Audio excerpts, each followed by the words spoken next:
Alrighty. Good morning and welcome to Stoney Park, the webcast. Haven't got the main mics on, so I'm just talking to you. But in reality, I'm talking to myself. Susan Sutherland's over there roaming past. If I could spin the camera, we could say hello to her. Anyway, it's 6:15 in the morning, so we're having a little quiet start. Beautiful looking day, not a cloud in the sky, a little bit of fog. Not sure if Gus can show you around the site with his camera. Exciting day today, Saturday, day 3 of the junior side of the event and the open skiers. So we've got open skiers on this morning, which will be for their first round, which will be really exciting. So you're going to get to see the cream of the crop of Australian skiers. There's the schedule Gus has got up for us. Under 21 women's slalom final. So that's actually their final, their second round. So we're going to see who's the champion in under 21 women's in Australia this morning in a few hours' time. I don't think it's under 12 girls tricks is on Lake 2. So we do have something I hadn't mentioned, as a matter of fact, over the course of this. We are running predominantly on one lake, but it's a bit tight for us to get everything done. So there is another lake that's about 15 minutes away from here, and we're running some of the trick events over there just to be able to get through the capacity that we've got in this scenario. So we don't have any coverage from over there, unfortunately. But we'll try and keep you informed on any of the scores that are happening over there. But what we do have here this morning is the under 21 women's slalom final. That's going to be exciting. 11 competitors. There's some names in there for sure, and there's some scores in there. Miller Bennett leading it up with half at 12 at the moment, so she is our top seed. Let's see how she's going to manage through that. Then after that, we have got 12 under 17 girls, so they're the ones that are just knocking on the door of getting into open. There's a few girls in there I think could ski in open, qualified potentially to ski in open, but don't necessarily need to. They're after under 17 titles before they start moving up the ranks, but there is definitely some solid skiers in there. And then we just move straight into the opens. So a field of 6 in the open women's.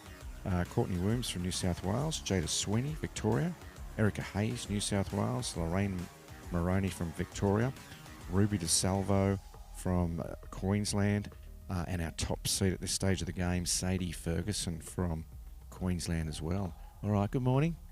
A few people roaming past with their coffee, getting themselves going this morning. I'm not a coffee drinker. I could do with a cup of tea. But, as I said, I'm pretty sure I'm just talking to myself here. Something my wife catches me doing every now and again as well. So let's go through and have a little bit of a look at our open men's division. This morning, 14 skiers, pretty solid in the open men's division in slalom. So first off the dock is going to be Jacob Saddington from Victoria, Callum Ashcroft from New South Wales, Lockie Butland from New South Wales, Joel O'Toole from New South Wales as well, Alexi Werner from Victoria, Joel Wing from Queensland. Joel coming back to ski in the Opens. I don't think he's skied in the Opens for a few years. Had a few years off, raising a family and so on. Patrick Chris from Victoria, Archie Davis from ACT, Corey Saddington from Victoria, Nicholas Adams from Victoria, Jack Christie from Victoria, Trent Nelson Cranfield from ACT. So ACT got 2 in the ring this morning. So they've got some solid open skiers in the ACT. Got a bit of a small state in Australia. Joel Howley, which a lot of people know from Queensland, and also Lucas Cornell, who's hit the ground running in the last year or two in the pro events as well. So everyone knows Lucas, tends to know Lucas. So that is our open divisions this morning. Under 21 women, under 17 girls, open women, open men.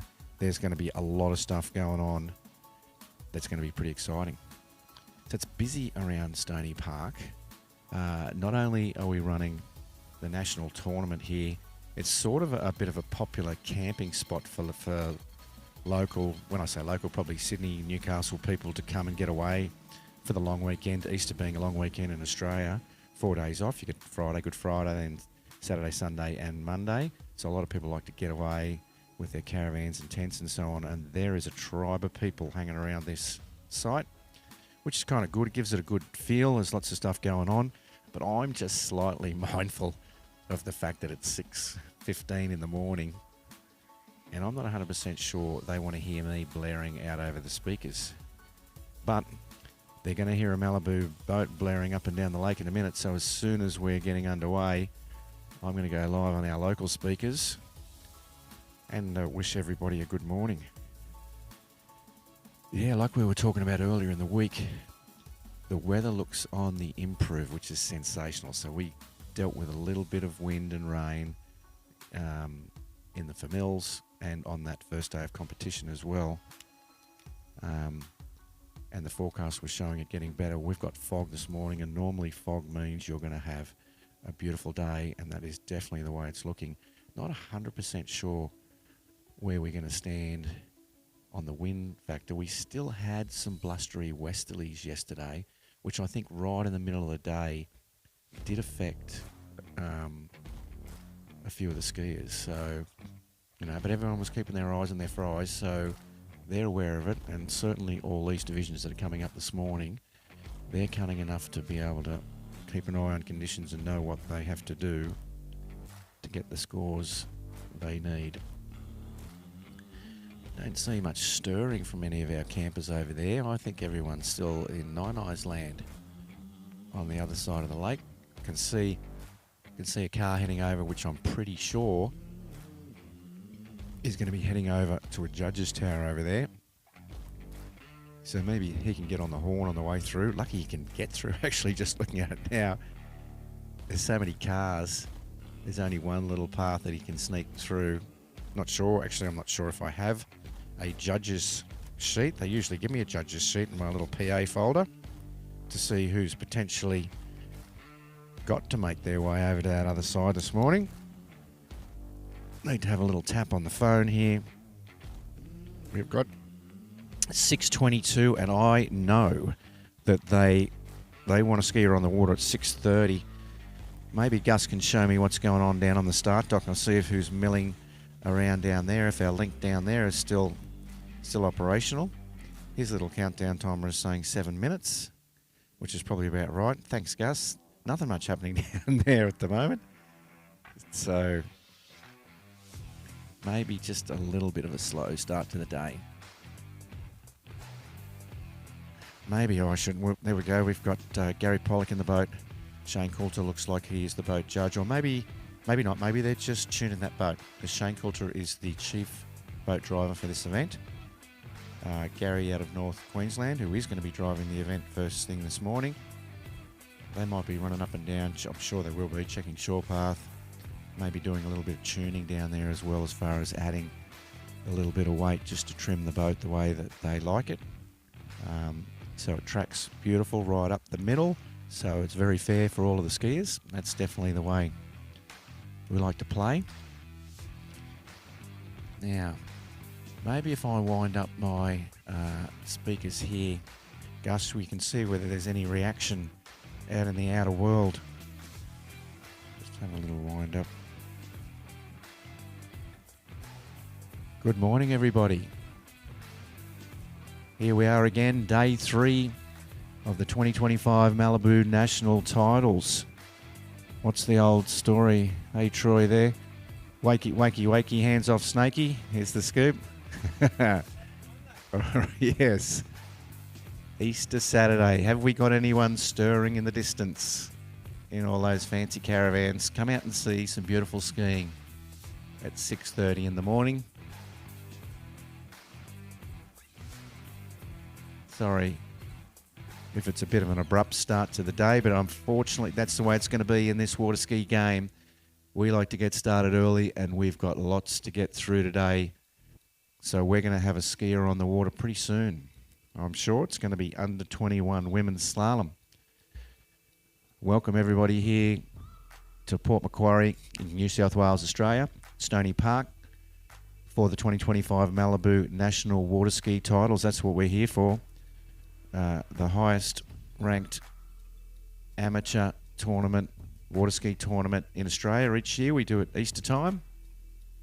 And I can see a couple of bodies starting to moff around on the dock down there, so it won't be long before we've got a skier on the water and our day is going to be underway. Good morning there, Declan. How are we feeling this morning? Ready for action? South Australian captain. Have you got a team? You are the captain, are you? No. All right. Well, you've got the team ready to roar this morning. Excellent. All right. Good job.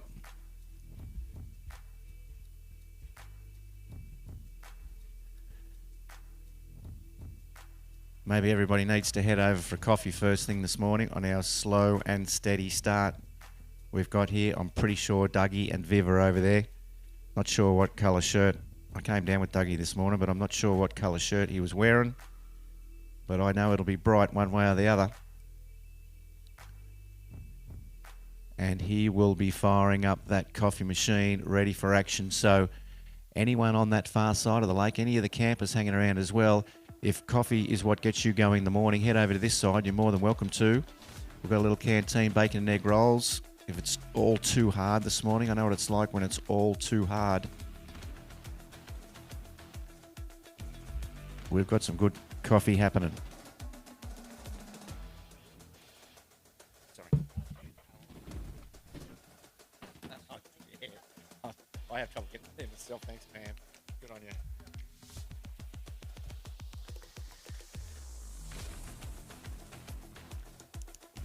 Alrighty, I have myself a little judges list this morning, but I'm pretty sure most of those people may already be in place. I know Gary Pollock is in the driver's seat. Sarah Green is going to be our boat judge this morning for the under-21 women's. Kim Nolan in the tower, Lorraine Hode in the tower. Louise Smith is going to be doing gate reviews, and Dan R is also doing gate judging, and Susan Sutherland is our scorer this morning. And we have Victoria taking care of the dock for us. Good on you, Vickies, this morning. So they're going to be checking those handles, changing them over, passing ropes over to the boat, all of that good stuff.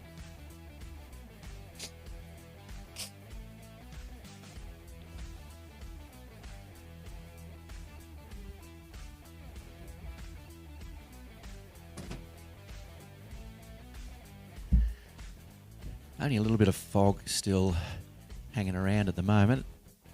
Would be very easy to ski through this fog, no problems. I remember in the old days when we used to run up to Tinaroo and there would be a bit of fog, like heavy fog up there. We used to go and sit a certain distance away from the slalom course, and once we could see the entrance gates, we said it was clear enough to ski, and away we would go, because then once we got to the entrance gates, we could see the rest of the balls, or each ball in turn. So sometimes we deal with fog here. But there's been other times, I think there was other times we went up there and there was too much fog and you could not ski. That's not the way it's going to be this morning though. Only a little bit of wispy fog, and I think it's only a bit of wispy fog over the top of the lake now, probably because the water temperature is probably warmer than the air this morning, and that's what's creating a bit of misty fog.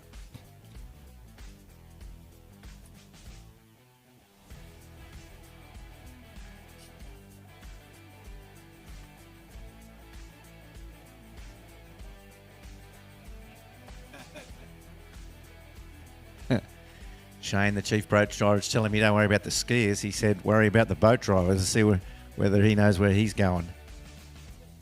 Pretty sure this morning he will, though.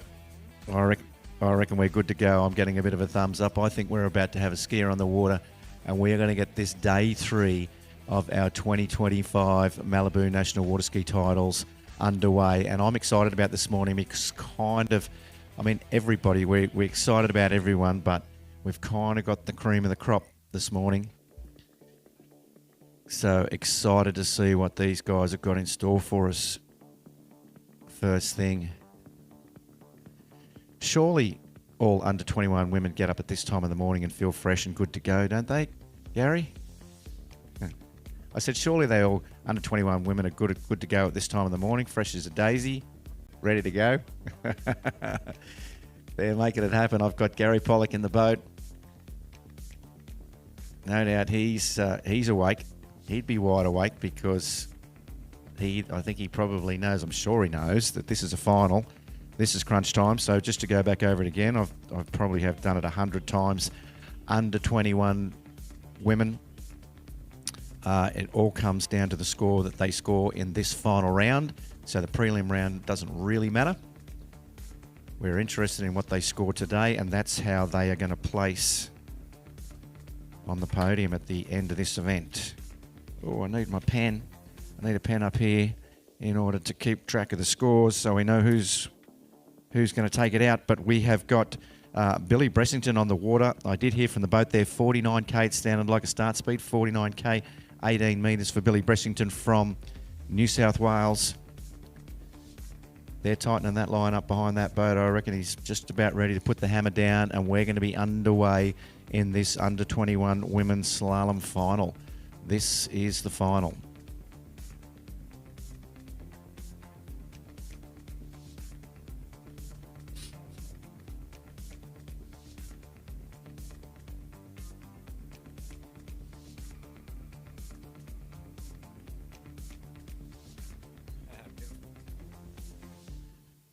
Alrighty, Billy Bressington from New South Wales, first pass of the day, 6:30 on the dot, Saturday morning, day 3. What has she got for us at 49k? Looked comfortable around 1 ball, heading over to 2, around 3. Beautiful glassy conditions for that first run of the day. And heading over towards 6 ball, there's going to be no problems with that pass from Billy Bressington from New South Wales. All right, so we are underway. The clock is running. And I think we'll have a fairly long day, although we went a little longer yesterday. We had a better day than the first day, timing-wise. And that allowed us to run an extra division yesterday afternoon in the jump. Thank you very much, Declan Nolan from South Australia. Got a pen for me. Yeah, so we snuck an extra round in yesterday afternoon, which takes the pressure off a smidge, depending on what's going on with the weather. It's you're better off being ahead of the game than behind the game. All right, just watching a little replay of Billy heading down the course there. Looks lovely, doesn't it? Who wouldn't want to have a ski at 6:30 in Port Macquarie, New South Wales on a Saturday morning? It's probably standard fare around here. I don't know whether they've got any curfews on skiing. We have a little curfew up at our place to not annoy people of 7 o'clock.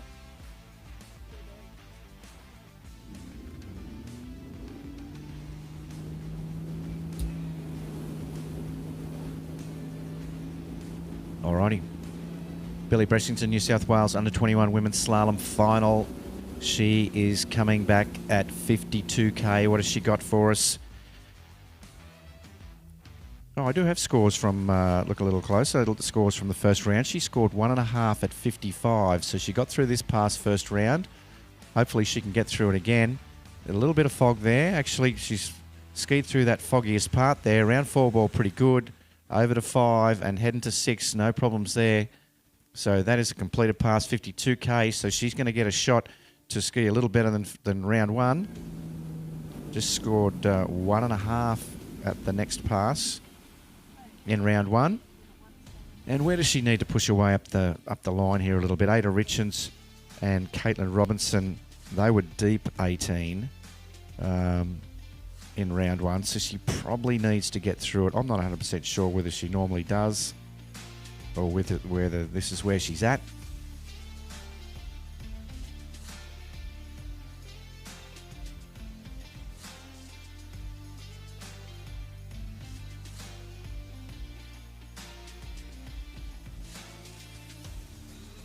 Sun just starting to peek its way over the top of the trees on the other side, so we're going to get a little more light on this game pretty soon. You can sort of see it peeling over to the boat there. They've got bits and pieces of sun starting to scatter onto them. All right, confirmed back from the boat. This is going to be 55k, 18-metre line for Billy from New South Wales. And can she get a little deeper than she did on round 1? Put a little bit of pressure on the girls just to push her way up. I don't think she's going to be competitive at the top end, but it might be nice for her to push her way up the ladder a little bit. So she's the first skier off the dock, so she's got a chance to put a score on the board. This is 55k. She's around 1 ball, not a good 1 ball. I don't think she's been pulled up. She's out. I'm not even sure she got a round 2, to tell you the truth. So it's pretty similar. But that's good skiing through 2 passes. Relatively similar round. Got a score back from the boat of 1. 1 at 18 metres.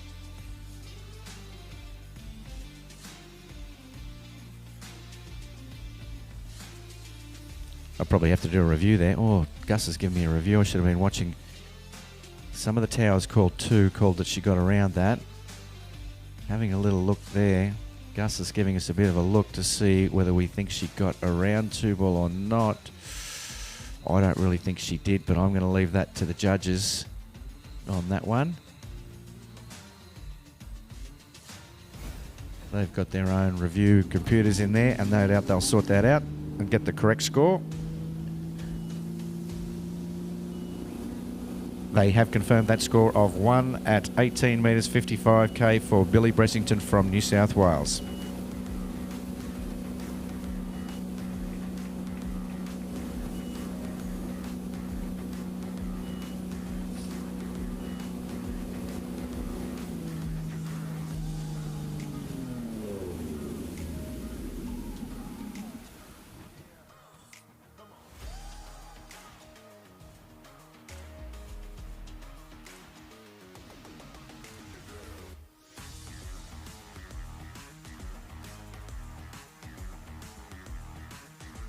Alrighty, some really good scores at the top end of here. We've got Miller Bennett half at 12, so she is into the 12 metre line. She was in round 1 anyway, which has put her as the top seed. And then there is a blanket of girls who got mid-13s. Caitlin Dennis, Emma Nieberding, Holly Luciv, Caitlin McDonald and JC Ashcroft all into 13 metres. So they're all tight. It's going to be an exciting little finish here. And I think this is where sometimes a half and maybe even a quarter of ball comes into play when you've got a field that is close as it is. It's a big field. Under 21 women's that's a big field. 11 skiers. Ada Richards on the water now from New South Wales also. She got a score of 5 at 18 metres 55, so she was probably disappointed. Deep 55 that she didn't get out of it and get a chance to shorten. 55k being the top speed for these under 21 women. She's on the water right now. Let's see how she goes. Didn't hear the start speed, but it kind of sounds 52-ish to me. I'll wait till we see at the other end. There is a little bit of misty fog through the centre of there, making it a little bit difficult for us to see, but she got through that no problems. So Ada Richards from New South Wales through that first pass, no problems. She's going to drop down in the water. We're going to hear the speed back from the boat. 1792, so that's correct. It was a 52k. So she's going to be coming back at 55. So if that's the way she started the other day, then she didn't quite get through her second pass. So hopefully we're going to will her through her second pass this morning. Having a bit of a look at the replay there. She's looking good on the water. Nice around 3 ball there. Nice and even down the course. Good stacked position behind the boat. And well and truly on time for 6 ball and out those exit gates. Alrighty, nice skiing. Gary Porlick and Sarah Green in the boat. Sarah, our boat judge, very experienced slalom skier and renowned slalom coach.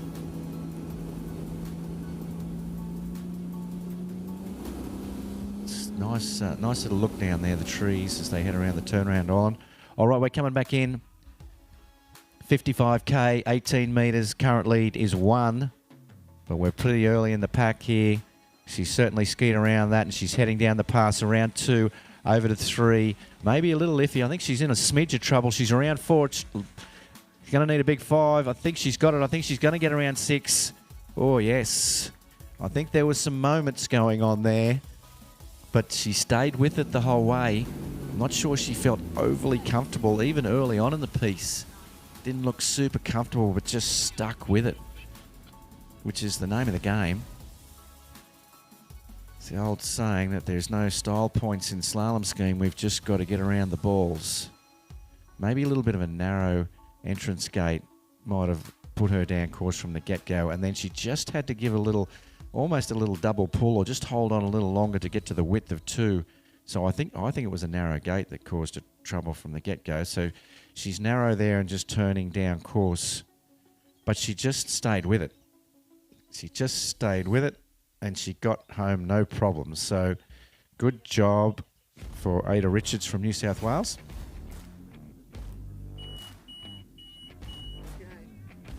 So this is our first little bit of short line action this morning. This is going to be 16 metres. So for anyone out there in live stream land who doesn't understand, once the boat gets to its maximum speed for your age division, they start shortening the lines by these predetermined increments. You can see the different colours down the line.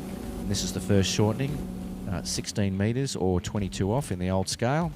The orange line. Ada's coming back here at 16 metres, 55k. Let's see what she's got. She's turned one ball. She's around two or she's late at two. I think that's going to be all she wrote. It's not a bad turn at one, just not enough out of two ball to head herself over to three. But she takes the lead with that, with a score of 2 at 16, 55k.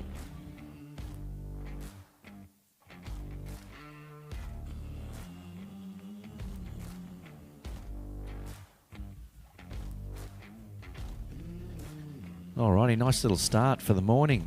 Nice little early start for the under-21 women.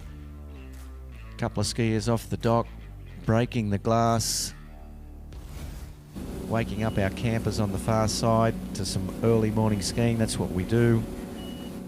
Pretty well all skiers know, especially in the public arena, we have to ski early to get some reasonable conditions. You don't have to around here, but we just do anyway.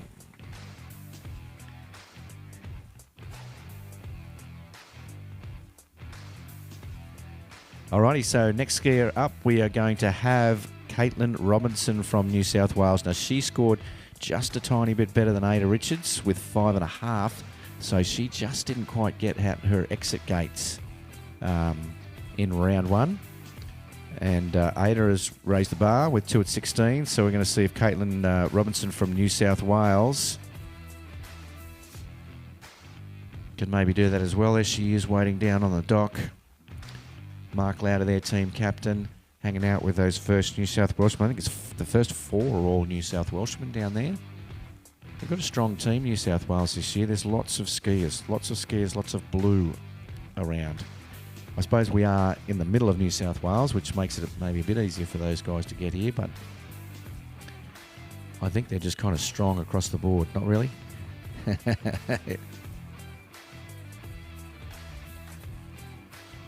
All right, I heard it back from the boat there. This Caitlin is going to start at 49k, so one speed down from where Ada started. 49k, 18 metre line.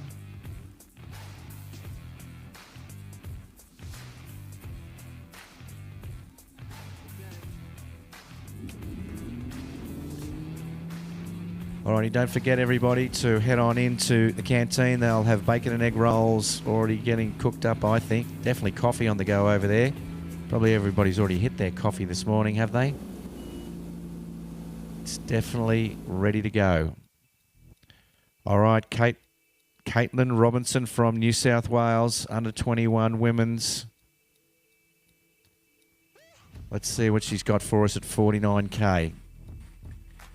Pretty nice start. She's around 2 ball. Oops, little pull up there, I reckon, on the way into 3, but it didn't really matter. Around 4 ball, heading over to 5. Turn 5, no problems, heading to 6, and she'll get home on that opening pass. Well done for her to get through that opening pass this morning, early in the morning.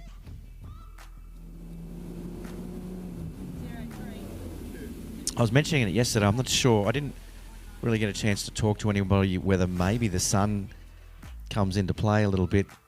It's so halfway down the course. I don't know whether it would or not. Definitely can come into play in some ski sites. Tends to be more when it's towards the end of the course rather than directly across, but sometimes you still can get glared out, maybe into 1 ball through the gates, that sort of thing, where it's shining so bright on the water that you just can't see that little snippet, and it's definitely unsettling when that happens. I'm not sure, just looking at the sun peering through into 3 ball there. Maybe 3 ball from from her end. Maybe the sun might be a little bit in your face. Anyway, we've got Caitlin Robinson on the water.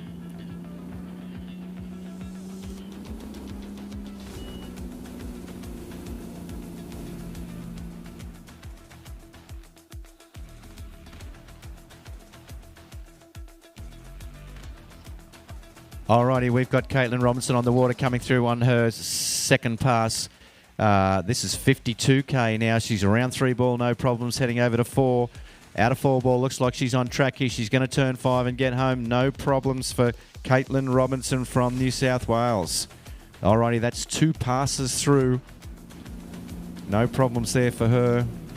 That was 52k, so she's going to be coming back at 55.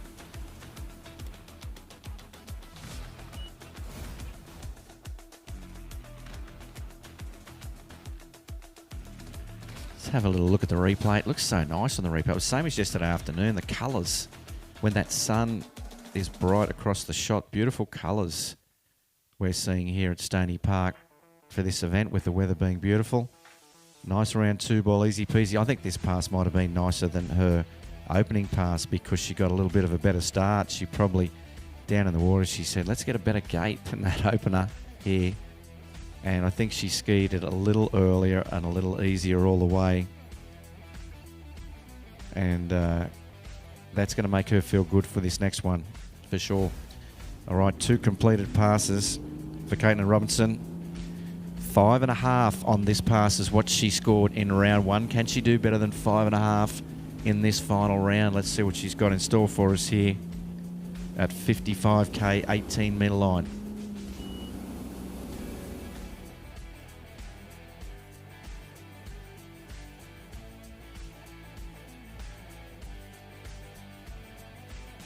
Alrighty, through the gates pretty well. She is around 1 ball. 2, no problems. So she's on track at this stage of the game. Turn 3, heading over to 4. Is she going to... Oh, she's a little late there, but she's turned it okay. She might need a biggish 5. I think she's got enough of it. She's heading over to 6. No problems at all. Alrighty. Now that's a completed pass, 18 metres, 55k. She's going to be chopping it down to that 16 metre, 22 off now at 55k. And the current lead is 2 at 16. So we're going to see these girls maybe all just one up each other as we go down the line. Can happen that way. Let's see how it pans out.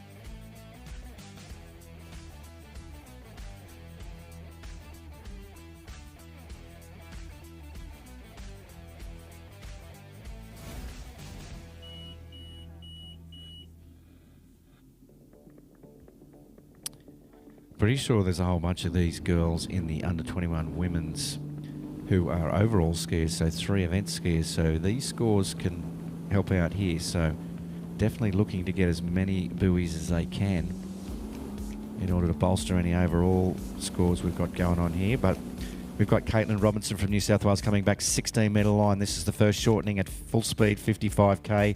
What has she got for us? I can see 1 ball nicely from here. Pretty good 1 ball actually. She's turned 2. I'm not sure she got enough at 2 because she didn't get good angle out of it, and I think that's all she wrote. She said, that'll do me, 1, 2, that'll do. But that's still a good score. 2 at 16 metres, equal lead at this stage of the game in this under 21 women's slalom final.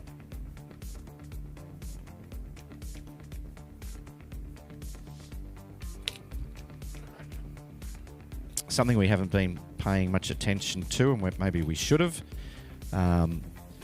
is the sponsorship for these individual events. Just looking at the start list here now, this is the Waterski Queensland Northern Region Under 21 Women's Slalom Final. So there's a bunch of people, good sponsors, who have kicked the tent a little bit with a few bucks to sponsor individual events. So we're going to plug them during that event. So I better make sure I'm plugging people, checking these start lists and plugging people.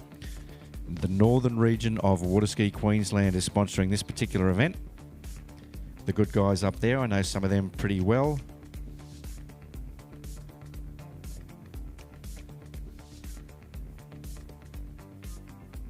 I know we have got Emma Niebening skiing in the under-21 women's, and she's from far north Queensland. So she probably said, come on, guys, let's kick the tin and give them some cash to make it happen. All right, we are going to have another New South Wales skier, though, Georgia Pigden. Now, Georgia got a little bit deeper in round one with a score of 3 at 14 metres. So she ran that 16-metre line and got into the next one, 3 at 14 metres. The next two skiers have scores in 14 metres. Score under review. I'm seeing score under review here. Are we concerned about... Are they concerned about a gate? Maybe. Oh, I think maybe they are a little bit. Oh, the tail of the ski looked like it was inside that ball to me, but that's only me having a look. Like, as she approached that ball, you'd go, oh, she's going to miss it for sure. But as she goes past it, I think it's just on the inside. All right, they have confirmed that it is 2. So she was very close on her gates then, but they have confirmed that it is 2 at 16 metres. That's a little hold up there. They were doing a review on her entry gates on that pass.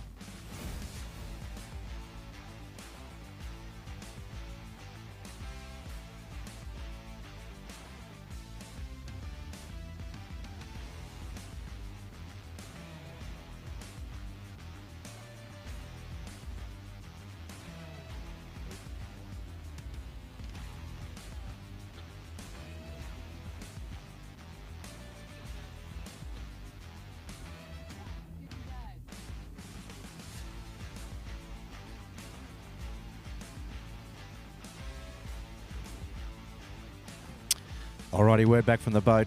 Georgia is going to be starting out at 52k. Georgia Pigden from New South Wales starting at 52k.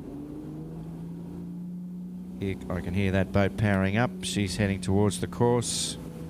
Score of 3 at 14 metres in round one. Current leader in this over 21 women's Waterski Queensland Northern Region final is 2 at 16, shared by Caitlin Robinson and Ada Richards. Let's see if Georgia can steal that away from them. Opening pass 52k, nice around 1 ball. Heading over to 2, pretty good. Boy, I'm getting a bit of glare from the sun now, but she's in it. Around 4 ball, can't see any problems so far. Heading over to 6, she looks pretty good, nice, calm opening pass for Georgia Pigden. No problems there, completed at 52k.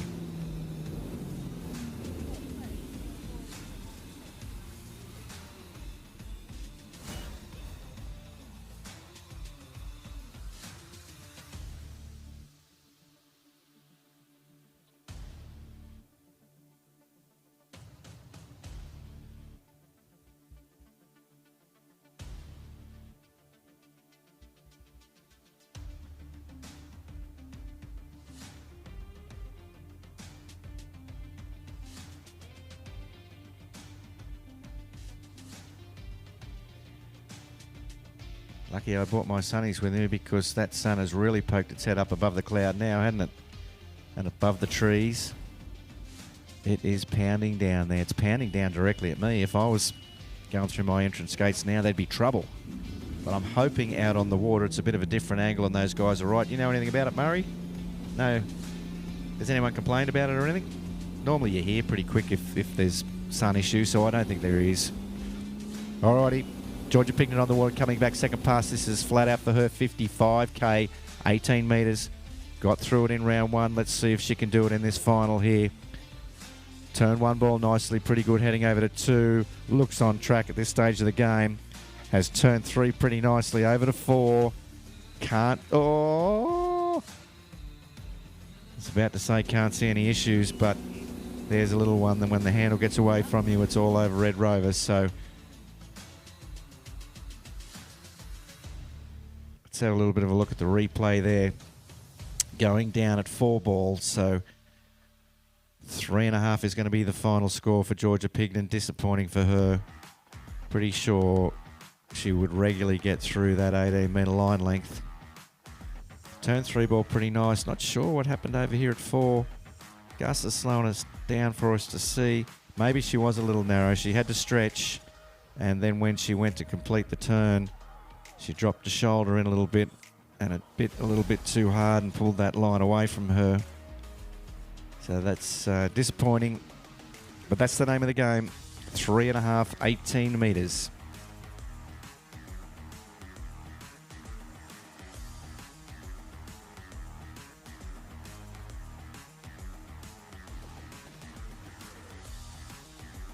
Next gear on the water from Queensland. First Queenslander in our under-21 women's final is Amita McCarthy from Queensland, and she is starting out at 55k, so she is confidently starting out at the top speed for this age division.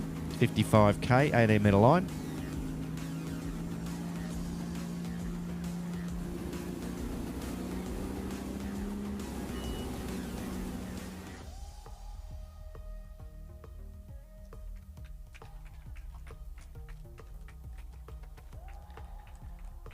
All right, Amita McCarthy on the water. She has turned 1 ball nicely, heading over to 2. Around 2 ball and back to 3. Looks on track at this stage of the game. Maybe a little late, and she's working fairly hard. She's going to turn 5 ball and get home, though, I think. She's a lefty. No problems at all. I think she was working a little harder than she wanted to work, actually, because I could just kind of feel the tension there. But it is the final in the national title, so why wouldn't you be a little tense, I reckon. She's dropped into the water, and she's going to get a chance to reset now.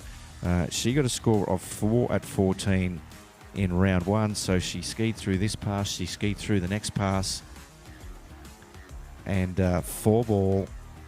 Can't remember whether she was on time or late at 4, but generally speaking, if you can get to 4, you've sort of got the moxie to be able to run the whole thing if you get a good start. So we won't get ahead of ourselves, though. She needs to get through this 16-metre pass coming back now.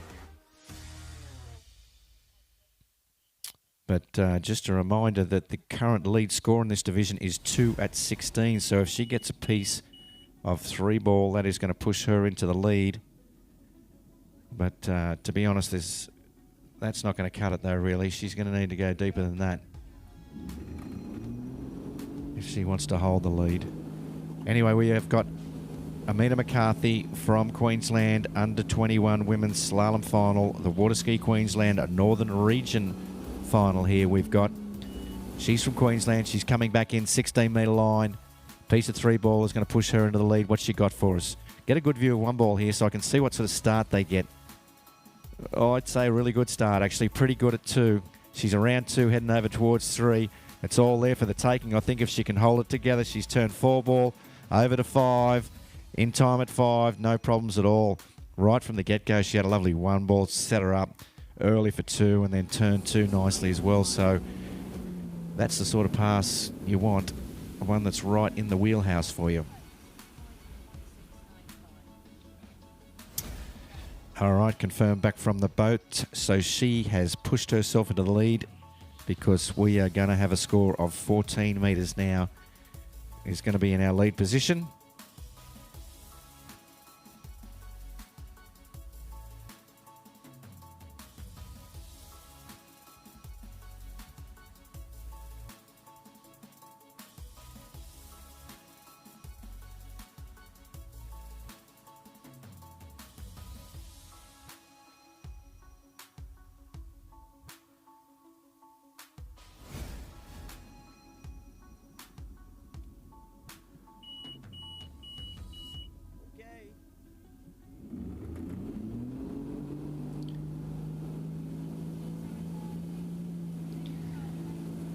Alrighty, I can hear that boat powering back up. This is a 14-metre line. This is the first 14 we've seen this morning so far. Amita McCarthy from Queensland.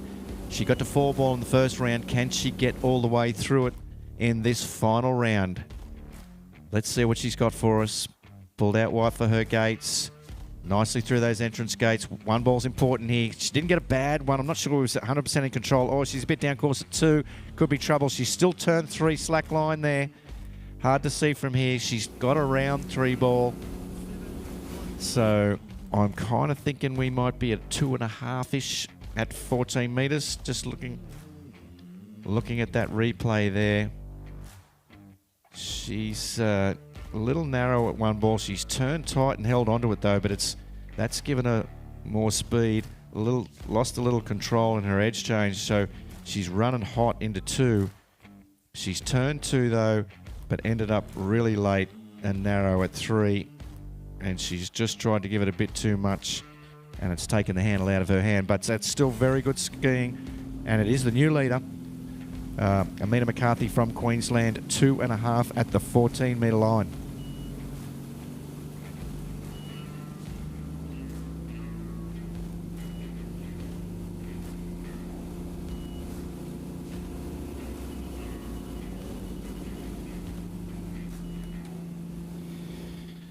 All right, so those first few skiers were going fairly well to script.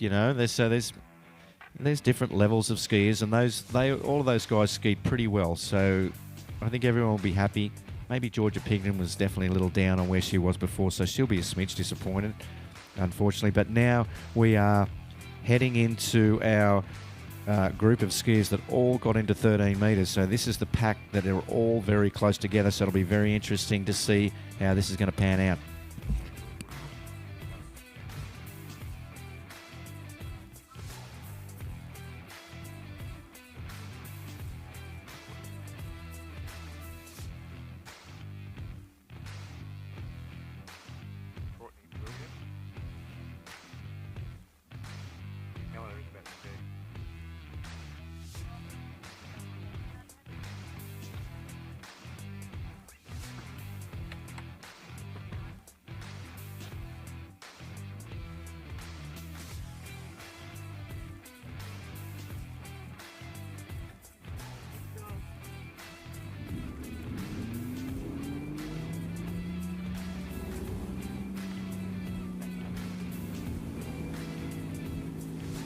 Alrighty, next skier on the water from New South Wales is going to be JC Ashcroft. Didn't catch the start speed.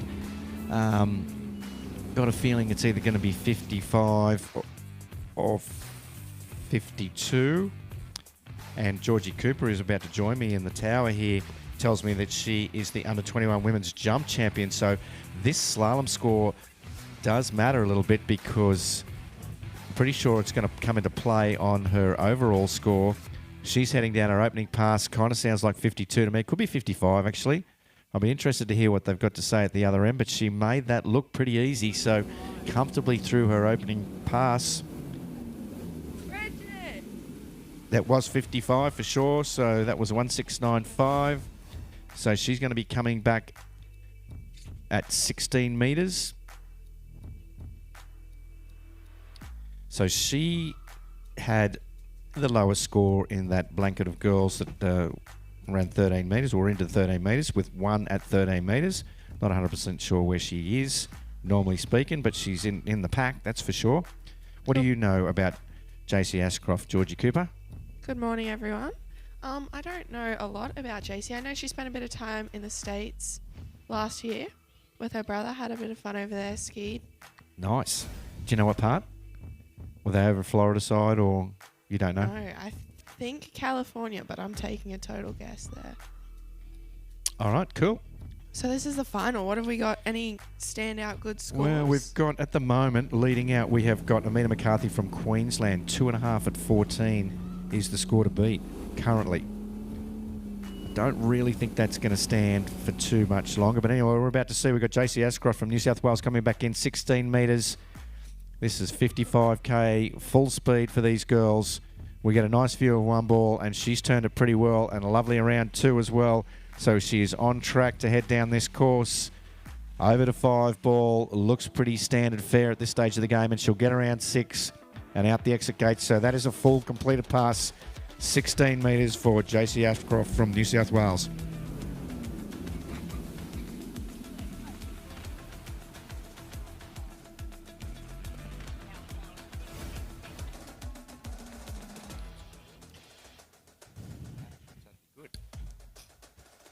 I was talking to JC yesterday afternoon, and she said this slalom final would be quite close.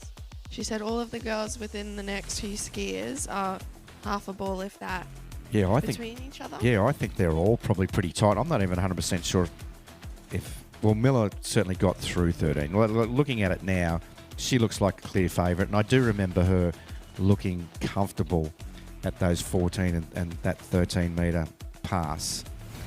But all of these girls that are, 2, 2.5, 3 at 13, I'm pretty sure all of them have run it in their day and can run it. So that's right. It's just who's going to be the standout.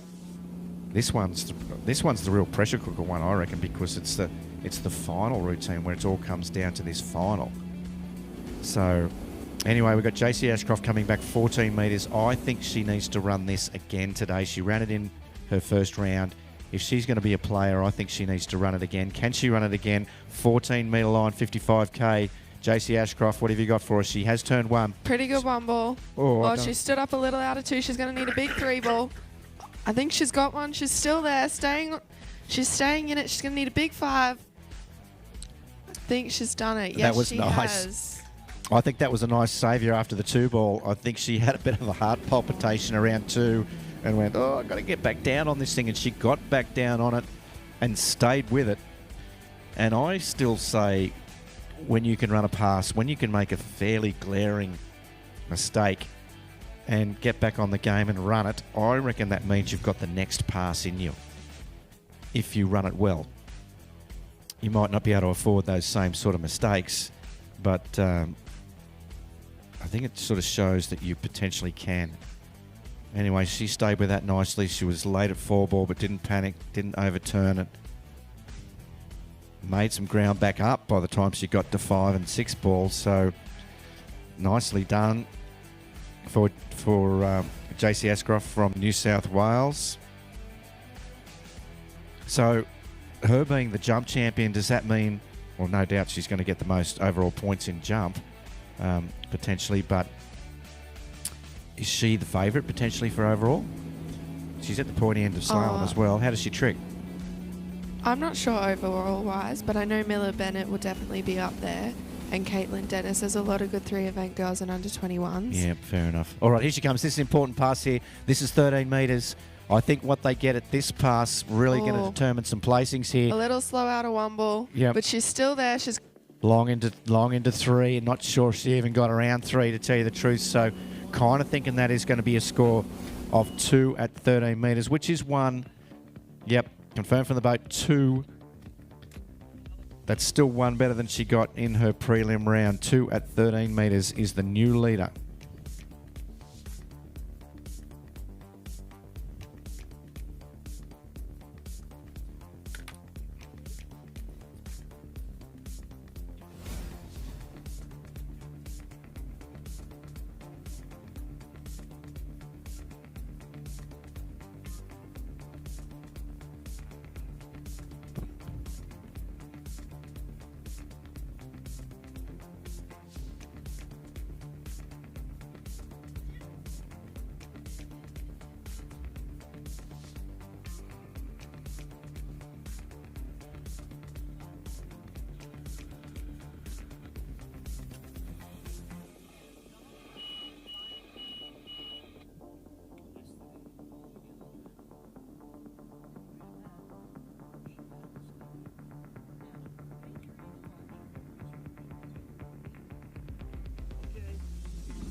Alrighty, we have got the next skier on the water, which is going to be Caitlin McDonald from Victoria. She scored 2 at 13 in her opening round. This is the Waterski Queensland Northern Region Under 21 Women's Slalom Final. So this is the first slalom final of our national titles this year. We're going to see a champion here.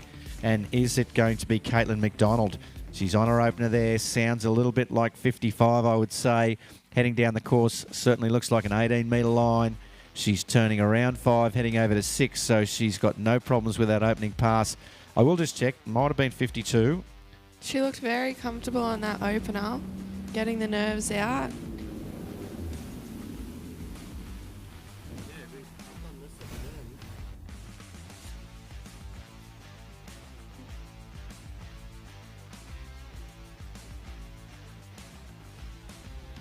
Alrighty, confirmed back from the boat. That was 55k. So she has completed an opening pass at her top speed. The line is going to be shortened to 16 metres.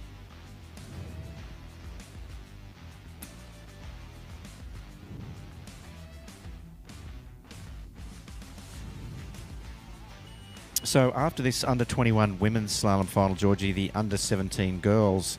You know anything about these girls? Are you going to throw your hat in the ring as well while you're out there? I do know a bit about them, and I will be skiing with them. How do you feel this morning? You're a little nervy? Show me your hands. Is your hand shaking?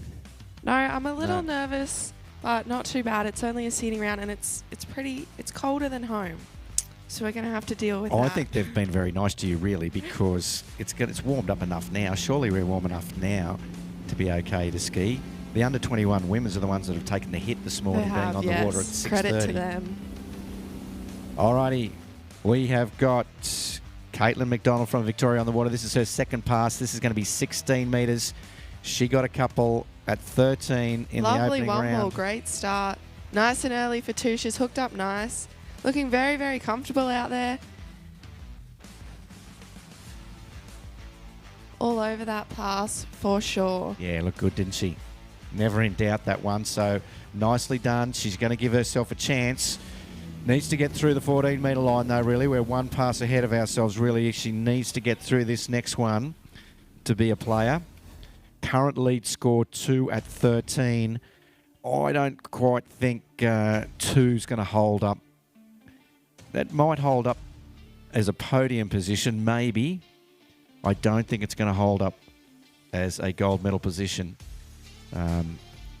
So let's see how this pans out. We have got Caitlin McDonald, then followed by Holly Lucy from Western Australia, Emma Nieberding from Queensland, Caitlin Dennis from Victoria, and potentially our favourite, who is certainly a few balls ahead of the pack, Miller Bennett from Victoria. So she definitely looks like a standout favourite, probably. But we're fighting for 3 medals here in this division in the Waterski Queensland Northern Region final. The first final we've seen for this comp. It's exciting to see a final. We're going to see a champion. What are we going to do? Are they going to get put on anyone's shoulders or anything on the way out the water? They play that game. 7 a.m. shoey. Yeah, that's right. Shoey. We should have more shoeys with the boots from. We did that one year. When was that we did that? That was the first year Queensland one. All right, here we go. Returning at 14 metres. Let's see if she can get a start. She was a little slow out of 1 and a little down course into 2, but if she stays in this position, doesn't panic, which she's doing pretty well. She's going to need a big 5 because she's running late. I hate it. It was a shame. I thought she had a big 4 ball and she was nearly back on track. Yes. I think that might have been a smidge of 5-ballitis in the final there, which is a shame for her. Still a great score. I just would have loved to have her to had a shot at 13 to see if she could have a go at it. But that's the way it goes, and that is all she wrote. It is going to be a score of 4.5. Just looking through at this replay here, she was down course. I thought she had a really good 4 and snapped back some territory at 4 ball. Like, she's down course there for sure. But she came out pretty good. And, she did need a biggish 5. And she's just broken at the waist forward, and then when that line's come back to her, she wasn't in a position to be able to hold the momentum that she needed across the wakes, and that's all she wrote. So that is going to be a score of 4.5 at 14 metres for Caitlin McDonald. Who's our next skier on the water? Holly Luciv from Western Australia. First round, she got 2.5 at 13. I did go and speak to her after a ski, and I think she was hoping for a little bit more. I definitely think she's a skier very capable of running 13. All right, so she's got a little bit more in the tank potentially. Yeah. So that's okay. Well, that's good to know. So, and I know Emma Nieberding's got a bit more in the tank as well, of 3 at 13. I'm assuming Caitlin Dennis with 3 at 13 is also capable of running it as well. And we know Miller Bennett can. So 4 skiers to go. Exciting stuff. Current lead 2 at 13. So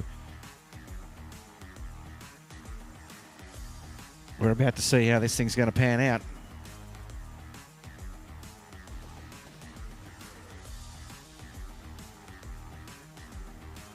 All right, Holly Luciv opting for the little bit of a varied start that a lot of people seem to be going for these days. She's starting at a slower speed, 52k, but a shorter line length, the first shortening 16 metres. So 52.16 is where she likes to start, and then traditionally then they'll put the boat speed up to 55k once she runs this pass. Hopefully we don't have any problems with that. Let's get her through it from Western Australia. Holly Luciv, what do you got for us, Holly?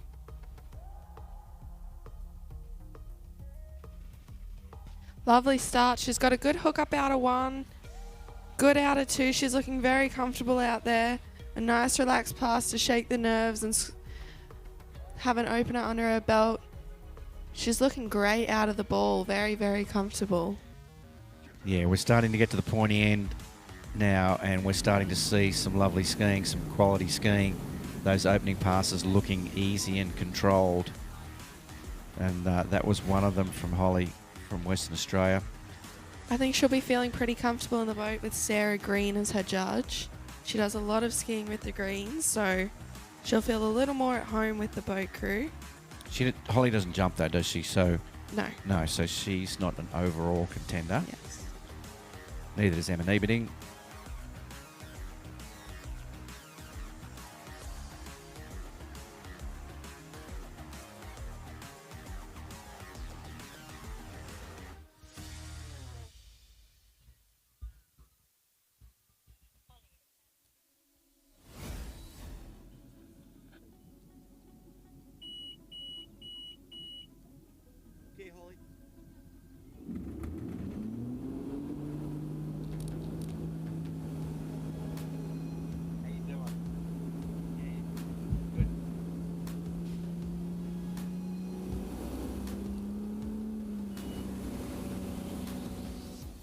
Alrighty, Holly Luciv from Western Australia coming back. This is 16-metre line, 55k in our under-21 women's Northern Region final. This is a must-run pass for the final. She's had a lovely start, a great one, nice and early for 2. Again, lovely stack position out of the ball. She's staying in the same spot the whole pass, looking very comfortable out there. Yeah, easy peasy. So she's looking in form this morning on those first 2 passes. And the first passes are really sort of, we just got to get through them in good shape to feel confident, warming the body up. I kind of feel it's that Green Monster, the 13-metre line, that all of these girls are going to battle with in order to get themselves onto the podium. So they just need to get through these opening passes. So she needs to get through this 14-metre pass here to give herself a chance. And when she settles in the water after that 14-metre pass, that's where she's got to take that really deep breath and say, all right, this is the one. This is the one that's going to get us through here to maybe push our way onto the podium.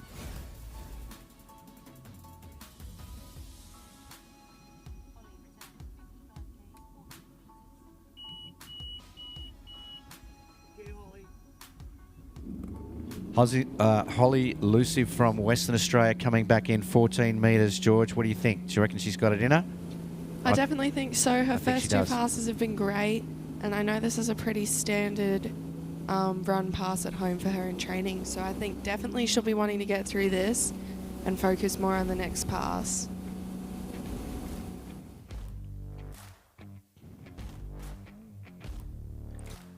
Alrighty, heading over to 1 ball. Pretty good out of 1 so far. Waiting for 2. She's turned 2 nicely. It's looking fairly standard at this stage of the game. Heading over to 4, waiting for that one as well. So this looks like one of the easiest 14s we've seen yet this morning for Holly Luciv. No problem skiing out of that one. So currently 2 at 13. This is where it gets exciting, Georgie. 2 at 13 is our current lead score. She'll know that, but she will also know that there is 3 skiers after her. Yes, I definitely think she'll be wanting to put on the pressure for the next coming skiers. She'll Possibly just even run the pass. Yeah, she'll just want to ski down this, won't she? That's it. Yeah. She's not going to be going, oh, I'm going to stop at 3 or 4 or whatever. She is just going to try and go all the way down this pass, I reckon. And why not? And in the end, like, this is the national titles. This is the final. You may as well just it's time to throw caution to the wind. If you want to stand on the top of the podium, you got to have a go. You got to turn and burn. That's what we used to say. Marky D used to say that, turn and burn.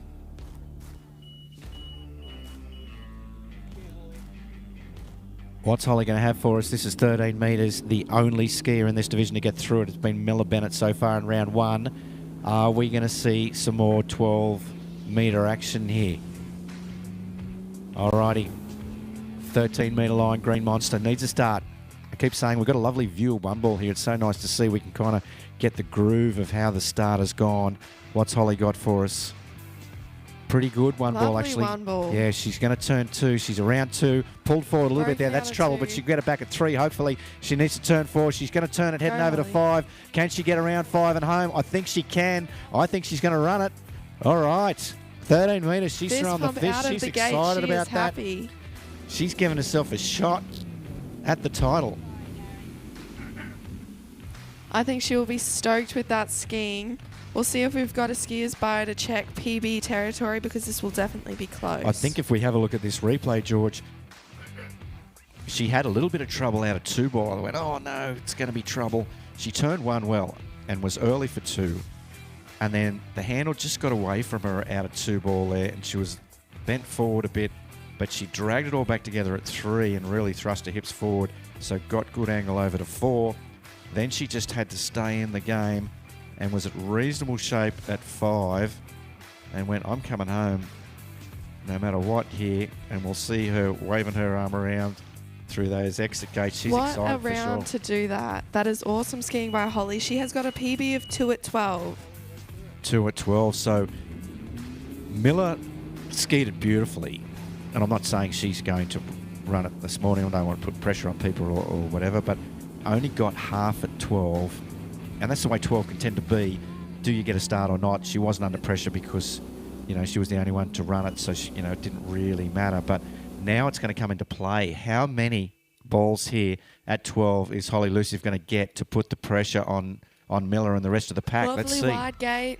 Oh, she's done that same thing that, it's difficult to get a start at 12. But that is awesome skiing by Holly, though, to get through that 13-metre pass and put some pressure on the next girls is insane. So I definitely think she should be very happy with that. All right. We have got a half at 12 metres. So we have got 3 girls left in this division. Women, maybe I should say, under 21 women in this Waterski Queensland Northern Region final.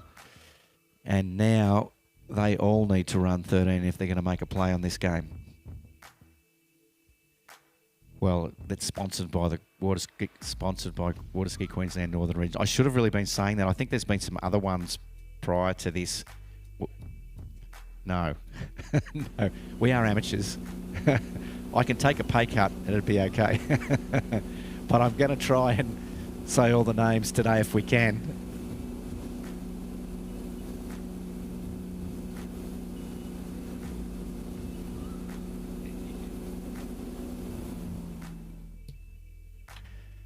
All right, we're really at our pointy end of this final, Georgie. 3 skiers left to go. Emma Nieberding, Caitlin Dennis, Miller Bennett. We have got Holly Luciv has raised the bar, running that 13-metre line. She's got half at 12. So these girls down on the dock, they know if they want a gold medal, they're going to have to run that 13-metre line. They all can. So I was speaking to Emma Nieberding yesterday, and she felt a little bit unprepared coming into nationals because she hasn't done all the much skiing. Her local site, the Ross River, was recently flooded out, so she didn't have a site to train coming into nationals. She said the week before she went to Ayr, and then on the way down they dropped into Helena with the Appletons to have a few sets. That didn't faze Sam though. Excuses, Georgie. I say. No, I know they've had a rough trot with not being able to get much training in, so they are skiing out of their shorts really for how much training they've done. Sammy particularly, who is the head of the pack at the under 21 men's, getting into 11 metres, but we know there's a fighting spirit in that Nieberding crew there. They like to be on the top of the pack. And here comes Emma Nieberding. I know she can run it. I've seen her run 13 a bunch of times. Let's get her through these opening passes, though. What is she going to start out at? I think it's going to be 18.55 is where she's going to start. Emma Nieberding from far north Queensland. Conditions look beautiful. Like don't think there's any breeze at all. Isn't a cloud in the sky. The lake's looking lovely. There's no rollers out there. She looked pretty comfortable out there. She's got the first pass under her belt, so the nerves will be a little less. She has a slalom PB of 1 at 12, as Skier Bio says. So she is definitely capable of running through that 13-metre line.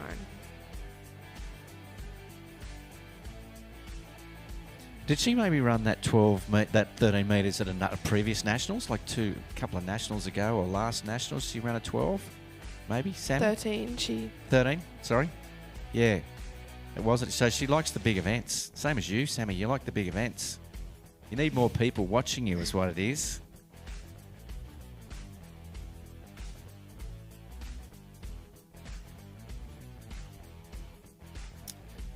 Alrighty, confirmed from the boat. She's going to be coming back 16 metres. She's going to need to get through these couple of passes. Hey, you've got a little bio action there, George. Is there anything we need to know about Emma that we don't already know? Not really, by the sounds of it. I don't think so. You can hear a dad joke. Why did the kid throw a stick of butter out the window? To see a butterfly. Yes. Yes, I think we heard that one yesterday. I liked it, though, or the day before, whenever it was. All right, Emma Nieberding from Queensland. 16-metre pass. We're hoping she's going to make this look like standard Lovely fare. Start. Looking very comfortable. I think she might be running a little down course, but nothing to stress about. Alrighty, no problems at all for Emma. That was the 16-metre line, and she's going to be coming back at 14 metres. She is our third top-ranked skier, so we are definitely manoeuvring for some silverware now. This stage of the game, Holly Luciv. I feel like Holly Luciv would probably be unlucky to miss out on some sort of silverware, but you never know. There is 3 skiers left to go. She did leave the door slightly ajar in getting half, but that just showed her commitment on turning and going for it. So she wanted to get to 2. She wanted to push it out there. And there's quite a bit of talk about that. And we might see it with the open skiers where half a ball, quarter of a ball makes a difference. And sometimes they go, I don't want to turn it to risk losing the full ball. Something that Lucas Cornell is becoming fairly renowned for, that he never skis safe. He just turns and goes. Wants the next ball.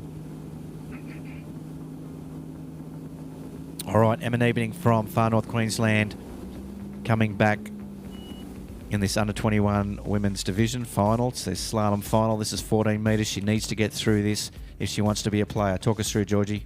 So like that said, this is a must-run pass. She's had a lovely gate and a good turn on 1 ball.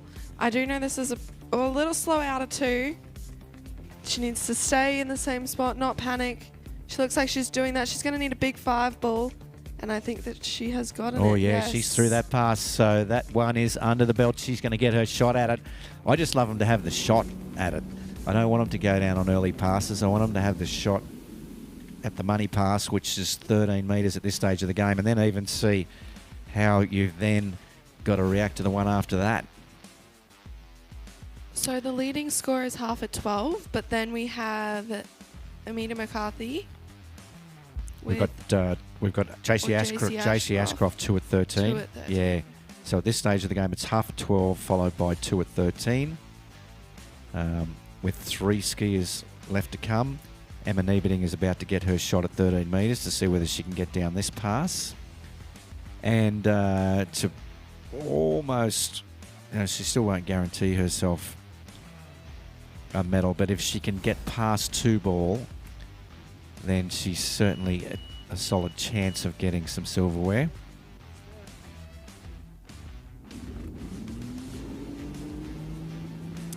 And actually, it's a very good point. If she was to get 2 at 13, then an even JC Ashcroft's score, she would get it because it would revert back to that round one, that fallback score. Anyway, here she goes. This is 13 metres for Emma Nieberding from Queensland.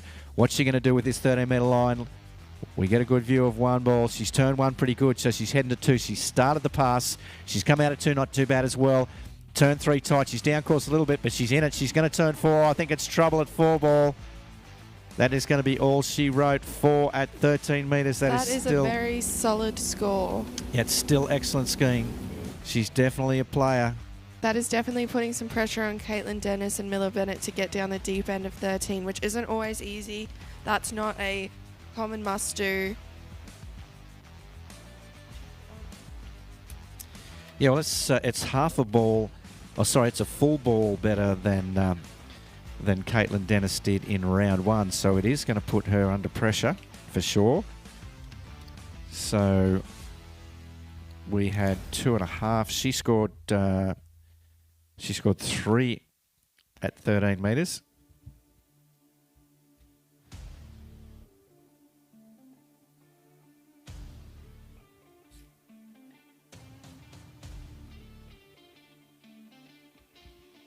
All right, so the current leader, Holly Luciv, half at 12. In second place with 4 at 13, Emma Nieberding. And in third place currently, JC Ashcroft with 2 at 13. And we've got 2 skiers left to ski. Both Victorian skiers, Caitlin Dennis and Miller Bennett. We kind of feel like Miller Bennett is potentially going to be the problem for all of these other girls who are currently in those positions. But we're definitely not writing off Caitlin Dennis either. She scored 3 at 13 in round one. So she's going to need to do that again and maybe ski another ball or two to push her way onto the podium. Anyway, here she comes. Didn't hear the start speed, but probably thinking... does that look like 18 metres, George? I think it is 18 metres. It'll be 18.50. No, I think it's that 16. little kick was 16. It's 52.16 maybe?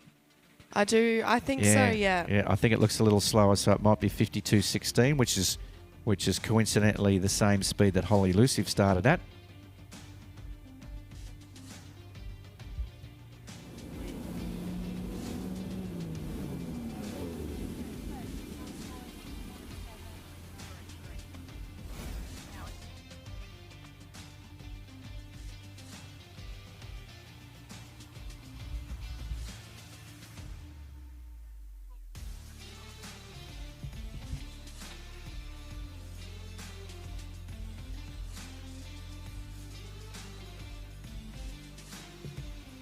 All right, little shout out to my mate Randall Rogers. We've got Dan and Randall from Southern Queensland listening in this morning, watching in.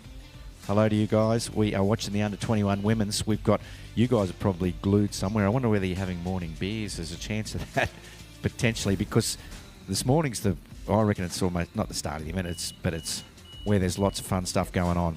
These divisions, the under-17 girls, then straight into the open skiers. And no doubt those guys are going to want to watch the open skiers. We half feel we might have a little boost in numbers when we get to the open skiers, so we can see the cream of the crop in Australia skiing. We're all excited to see it. We're hoping conditions hang in there. It kind of looks beautiful. I think it will. So we have got Caitlin Dennis from Victoria coming back. This will be 16.55K. Lovely start for Caitlin. She's looking very comfortable out on the water. Yeah, she's making this look pretty standard down the course here. Round 5 ball over to 6. Pretty easy pass for her. So it's sort of going standard fare, George. They've been running their opening passes beautifully. We just want to get them through those opening passes with no hiccups. That definitely does look like a routine pass for Caitlin. She was looking in that the whole way. So that one was 16, and she's going to be coming back at 14. We want to get her through that one as well. Got a little replay over here to the side. We can see looking nice out of each of those balls. Strong behind the boat. Nice out of 4 ball there. Yeah, should be feeling good. And pretty early for 6. All right, it's going to be 14 metres now. It's warming up quite quickly, and these conditions look very beautiful. So I'm getting excited to go out and ski myself. I know. I think I'm about to take my jumper off. I've been sort of glued to my jumper for in the afternoons and the mornings. Caitlin Dennis from Victoria coming in now in this Waterski Queensland Northern Region Under-21 Women's Final. And this is the 2025 Malibu National Titles, Australian National Waterski Titles in Port Macquarie, Stoney Park, Australia. Here we go, 14 metres. We wanted to get through this pass. Lovely start. That was a great one ball for Caitlin. She's looking very comfortable out there. A little bit late and a little fast into 4, but she managed it well. Oh, trouble. Trouble. Just popped the handle out of 5 ball. Yeah, she just drifted down course a little bit at 4 ball there, didn't she? We just looked a little late out of 4. And I think the handle might have got away from her a little bit there as well. And that's all she wrote. That's a shame. She's not going to get her chance. That is 4.5. We do need to keep an eye on where that's going to come into play. 4.5. I believe, without getting too ahead of myself, that means Holly Luciv has secured herself at least a 3rd place on the podium with half at 12. We've got to see what the next skier brings. Here she goes in. Yeah, I think it's going to be a guaranteed second, George. Guaranteed silver. Guaranteed silver for Holly. And that's a little bit of a shame for Caitlin.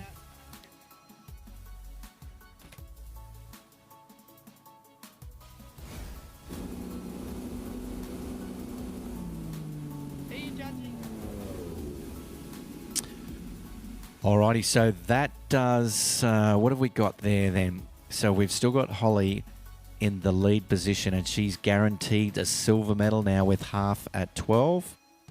And I'm pretty sure that means Emma Nieberding is guaranteed a 3rd place position with 4 at 13. Would you agree with that, George? I think that's correct. Yes. And then right at this stage, we've got Caitlin McDonald and Caitlin Dennis, both from Victoria, are in the 3rd place position with 4.5 at 14. However, Caitlin Dennis will get it because she had a superior score in the first round. So it's actually Caitlin Dennis at the moment she's only holding on by a thread though, because we have got our top seed, Miller Bennett, on the water now. And she's going to be aware of what she needs to do. She needs to do exactly the same as she did in round 1. She's got to get through 13 metres. Alrighty, little shout out to Bailey and Smiley Eiley up in far north Queensland. Some good friends of ours. How are you doing, guys? You're watching the skiing. Tuning in on the live stream. With a good mate of mine, Craig Rankin and Tara County up there.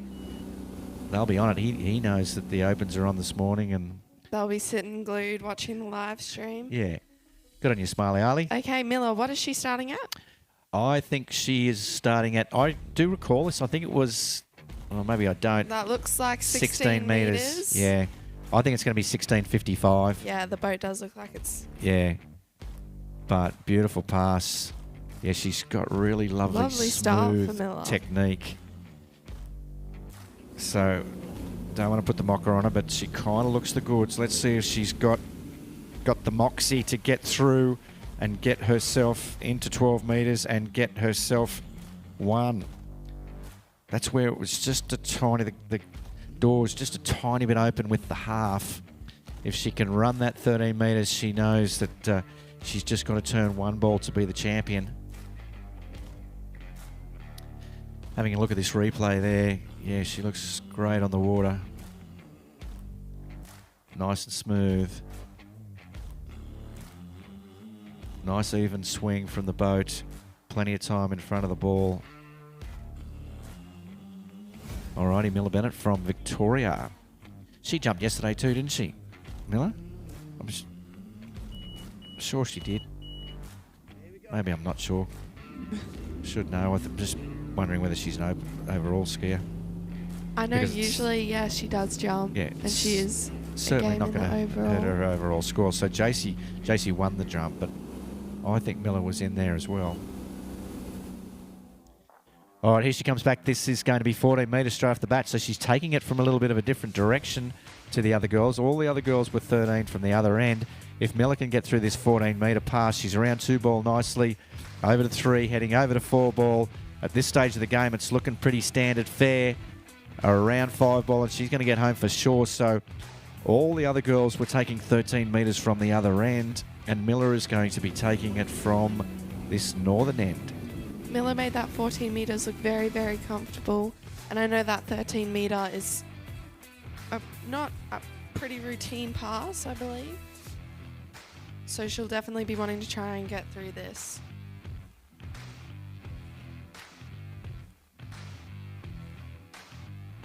All right, Georgie, it's crunch time. This is crunch time right now. Crunch time. 13 metres. She ran it in her first round. She needs to run it in this round in order to give herself a chance. She's still only giving herself a chance to take the win. This is definitely a high-pressure situation for her. This is kind of the decider for the podium. And 4 at 13 metres is second place as well, so that might be in her mind just slightly as well. I don't really think so. I think she's just going to be focused on running it. And the way she's run those other passes, I think it's in the wheelhouse. Let's see what we got though. But this is the final of the national titles. So if you want a little bit of pressure, here it is. Here it is for Miller Bennett. All right, coming in, 13-metre line. What has she got for us? She has turned one ball fairly She's well. had a lovely start. Oh, I'm not sure she got all at 2, but she's in the game for sure. She's around 3 ball, heading over to 4. She's okay out of 4 ball. It's all there for the taking. She's come out of 5 okay. I think she is going to do it. All right, she's run that 13-metre pass. I'm not sure whether there was moments or not, or whether it was all standard fare for her. Maybe that it was is very, very exciting skiing from Miller Bennett. She'll be stoked with that. Maybe it's just there was moments for me. Let's have a little bit of a look at the replay, see how it went. Yeah, she did snap one ball pretty tight, and I thought she didn't quite get shoulder down there a little bit, but she held onto it well. I didn't think she got all of 2 ball. Maybe there was just a smidge of a delay, but it was pretty good in the end. She looks pretty good around 3 ball there, and a solid 4 ball, I think, to stay on track. And no problems out of 5. All right. So I kind of feel like she knows now. She just needs a piece of one. She just needs one. So I kind of have a feeling that she might just ski around 1 ball and head back to the wakes. Because to get a start on this pass, you've really got to commit. And that's what Holly did. And she, Holly's thinking, I'm gonna go 1-2. I'm gonna put some pressure on here. And if it doesn't work out, that's what ends up happening here in the drink. And that's what happened to Miller Bennett first round. So she got half. Can she get 1 ball here? This is Miller Bennett, potentially our under-21 champion, if she can ski around 1 ball and back to the wakes. Oh, she had a moment, but she did it. She's around 2 as well. She's going to get a full 2, so she stamped her authority on that. That is 2 at 12 metres for Miller Bennett from Victoria. And she is your gold medalist, your champion in the under-21 women's slalom division for the 2025 Malibu Waterski Australian national titles. All right, there is our first. It's not our first champion. We had another champion earlier.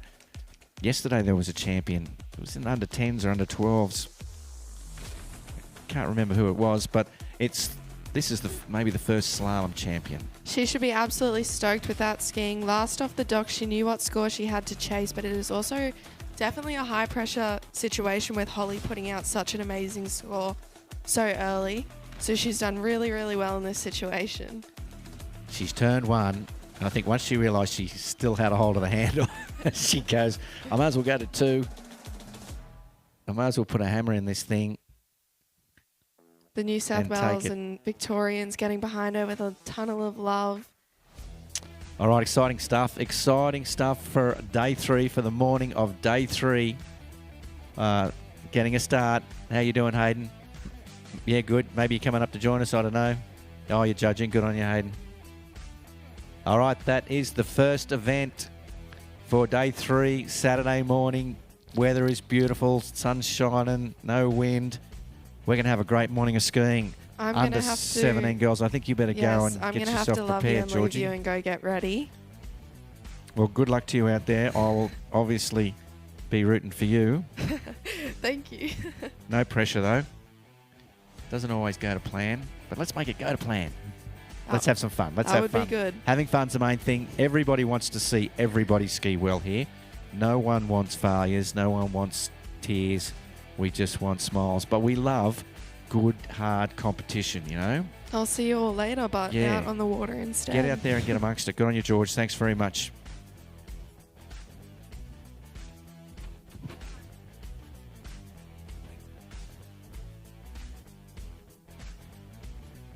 Marty, right, maybe you're going to come and join me, eh? You don't feel like coming to join me?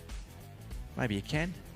I know I'm hoping Rob Wing's going to come and join us up here for the Open Division if he gets back. I know he's over at Lake 2 watching a little bit of trick skiing first thing this morning, but he said he was going to come up and help us out with the Open Divisions. He knows all those skiers pretty well.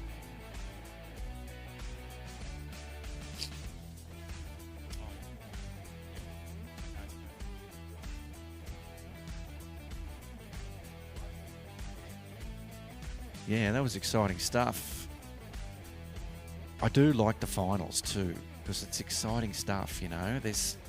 I like good, hard competition where it's close, and that was great. So Miller Bennett, I need to go over that again, don't I? It is Miller Bennett was our champion skier with 2 at 12 metres. So she's going to take gold medal. And then I believe we have Holly Luciv from Western Australia with half at 12 metres coming in the silver medal position. And then we are going to have Emma Nieberding from Queensland with a score of 4 at 13 in our third place there. So congratulations to all those girls from all around the country in the under-21 women's slalom event. How good is that?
Alrighty, Marty Wright from far north Queensland joining me up here in the tower for our under-17 girls. This is going to be their first round, their seeding round, 12-strong field. What are we thinking, Marty?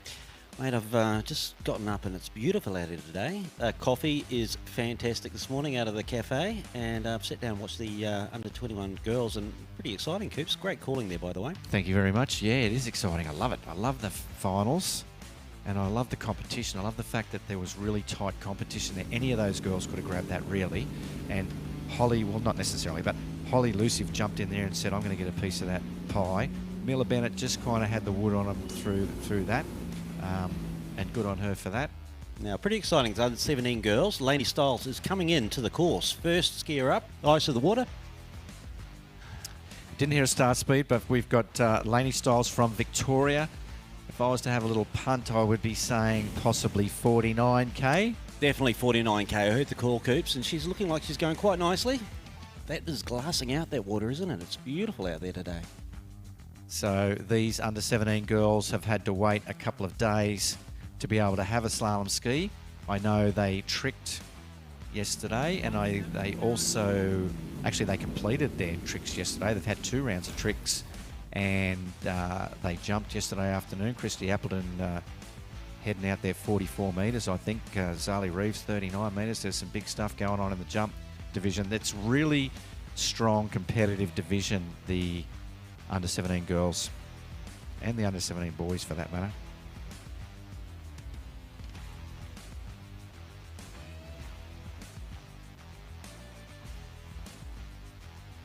Just watching the replay go through here, Coops, and I know it was a bit late at 6 ball. I'm just interested to see whether she got around it. I haven't heard a final confirmation from the tower yet, I think. Hope she did. Yeah, she got around that. I think so. Did she get back to the exit gates as maybe part of it as well? Oh. It's a bit hard to tell there on that shot whether she did get back to the exit gates. Glad we're not judging this one, Yes, Coops. I know. I hope she does. I want everyone to get through that opening pass so you can just have a bit of a retake and settle yourself and make it happen. I know the feeling. The last two nationals, not this one. I had not a bad nationals this one, but the previous two blue openers in the first rounds. And it just rattles your cage. Like, it doesn't actually, in this case, under-17 girls, it doesn't matter that much because it is a seeded round, so she's going to get her shot at it next round. But you want to ski some passes. You want to go and ski some passes, have some fun. And quite frankly, Coops, you don't get to ski in water any better than this, do you? Yeah, that's right. So conditions are good. You know, that's where you do knock yourself around a little bit too. If conditions are good, sometimes conditions are poor and you're fighting that a little bit, and then it's the toughest and the best skier who can manage those conditions. And we're always waiting and hoping we're going to get good conditions so we can get right up to the pointy end of where our personal bests are. And definitely here we've got that opportunity. Now, what do we establish? She's coming back on the next pass? I think she might be. We're going to see if she pulls out. I didn't hear the call from the... She looks like she's thinking about skiing to me. Oh, maybe not.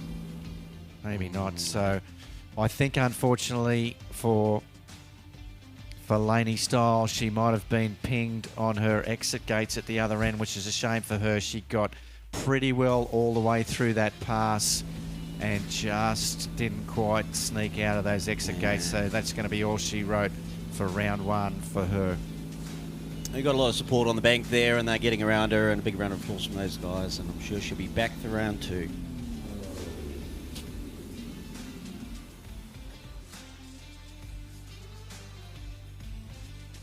All right. So I'm not sure whether they're quite set up yet today, but I didn't realise it until I went for a bit of a walk. D3's got quite a big tent with loads of skis and all sorts of gear.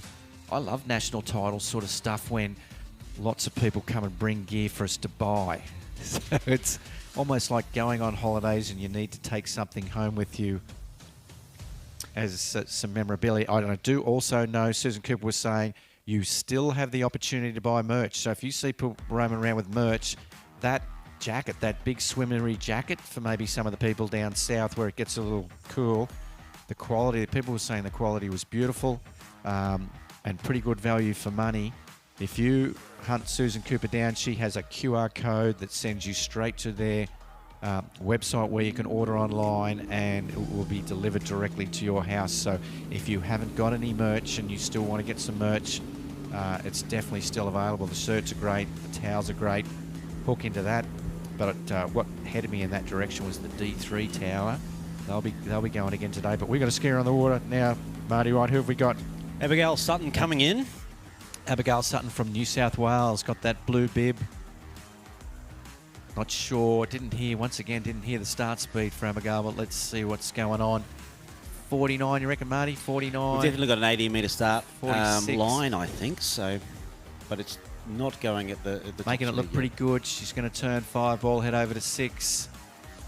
Nice opening pass for her, whatever it was. We'll tell you in a sec when we hear back from the boat what that start speed was, but she's got through it, no problems at all.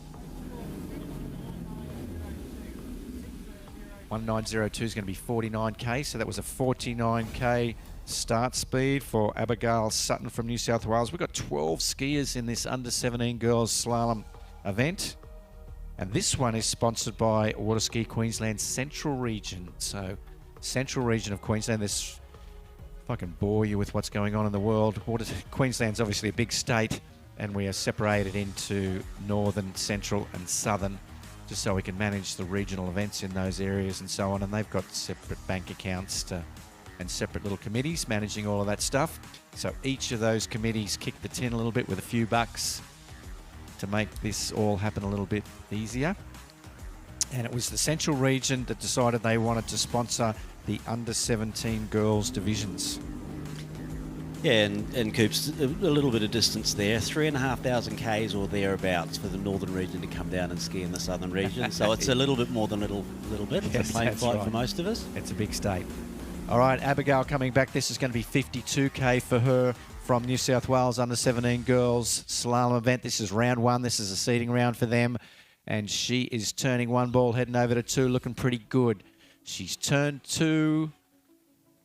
A little down course at three, but she's still in it, nice and tall. I think she's in trouble at four ball. I don't think she's got enough of four ball, but that is four at four balls, and they're cheering, so maybe that's right where she needs to be. Four at 52, 18 metres.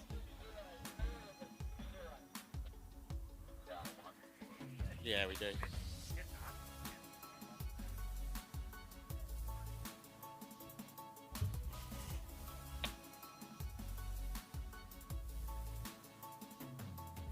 So confirmed 4 at 52 for Abigail Sutton, and there's counting from the shares there, Coops. It sounds like the that might be pretty close to a PB, if not.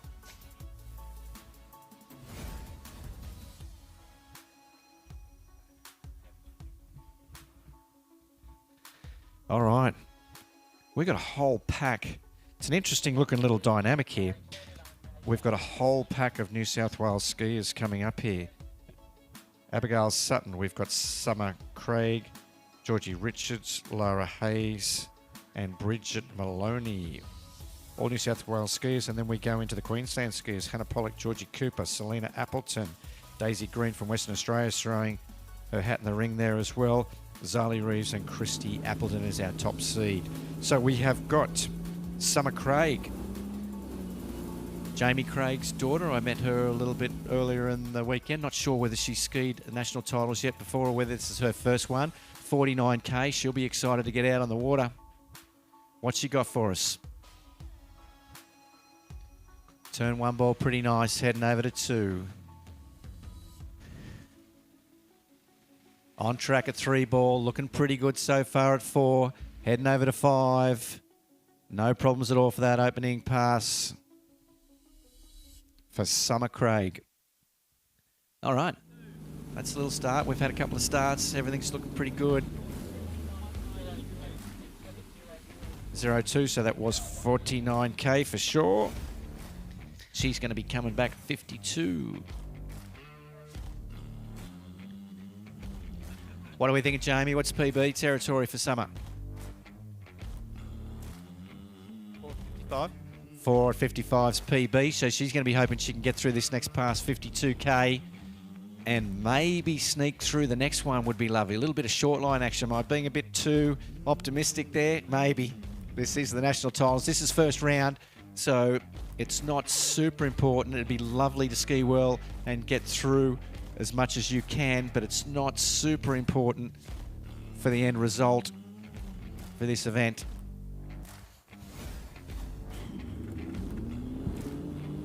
Going up there on screen, we see Jack Sutherland, the driver for this event, and Jack is a Southern Regions skier and driver, young fella, and it's great to see some young people out there driving these top line skiers, Coops. Yeah, it's good, isn't it? So we definitely need new blood coming through in all of the ranks, judging, driving, the whole box and dice. All right, Summer Craig on the water here, 52K, her second pass. She got through her first one. Not a bad one ball. She's in the game. Pretty good out of two as well. So she needs to stay on it here. Drifting down course. Maybe a smidge. Needs a solid four. A little bit of trouble at four, I think. It's turning five. Can she get home? Hopefully she can get home. Oh, yes, she does. She's around six ball. And she's home. Phew. I think there was some moments there. It wasn't too bad, but just drifting down course a smidge. But she did not panic, Coops, and she held it together and got through those gates. That's and there's no exactly right. style points in this event, is there, Coops? It's just a matter of getting around those boys, getting back there and having another go. Having a look on the replay there into 3-ball. Pretty good, really. It always looks a little better. Nice, she bit it off at 4-ball and just pulled the handle away from her a little bit out of 4-ball, but she got it back together at 5-ball. And in the end, she was a little late at 6 and gates, but there was no real drama there. She got home, no problems. All right, so she's going to get her shot at personal best. Dad's telling me that it is 4 at 55. That's what she's going to be coming back at. So if she can get to 4, can she get all the way down the pass? Maybe she can. Maybe she's a big event player. You never know. She's given herself a shot at it, that's for sure. Summer Craig, New South Wales, in the pack of all of these New South Wales skiers in the under-17 girls division. Here she comes through those entrance gates. Around 1-ball, pretty good actually. She's turned a little bit down course at 2. I think she's going to be struggling a bit. She is around 3 though. She's still in it. She's got around 4. She's heading to 5. Not sure she's going to make it to 5. Just inside of 5-ball. So that is an equal PB for her. 4 at 55k. Good job to Summer Craig from New South Wales. What are we thinking, Marty? I think it was fantastic. PB at national titles, Coops. You can't really ask for much more than that, can you? Or equal PB. Doesn't matter what we get, we always want more. It's bad, isn't it? We're never satisfied. No, we do get a little bit satisfied if we win. I think that's what keeps us coming back, though, isn't it, Coops? Trying to get that one more ball, one more pass. I suppose it's a little bit like golf, isn't it? Where no matter what you do, you feel like you can do better. That's the scoop. All right, good job, Summer. 4 at 55k. Just saying, there's a lot of New South Wales and Queensland skiers in this division, but there's a lot here overall this weekend. I know I'm the helping out being the Queensland manager, and we've got 40 skiers here this weekend, Coops. All right, nice. And I know that New South Wales, I think they may have pretty close to that as well. So those two states are representing at these national titles. Yeah, there's plenty. I could definitely see.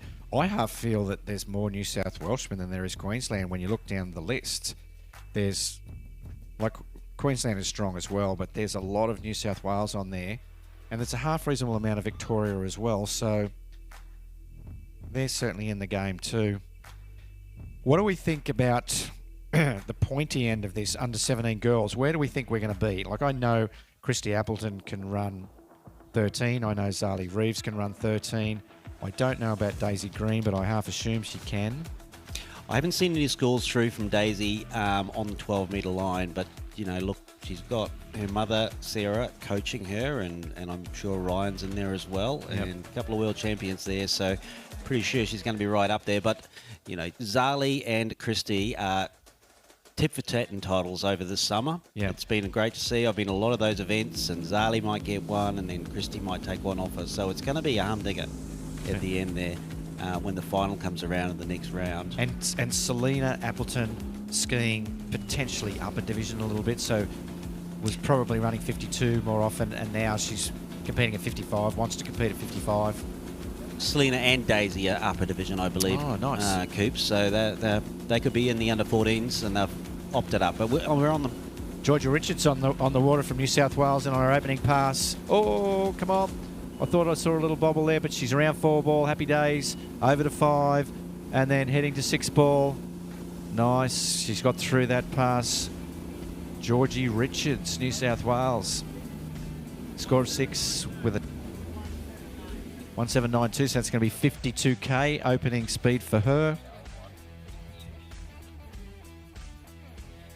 Yeah, nice. Just finishing off there, Coops. I know Selena was at the Aussie Kiwi this year, and she dropped down under 14. She ran a 13-metre pass there. So, look, Fair you enough. know, we might see a bit of action today with Daisy and Selena. Obviously, they're looking ahead for the Worlds, maybe under 17 Worlds they're thinking about, and that's Fair maybe why they've moved up, just to get a little bit more time. A little bit At more that time 55K. at 55k, so they can get some scores that potentially qualify them and just move forward to it anyway. Look at that down there. It'd be nice to get a shot of that. Look at the kangaroos bouncing around behind the boat. I don't know whether you can get onto that, Gus, That would have been a great shot down there with your PTZ. Bunch of kangaroos bouncing around behind that in the boat. We might see them out the back there as they're turning the corner. All right, Georgie Richards from New South Wales. She's going to be coming back now at 55k flat out for these under 17 girls. This is going to be 18 metres. Let's see how she goes. She's turned one ball nicely, so she's made a start on this pass. She looks pretty good out of 2, so she's making it look good so far. A little funny 3, but it was fine. She's still definitely in the game. A little late at 5, but she's turned it pretty well. I think she's going to get home. She is home, so nice pass for Georgie Richards from New South Wales. So now we're going to see our first little bit of short line action. So she is going to be shortening up to 16 metres. So that is our 4th skier out of 12, and we're already starting to chop the line. So pretty confident we're going to see a lot of short line skiing out of those our next 8 skiers. Confirmed skier turning 16 metres, orange.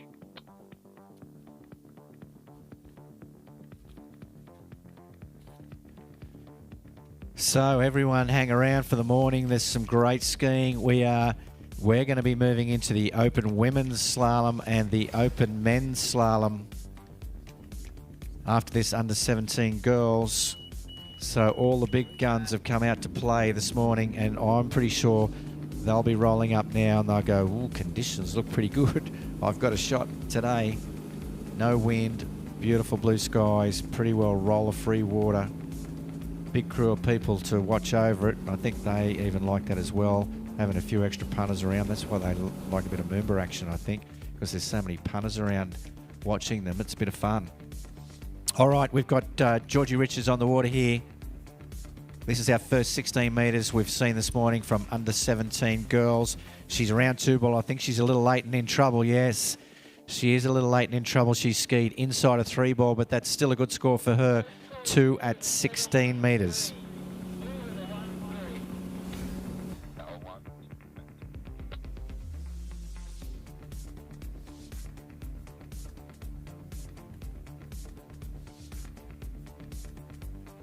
It's almost feeling hot, Marty, now. Well, that sun was peaking down and just getting us in this commentator's booth here, Coops. But it is rising now. We'll be able to have a seat and relax a little bit more and settle in and watch some of this fabulous skiing that's under 17 girls.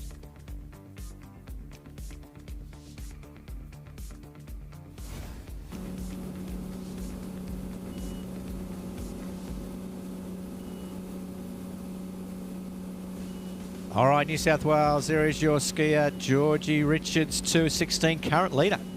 Current leader at this stage of the game. Not sure that's going to hang in there for too long. But she is the current leader in this seeding round for the Waterski Queensland Central Region Under 17 Girls event. All right, this is the first ski they've had in slalom. And it's going to be the first ski the open skiers are going to have in slalom. And I believe they might be doing the finals on Monday. Not sure about the open, so maybe they might be tomorrow. Probably should know that. It'd be good to know. Open slalom's tomorrow. It is, open jump is on Monday. Fair enough. And we've also got a few of the finals tomorrow. I know my son under 17 boys. A little bit after the open men's final, so that's going to be a pretty exciting event as well. Yeah, Georgie was saying that the under 17 girls is on Monday.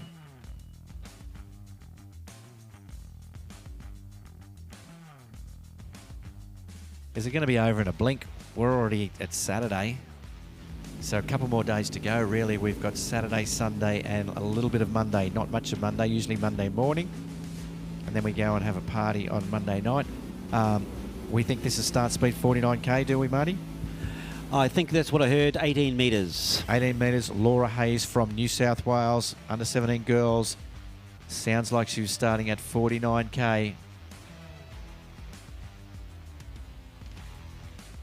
All right, turn one ball, pretty nice. Round 2, she's looking on track here. Over to 3 ball. Nice style, making it look pretty easy. No problems at all for Laura Hayes from New South Wales on her opening pass. in this 2025 national titles.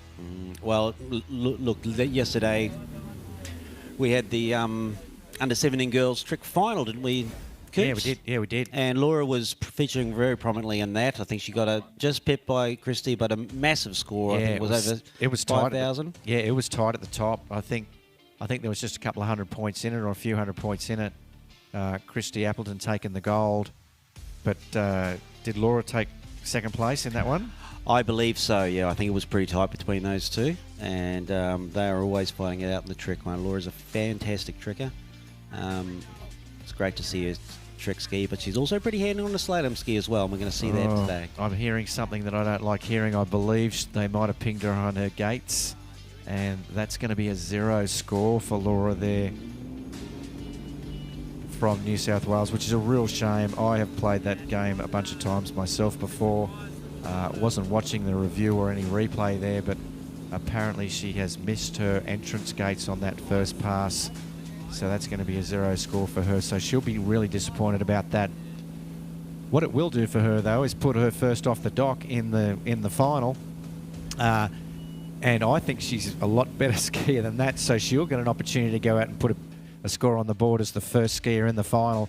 And if she skis a big performance, she can still win it. So it's not the end of the world. Yeah, and she will put a lot of pressure on those coming after her, won't she, Coops? Yes. Disappointing for today, but not the end of the world for sure.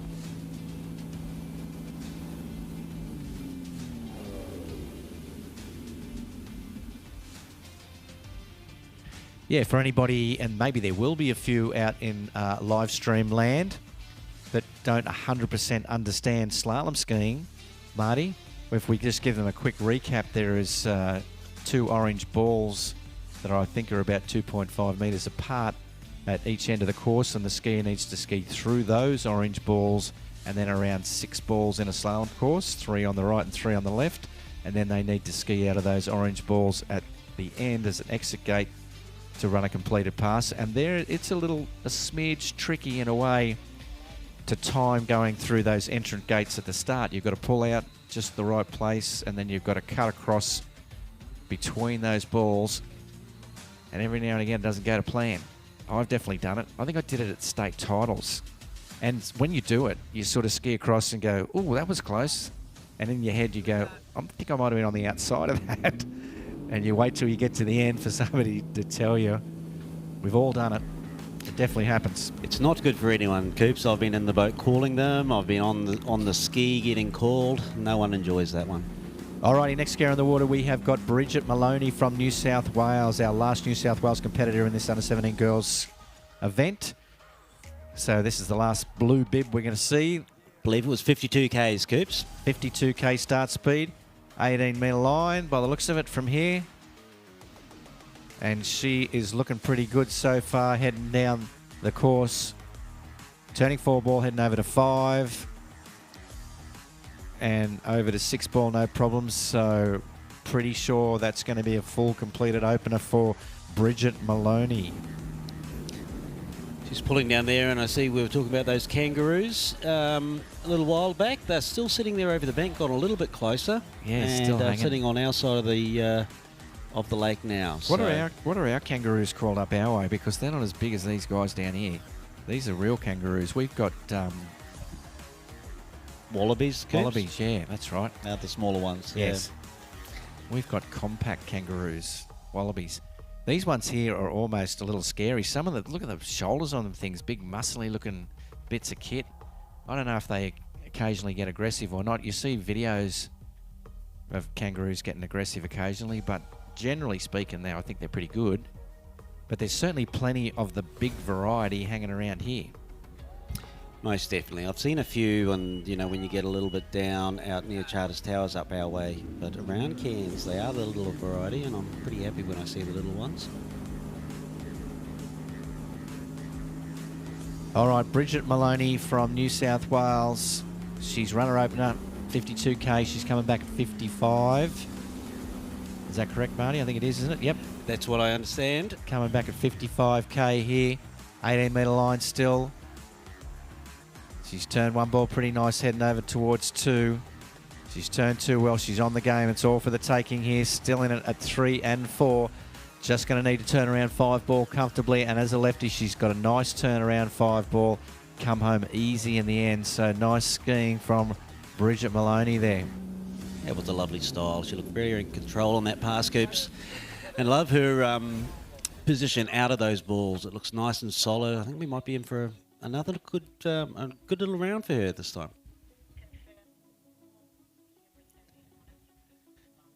She's going to have a shot at the lead. Current lead is 2 at 16. And she's about to run in at 16. And the way she ran that 18-metre pass, I think she would be a chance to run the next one.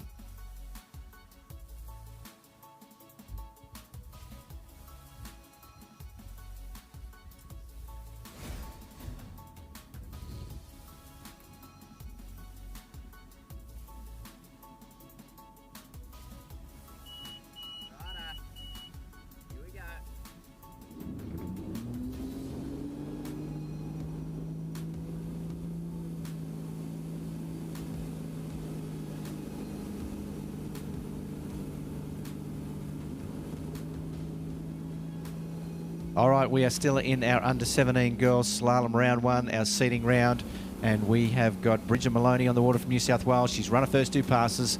She's coming back at 16 metres. Current lead score is 2 at 16 metres. Is she about to snatch the lead? Oh, funny into one there. She got a little pitch at the wakes, but she's still on track. She's around 2. She's got the handle pulled away from it's hard work, but she's staying in it. She's a worker. She's around 4. If she can drag it back together, this is going to be a sensational pass. Oh. It was almost too good to be true. There was all sorts of moments in there, and I thought she was going to get it back. Still pretty good scan, though. 4.5, 16 metres. That puts her into the lead. I think she was just this far away from getting through that, though, and she might have had a little bit of 14 action. This will be an interesting replay. There she goes out of 3 ball. She was back on track by 4 ball. Realistically, it was almost a bit of 5 ballitis there. I think she might have surprised herself to be as back on track as she was. And then it fell apart at 5 ball.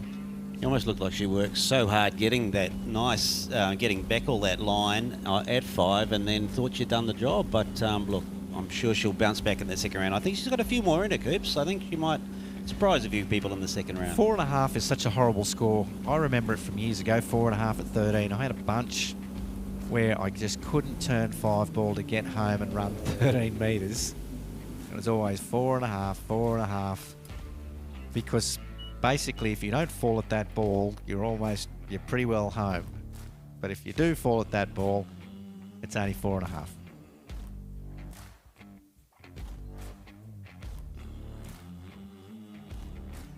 Anyway, she is our new leader, so, you know, and that's not to be sneezed at because she is our 6th skier out of 12, so she's right on the middle of the pack there.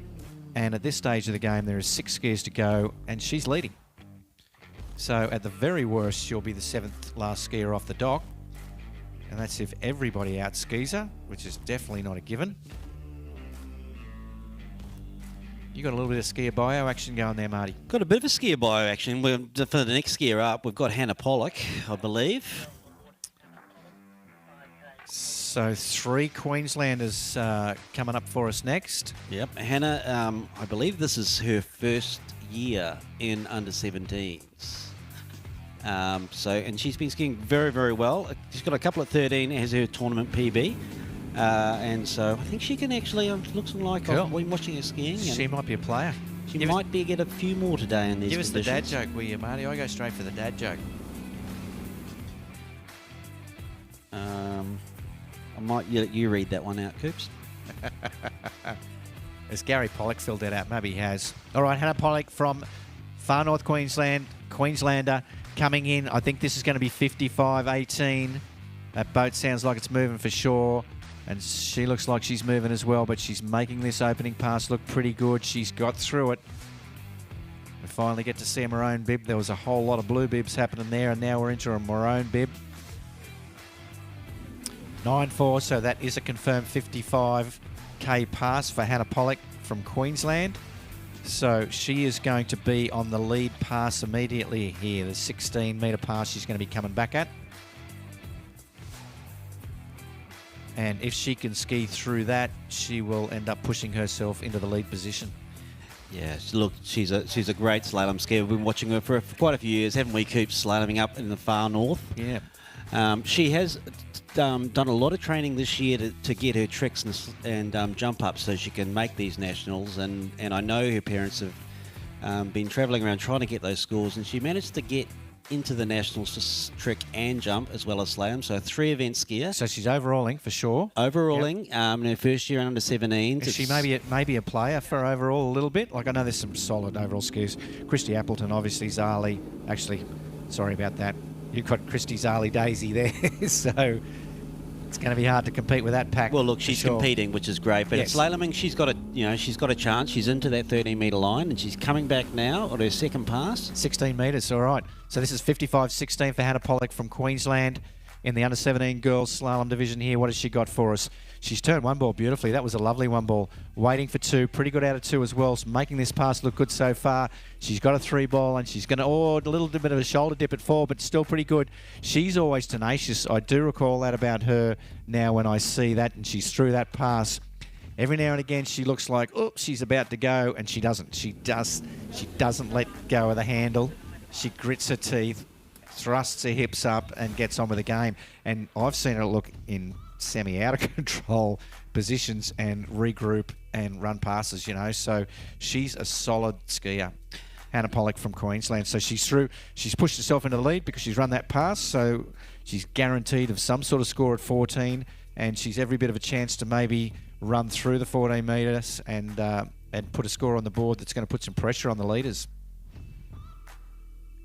Yeah, I mean, Hannah is, I heard you talking about Emma and Sam Nieberding. She's from the same club as those.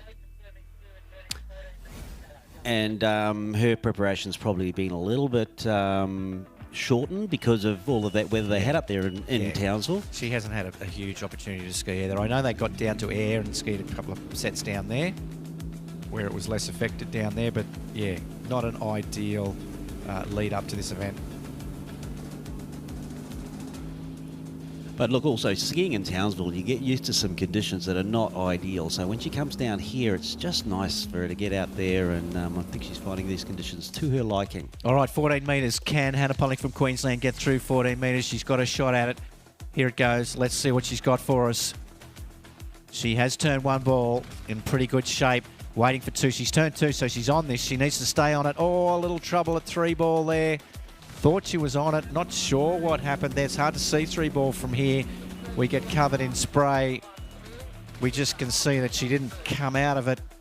Gus has queued up a replay for us straight away here. Through the gates, pretty nice. Round one, pretty good shape out of one there. And pretty good out of two as well. Like, she might have been drifting down course a little bit. Just did a little more than she needed to there, I think, at 3. Really bit off a bit too much. Drag the handle out of her hand, but that's still a pretty good score, 2.5, and that is the new lead score, 2.5 at 14 metres with only 5 skiers left in this division, so she's up there.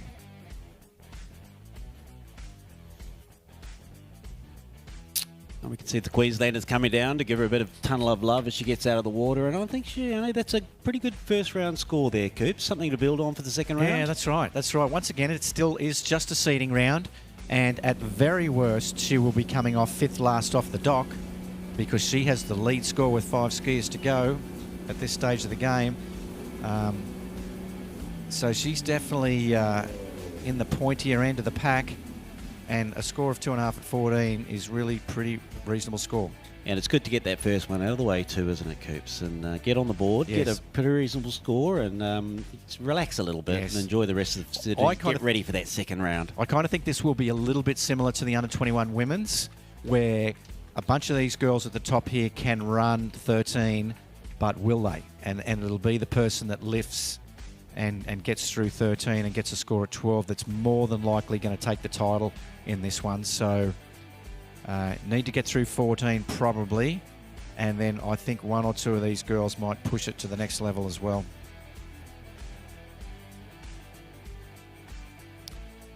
Well done, Hannah Pollock from Queensland. Good job. All right, next skier on the water is another Queenslander, somebody I know pretty well, Georgie Cooper. Don't really want to say too much as Georgie skiing. Put the mocker on. I know she's going to be nervous down there for her opening pass. This is Georgie.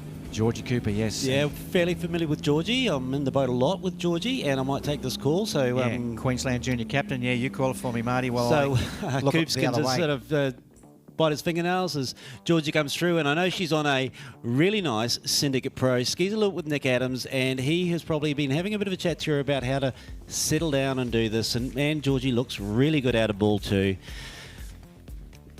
Nicely out of ball 3, and yep, just leaning on it in ball 4, and looks like a really nice opening pass for Georgie Cooper. That was a beautiful pass. So you got my heart in my throat a little bit there, but she made that pass look really nice and easy. Smooth and easy. Got a little message from Kim Campbell saying, go Georgie. Good on you, Kimmy. Now, as a parent, after that first pass, you can sort of breathe a sigh of release and relax, Coops. And I'm feeling that wash over you at the moment, saying now Georgie can get down to work and see how far she can get down. Yeah, I would hope I hope this next one would be in her wheelhouse as well. And it's generally 14. That's the bogey that she would like to get through. But you don't take any passes for granted. You definitely don't take the opener for granted. And then, well, realistically, you don't take any passes for granted. Not sure if they're holding there for any reason. If she got gate issues, maybe. No, I think you're a little bit worried. I think the boat's starting to move and come to the course now. I didn't hear anything there, Coops. So.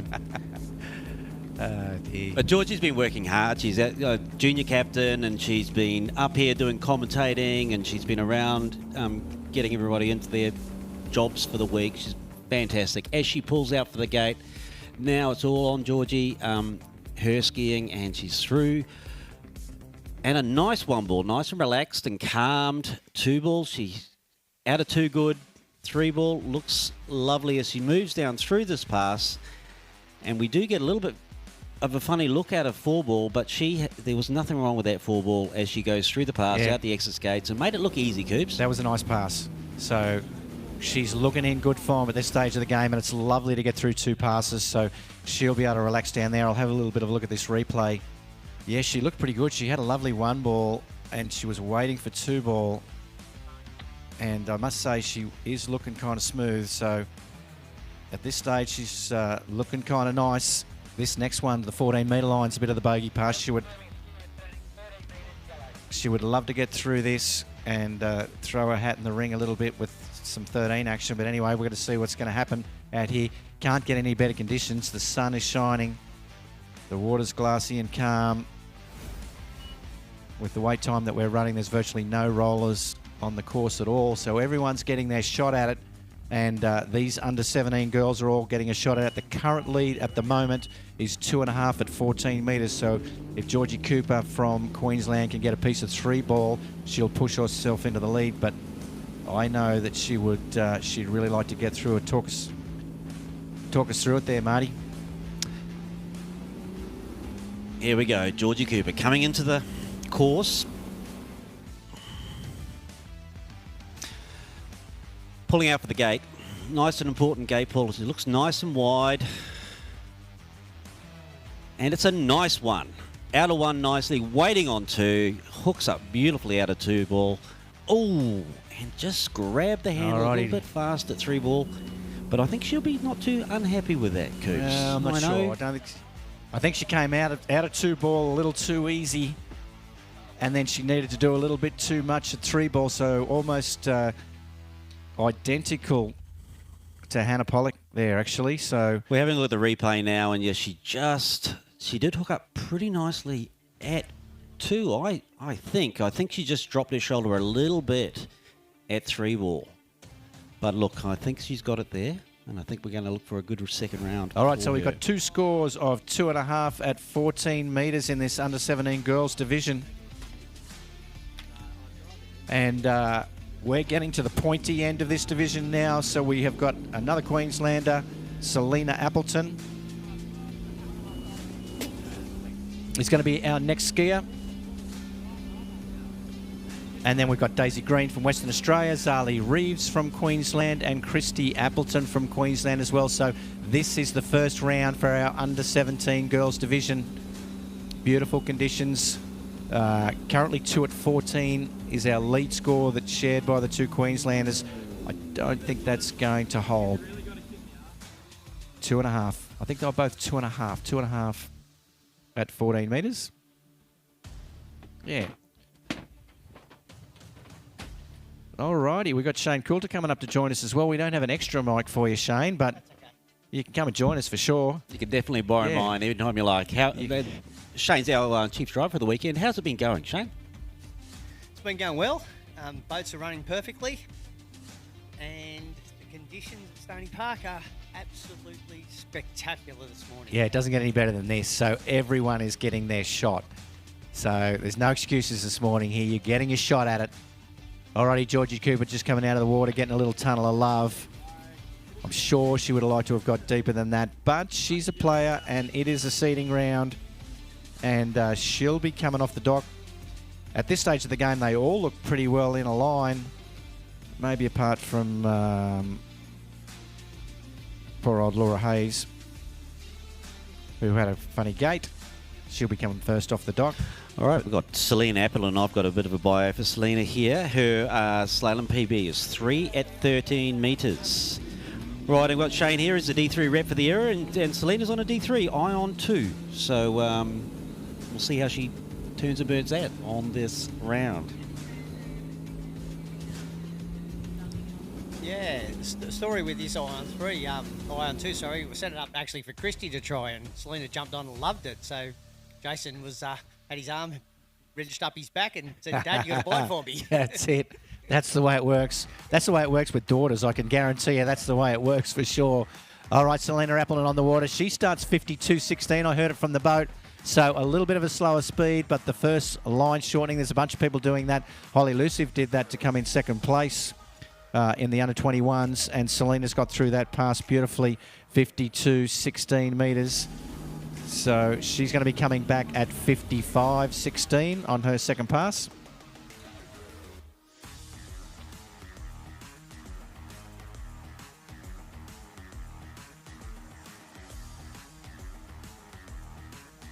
Yeah, Selena was one of our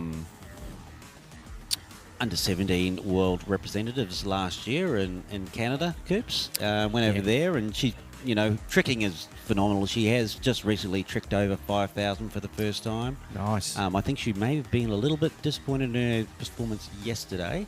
But look, she's a great tricker, and like we said, she's moved up. She's actually under 14 skier, skiing under 17s.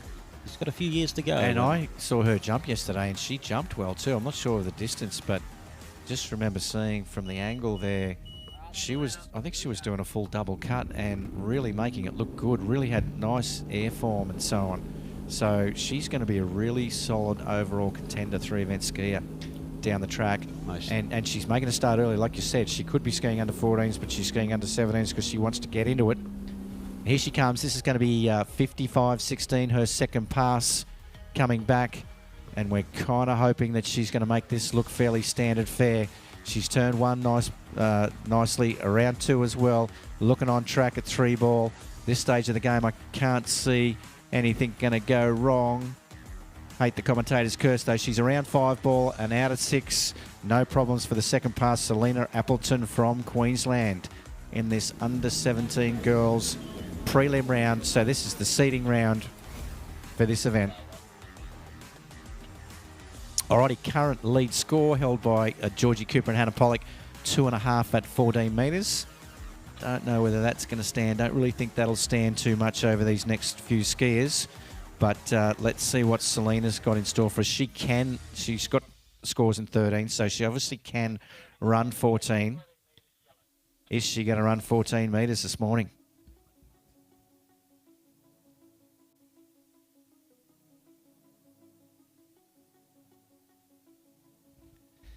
Is there a hole around 3 ball? The last two skiers have gone in around 3 ball. Yes, there was a few holes around the slalom course last weekend, wasn't there? For the overs event, they were everywhere. It was like a dodgy Queensland potholed old back street. Yes, that's right.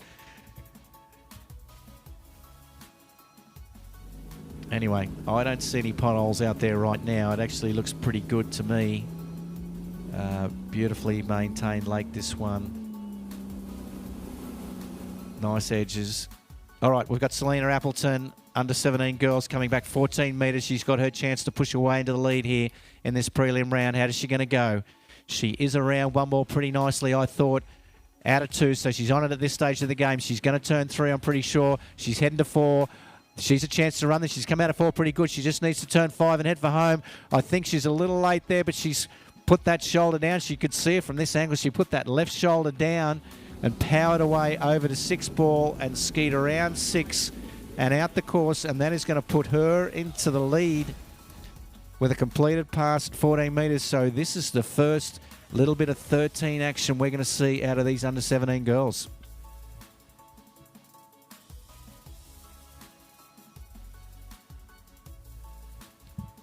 I think, Coops, you look at Selena's technique, she's very patient at the back of the ball. She keeps her hips to the handle. She hooks up nicely.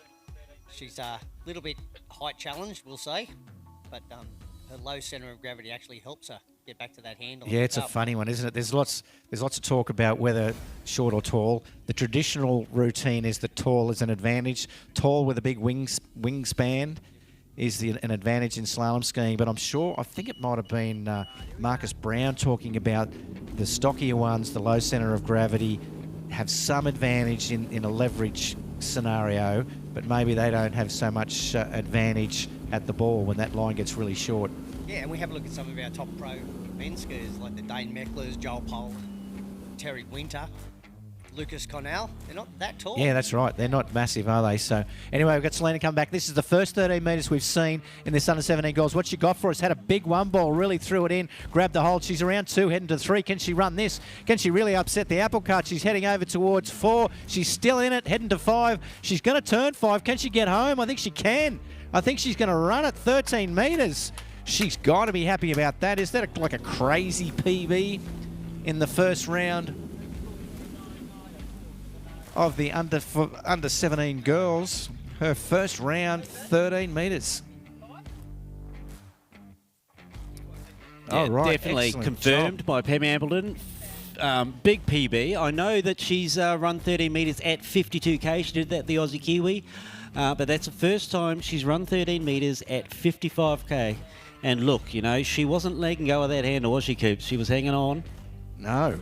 Man, she was right from one ball. She had a funny one ball, but she just grabbed the hold and she had angle. The ski had angles, so she just powered through. And then there was a whole bunch of turns there where she powered through. And I tell you what, I reckon there's probably 3 girls down on the dock there that took a pretty solid gulp when they saw her going around 6 ball and out the exit gate, because they've got some work to do now. I know, and look, one of them is her big sister, Christy Appleton, and, you know, wonder what's going to be the dinner tale tonight if Yes. Selena does pip Christy. So there might be a bit more pressure on that one. I don't know whether she was touted to be the leader of the pack at the end of this, but let's see what she's got at 12 metres. Obviously a gutsy little skier. Let's see what she's got at 12. This is our first bit of 12-metre action in the under-17 girls event. Selena Appleton. She's turned one ball, heading over towards 2. I think she's going to get 2. She's going to do 1-2. That'll do. But what sort of score is that? That is 2 at 12 metres. 55k for Selena Appleton in the under-17 girls slalom event. That's quite a massive score, Yeah. actually, Coops. I know that Zali's got to 3 ball, and I'm pretty sure Christy has got to 3 ball, but I don't think anyone's got a score on the board at 4 balls in the under 17 girls. So Get ready to ski.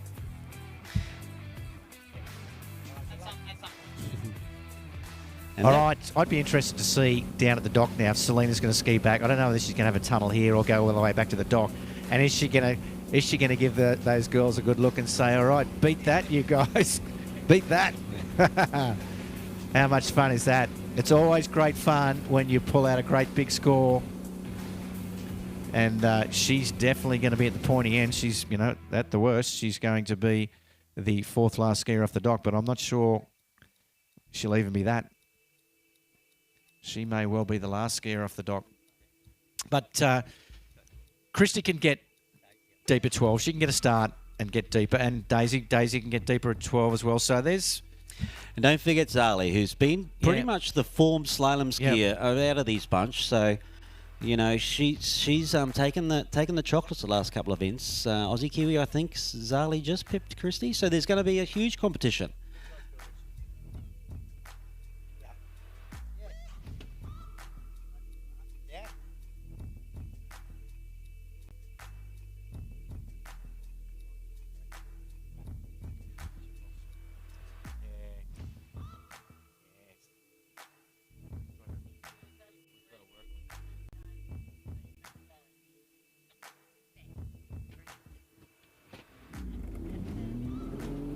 All right, we've got to reset ourselves after that excitement of Selena Appleton there.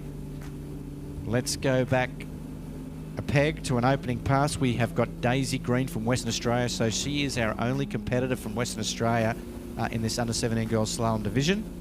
And I know for a fact that she is a pretty good slalom skier. So what has she got in store for us? I think probably a 16-metre start. Is that what we think? 16... Maybe 16.52. The boat does look potentially maybe a little slower. So I'm kind of thinking 16.52. She's really walking up there, making it look pretty easy, Shane. Daisy's a very, very sweet skier. She has perfect structure when she hooks up. You know, obviously trained by one of the former best slalom skiers in the world. Yes, she's got a pretty good team. Team Green is relatively strong, you'd have to say. Yeah, so, yeah. And you can see, I mean, Fletcher is just kicking ass as well. I haven't seen him ski for a while, and his trick run's ballistic. You know, he was coming off the top of that ramp beautifully as well yesterday. You know, had more height than anyone, I think, out on the water. Yeah, Fletcher's kicking. Interestingly, they both share the same ski. Both riding the 65 Ion 3. Oh, really? It's not the same one though, surely, is it? The same ski. Holy. Well, you know, the ski's got good habits in it. Why would it change? It's trained. That's funny though, isn't it? I mean, if you can get a brother and sister to share a ski, yes, that's right. Will they share anything? Exactly right. Oh, that's unique. That's pretty funny, actually. It's good. They said, well, they won't be skiing at the same time, so yes. Anyway, she's coming back. That was 52.16, so she's going to be coming back at 55.16. Daisy Green from Western Australia. She is Western Australia's only competitor in this under-17 girls, but she's a pretty good one, so let's see how she goes. She's got a big score to shoot for, though, 2 at 12. This is 16 metres at 55 now. Heading away down this pass, making it look pretty good. Heading over towards 5 ball. I can't see any problems at this stage. She's going to get through that and be coming back at 14 metres. Man, they need to get through 2 more passes now to be playing with Selena. Yeah, you know what it's like though. One pass at a time. Don't get ahead of your game. Yeah, exactly right. Exactly right. And they are all skiing a bunch of passes, so tournament director's nightmare, isn't it? Isn't that the way it is? Where Chief Judge is already worried about how we're 3 minutes late. We made up a tiny bit of ground yesterday, didn't we? We made up a little bit of ground with an extra jump yesterday, but it's a funny one. It's a bit of a catch-22. We'd love to see everyone ski well, but a tournament director just kind of feels a little bit good when some people don't ski that well and keeps the game moving along, you know, so we can stay on time. I think Shane might be worried about how much fuel's in those Malibus as well. Might have to top up a little bit more before each round if these guys keep running all these passes. Yeah, we had an incident yesterday where we threw extra jump vision on, and I was like, we've got to put 20 litres in this boat before we do that. Good idea. They definitely don't want to be running out of fuel, that's for sure. Alrighty, we've got Daisy Green from Western Australia. She's coming back. This is going to be the 14-metre line. We've only really got one person through this 14-metre line, which was Selena Appleton. She just happened to ski the next one as well. But are we going to see our second skier in this under-17 division get through the 14 metres? I've got an inkling maybe we will. She's out of 1 ball, pretty good. Over to 2, out of 2, not too bad as well. Waiting for 3. I don't think she's super early, but she's definitely not late either. She's had a nice 4 ball, so she's on track around 5 and over to 6, and she skied out of that pass nicely. Well done to Daisy Green. So she's going to give herself her shot at 13 metres. Did we say that she's got a PB in 12? I don't believe so. I think she's got a PB at 13. 13. Deep on the 13-metre line. I haven't seen a 12-metre pass, although we don't really see many scores from Western Australia either. So she may have snuck one in there, and I couldn't see it. But Selena Appleton didn't have a score in 12 metres either, and now she does. So everyone's a chance. Alrighty, it sounds like there is going to be a judges' change. Probably will be for the open division. So if you guys, and you probably would know that you are judging for the open divisions. We have got John driving and Jamie Mitchell in the boat. We've got Marty Wright as a tower judge. Glenn D is a tower judge. Amanda Cornell, I think it's going to be as gate review, and Declan Nolan with the gates as well. And Kiralee is the scorer. So if you guys are involved in judging the open divisions, the next 2 divisions, if you could start heading towards your position so we can keep this ball rolling, that would be great. Thank you. Alrighty, here's the one. Here it is. We have got Daisy Green coming back 13 metres. We're not sure whether she's run this in comp before. Here is her chance. She's going to need to start. What have we got for us, Daisy Green? Not bad out of 1. Actually, it was a pretty good turn. Not bad out of 2 as well. So she's in it. She's a player. Down course at 3. I think it's a little trouble. She's a little late. Yes. A little down course, a little late out of 3. Not enough angle out to get to 4. That's still a sensational score of 3 at 13 metres for Daisy. So that's going to put her into 2nd position. So at this stage of the game, we've obviously got Selena Appleton 2 at 12. Then we have got Daisy Green with 3 at 13. And then we have got Georgie Cooper and Hannah Pollock with 2.5 both at 14 metres. All right, Shane, it's happening. Who's John Weeks is driving the opens, is he? Yep, John's going to do the open women. It's going to be a fantastic. Oh, you're going to do the open men potentially? Open men. Oh, Yep. exciting stuff. Yep. It's a big field too. The open, It is a big field. Open men's huge. Like we've got 6 girls for the open women. We've got 14 men. So let's quickly run through it. Jacob Saddington, Victoria. Callan Ashcroft, New South Wales. Lockie Butland, New South Wales. Joel O'Toole, New South Wales. Alexi Werner from Victoria. Joel Wing from Queensland. Patrick Crisp from Victoria. Archie Davis from the ACT. Corey Saddington, Victoria. Nicholas Adams, Victoria. Jack Christie, Victoria. Trent Nelson, Cranfield, ACT. Joel Howley, Queensland. Lucas Cornell, Queensland. Man, you're going to have your work cut out for you, Shane, for that one. Yeah, it'll be good. Yeah, I always enjoy it. It's good fun. It's good banter amongst the guys. It's serious, but it's sport. We do it for fun. Yes. And the talent is immense. I look at those names. It's only a few Yeah. years ago, I was throwing half those kids in juniors. They're all in open men now. Yeah, Anyway, that's a big pack there. Zali All on right, the water. next skier on the water, we've got a Queenslander, Zali Reeves.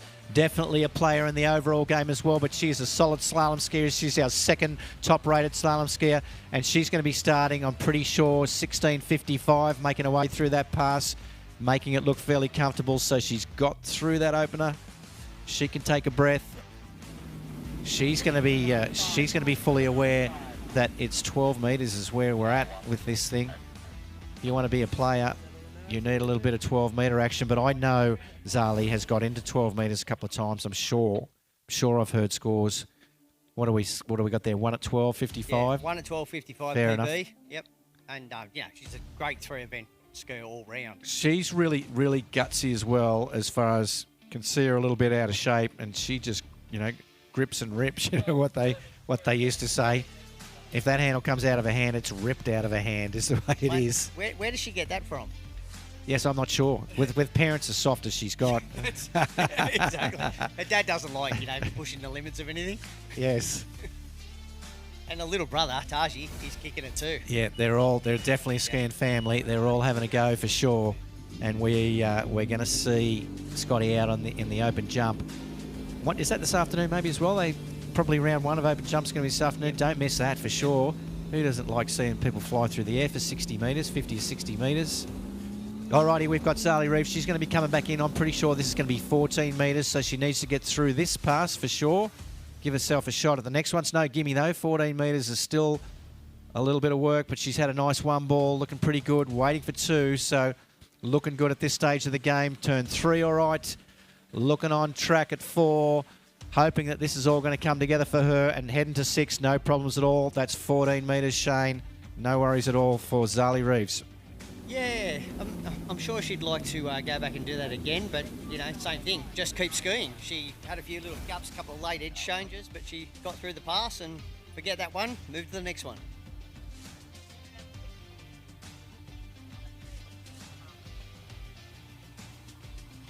She comes off the handle here on the replay a little bit early and has to sort of double pump at it. Yeah, ends up a little bit. I've noticed she's got a little bit of a sort of double pump action. I see that with a few skiers. I mentioned it with Catherine Gordon. Actually, she has got a really... And I think there'll be a few others around the place that like that. It's a bit of an older fashioned thing. They used to coach it years ago that you would come up and pump back down. And some people do. And, you know, Trent Nelson-Cranfield as well, he's a notable sort of pumper type skier, and he skis deep. You know, he's a 10-2 guy. So it's whatever floats your boat. It's not 100% given that you have to ski in this way or that way, and people work it out. Tim Bradstreet was a massive double pump. Yeah. Always double pump, especially at the 2-4. Alrighty, well, Zali's got a chance here. This is 13 metres, so we have only got one skier through the 13 metres at this stage of the game, Selena Appleton. We know Zali can do it. Is she going to do it this morning in this under-17 girls division? Let's see how we go. Heading through those gates, what sort of one ball she got? Not bad out of one, I think. She's going to turn 2, or tight out of 2. Tried to rip it out of her hand, but she didn't let it go, so she's in it. She's around 3, heading over to 4. She's going to get over to 5 ball for sure. Can she turn 5 and get home? She can. She's turned it, and she's home, so she's in the game. She's run that 13 metres, and she is in the game. All right. It's a little ropey at 2 ball, but hey, she muscled up, and then by the time she got to 5 and 6, she was way on time. All right. Seems like the Queenslanders don't know how to let go of the line. Oh, right. Let's talk. Yeah. Okay, Queenslanders. Sorry. They're a tenacious bunch, those Queenslanders. It's all those picking bananas we do. They're heavy. Those bunches of bananas are heavy up there. Gives you a good, strong grip. That's the way it works. And fighting crocodiles, I might add. That helps. Yeah, you can have the crocs. I know they do a lot of bananas at Coffs Harbour, which is in New South Wales. Yeah, although if it comes to state of origin, it's probably in Queensland. It's a good point. That is a good point. Actually, one on the way down, Georgie was quite surprised that she saw so many bananas, because we're from the Innisfail area, it's banana central, you know, just massive for bananas. And then she goes, well, they've got bananas down here in Coffs Harbour as well. I said, they've got the big banana down here. Big banana is at Coffs Harbour. Yes, just up the road. Nice job. All right, Zali. All right, so what has she got? What's happening here? Well, Selena got to 2, and she did well to tenaciously get to 2. So Zali's got a PB of 1. How is she going to broach this? So we're about to see what's going on here. Does she want to? She doesn't necessarily need to push her way to the top, but maybe she's going to want to. Let's see what we got. She's turned 1 ball. She's heading to 2. She's going to turn 2, I think. Definitely. She's turned it. Can she get to 3? She's pulling to try and get over there. We can't see it. I don't think she got around it. I'd say by her reaction, yes. No, but yeah, let's watch a review. Be interesting to see the replay. She definitely made a play for it. She wanted the lead. Oh, I think it's still going to be a PB for her, because it's definitely 2 ball. I saw her get around 2. Oh, it's a bit hard. The camera's just lost her there at 1 ball, but we know she got around 1. We can see that from here. She's heading to 2. She has turned 2. And we've got a confirmed score on the radio that it's 2. Yep. Oh, yep. Yeah, inside. She pulled hard to try and get there, but the big Malibu didn't want to move. All right. Exciting stuff. So now we have equal leaders. Selena Appleton and Zali Reeves, both from Queensland, 2 at 12 metres. So equal leaders. So we have got the top seed, Selena Appleton, is the only one that can... Christy Appleton, the only one that can potentially steal that away from them. And she's a pretty tenacious skier herself. And I have a feeling she would like to ruin the party at the minute. I think that will be on her mind. Yes. One is that I'm the older sister. Yes, that's right. Is she a nice sister, or does she want to say, get back in your hole, Selena? We're about to see. Who knows? It's a second child syndrome, though. They always want to fight too. All right, I'm pretty sure she will be starting at 16:55. I don't know, maybe she starts at 14, does she? I haven't seen her slalom for some time. 16 metres, so it's going to be 16:55 for Christy Appleton from Queensland as well, our last skier in this under-17 girls division. Skiing her opening pass, looking pretty comfortable out there. And I guarantee you one thing, Shane, she's not sharing her ski with her sister, for sure. No, they ski on different brands, so there's no sharing there. I do have to get my plug in. You know, the leaders are both on D3s. So Nice. Well, that is good. Christy may well upset that apple cart being on a radar. Yes, she is a radar skier. And has she got the latest and greatest? I'm not even sure what's going on with radar at the moment, skis-wise. I think Christy's on a radar Vapor. Yep, the Vapor Pro is their Vapor Pro, yeah. is their top ski. And I would imagine it's the latest model. If not, it's the last year's model that she was comfortable on. Yep. Yeah, no, and you look at Selena and Christy's techniques. They've obviously been coached by the same people and very similar in technique. Yes. Yeah, they're looking good. So really exciting under-17 girls division here. 2 scores in 12 metres at this stage of the game. Daisy Green, 3 at 13. I'm sure she would have loved to have been there with them, but she's right at the pointy end.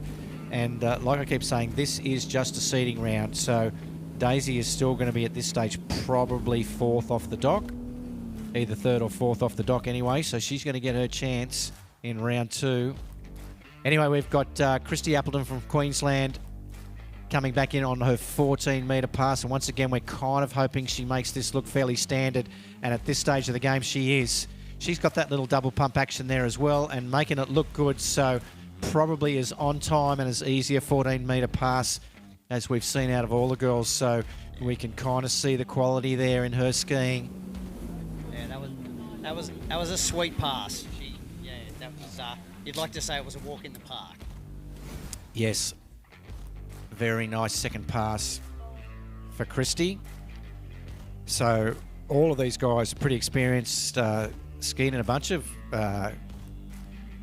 international events, I'm sure, a bunch of world events, these guys. So there's even being under 17, they've got a bunch of years of experience in the big arenas. Yeah, well, Christy's been to the Masters, Junior Masters in Georgia. And Robin Lake. She's going again this year. I'm pretty sure she's qualified again this year. Cool. And went to South America to a couple of years before for the Worlds, under-17 Worlds it was, wasn't it? Yeah, under-17 overall champion. And then also at the Worlds in Canada. Yes. Yeah, last July. Was it last July? Yeah. Maybe the one before. Anyway, she is our top seed in this under-17 girls division, and she is our final skier. Don't go anywhere, anybody, because we've got the open divisions coming up after this under-17 girls.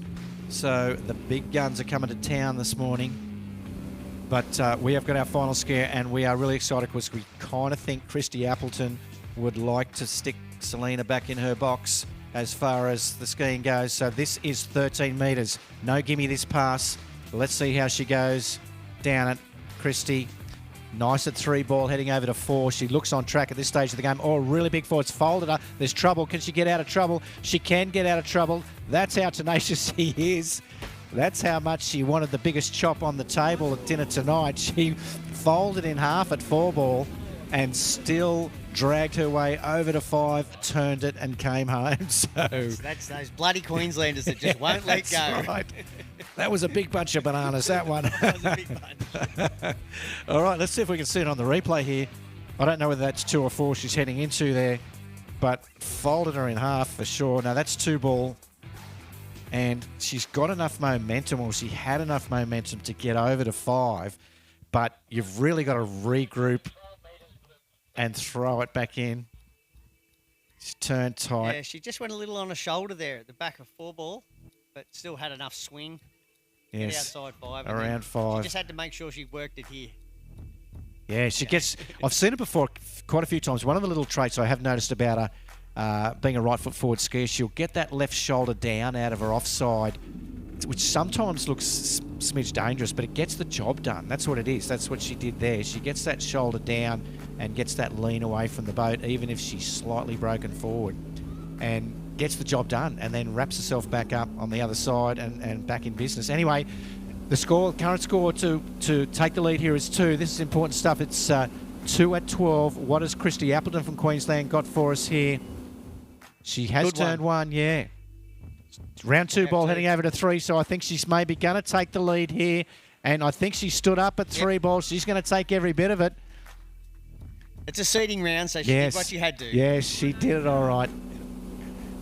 That almost went exactly as per script, didn't she? 3 at 12 metres.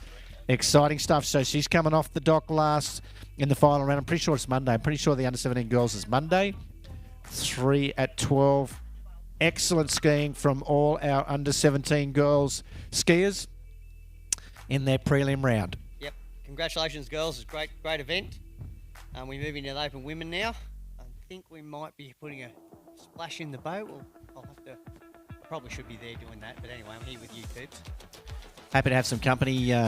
Not sure whether Rob Wing is back yet. Rob Wing was going to come up and join me for the Open Skiers. Well, that'd be good, yeah. If he's in town, if Rob's hanging around. Seasoned pro commentator, Rob Wing. But I'm pretty sure he was watching grandkids over at Lake 2, and he said, he said he would get over here as soon as he can. What are we doing for time? We are 9 o'clock, almost on the dot. I just a little bit of breaking news. My phone just buzzed at me. It's Chris Coburn's birthday. Our over 35 slalom champion, a trick champion. Nice. He's hanging around. I saw him hanging around the other day, so he's got kids skiing for sure. They're over at Mike's Lake this morning, I'm pretty sure. Yep. All right. So, is anything to be done in the boat, really? Like it's... no, as long as same it's got boat. fuel, everything can get in and log into his shore path, and away we go. Away we go. Yeah. 6 skiers in the Open Women's Division. So, Courtney Williams from New South Wales, Jada Sweeney from Victoria, Erica Hayes from New South Wales, Lane Moroney from Victoria, Ruby DeSalvo, Queensland, and Sadie Ferguson, Queensland. Possibly Sadie Ferguson's a standout there. Shane, you reckon? I'm not sure 100%. Yeah, I mean, definitely Sadie's the favourite. Yep. You know, a lot of the girls can push the scores up, and you know, as you know, in this sport, it takes one mistake and you're swimming all of a sudden. Yeah. What happened there? That's right. I know Ruby DeSalvo. I've seen her get through 12. Sure, she got through 12 in the last nationals. Yeah. Definitely. Oh, fair enough. They're in that marquee. Alrighty, so if any of the kids are feeling bored, I know there's heaps of kids hanging around at these events. Susan Sutherland from Waterski, Queensland has brought some craft stuff for them to play with. Can I come and play with that stuff, Susan, once I'm finished up here? What do we got? Is there glue? Got to keep me away from glue is the problem. He's not allowed no to glue. All right, so we're good with that then. But lots of other stuff, colouring stuff, cutting stuff, probably beads, probably glitter. An old mate of mine, Tommy Donnelly, Gary Glitter, he had some... I'll have to tell you that story later. Sorry, Shane. Maybe off the mic. Yes, that's right. I had a moment there. What's going on? I just wondered when you were going to get time to go to the craft area because the whiskey bar's open. That's right. It's a bit of a difficult one. You're drawn in one direction and back to the other. Do I want to cut up bits of paper or Did anyone have any of that mulled wine last night? I didn't have the courage to have it. There was a mulled wine that I hadn't heard of before. Apparently it's a warm red wine with spices and stuff in it. Was freaking. That sounds right up my alley. It was freaking me out a little bit. I Maybe missed it. Yeah, maybe you would have. I'm pretty sure there'll be some. You go and ask Emma Pollock. She was saying how lovely it is, and on cold nights it's perfect. I've never tried it before. I would trust what Emma says. I'm not sure I trust what Gary says though. Yes, watch out for Gary. But he'll feed you. He's a feeder. He's a feeder. Yes, when it comes to alcohol, he's a feeder. Look out for him.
South Wales. So this, for anyone who doesn't know, is the best of the best in Australia in slalom skiing. You have to ski particular scores. I'm not sure what it is for the open. Is it 4 at 13 metres? You have to ski 4 at 13 metres in order, a couple of times, in order to qualify to ski in this division. And Courtney is starting out. Looks like an 18-metre line. I'm assuming it's probably 18.55. She's heading down the course out there. But I'm going to hear it back from the boat in just a sec. Pretty sure it is. I'm pretty sure it's listed here that is the minimum start speed, 18.55. Yep, that's correct.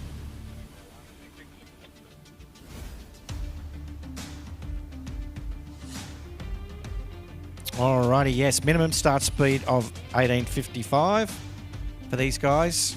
And a full completed pass from Courtney there. Should see if Courtney's got a bio, because I don't know much about Courtney.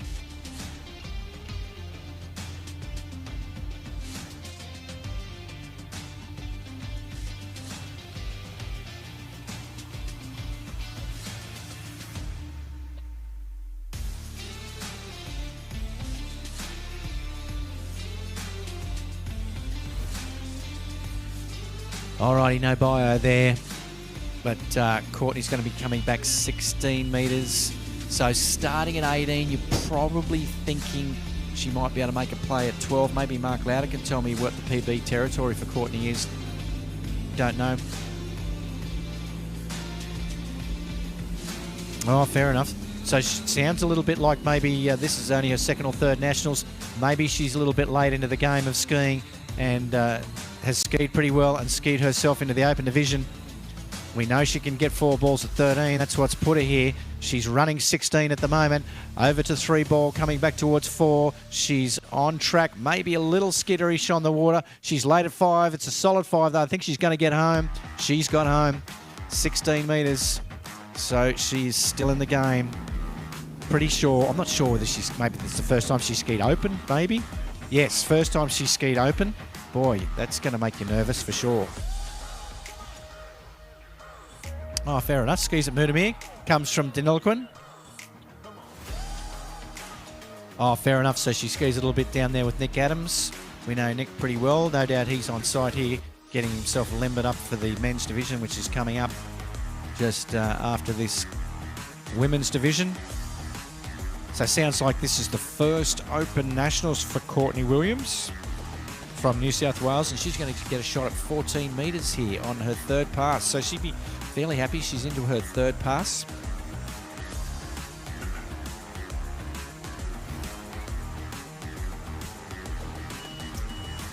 Once again, just a prelim round for our Open Women. I believe the final is going to be tomorrow.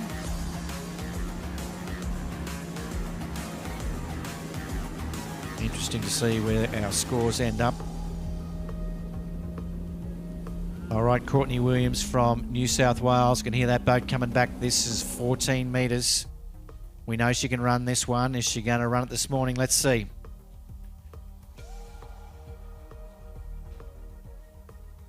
All right, pretty good 1 ball. She's over towards 2.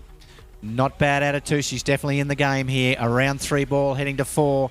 If she gets a good 4 ball, pretty solid 4 ball. She's not super on time, but she's not super late either. She's going to get home. She is home on that 14-metre pass, so she's going to get a shot at 13 metres.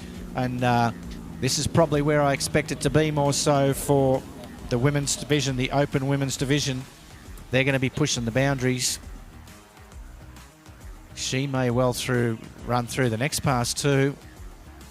Who knows?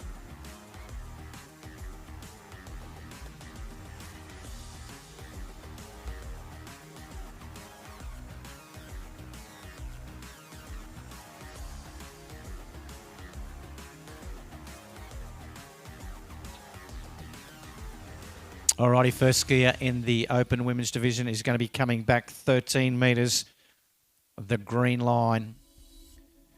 In order to qualify for Open Women's, you need to run at least 4 at this length.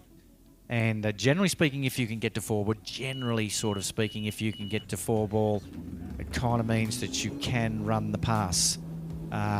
You know, there's a little bit of a different rhythm in some of these short line passes, and notoriously what happens when you first start running it. You get 1-2, that'll do, and then eventually you work that rhythm out and you get deeper down to 4 ball, and then you start running it. But anyway, we have got Courtney Williams on the water from New South Wales. She's coming back 13 metres. Can she get through it? It is her 4th pass. Not sure where her personal best is. She's turned 1 ball, though, in pretty good shape. She's turned 2 as well. She's tenacious. She's grabbed a hold of that line. She's turning 3. She's heading down the pass. She's going to get to 4. I think that is going to be all she wrote, though. Could see that she just squeezed around 4 ball. And in actual fact, I kind of think that rope got dragged out of her hand before she got back to the wake. So it may be an official score of 3.5.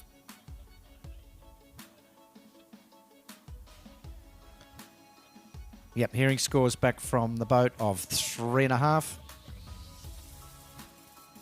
Good opening score in the open women's division, though. 3.5 at 13 metres. Started relatively strong.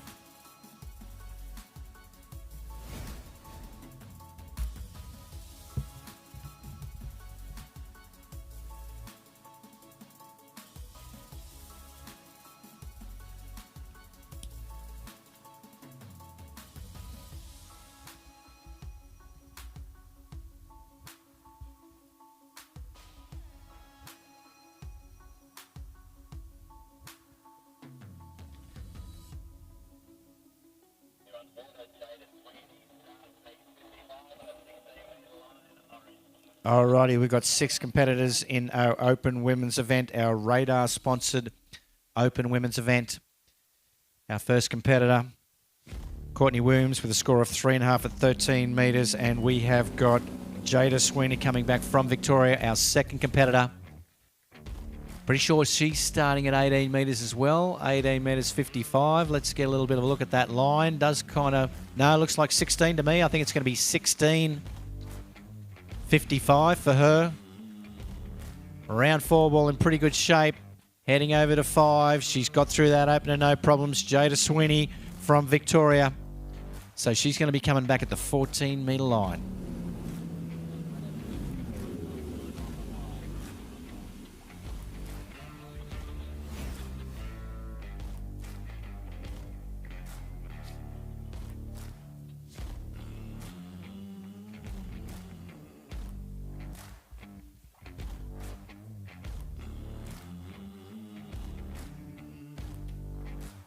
Alrighty, Courtney's second nationals and first nationals in the open division, so excellent job. 3.5 at 13 metres.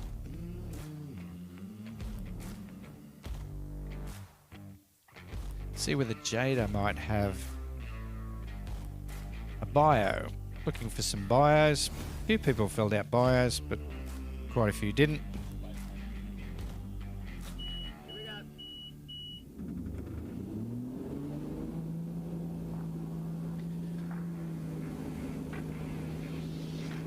Alrighty, Jada Sweeney from Victoria coming back here. Now this is a 14-metre line in this open women's division. Not sure, like I do know that Sadie Ferguson can run 11 and does run 11 on a day, so it's a pretty pointy end for these guys. A fair bit of skiing to go to get up to that point in time, but we got Jada on the water, 14 metres, her second pass.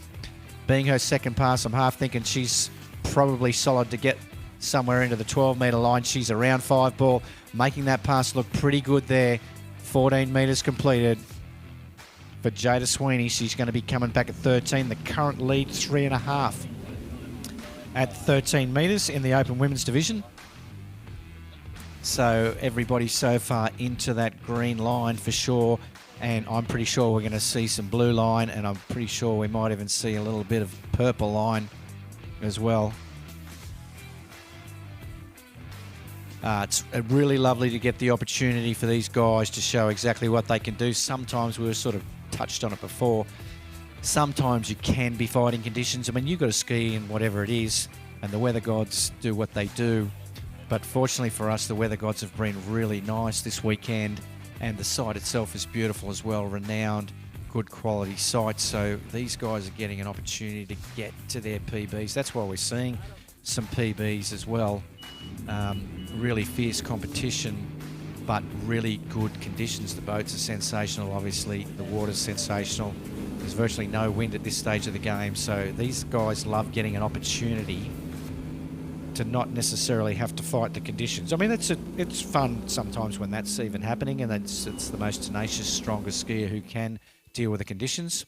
But it's lovely when we get some good conditions as well. So we got Jada Sweeney coming back. This is a 13-metre line. She would like to get through this pass. This is her third pass.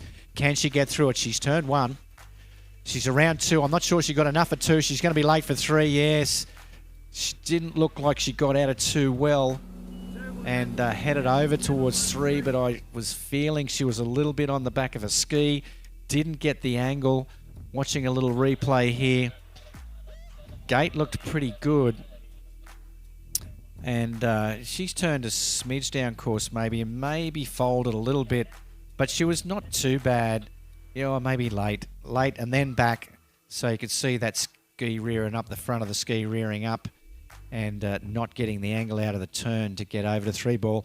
Anyway, that's still a good score. That is 2 at 13. Wasn't enough to take the lead off Courtney, but it's on the green monster pass for sure. The 13-metre line for our open skiers on our Radar Open Women's Slalom Division in this 2025 Malibu National Waterski Titles we've got here in Port Macquarie, New South Wales, Australia. For anyone overseas, I'm half hoping I'm on. Interesting gust weather. We've spiked a little bit because we've got our open skiers. Maybe some of the people from overseas are interested to see what's going on, and would have been great if they were watching. Like, I thought they were really exciting divisions, those under 21 women and under 17 girls this morning. That was good fun as well in there, and there's plenty of girls in there realistically who could compete in the open division. They're just playing in their own divisions for the minute, but I'm sure we're going to see a whole bunch of those girls move up in the coming years as well.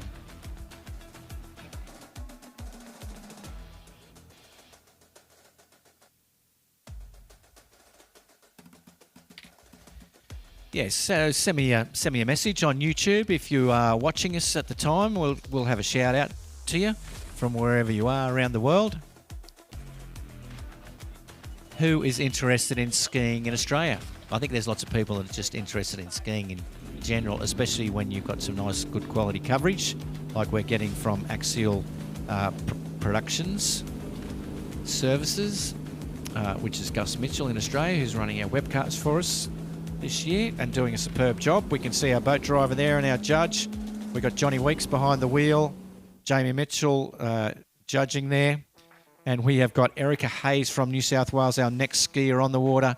Didn't hear the start speed, but here she comes in her opening pass. Pretty nice 1 ball.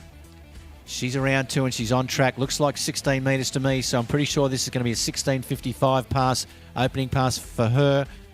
Which would be a 34 mile an hour, 22 half pass if anyone's joining us from the Northern Hemisphere, maybe. Well, maybe not maybe North America is what I meant. All right, she's got through that pass. Current lead score, Courtney Williams, 3.5 at 13. Don't think that's really going to stand up with the field we've got behind us there. Lane Moroney is going to be our next skier, then Ruby DeSalvo from Queensland and Sadie Ferguson from Queensland, who's our top seed for this morning's event.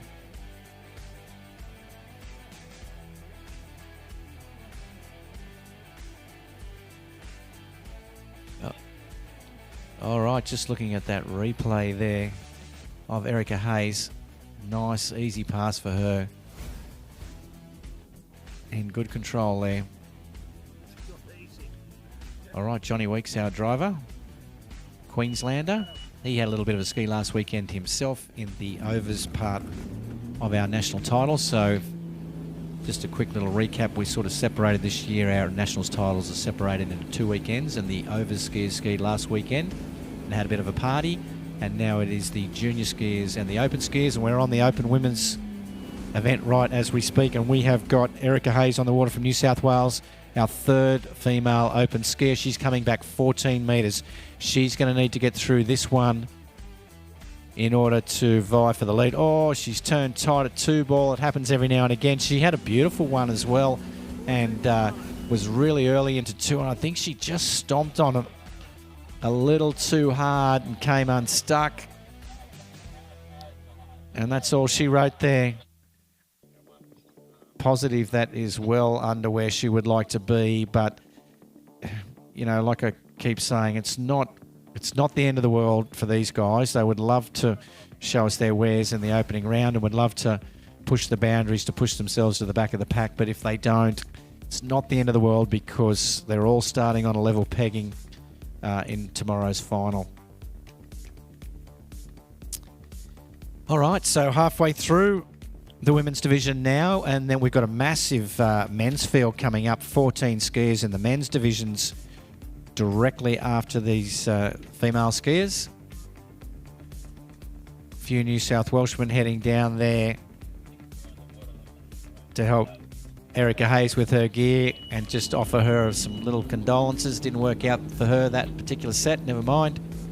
We all know the game. We definitely all know the Waterski game. All right, Lane Moroney from Victoria is our next skier on the water. And I think she'll probably be coming in at 55.16 as well. Can see that it's a 16-metre line there on the rope, on the monitor. Let's see what she's got in store for us this morning in this Open Women's Division. She's turned one ball pretty nice. Over to two, looks on track. Three ball, no problems. Going to turn forward tight, so she's on track here to get home in her opening pass. Around six ball and home. So nice opening pass for Lane Moroney from Victoria.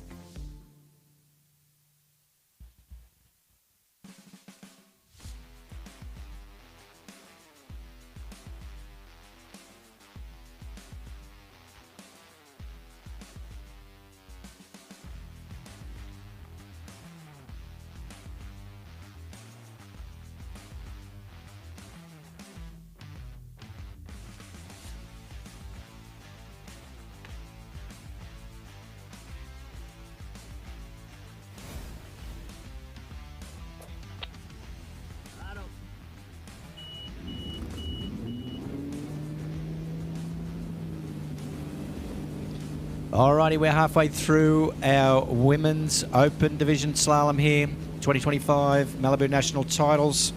And we've got Lane Moroney from Victoria on the water. She's run her opener, a 16-metre pass, and she's going to be coming back at 14 metres. Pretty sure the next couple of skiers are probably going to get through these passes, push their way closer to 12 metres there as we get deeper into the field. We've got Lane coming down at 14 metres. She's looking pretty good so far. She's around 4 ball at 14, heading over to 5, and she's going to head over to 6 ball with no problems. So she's through that second pass, that 14-metre pass. Well done, Lane Moroney from Victoria. All right, conditions still looking beautiful. Just a few little clouds in the sky. Still not much wind at all. I'm not sure what the prediction... I knew that the prediction was low winds today, but I still kind of thought maybe we would get a little bit of wind out of the west and might make a little bit of a play as the day went on. Still pretty early though, I suppose. Maybe a little bit of breeze will come up, but for these open divisions, it is looking as good as it gets, as good as it can get out here, I think. Sun shining, good visibility, and beautiful flat conditions.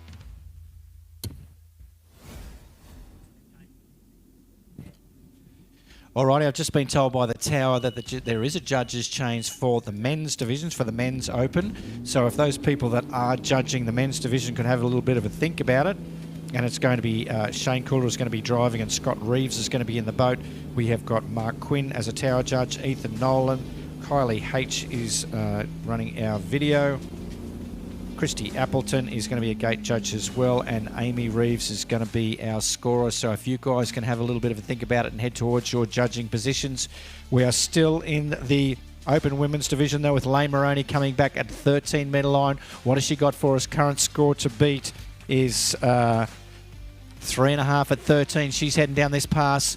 She's around 4 ball, heading over to 5. I think she's going to run it if she can get a 5 ball. I think she has got a 5 ball. Really got that left-hand shoulder down and pulled through the wakes into 6. And that's our first completed pass at 13 metres in the Open Women's Division.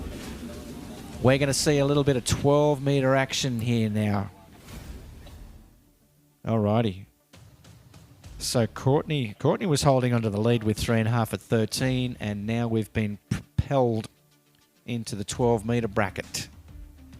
So what's Lane got for us at 12 metres? I'm not really sure what her PB is. Should have a little more info on people's PBs. But she looked pretty reasonable at that pass. Not sure whether she has run 12 metres in competition or not. It's definitely a bit of a bogey pass, 12 metres. You know, you do get a bunch of skiers that can ski 16, 14 and 13. I used to be one of those that would be a little scrappy at 13, but I skied it a whole bunch of times, but could never really work 12 out. It just seems to be a different beast. So then you get a bunch of people who do work it out and get to the pointy end of this game. Not 100% sure whether Lane is one of them or not. We're about to see. She's going to be coming back in, first open women's skier to be on the 12-metre line. What's she got for us? 55k. She's turned one ball and heading to two, so she's on it. Can she get out of two? She's out of two, heading to three.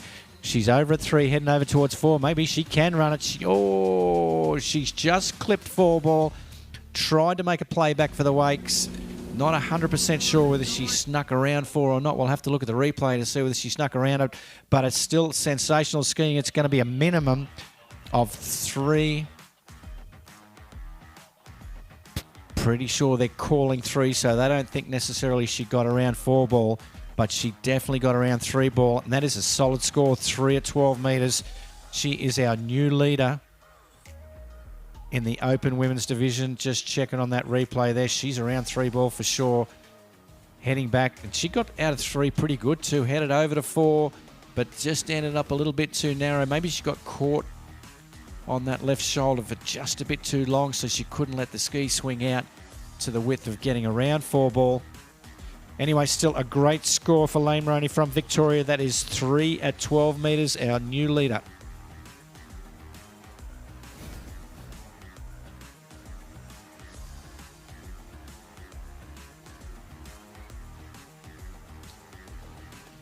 Alrighty, so we've had 2 New South Wales skiers and 2 Victorian skiers, and now we have got at the pointy end 2 Queensland skiers.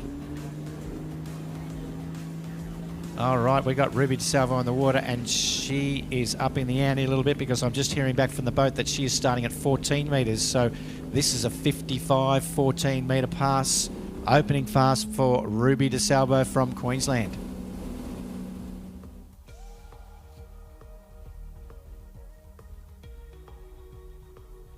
Let's see what she's got here. We know Ruby's come up and skied with us occasionally up in the far north. 14 metre pass as an opener. She's looking pretty good as she heads around four ball over to five. Pretty sure she's going to turn five and head for home. Nice opening pass for her. I'm not sure whether she's had an opportunity to have a famil. Lots of the open skiers tend to work on their schedule. A lot of them are working for a living. Aren't we all working for a living? And don't necessarily have a chance to come down earlier in the week to have a famil. Most of these guys have skied this place. I'm assuming all of them have really skied this place, and it skis so well. It's probably one location where you don't necessarily need to have a famil. It's always nice to have a taste of the water, but we only saw Ruby yesterday afternoon, so I'm pretty sure that's when she's arrived. She hasn't had a chance to have a taste of the water yet, but she has now in her opening pass of 14 metres. And she is going to be coming back 13 metres on her second pass. So she's just up in the ante a little bit here. So starting at 14 means that she's maybe a little confident in being able to get through the 12 metre line. Here we go.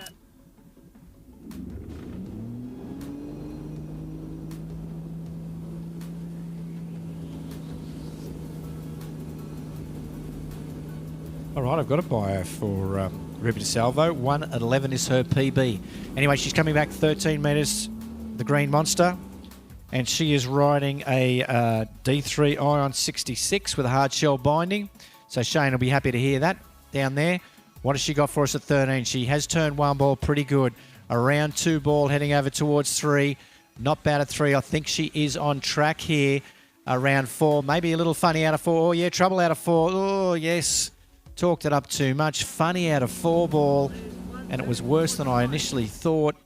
Put her under big pressure at 5 ball. Couldn't quite get it back together, and she's gone in around 5 ball, which is going to give us a score of 4.5 at 13 metres. I kind of think she'll be a little bit disappointed with that.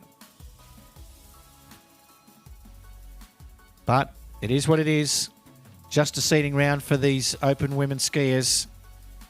So, yeah, just got folded. You can see on that replay there, folded a little bit out of 4 ball. And just not enough angle into 5, and basically had to throw herself at 5. Which we do every now and again as a lefty. Shut your eyes. Go bang on the water and try and hold onto it.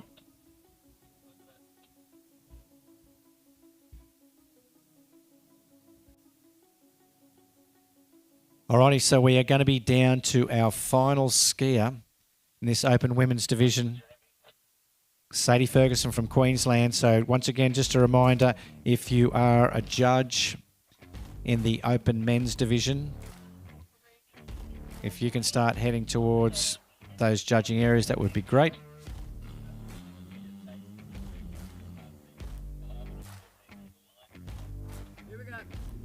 Alrighty, they've just called it through from the boat. We have got Sadie Ferguson on the water, and she is also, like Ruby DeSalvo, going to be starting at a 14-metre line, 55-14.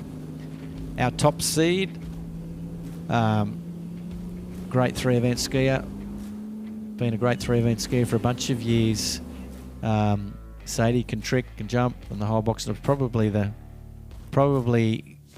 the favourite for the overall, but let's see how she goes. We're in the slalom division here, and this is 14 metres. She's turned 2 ball nicely, heading over towards 3. She's got that little double pumping action we were talking about. She's pumped it around 4 ball and dropped in beautifully. That's a nice 14-metre pass. That is a really lovely looking opening pass, early as you please.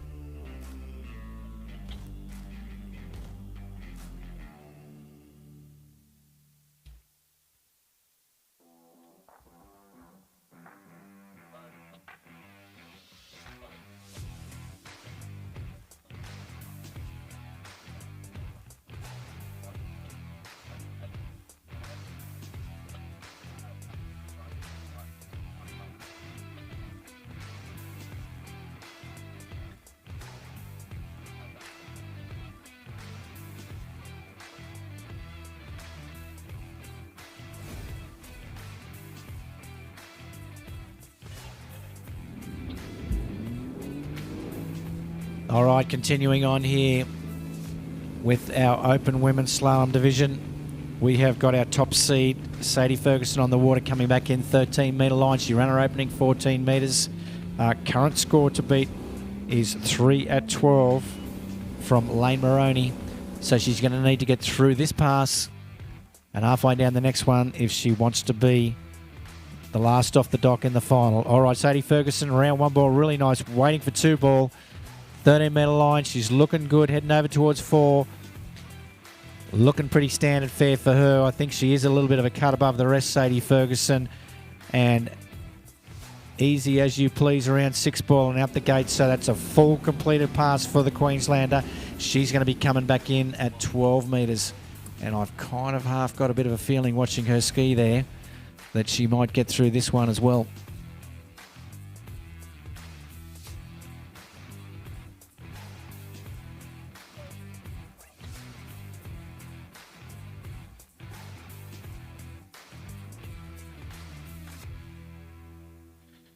Alrighty, we've got a PB for Sadie of 3 at 10.75, so she can certainly get through the 12 and the 11-metre pass.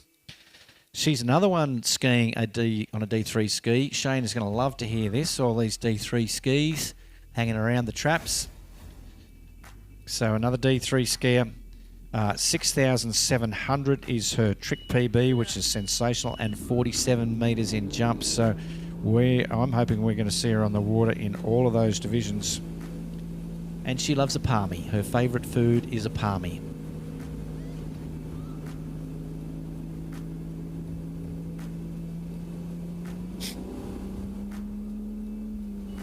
Alrighty, Sadie Ferguson from Queensland coming back in. This is the 12-metre line. We've had a couple of shots at it. We haven't had anyone run it. Is Sadie going to be the first one today to run 12 metres for us in the Open Women's Division? She's turned 1 ball, heading over to 2. Looks in pretty good shape at 2 ball, actually, and around 3 as well, heading to 4. What sort of 4? She's got not a bad 4. She's just going to need to turn 5 and get home, can she? And I think she can. I think she's going to run that 12-metre pass. That's Sadie Ferguson from Queensland. The first one through that 12-metre pass, so she has stamped her authority on this Open Women's Division. Nice skiing from her. All right, new leader.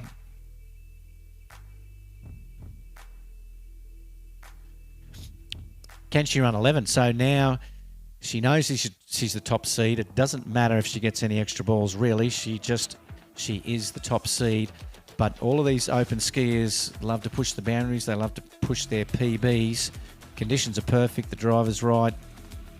Everything's just tuned up nicely. So if she can get an opportunity here to potentially push the boundaries, I should know the records. I would love to know the records. What's the record for Open Women's?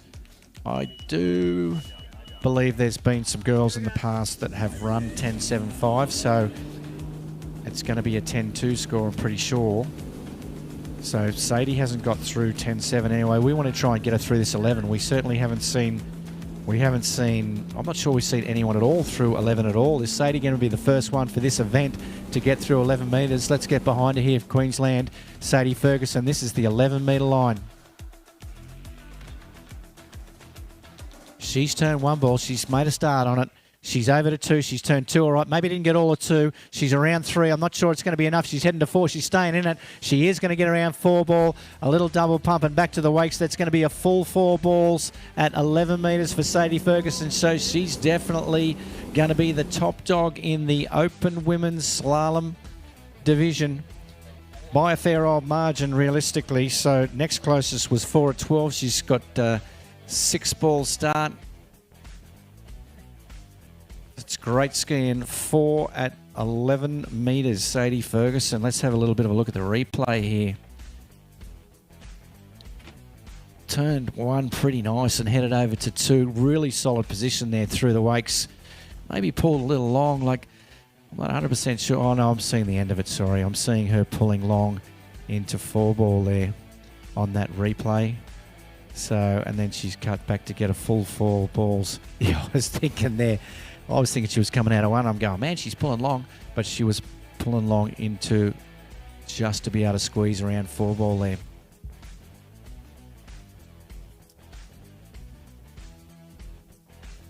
Alrighty. So that's the Open Women's completed. Not sure if Rob Wing is hanging around, wanting to come up and join me, or anyone else. You guys are probably sick of hearing my voice over and over. If there's anyone else that wants to come and join me in commentary, anyone that knows a bit about these Open men's skiers, wants to have a bit of a chat about it, get the best seat in the house, come up and join me if you like.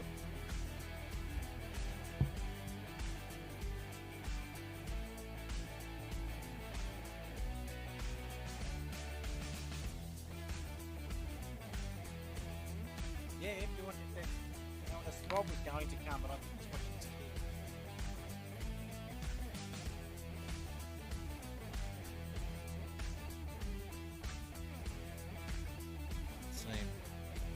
Just checking where Mark Quinn might be hanging around these days. Are you there, Quinny? I believe that you need to be judging now.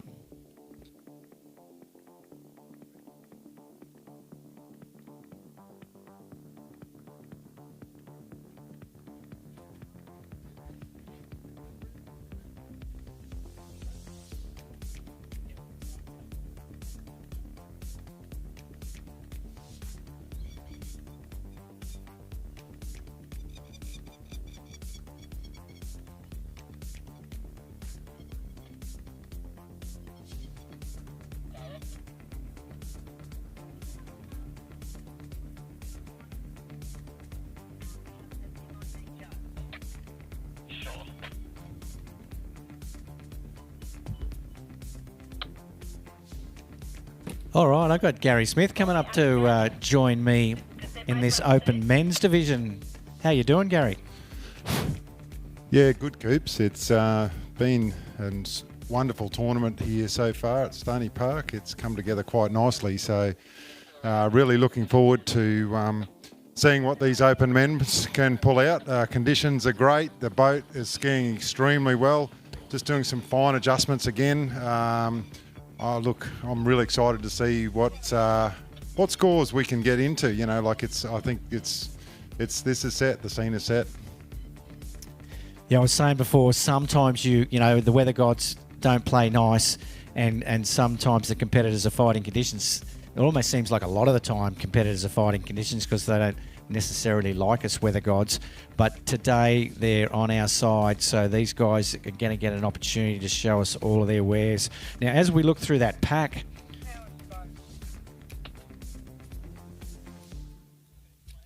what are we thinking? Have we got any standouts? Like, obviously, Lucas Cornell has been skiing up a storm. I don't know what Joel Howley's been doing, whether he's been training a lot over the last X amount of months. Didn't really see him in much Pro Tour stuff. So not sure whether he's off his game. I know he's bought a house and he's got married. So he's moving on with life. And does he ski a lot? Who knows? Trent comes up our way a little bit. And I know he was skiing up a storm at one stage of the game. So he was skiing well. I know Nicholas Adams is skiing well. Interesting to see how Joel Wing's going to do coming back into the open men's division after a few years not playing the game. Yeah, looking at Corey Saddington has been skiing better this season than I've ever seen him. He's dropped a heap of weight. He's as fit as and strong. So he could be a bit of a dark horse in this. Joel skis on our lake, so we do see him a bit. We've seen him. He's been skiing a fair bit really early in the morning. And he's not in bad form as long as his body holds up. He's obviously got a few Ks on the clock now. So he's one of those freak skiers, though, isn't he? Where it doesn't really matter how much time. There's guys that have time off, and it doesn't really matter. They can still do it. Absolutely, and he's one who could really push the wick. So yeah, looking to see how he goes. Of course, Paddy Crisp. You know, Joel O'Toole, right down the line, any of these guys could pull anything out. Yeah, it's exactly right. I agree. It's a pretty stacked field, this one. It's pretty stacked. Obviously, Lucas has been red hot, and he's been the talk of the town for the last year or so. Watched him in training. He has been red hot, so I half feel he might be the favourite out there. But you just don't know what's going to happen. I know Archie Davis skis very well as well. Interested to see what sort of overall competitors we've got in there. Yeah, anyway, it's going to be exciting. This is our Open Men's. This is Radar again, has sponsored this Open Men's division.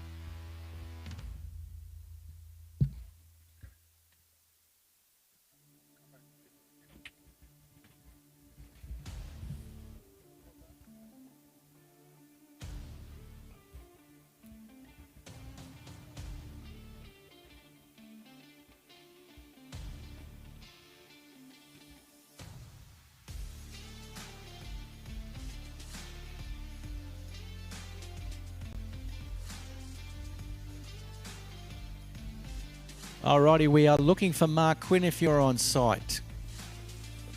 You're meant to be in the judges' tower, Mark Quinn, if you can hear me, mate. I think we've got Lachlan on the...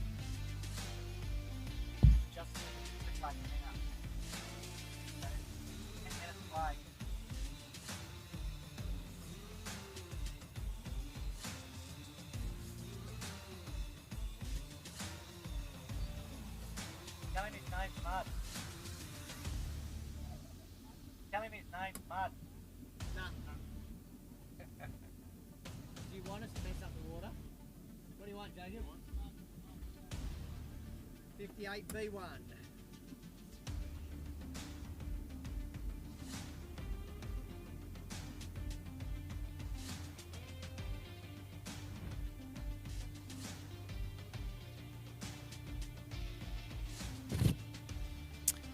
Just a little delay while we get some judges in position for this Open Men's. She's definitely all got to be above board for this division. We're pretty well above board for all divisions, actually. So we definitely do our best to make everything fair. This is the 2025 Malibu National Waterski Titles. It's the biggest amateur event in Australia each year. and it's definitely above board. We've got a whole tower of experience over there. A bunch of people know what they're doing. There's a bunch of rules, a bunch of homologating, a bunch of tech that's all bringing this together to keep it fair for everyone. We have got Jacob Saddington on the water from Victoria. He is our first skier in this open men's division, kicking us off. Glassed out calm conditions, looks like 16 metres to me, and the big boys have got to run 58k, so that boat's going a little faster than it was for the girls. Another 3 kilometres an hour, and Jacob is working his way down this opening pass. I think he had a couple of little moments there, but who doesn't have a couple of little moments on their opening pass? So long as we get through it in half reasonable shape and we feel good when we get to the other end. One of the good things sort of about this sport is once you get through a pass, you will get a chance to take stock. You'll get a chance to have a breath. You'll get a chance to have even a little bit of a think about the wind and the conditions and reset yourself. And slalom skiers are pretty good at that. I know I certainly do it. You know, you can have a rattled pass and you go, all right, settle down. Let's strong and calm here, strong and calm. And definitely comes into play into big events. We're all a little scared of that opening pass. We're all a little scared of how that ski's going to turn around one ball. And when we get to the end, then we're happy that we're there and we get to keep skiing. Mind you, I don't think these open skiers are that concerned about that. I shouldn't be telling stories about myself. We've got Jacob Saddington on the water from Victoria. These guys are all super experienced, and we're going to see some deep, short line slalom skiing here. We've got Malibu boats running, big 6.2 litre. We've got Shore Path keeping that boat right up the middle, 0 off, maintaining that speed perfectly. Jacob Saddington on the water from Victoria coming back. This will be 14 metres, his second pass. 58k. He's turned one ball nicely. Over to 2 ball, looking pretty good, making it look pretty standard fare at this stage of the game. Over to 4 ball and heading to 5. He's going to turn that and head to 6 and get himself home. No problems for Jacob Saddington from Victoria with his opening 2 passes. I actually kind of think that one looked a little bit nicer than the first pass. So 14 metres. Where do we think the pointy end of this? Well, who knows where the pointy end of open men's slalom's going to be. We kind of think there's going to... I'd probably be a little disappointed if we don't see a little 10-2 action here, which is right up towards the world record. Just watching the replay on this pass. Deep around 4 ball, but he needed to have a little bit of a dig at 4 ball there to get himself on track. All beautifully controlled, though. He knew where he was and he knew what he wanted to do to stay on track. You don't want to burn any more energy than you have to, and you don't want to ski any harder than you have to in those opening passes. So we have got Shane Coulter, our head boat driver for this 2025 Malibu Nationals, at the wheel. We have got the boat heading around the course now. Scotty Reeves is the judge in the boat there as well. Coming back 13 metres. Shane looks pretty relaxed. He's got a smile on his face, so he's feeling at home driving these open skiers. And here we go, 13 metre line for Jacob Saddington from Victoria, our first open skier in this open division in the Malibu National title. So he's around 2 ball, pretty good, over to 3, heading towards 4, making it look fairly relaxed there, I think.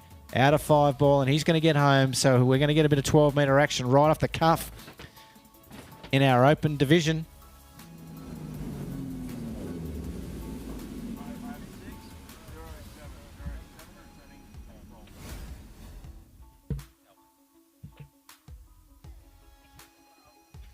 So Jacob would be around about 18 years old, competed in the World's under 17s last year over in Canada. Pretty solid all-round skier. He's chosen to come up in ski with his brother in the open men's this year. So is he 3-eventer? He's 3-eventer. Yep. Pretty good jumper. Pretty good jumper.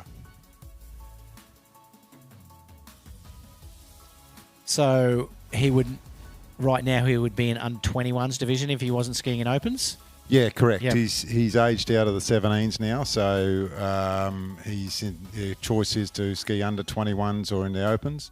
So I'd say he's just made that decision and wants to ski with the big boys, which is a fair call, you know. You Yeah, want to fair test enough. yourself. Who wouldn't want to ski with the big boys? Alrighty, so he's got through 13 metres. He got through 16, 14, 13. This is 12 metres, 58k. Not sure where Jacob Saddington's PB is, but this is no gimme past 12 metres. Let's see how we go. Nice looking one ball, so he's heading to 2. He's out of 2, so he's in the game. Come out of 2 pretty good too. He's turned 3 ball, a little bit of line in the air though, so that's all she wrote. Just a little bit too much speed into 3 ball. Reared back on that ski. Line went into the air. And if you lose that much ground, it's very difficult to get it back and head over to the other side. That's still nothing to be scoffed at though. A score of 3 at 12 metres for our first skier in the open men's division. So I thought he came out of 2 ball pretty good there, Gary. Yeah, he just didn't quite get the good gate and 1 ball that he was looking for then. Carried a lot of speed into 1. Really had to try and wash it off quickly, and of course it multiplies on you very quickly. That boat does not give you anything. If you're a little bit fast into the ball, it'll keep going. So you've sort of got to pull a big one out the next ball to try and wash it off as quick as you can. All right, well that's a good opening score to start.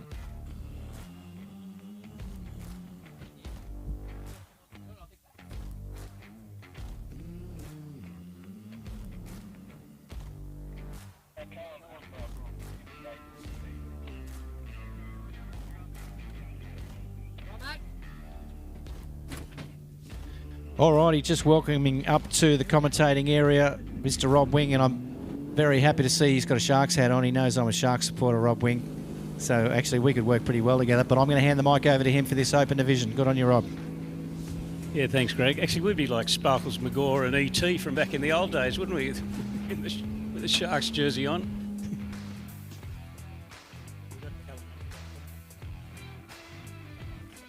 All right, so I've just arrived from Lake 2, but we've got second skier. Looks like Cullen Ashcroft, New South Wales. Don't have a starting speed for him, but probably 14 metres, I would imagine, would be the opener for Cullen Ashcroft. The lock's flowing, looking good there out of, now, what is buoy 6, and a comfortable opening pass. Yeah, Cullen, multiple skier. He's the current world champion in show skiing, I believe. Extremely talented over a jump, trick, slalom. He can do the lot. Yeah, well, in the show skiing, I think he won one of the jump sections. He does, which he did it actually at the Narandra tournament for a bit of practice in the jump event. A single ski back gainer, then he turns around at the end and lands backwards.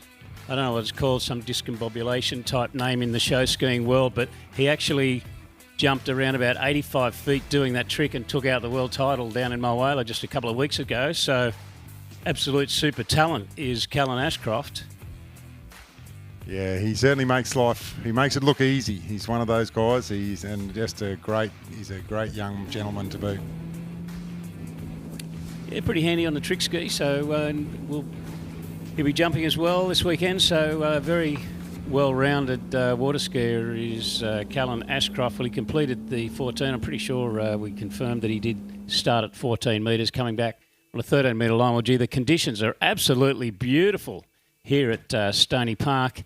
Is on Lake 1 as he now turns 2, looking quite smooth and waiting for each turn buoy to come is Cullen Ashcroft, as now moving into 5 and round 6 runs at 13. He looked pretty comfortable there, didn't he? I think he started at 16. I think that might have been his 14 by the looks. So yeah, I could see that.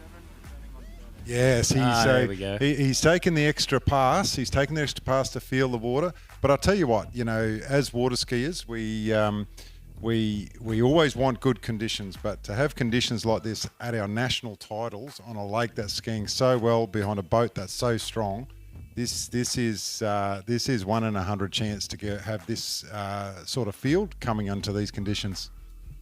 Yeah, timed it pretty well because we've had a little bit of breeze now and again over the course of the tournament, so it's great to see these sort of conditions for Men's Open. Yeah, I guess I misheard the radio. They must have said he was about to return at 14, and I thought I heard them saying that he'd completed successful 14. So, of course, he's now about to come back on the 13-metre pass. It did look very, very easy on the 14, a bit too comfortable to actually be the 13, but he's going to come back at 13 and see what the New South Wales representative can do, Callan Ashcroft.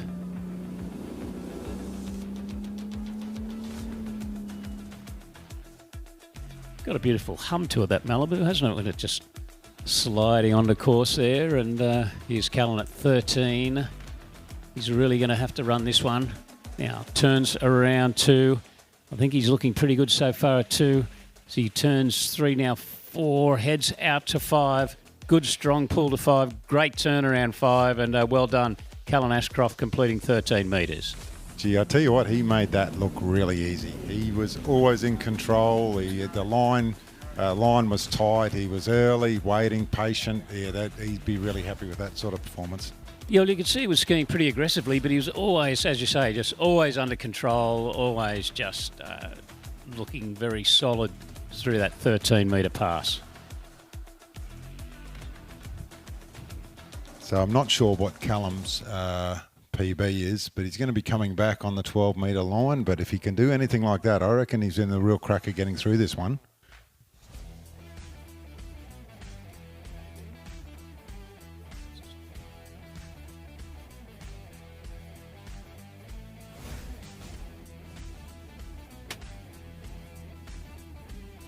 Yes, and of course, if you're watching from home on the live streaming, well, a big welcome, but it's because it's great to see at the end of every pass while we're waiting for them to shorten and come back for their next line length that you'd be seeing a replay on the screen. So the live streaming certainly doing a great job.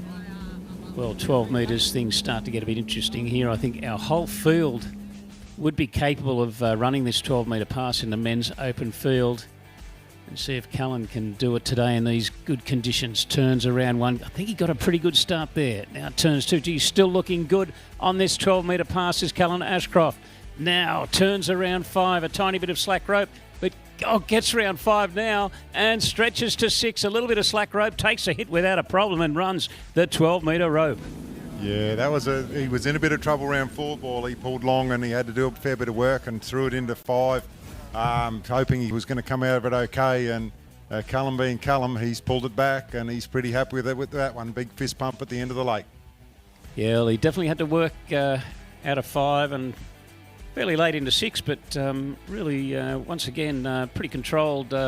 He didn't quite get the slack rope I thought he was going to get, and didn't really have to take too much of a hit to hang onto the line and get through the gates. And, of course, 6 at 12, and now we're going to see him attempt the 11.25 metre line.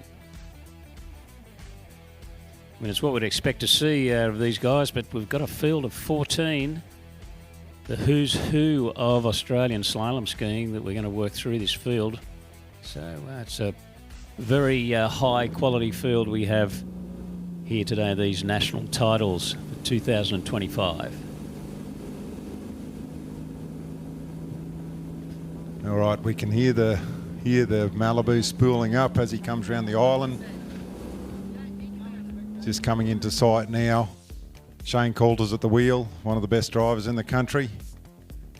Callan's got nice and high on the boat, so he's just out there drifting. His gate doesn't look too bad. He's hit the 1 ball pretty tight. A little bit of a slack line there. He's going to have to work hard to get round 2. I think he's going to S-turn. Yes, he's just pulled it down. So that'll be a score of 2 on the 11-metre line for Callan. He looks pretty happy with that one. I was going to say it's pretty fair to say that there's one happy skier out there on the water now with a score of 2 at 11 for Callan Ashcroft.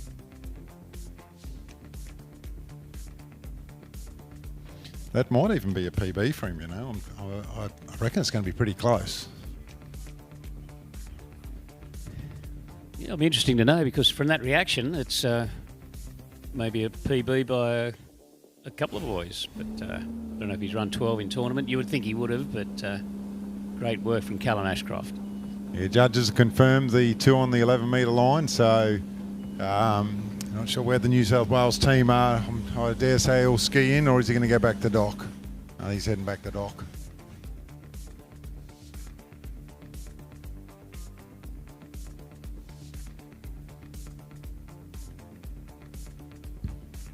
Yes, because Callum coming in to the shore there and throwing that traditional TikTok, which pretty big in the show ski world and not quite as big in the slalom world, but still it's definitely there or thereabouts. So good work there, Callan Ashcroft. 2 at 11.25. Great score there. Sticking with New South Wales, our next competitor will be Lockie Butlin.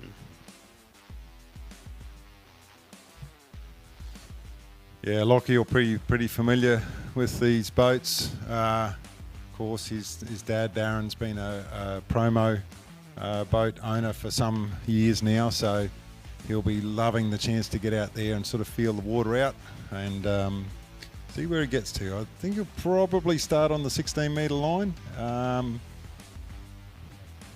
Yeah, that's confirmed. 58.16 he'll come in at, so it'll be a yeah, he'll come in and just feel out. Hopefully, just sort of see where the water's at for his future passes.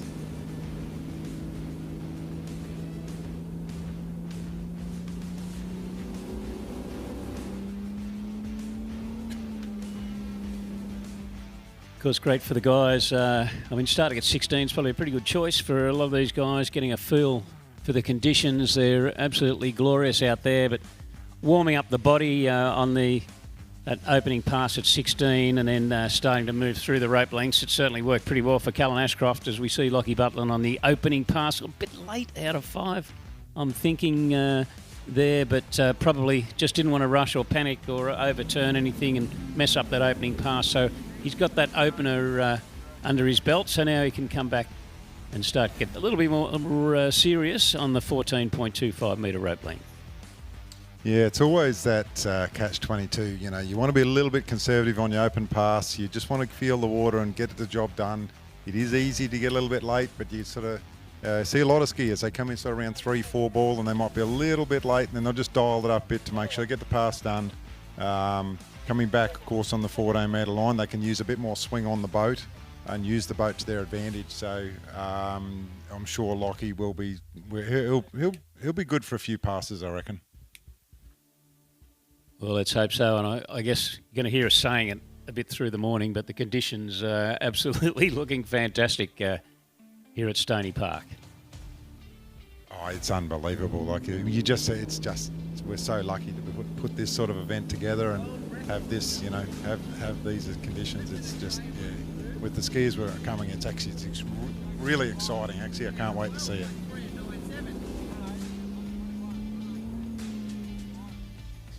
Righto, here comes Lockie in on the 14-metre line. Got nice and high on the boat, so as he reaches out to go heading through the gates.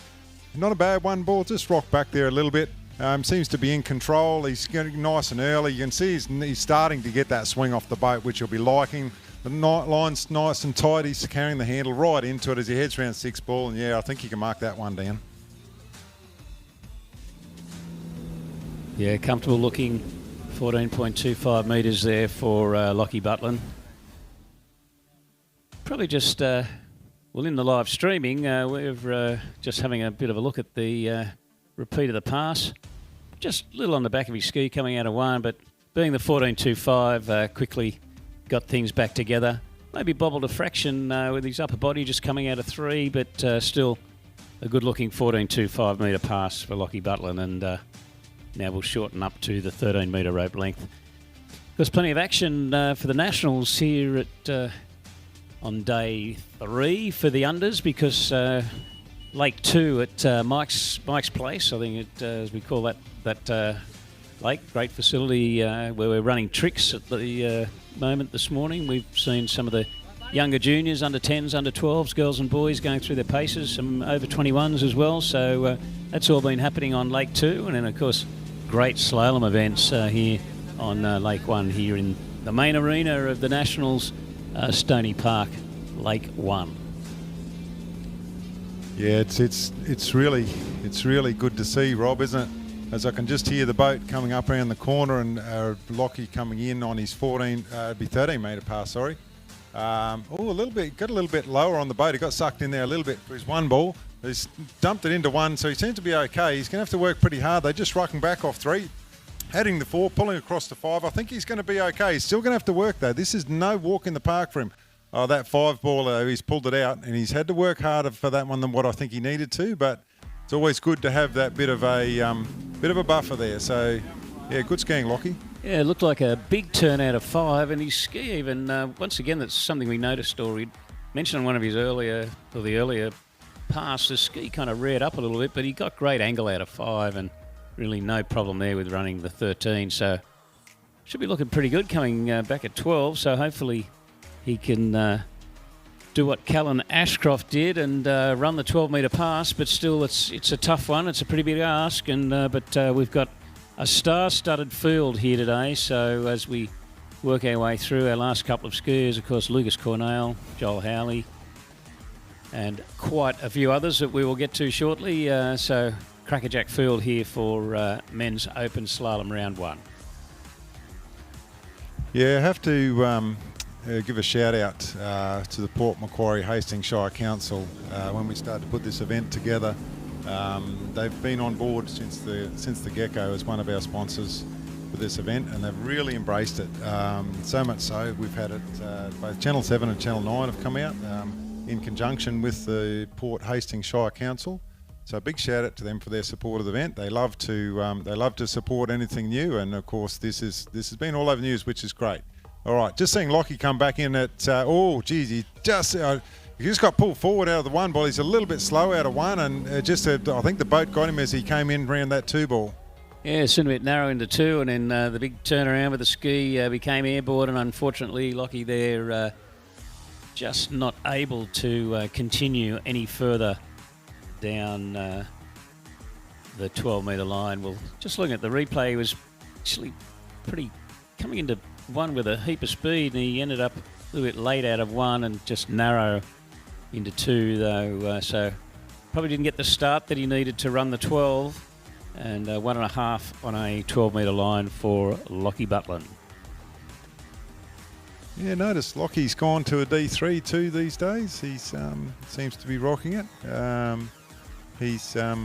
I'm not sure. I think he would have liked to go a little bit further, but of course this is just the seeding for the finals for the men's. This is, some of the men's will sort of call this their familiarisation, but they all want to be deep down the line though, so they can see exactly what the other competitors are going to do and how they're skiing.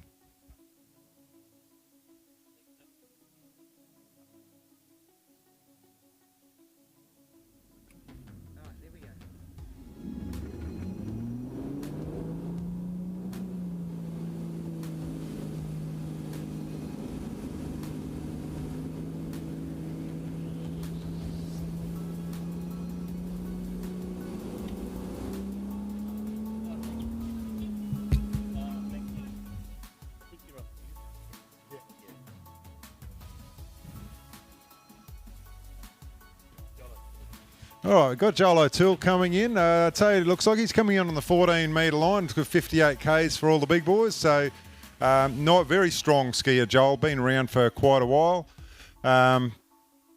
He's made easy work of that. Comes in early for 6 ball. That's his warm-up done. That's a really nice pass.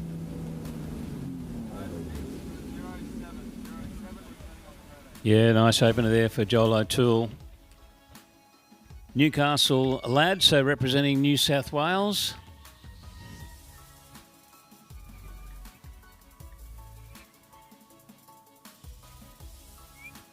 And of course the Lockie Butlin fan club, very vocal there.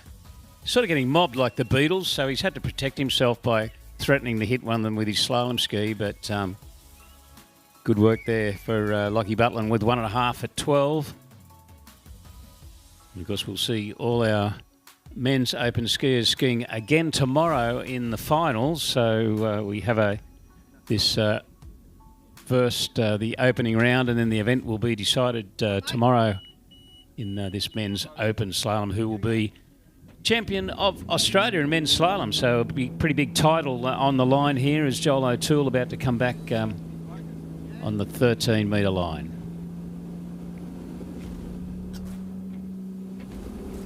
Another solid 3 eventer is Joel O'Toole. Pulls out now for the gates on the 13. Comes through round one. Oh, gee, nearly. Well, he pretty much did overturn 1, but he's still in the game. I think at 2. Gets to 3 there, working hard out of 3. Gets to 4. Now, turns 5. Well, everything's looking pretty normal now that he's at 5 and 6. But, wow, he got one heck of a turn out of boy 1 and then was pulled forward. But he probably had such angle in the very beginning that he still managed to get to 2. So anyone watching the webcast is going to have a second look at that. A very interesting start to the pass. And, well, the web... Oh, no, here we go. Just a big hook around 1, huge angle. Then he sort of straightens up and he was really broke forward at the hips. Flat skied through the wake and... I don't know how in the end he kind of kept going, but he turned 2, late out of 2, and then got it back together. A massive 13-metre pass there for Joel O'Toole. Yeah, he's made a real error on that one. I'll tell you what, there's not many skiers in the world who can make an error that bad and then pull it back. And he held it together. He didn't panic. By the time he got the 3 ball, he was just cruising and just going through his normal 13-metre pass. But yeah, that was certainly a big moment for Joel coming out of 1. I think that turn was more like a 10-7 turn than the 13 turn, so he's maybe just getting some practice in. Yeah, and Gary, I'm not sure if you kind of noticed how he looked going through the wakes, but he was flat skiing with his backside hanging out like he was down on the Hastings River having a bit of a chop around. Wow, all right, 12 metres now. His heart would be pumping, I would think, after that. See if he gets a better start this time. Well, he does. Well, this is looking a better start on the 12. Turns around, boy 2 now gets to 3. I think he's still in the game. Turns 4, breaks forward a little, but he gets to 5, hooks it around 5. Great turn out of 5. And bends forward, scrapes around 6, and runs that 12-metre past Joel O'Toole. Well done. Yeah, I'll tell you what, Joel's showing his strengths on that one as well. He got himself in a little bit of trouble, and he had a fair bit of slack line coming off 6 that he had to... He had to take the hit going through the gates, and of course he'll be coming back on 11-metre line. So you don't get points for style in this. As long as you get around the ball, you get to come back, and he's coming back. No, but the style was looking pretty good until he got a great turn out of 5. The style was looking good till he somehow, whatever he did around 6 was, I'm not quite sure. But anyway, he got the 6 boys and out through the gates. So well done, Joel O'Toole.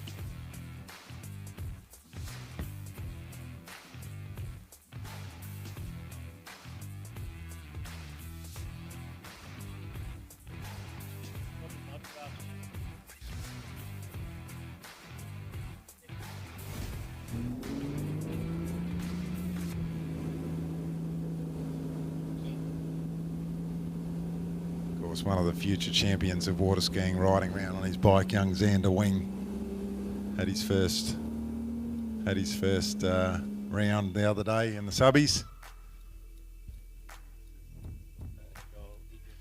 So Joel coming in 11 metres now. Oh, geez, got a good 1 ball. He really hooked into that. He's waiting for 2. Just got pulled forward over 2. He's going to have to pull long to 3. He's in a bit of trouble. There's a big hit coming. I reckon it's going to be a judge's call. He might be just a 2.5. I don't know whether he held the handle right into the wakes, but yeah, look, nice skiing for Joel. He'd be happy to get a few passes under his belt.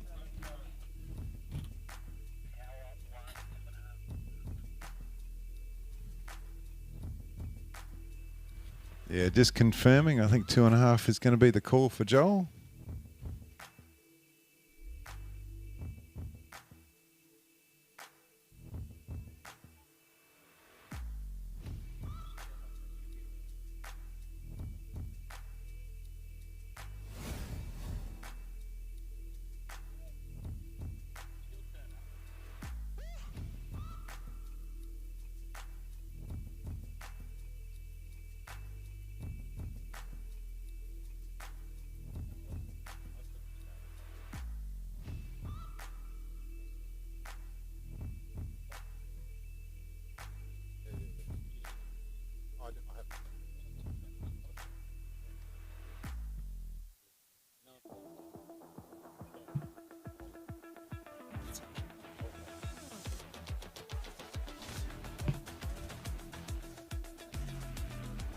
All right, next skier on the water will be Alexi Werner, coming in 58.16.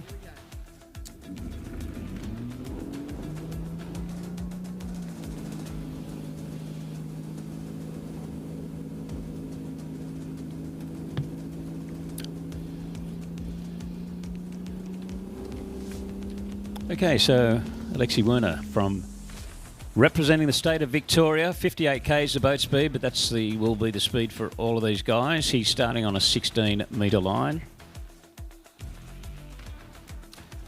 and starts his journey down the slalom course. Turns around, buoy 2 gets there to 3, works his way out of 4. I think he's a little down course. Looked good out of 5 though. Turn 6 and runs that opening 16-metre pass without a problem in the end there, Alexi Werner. Yeah, Alexi's a big, tall skier, running through that 16-metre pass. He's barely having to take his hand off the handle, which can sometimes at those early passes when you're just feeling the water out, and just happened again where he just got pulled forward a little bit. Nothing too much to panic about. It's more just a settling of the nerves, get the first one under the belt. He can have his 30 seconds up there in the water. Take a breath, and he knows, okay, now I just get to turn that dial just a little bit more and settle into his set.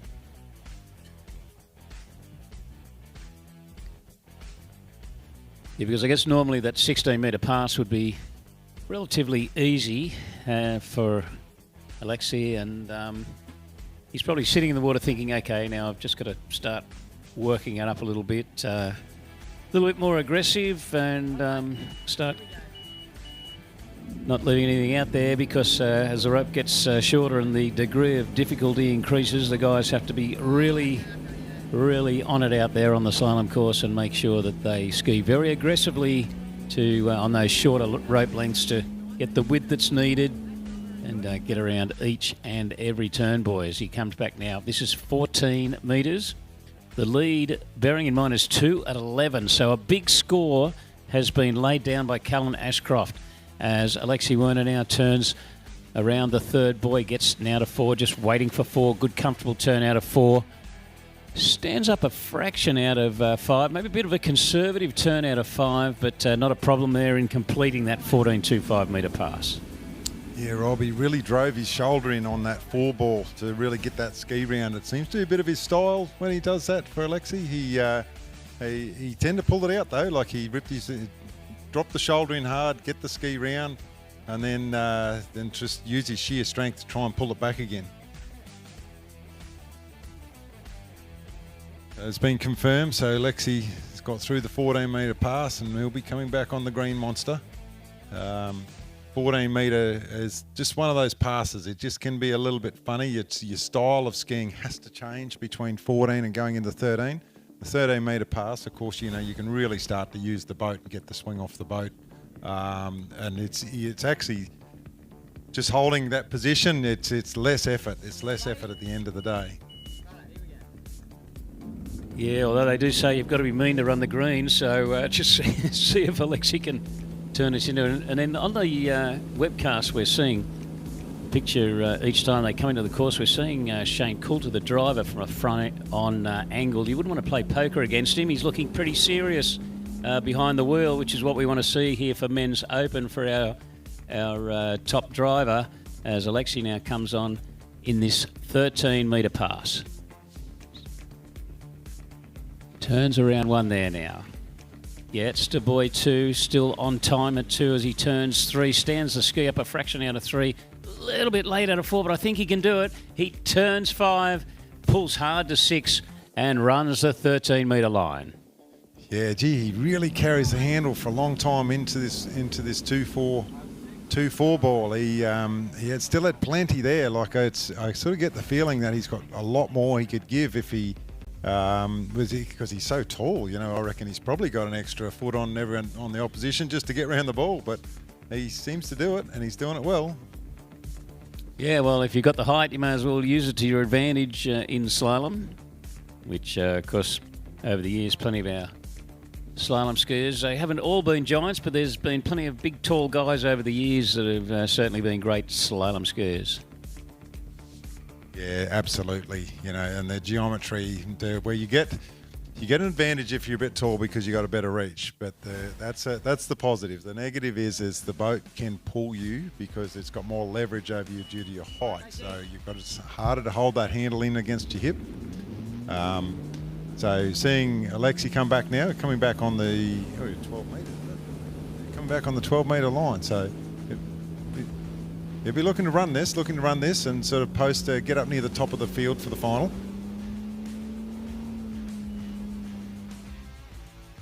So Lexi's coming into the course now, nice and high on the boat, just rocking back a little bit early. His gates seem to be pretty good. Rock back a bit there off 1, so he's going to be a little bit late into 2, bit of a drop of the shoulder into 2. Oh, he's gone into 3. Oh, he's just popped the handle off 3. Yeah, probably wasn't quite the setup that Lexi wanted coming into that 12-metre pass. Be a little bit disappointed with that, but good job, Lexi. You got a few passes under your belt, mate, so you'll be set for the final. Yeah, well, I think, Gary, as you called it, the problems probably started at buoy 1, and by the time they got to 3, it just couldn't keep it going. So, but still. I started around the island. He's agreeing with us. He started with the deep water start. We got that one right, Rob. It's always good when the skiers agree with us.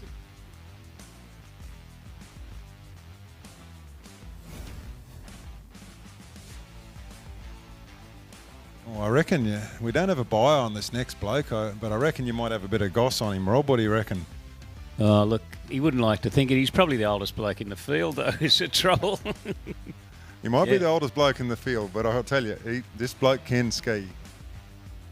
Of course, so we've got Joel Wing coming in next.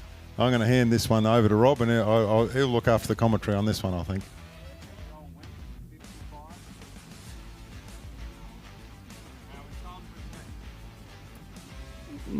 Well, if I just heard what I heard, interesting, but of course well within Joel's rights. Well, they're holding at the moment, but he's called a start speed at 55 k's, 14 metres. So I guess the plan is to come in at his more comfortable rope length of 14. Have that nerve-settling look at the course at the 55 k's on a 14 metre, and then he would, of course, then move up to 58 k's at 14 would be the plan, and then start moving through the other rope lengths. Don't have an official score for, but I'll probably say 2 for Alexi at 12. And Joel Wing coming in on a 14-metre line, but the boat speed is 55 k. So, of course, Joel is over 35 years of age, so normally his shortening speed in his age division would be the 55 k's, as Joel now coming through on the opening pass, moves out to buoy 5, and look pretty solid on that opening pass on the 14.25 metre line at 55. And now I think we'll wait for the boat to confirm, but I think the rope length will stay the same and the boat speed will move to 58 k's. Yeah, technically technically sound skier is Joel. He just looks in control for the whole of that pass. Beautiful warm-up, no real problems, no getting pulled over the front of the boat. Knew exactly what he needs to do. That's just straight experience. So I'll be really interested to see how far Joel goes down in this competition, because he has been and still is one of the best skiers in the country.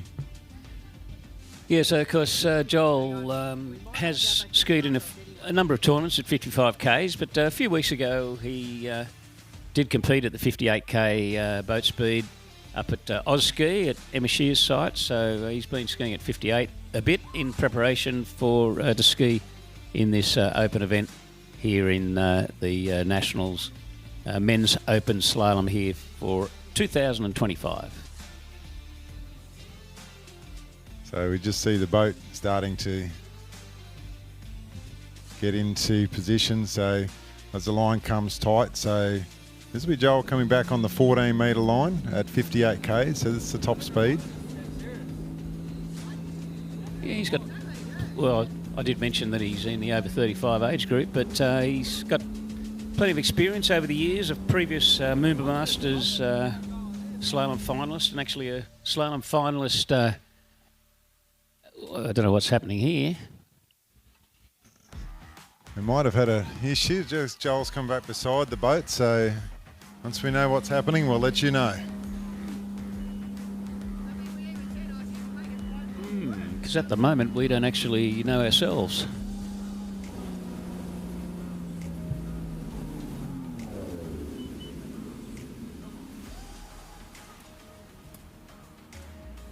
It's written there too, minimum speed, and I missed it.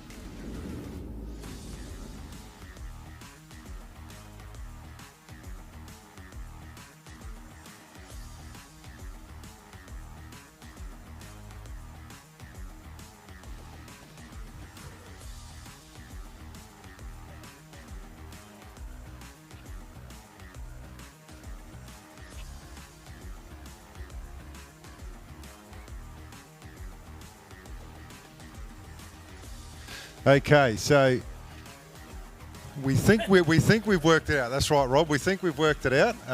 It looks like he's come in and he's called 55, where it should have been 58.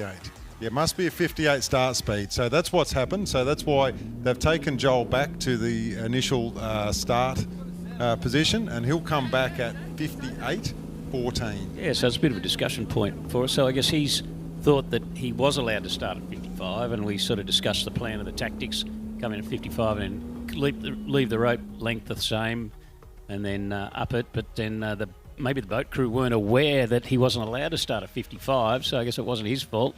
He's called it and they've given it to him. So they said, no, you can't do that. So you're going to have to start at 58, which he's now doing at 58 on a 14-metre line. So he's really achieved what he wanted to. Anyway, he's run 55 K 14-metre line, and now he's come back at 58 and run the 14.25, and we're in business, and we'll see him come back, hopefully, we will see him come back at 13-metre line. Yeah, that was a rock-solid pass. He just looked so solid. There was no mistakes there. And the call comes through. He has a definite shore 6. He just looked so in control. Yeah, well, I think that's a pretty good tactic if you could get away with it. You just go, oh, look, I'll bring me in at, some boat speed, and they go, oh, no, we shouldn't have done that, so we'll take you back up the other end. You've had a little warm-up. Now we can get to your proper speed, and away you go. You get an extra pass for nothing. Get an extra pass, yeah. Value for money. Bank that one.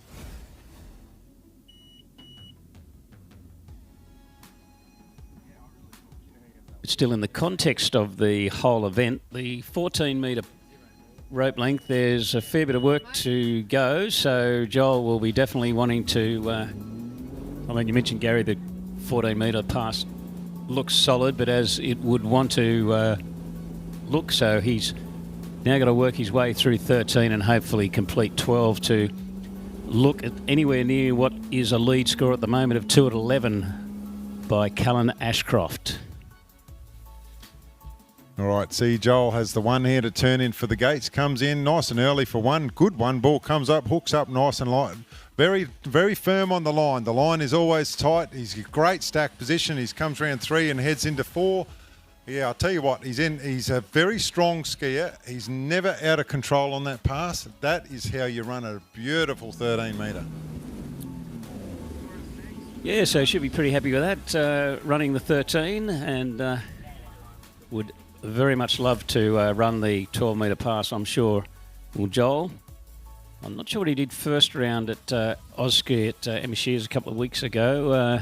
I know he got 4 at 12 on the second round. He was a little bit disappointed because he felt he was feeling pretty strong at it. So, of course, things happen at pretty fast speeds at the 12 and the 11.25 metre line, so you've really no room for error. So hopefully Joel, after running that solid 13, is going to back it up with a 12-metre pass. I tell you what, after having that extra pass, though, does it take fuel out of the tank? That's the big question, It could do, sometimes these things, you get down, the physical exertion you need to run passes, especially going down the line. You can run out. But we'll see how Joel goes as we hear the boat spooling up again. Shaney Coulter's coming into course. But I guess bearing in mind, Gary, that was his plan anyway, to run the 14 at 55. So from the point of view of pacing himself and his exertion of his body, hopefully from Joel's perspective, it won't be too taxing having done what we saw him do earlier. But now the 12, the big work pass, he gets a pretty decent start. I think gets now 2. He's always still in the money at 2 turns, 3. Good turn at 3. turns around 4, works his way to 5. Glorious conditions. He hooks it around 5 and whether he overcooked it or just broke forward at the waist. Out of buoy 5, he'll be very disappointed. Unfortunately, unofficially, 4.5 on the 12-metre line for Joel Wing. He looked like he was going to run it and just messed up that turn around 5. Yeah, he just took a little bit forward out of 4 ball when he came round, but yeah, as the ski came round, he hooked up. You could see the boat just got him, and I said they're very unforgiving, these boats. Once it knows where it is, of course they're GPS controlled, throttle control on them. The boat knows where it is in the pass, and it'll be judging for you. So we'll be a little bit disappointed for Joel, but as I said, this is just the seeding round, so he'll be getting himself ready for the finals.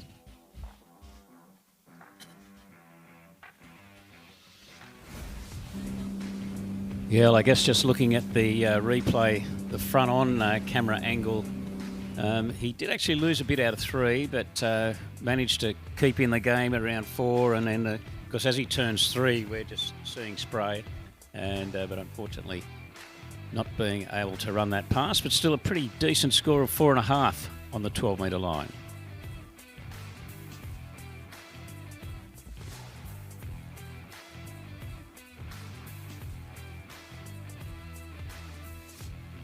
So for the guys on our webcast and campers around who may not have seen this type of sport before, there's 11 metres between the centre of the ball and the centre of the boat. So the boat path at 11.5 metres. So once you get down around that 12 metres or the 11.25 line, you've literally got to use your body to get around that ball.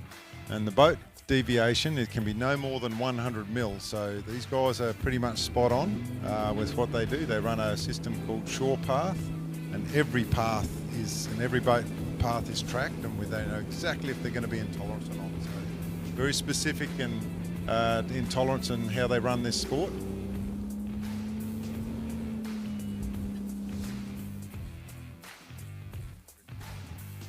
Okay, so Patrick Crisp from Geelong Waterski Club, Victoria. Another fairly tall lad that can really use a lot of his reach. I didn't catch what the opening rope length was, and I just didn't quite see it as we went along. It could be 16, but we'll just wait for confirmation there for Patrick Crisp on his opening pass. Yeah, Paddy started on the 14-metre line there, just got confirmation. Beautiful first pass, never in trouble, nice and early. See, he's on a D3 too. I think he might be on the Ion 3 by the looks of that. So very popular ski. Of course, they're one of our sponsors this weekend as well. So yeah, it'll be looking forward to see how far Paddy will get down. I think he'll be looking to push the lead on this one.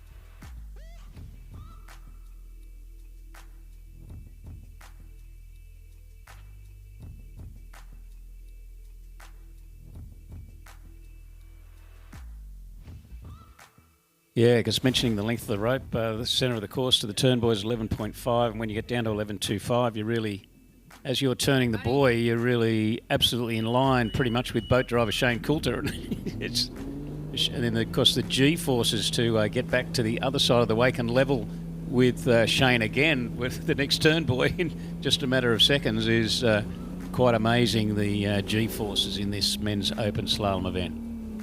So Patrick Crisp is coming back on 13 metres. Opened confident start on 14, as I mentioned, but you can see he's a fairly tall lad. That was a delightful start around buoy 1. Good form there as he now comes out of 3, turns 4. Well, I think, Gary, you mentioned that Joel Wing looked pretty comfortable on the 13 metres. That's equally as comfortable there. Patrick Crisp, a good-looking 13-metre pass. Yeah, he didn't look, there was no trouble with that one at all. He'll be hoping to get another couple of passes under his belt. Of course, these boats, they've got full GPS speed control. So 58 kilometres an hour, as the driver, as Shane puts the boat into gear, he basically just looks, once the line's tight, he puts the throttle to the stops. The boat picks up between 10 and 15 satellites that it pings off. and holds that speed. And if it knows if the skier pulls a bit of speed out of the boat, it'll correct it, and it knows.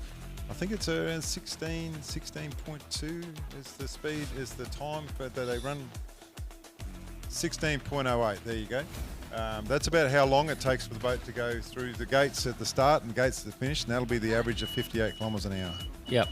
But the amazing thing is, with the accuracy of the cruise control system, 16.08, generally the times are 16.08 or within 100th of a second of the exact time for 58 kilometres per hour to go through our slalom course, which I think I'm going to go on memory on another length of 259 metres long. So it's quite amazing just the logistics and the accuracy and what's involved in the zero-off cruise control system. But Patrick Crisp now on the 12-metre line.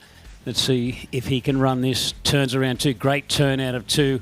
Takes a big load there as he came out of 2, but now turning buoy 4, looking as strong as you like around 4, and a great turn around 5. That was a fantastic looking 12-metre pass for Patrick Crisp from Geelong, Victoria. Yeah, I reckon that's the best one we've seen. He didn't look, he was working pretty hard, but he certainly looked in control for that pass, Rob. I think, he might be looking to get through this next pass as well. So things are starting to hot up a little bit. Yes, because it is a seeded order, so based on rankings, whether it's Australian or world, but they'd be the same sort of order anyway. So we have a seeded order, so we expect that as we move through the seedings that our later skiers will be where our top scores will come from. We're up to competitor number 7 in a field of 14. So Patrick Crisp about to unleash himself on the 11.25, and by the look of him at 12, he could make a pretty good fist of it. We wish him all the best, and I think Patrick a big chance of getting deep down this line length. All right, we see the Malibu TXI come round the corner, and you hear Shane put up 430 horsepower, these boats, so they don't give you much. See Paddy pull out nice and wide on the gates. He's hit the gate quite well. Just rocked back off one ball. He's going to be in a little bit of trouble. He's going to have to ski his way back into this pass. He's head to 3. He is back on it. Gee, I'll tell you what, he's done well to do that. His head's to 4, across to 5. He's going to have to work hard. Big 5 ball. Here we go. Across to 6. He has to swing it out. He's got 6. Did he make the gates? And he's taken the hit. That is a great pass. Had himself in all sorts of trouble, especially off that one ball. I'll tell you what, we thought that the other guys were in a bit of trouble, mate. That was a fantastic pull-out. Oh, that was a fantastic pass because, well, thinking that he didn't get a very good start at all, so really at 11.25, it's so unforgiving. You'd think, well, how's he possibly going to run this pass? The ski rears up. We're just watching the live streaming replay, but then by the time he got back to 3, everything was pretty much back on time, although the front view is down course, but a huge turn out of buoy 5. He was as late and narrow as you like into 5, but somehow a huge turn and muscled his way to 6. And somehow, well, he nearly went out the front through the wakes. We're just watching a replay on a head-on view. Scraped his way around 6, and that was an unbelievable 11.25. Well done, Patrick Crisp. Yeah, as you say, you don't get points for style in this game. You just got to get the ski round the buoy. And he's done that 6 times, so this is going to be the first competitor coming back on the 10.75 metre line.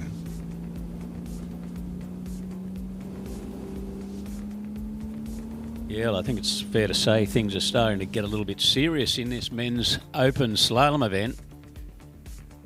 Gets out pretty wide on the boat, which he needs to at 10.75. Turns, gets not the greatest of starts, but he gets around 2, falls around buoy 2, so unofficially we'll just wait for a score to come through, maybe 1.5 on 10.75, but great skiing there by Patrick Crisp from Victoria.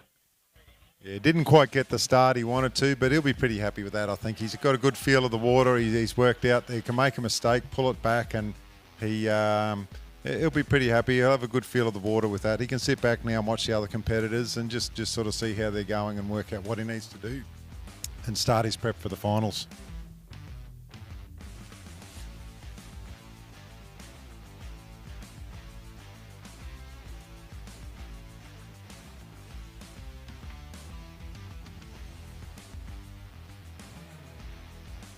Yeah, so for people that aren't too familiar with slalom skiing, we were mentioning that the width of the course, 11.5 metres, and when you get the 11.25 metre rope, well, imagine what it's like when you're on the 10.75 metre rope. You'd be probably stretched right out and just grazing your ankle as you turn the buoy. It's amazing that these skiers can actually get around a buoy at this rope length. But of course, we're watching Australia's best slalom skiers, and our top few seeds are among the best in the world, ladies and gentlemen. So a wonderful field here for the Australian Championships. Joel Howley, of course, a few years ago, he's our second last competitor.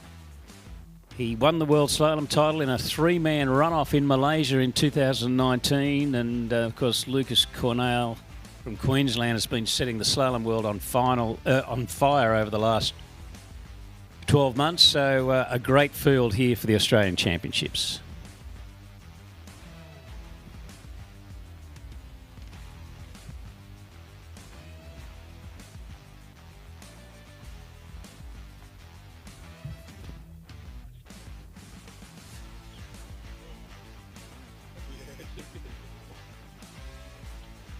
Okay, next skier on the water, we've got Archie Davis. It's the Mr. Nice Guy of water skiing. Great three-event skier. He'll be pushing for the overall title at the 2025 Nationals, Australian Nationals.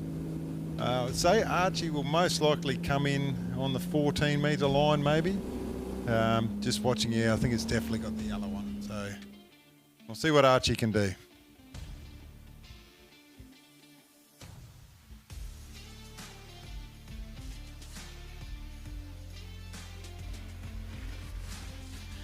And Archie, of course, representing the ACT.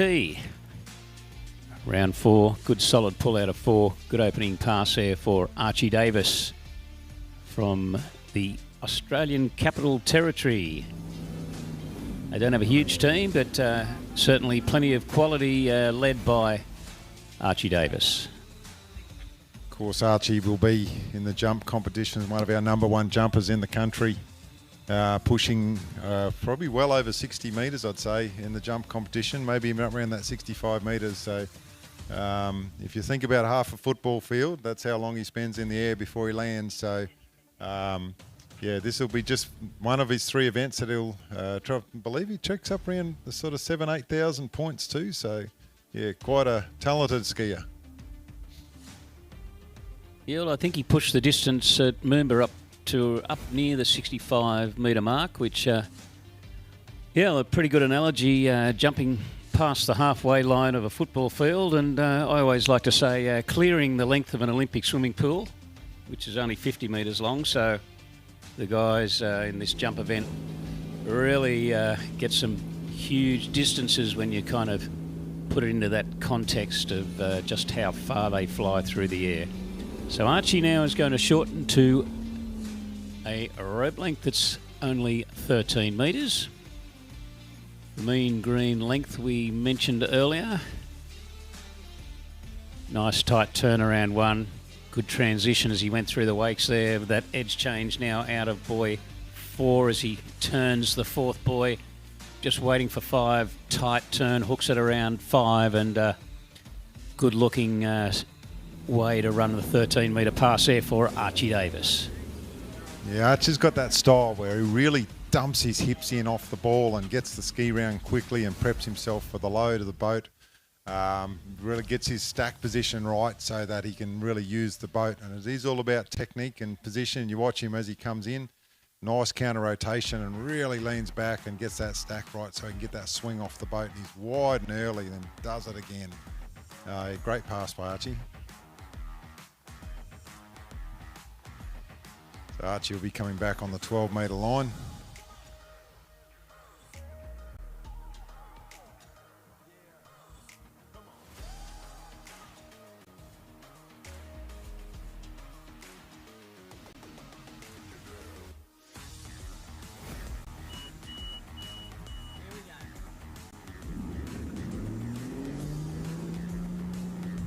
All right, we hear the boat spooling up.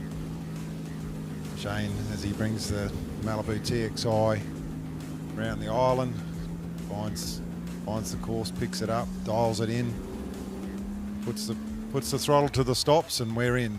You hear the zero off take up and start to control the boat for him for his speed. Nice set of gates there for Archie. Yeah, not a bad one, boy. Probably a little bit shallow on. He's had a dump a little bit. He might be a little bit of trouble. He's a little bit late, so ski just rocked back off 2 ball into 3, and just a bit of a skip there. He's having to work hard for that pass off 5 into 6. I tell you what, he's made it happen, and it's a good pass, but he had to work for it. He had a few problems around that sort of 2-4 ball. We're not sure what was going on there. Just a little bit of a bounce where they got a few wakes off the bank. Not sure, but again, he's got round all 6, Rob. Yeah, he did well because, as you mentioned, like that, just somewhere in the first half of the pass, he was just struggling, but got it together. By the time he got to sort of 4 and 5, he was back in the game, but he really had to work for it. Coming out of 2, I think we're just looking at the replay. I'm not sure what we're up to with the replay. Probably we've seen his turnaround buoy 1, so just didn't get much of a turnaround 2. See the ski rears up, bit of slack rope, and then of course that put him late into 3. So he really had to work hard, but he got it back together. And by the time he came out at the other end, he was on time, but it was a bit of a struggle in the early stages there for Archie on the 12-metre rope length.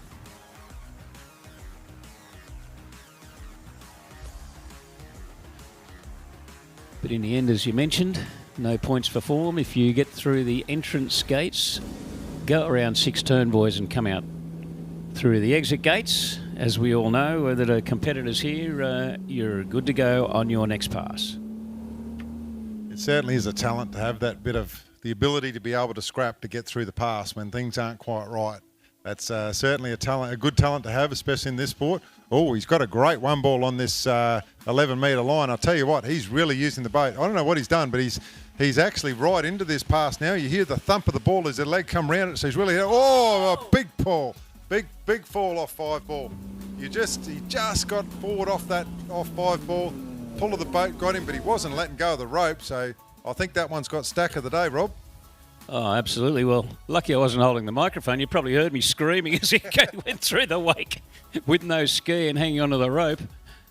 Wow. Well, on the live streaming, we're going to see the replay. I think we're up to buoy number 2. Apologies when I say to people, I think, because I glance away from the screen and then I look back and there's a skier going through as we're seeing on the live streaming, he's about to turn buoy 4. Great footage. It's running in slow-mo. He was looking great up till there, but as he turns 5 and just got, I guess, huge angle, like in a lean lock, and just pulled out of the front of his ski, but he was hanging on for dear life and wouldn't let go of the rope. And eventually lost his ski, but wow, he absolutely did everything he could to get that extra quarter of a buoy. But I'm not sure what the score is in the end. I haven't actually heard it, whether he was given 4.5 or 5, but that, of course, was the 11.25 metre line. And regardless, it gets him into second place at the moment. Archie Davis just waiting for a score to come through.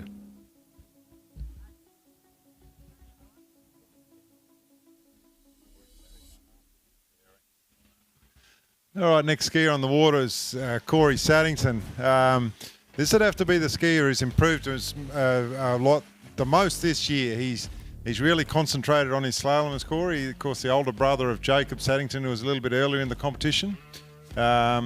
He's fit and strong, and I know he's well capable of getting down into that mid-10.7s. So yeah, he'll be looking to really push this competition on this one and set a score. Yeah, Gary, I don't know if he picked up a rope length to start, but I've got a feeling he started at 13 by what I was hearing through the radio, but might have to wait and confirm that.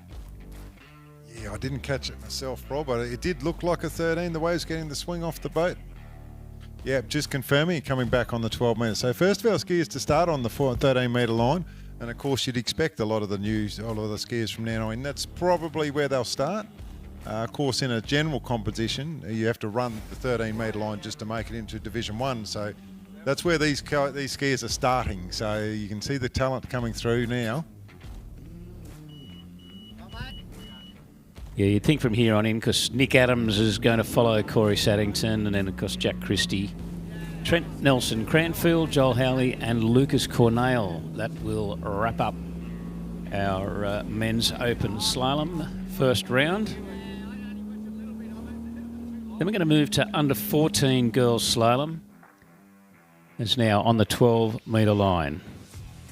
Corey Saddington, Victoria. Glorious conditions, gets a good start around buoy 1. Good turn at 2, waiting there for 3. So far, looking very much on time on this 12-metre pass is Corey Saddington, and runs the 12 metres, I think it's fair to say, Gary, without a problem in the world. Really nice pass there from Corey. Such control, line control. He was never in any sort of struggles there. The G-forces that these skiers have to take, though, Rob, when you look at that boat's going 58 kilometres an hour, so they get that ski out, they've got to get it out there, slow it down so they can take the turn, and after the turn they've got to get themselves in a position where they've got to get across the course, so G-forces are up around 3 Gs, I would imagine, and then do it again. 6 times, really amazing how they get around one ball, really. Yeah, it's and then, of course, our marvellous slalom ski technology. One of the slalom skis don't snap in half at the time when they're coming out of each of those turns. The amount of strain and pressure that must be on those slalom skis as they're going from buoy to buoy as they make their way through the course. Yeah, massive amount of force. I was just going to mention, see Archie when he fell, he had that big crash, and see the ski released. Pretty sure he's on a reflex. So for those who don't know, the reflex is designed so that if you do crash, the ski comes off your foot and protects your leg, and tends to end up away from the skier in a crash. So certainly it's a good part of the safety mechanism of what we use in skiing today, just to keep everyone safe. As Corey back now on 11.25. Oh, well, I didn't quite just pick up what happened out of 3, but he was narrow and went inside 4. Wait to look at the replay, because I thought he was looking pretty good. So I think he got around 4 because he's been given a score of 4, it seems. Got a pretty good start, which we all probably saw. Comes around 2. As he comes into 3, just doesn't get a great pull out of 3, but I guess 11.25 is just so unforgiving. Comes into 4 with just too much speed, and elects to not try and really turn it, just get back and get that extra half a buoy. So a score of 4 at 11.25 for Corey Saddington from Victoria. Probably a little bit disappointed by his standards, but he'll have the final round to contend with tomorrow and see if he can improve on a score of 4 at 12.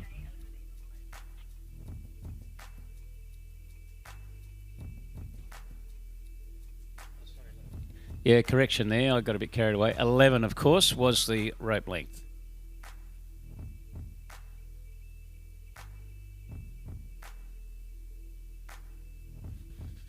Next skier on the water will be Nick Adams, well-known name in the water skiing community. Of course, Nick travels around, does a lot of work with coaching and juniors throughout the country.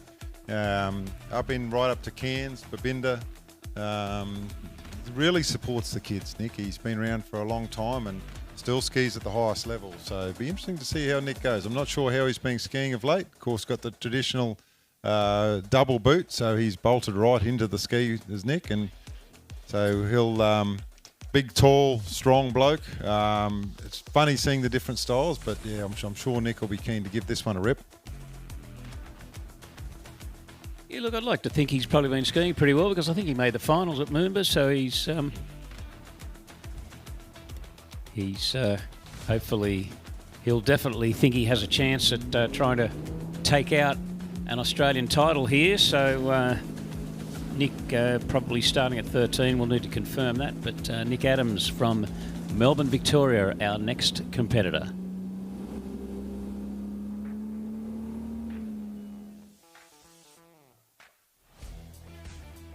All right, Nick's coming into course. He's got that single-handed swing out for the gates. Nice and easy round one, nice and early, smooth. Looks like he's doing it so easy. And that's the big thing with Nick. He is just technically correct. Nice back shoulder pressure. He comes round 5. That's just a walk in the park. Anyone think that was just, it was a 18-metre line. That was a beautiful first pass by Nick. Yeah, well, I know once we get to the top level, the 13-metre passes is pretty easy, but he doesn't even seem like he's trying to get angle out of the turn, or he doesn't seem that he's trying to turn the ski very hard. He just kind of cruises around and makes it look like, well, you're watching it in slow motion, that 13-metre pass. But still, now things are going to get a little bit tougher. He's going to shorten up to 12. Yeah, he's a beautifully smooth skier, technically correct. Been doing it for a long time. He'll be lapping up these conditions, of course. Nice and smooth.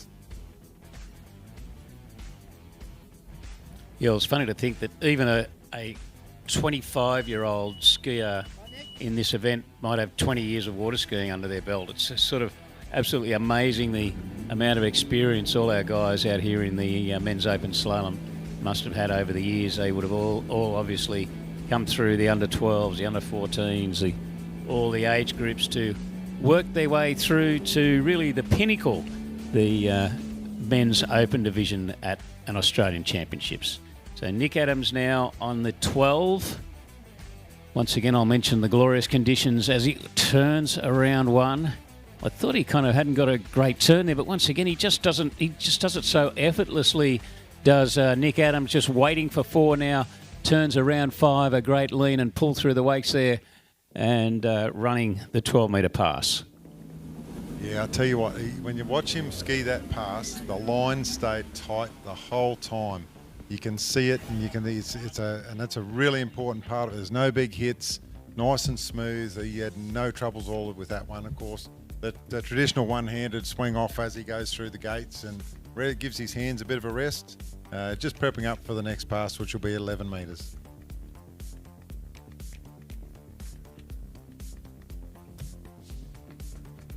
Yeah, well, I thought he'd kind of underturned the beginning there, but might have been an optical illusion. And I know that Greg Cooper Coops was talking about some dad jokes earlier, and I'm going to have to rack my brain a bit. I've got an optical illusion dad joke that I'm going to have to sort of remember along the way. I've got a few others to throw at you over the course of the day, but I'll come back to that because Nick Adams, well, we've only seen one skier run. We've seen Patrick Crisp run 11.25 today, but he's the only other skier we've seen run this pass.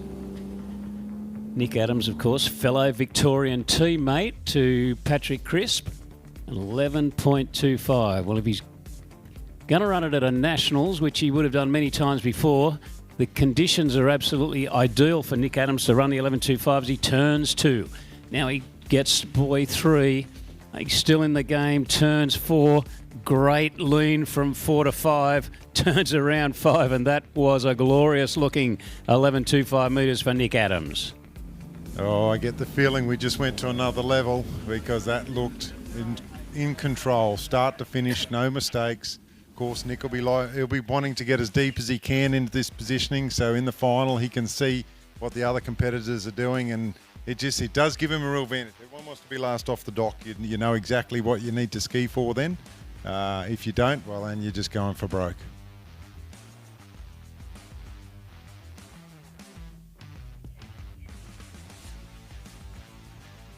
Second skier for the event coming back on the 10.75 metre line.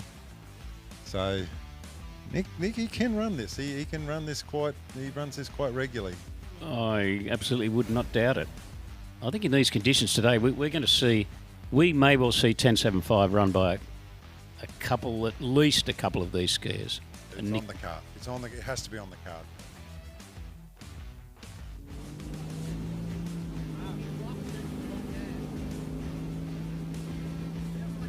Well, I did say at least a couple, and I would think that Nick Adams may well be one of them, but he knows exactly what he needs to do.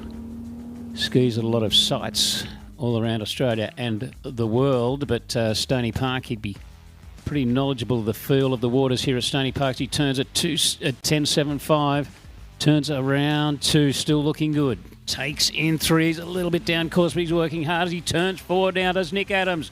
Gets to 5 and he's late out of 5. Well, he's late into 5 and out of 5, and unfortunately for Nick, well, he would have liked to have done a little bit better, but a great effort, 4.5 on the 10.75 metre line. Yeah, just started to run a little bit late there as he came into 5. He was on that pass. He just had to push a little bit harder, but he won't be too disappointed with that. That'll put him fairly. He'll obviously take the lead now, and put him deep into the start list, which he'll be okay with. Yeah, I reckon he would have been liking to try and get through that though, Rob, just to get a look at the 10.2 on this lake. Without a doubt. But it's just 10.75. It's so unforgiving that I thought he was looking pretty good at 3 and 4, and just things came unstuck at buoy 5. Well, I've got the optical illusion joke because we want to float a few dad jokes around. That guy's wife said to him, I think you've got an obsession with optical illusions, and he said, it's not how it looks. Yeah, Rob, that's definitely a dad joke, that one, mate.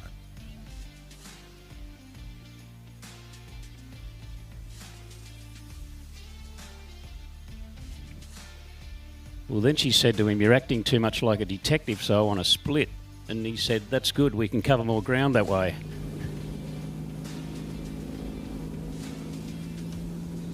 All right, next skier on the water, Jack Christie from Victoria. Jack's big, strong, tall, strapping young man. I'll tell you what, this bloke really makes the boat and the driver work. So he'll be looking to do something similar. First pass, get out there, feel the water.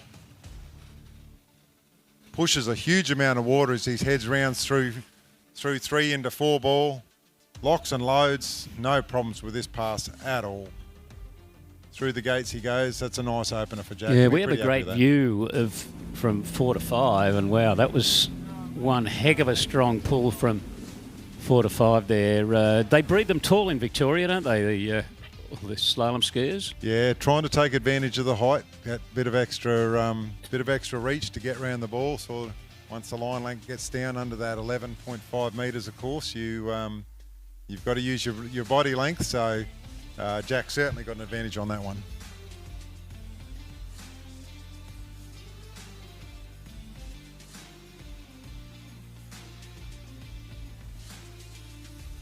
So score to beat so far, 4.5 on the 10.75 metre line. Jack will certainly be looking to push that if he can.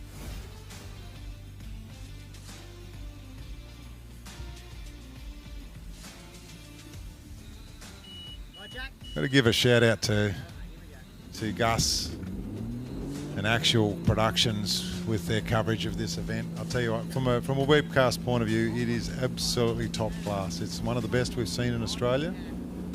Gus is, of course, a Queensland water skier, loves to compete. His dad is in the process of building a lake, just quietly up in Queensland. We always love another lake to ski at. Oh, absolutely. Okay, so the 12-metre pass for Jack Christie. So far, so good as he turns 4. Just waiting there for 5 and a very controlled turn out of 5. And, of course, round 6 and out through the gates, and good work there, Jack Christie. Gee, he certainly puts up a wall of water, doesn't he, Rob, when he hits that? He really leans on that ski. You can nearly hear that ski screaming with the amount of pressure it's got on it.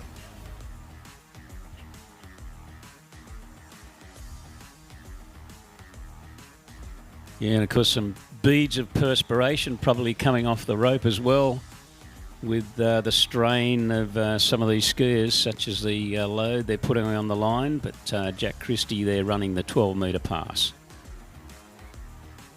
Get a bit excited with who's left on the dock. Trent Nelson Cranfield, Joel Howley and Lucas Cornell.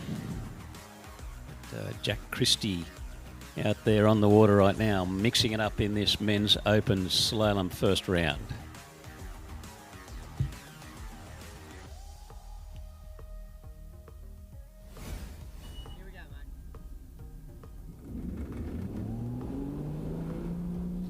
See the concentration on Shane Coulter's face. He knows he's got the best in the country behind him and he wants to hold this TXI straight. He's doing a wonderful job so far. Scotty Reeves is the boat judge. Just letting him know what's going on behind him.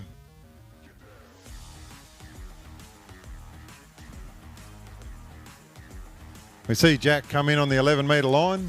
It's the 11 metre line. Big one ball. I'll tell you what, he's in a little bit of trouble. He's going to have to really use his muscle to get round this one. His super strength as he comes off. Yeah, just didn't quite create enough angle as he come off that 2 ball. I don't think he got the setup and start. He'd be a little bit disappointed with that. He didn't quite get the swing off the boat that he was looking to. And of course, it gets on you really quickly. Yeah, well, the webcast, just looking at the replay, he just probably didn't get the one that he needed. Of course, turn 1 at these rope lengths is absolutely critical. Breaks forward a bit at the waist. Would have lost just maybe a couple of feet coming out of 1. So then he was really struggling from there onwards. And he got to 3, but unfortunately, as the official score comes through, 3 at 11.25 for Victoria's own Jack Christie. Yeah, well done, Jack. It's only a seeding round, so he'll be looking towards the finals. And of course, you never know how it's going to work. You know, you might not have the first round that you want. You go in the second round instead of cracking score, and it creates that pressure. You know, and it's always a big thing when you're coming into the finals and you see what you have to beat. It can wind up on you pretty quickly. Yeah, and of course, well, I mean, a lot of our people on site are competitors, so they'd be pretty familiar with the rules. But of course, a lot of the age group is 2 rounds added together, but the opens are decided on the final round. So if you're going to have a really good round, you want to make sure it's in round number 2, and that's what all these guys would be hoping to do in this slalom event. The men's open slalom final will be tomorrow. Just getting through our seeding round now. And our lead is 4.5 at 10.75, held by Nick Adams. Just double checking, there's only one other score on 10.75, which is Patrick Crisp, also from Victoria. So at the moment, the Victorians are doing very well in this event, piling on the points to try and take home the shield for the champion team at the end of the weekend. Because being an Australian Championships, we have a winning state team at the end. So as we now have Trent Nelson Cranfield coming on for his opening pass. I think it's, just had a bit of a sneak peek at the rope. It looks like it's 13 metres for Trent as he now comes into buoy 4, turns around 4, takes in 5, and Trent Nelson Cranfield, as we would expect at this end of the field, very comfortably completing that opening 13-metre pass. Yeah, nice first pass. And feeler there, Rob, for Trent. No real problems. He's got the feeler. Of course, Trent skis for the ACT team. Been around for quite a while. Beautiful skier. Does a lot of work. Always got a smile on his face, this guy. Because he originally hailed from New South Wales, I didn't realise that he'd made the switch.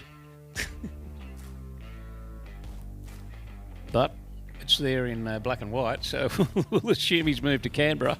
I had to take a double look at his bib to check that. I went, oh, well, must be it. Yeah, let's have a look. Did you have a look at his bib? I didn't even notice it. I did check his bib. I did check his bib. I didn't want to make that call before I did that. Yeah.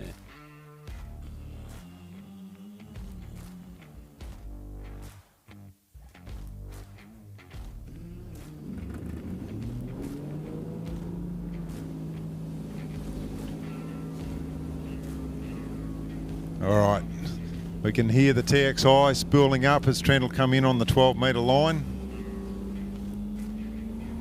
Conditions are just absolutely as good as you could get. We could not ask for more.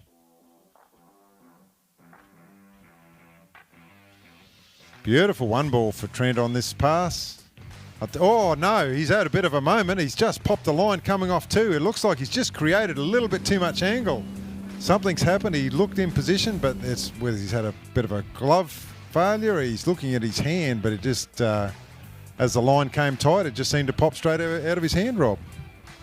Yeah, well, a bit of a surprise there because he looked like he had a great turn around one, and of course 12 metres by his standards, you would think.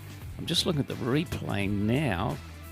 Kind of overturned, gets in a bit of a lean lock, and maybe just the strain of the handle, or whether, as you called it, well, whether something to do with his glove, or whether he just didn't quite get his full grip on the handle, and just couldn't hang on to the strain as he came through the wakes. But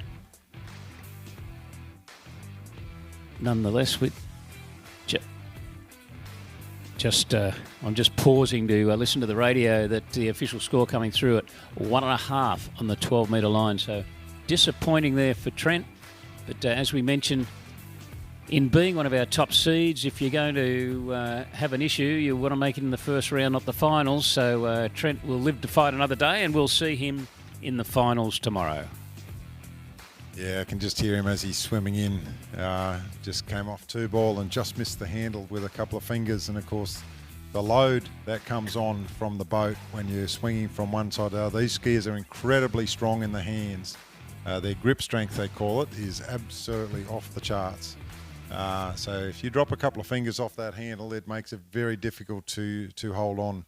They all wear a Kevlar glove, Kevlar line glove, and a lot of them will wear a Kevlar liner underneath that. So yeah, you drop a couple of fingers off that, and it certainly makes it pretty hard work. Yeah, because I suppose if all our skiers on the bank would know the feeling of coming out of a turn, and maybe even if you grab the handle, but if you have a couple of fingers off to the side, and then that little side ropes between your middle finger and another finger, it really definitely weakens your grip. But still, all right, now we should be now moving to Joel Howley. You'll be getting excited now, Gary. A couple of Queenslanders coming on. So we'll call Joel the veteran, and I'll call him that because we ski at the same lake. And of course, we've got the traditional Howley family standing out the front. How are you guys? He is the Queenslander that we love. So Joel, of course, is ex-world champion. He's been around on the world tour for some time.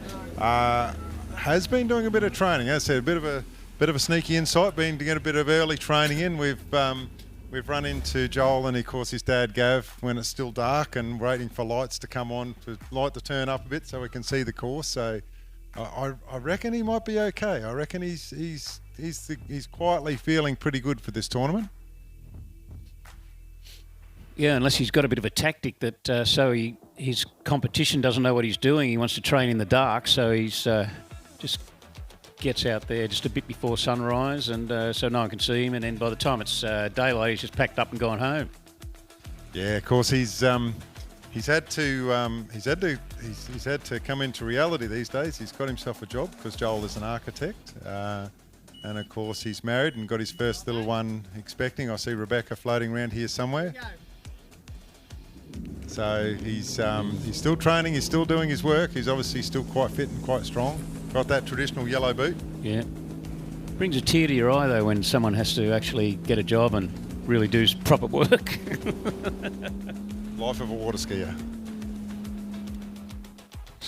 All right, Joel's coming in on the 12-metre line now. So and sometimes he will actually start on the 12-metre line. He's got that traditional swing off the boat and strong load. You'll see his back shoulder pressure is good.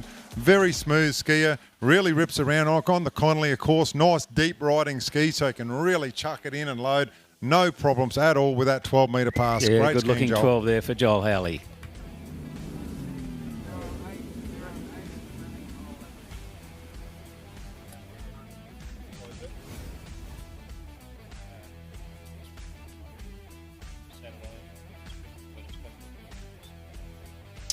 Okay, if calling our judges for our next judges change, if you could head to your positions, please. We've only got a couple of skiers to go, so if your judges could get ready, please.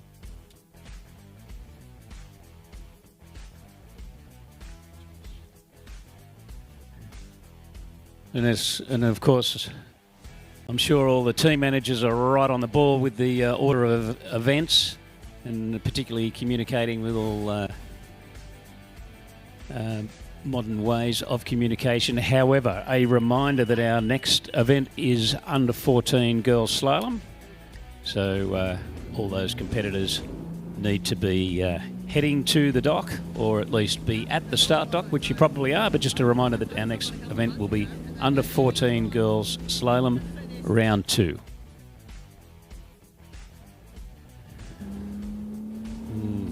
Shane Coulter must be enjoying himself. I've just seen the head-on shot of the driver. He's got a bit of a smile on his face for a change as Joel Howley now comes in at 11.25.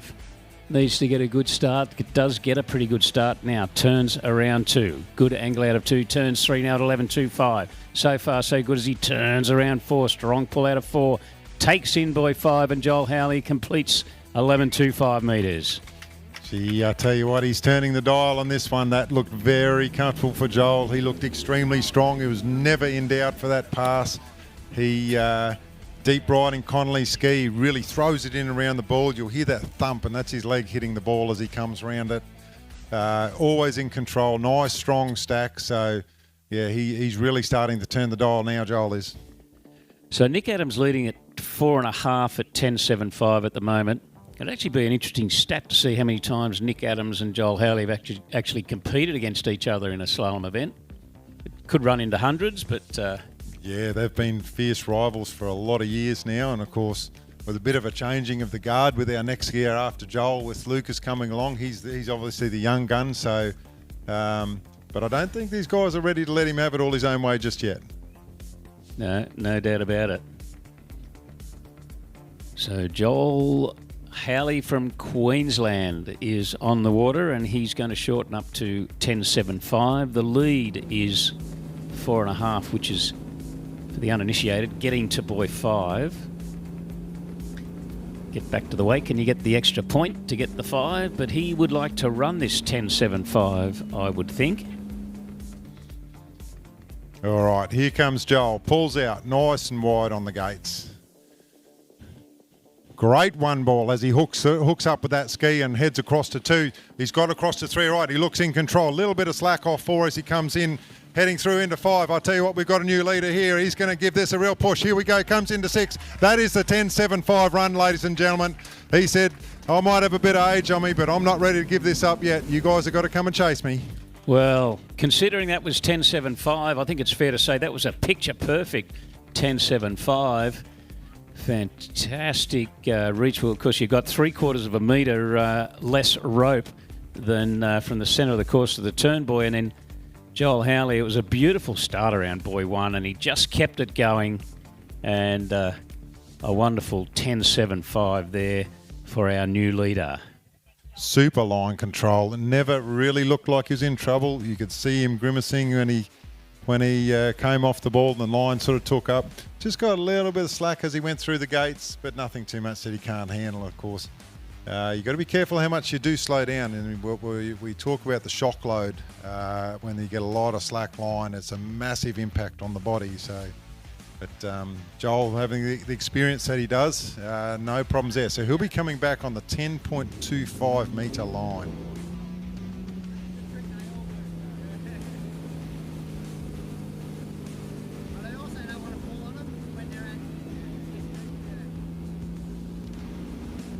Yes, well, now I've seen Joel Howley run the 10.75, and of course Lucas Cornell waiting on the dock. So a feast of slalom skiing here at Stoney Park here in the men's open slalom round 1.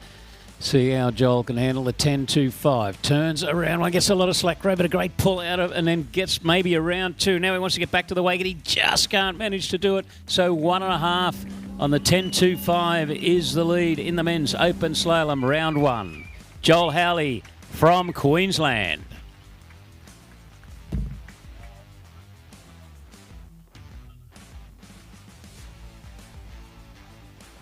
Yeah, great skiing there from Joel. For those who looking at the replay and on the bank, for him to get to make that 2-ball count, he would have had to make it back in a skiing position to the wakes of the boat.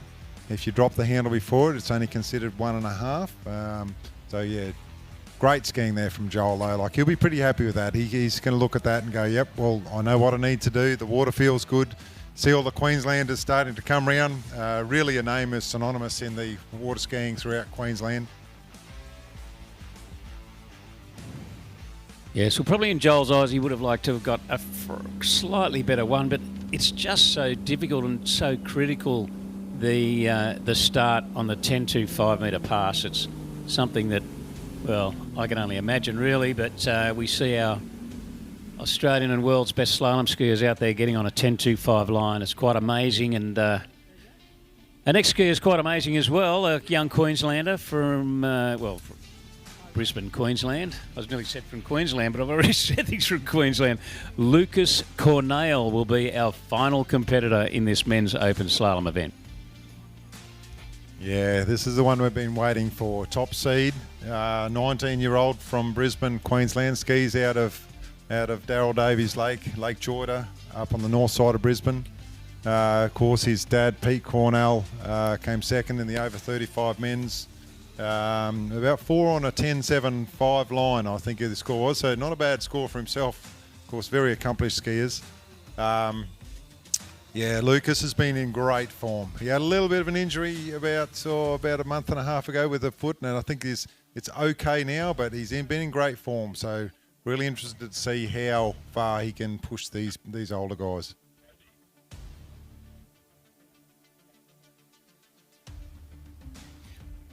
Okay, well, just before we get drowned out by the noise of the Queenslanders escorting Joel Howley out of the water, just to remind you that Lucas Cornell is going to start on a 13-metre line. No surprises there.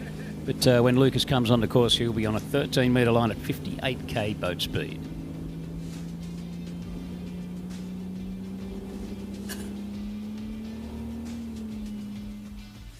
Just to really add to the atmosphere, it'd be great to have Billy Moore here just yelling out Queenslander and just to throw it into the mix, if I could take you back that far.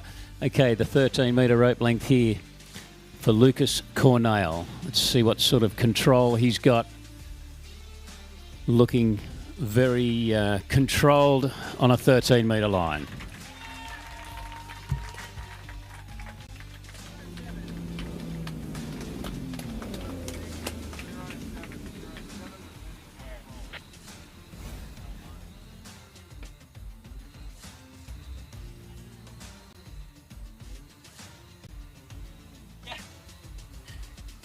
All right, down here with Joel Howley.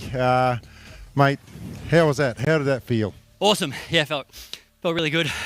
Often at Nationals, once I get to that 10-2, you're kind of trying to play it safe and go for a toot, because that's often the top seed for the next day. But this year we got Lucas coming behind me, so I had to go for a bit more. It didn't quite work, but we got close.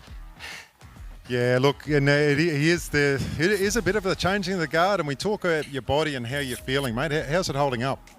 I'm actually healthier than I was when I sort of first hit the Pro Tour. I sort of started pretty injured and then had to learn early how to manage my body, and at the moment, I mean, I'm stronger and healthier than I sort of was for most of my career, so that's certainly not part of my excuse, that's for sure. Yeah, mate, well, look, congratulations. You're looking really strong. It's great to see you still skiing and skiing well. Those early mornings, mate, they're paying off? Nah, they're rough. Well, we've seen each other at the boat ramp a couple of times, mate, so top seed into the round so far with Lucas yet to come. Congratulations. Good to see you great back, mate, and good luck in the final. Thank you, Gary. Awesome to be back at Port Macquarie. All right, as we see Lucas Cornell completing the 12-metre pass.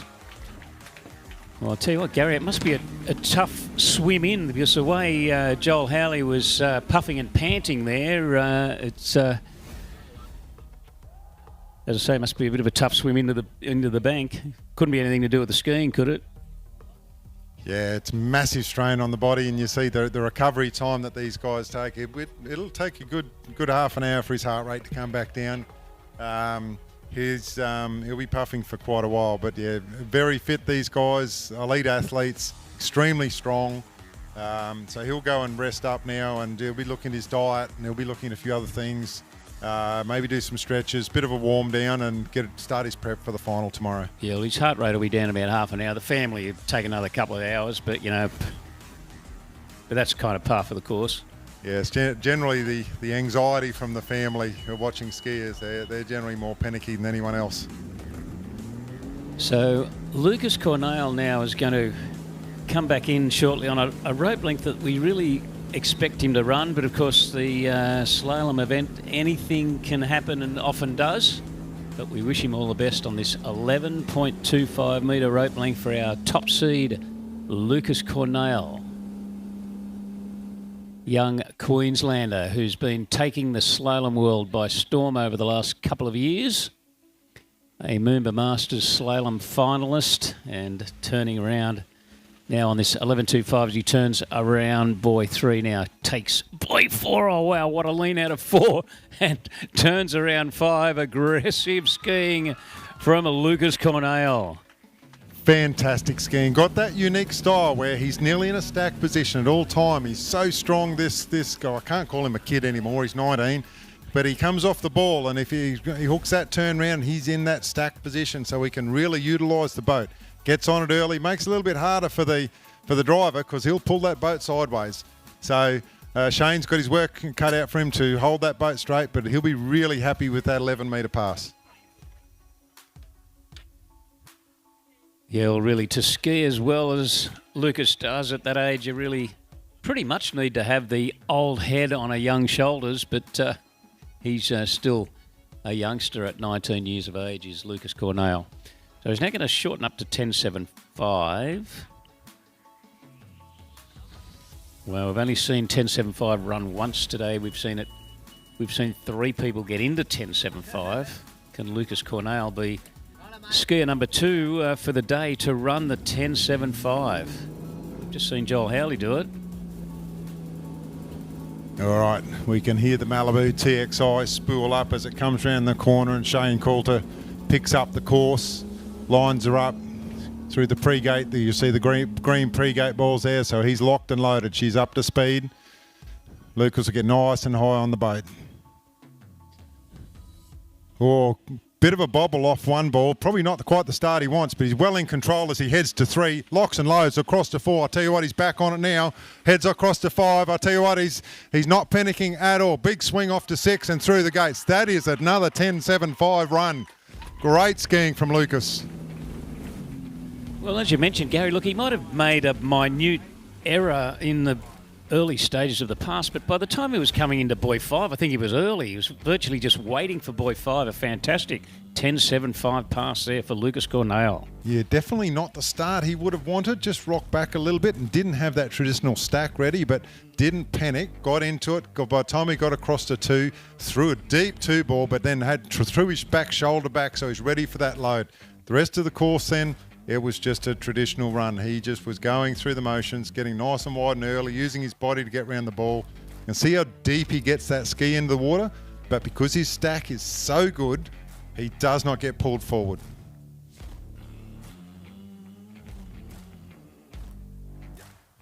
Dave Kingston. Dave Kingston, if you're around, you're required at the tower for judging in the next round. Dave Kingston.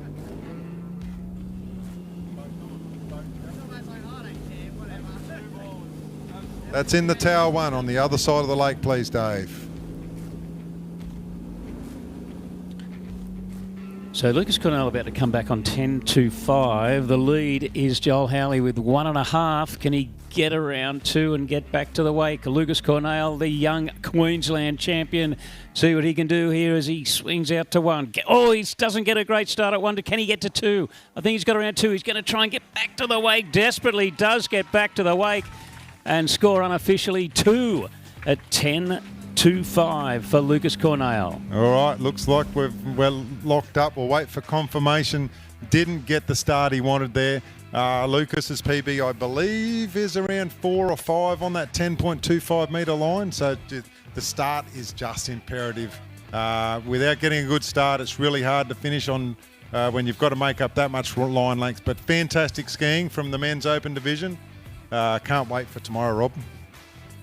No, well, really, it sets the scene. We've got half a buoy between between seeds 1 and 2 for tomorrow's final. So it shapes up to be a crackerjack final. All right, Queensland, put your hands together for our top seed for tomorrow's final, Lucas Cornell.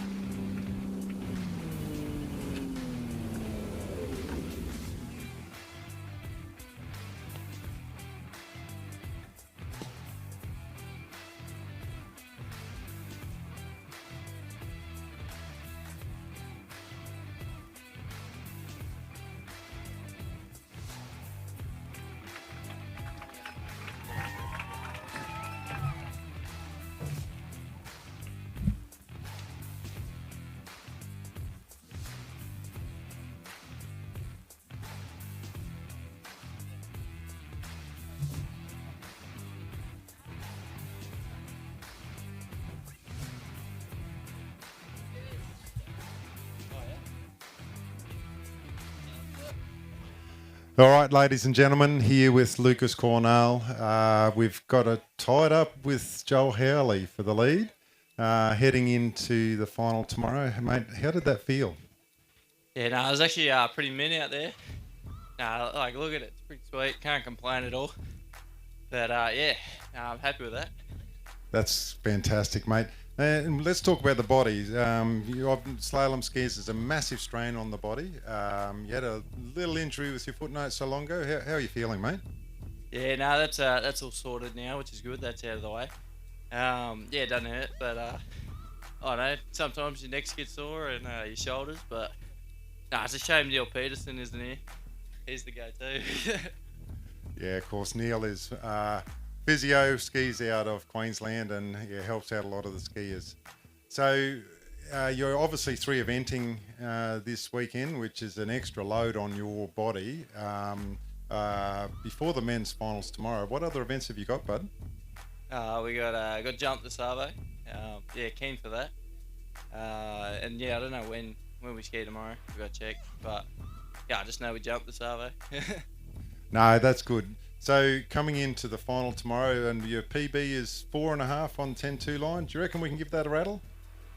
Yeah, I reckon. I don't know. Should have tried harder today, but yeah, no, we'll definitely be going for it tomorrow. Awesome, guys. Look, put your hand together. It's fantastic skiing from all of our open men's, mate. Good luck in the final tomorrow, Lucas. Yeah, cheers, Gary.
Australian Tournament Waterski Championships Trick Slalom and Jump for 2025. So we'll be deciding all our age group and open champions over the next couple of days. So plenty of great on-water action here at this great man-made lake facility here at Stoney Park.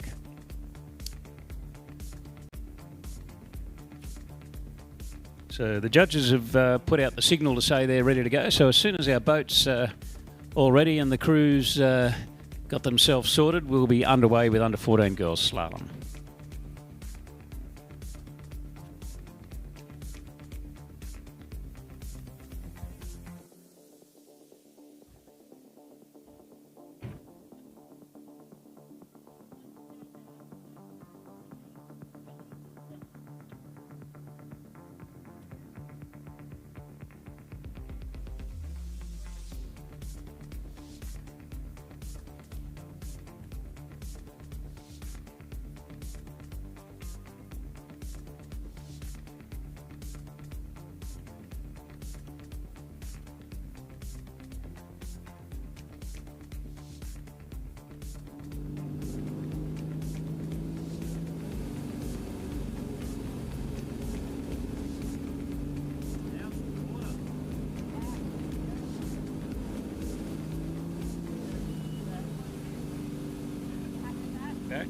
All right, so start speed of 43 kilometres an hour. The rope length will be 18.25 metres in length. Not sure what the girls' shortening speed is, but let's see what Anwin can do from representing South Australia. Under 14 girls slalom, round 2. Absolutely glorious, glassy conditions. I'm sure everybody on the bank is a little bit jealous of Anwin at the moment, as she successfully completes her opening pass. So well done running the 43k pass. She's now going to increase the boat speed to 46 kilometres per hour. If she manages to complete 46, we move up through the speeds. 49 will be next, but let's not get too far ahead of ourselves.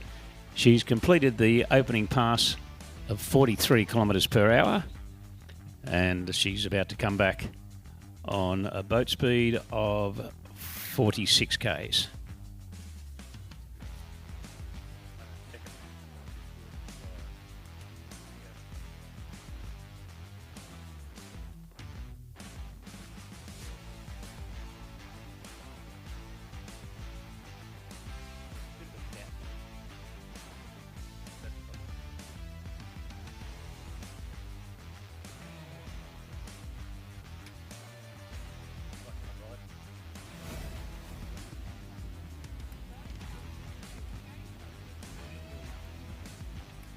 Well, folks, if I heard what I heard correctly, and I kind of was a little bit in doubt myself, because we're at a pretty good, get a pretty good view of the gates here.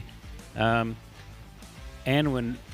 well, a bit of a tragedy really from a slalom perspective. She may well have had her gates, entrance gates, taken away. Let's say that's unofficial at the moment, but if we don't see her coming back through the course, we're going to say, unfortunately, what I heard was correct, that she was scrubbed her entrance gates. You obviously need to go through the entrance gates, through the exit gates as well. So very disappointing there for Anwin Dalzell from South Australia. Waves to the boat, and but still, she might be happy with the boat crew, but maybe not real happy with the judges. But unfortunately, 0 gates for Anwin Dalzell. Yeah, such an unforgiving sport. Really is cruel sometimes. So I guess we've all been there where, you know, you just misjudge it and you're out by just that little bit. So it really is a tough lesson for the kids, or anyone really. But it's a part of the sport, you know. It's it certainly makes you stronger and certainly appreciates the good times when you do well.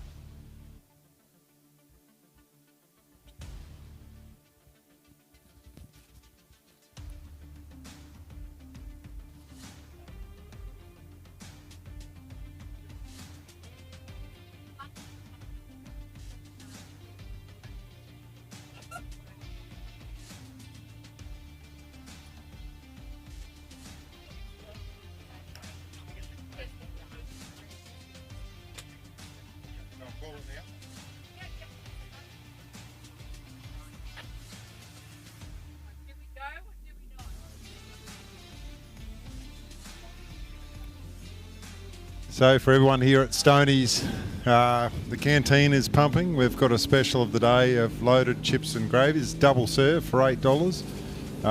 All home cooked. The crew here has done an absolutely wonderful job with the canteen.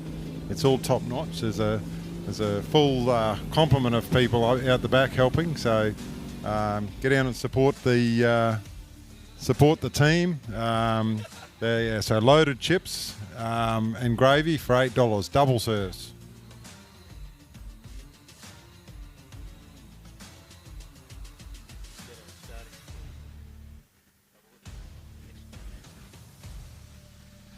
Okay, on the water we've got Addison Spelter. Skis out of Emerald in Queensland, so it's very central Queensland. Lovely family, the Spelter family, and of course very keen on the sport. I didn't quite catch the start speed. I'm guessing it's probably around that 46 kilometres an hour mark, and Addie's had no problems with that pass at all.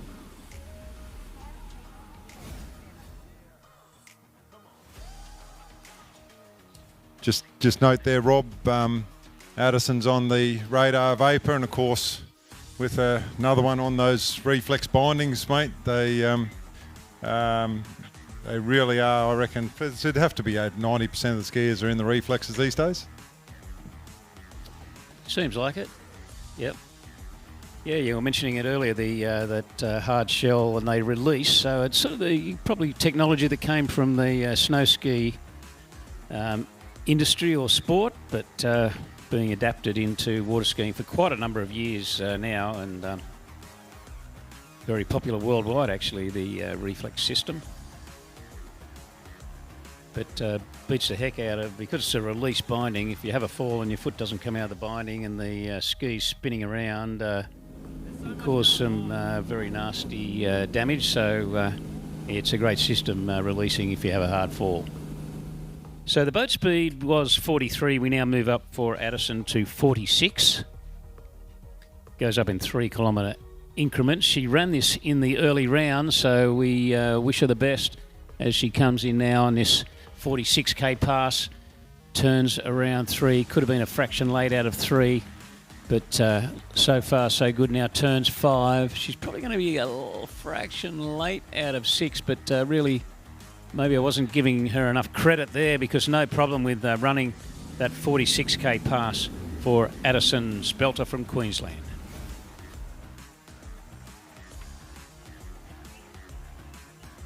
Just looking at Addie's bio, her PB was 2 at 46. That will be a PB for young Addison. So that's a fantastic work, and she did that quite comfortably. So I'll tell you what, this pass, it's not out of reach for her. Well, actually, Gary, you might even be one tournament out of date, because her first round score was 1.5 at 49. So there you go. Got PB in the first round, and now that she's going to come back at 49, if she can do further than 2 boys, a new PB. So what a great thing to do.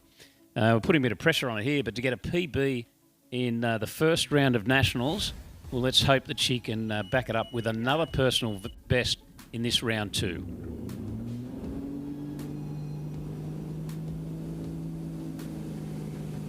Well, the under-14 girls got a pretty good drive, because Shane Coulter's still behind the wheel, and he towed our... oh, no, he's not. Actually, somebody else that's just as ugly is behind the wheel, and I sort of made a bit of an error there. Behind the wheel, we've got the young Jack Sutherland, up-and-coming driver. He's done a fantastic job this weekend and get rave reviews, holding it straight every time. But here comes Addie. She's out round 1 for this PB. She's got 2, heading across to 3. I'll tell you what, strong edge change. She's on to 3. I'll tell you what, she's on the pass, heading across to 4. Got to pull hard now. Dead line's got a little bit away from her. On to 5, across to 6. This might be done. She's got it. She's got it. She's through the gates. That's another PB.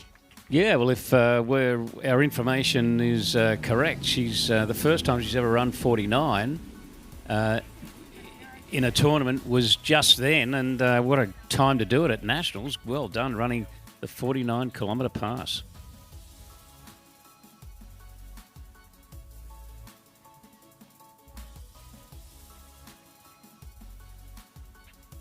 Yes, confirming that was the 49-kilometre pass, and Must be a personal best. So personal best in the first round, personal best in the second round, and still building to increase the score. Well done, Addison. Just looking at Addie's bio here, her special talent is online shopping. I think I've got a daughter just like this one. Yeah, well, she's probably not the only one, but anyway, it's... won't worry about expanding too much on that one. All right, see Jack glance into the rear view mirror and ask the ski if they're right. And hear the TXI spool up, comes up to speed, 52 kilometres an hour now for Addie.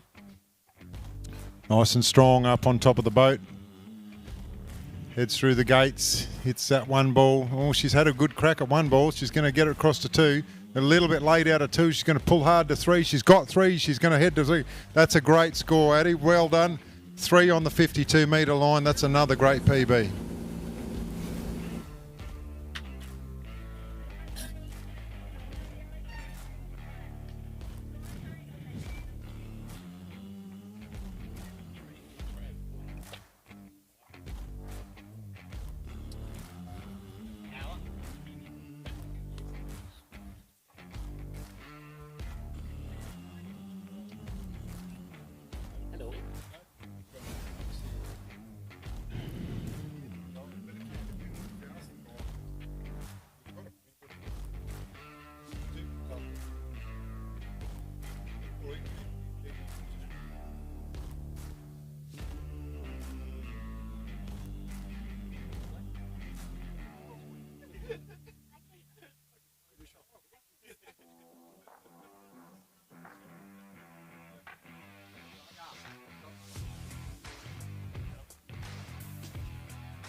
Okay, Victoria, our next competitor will be Georgia Bray, competitor number 3 in this field of 5. She will be our next competitor in under 14 girls slalom round 2.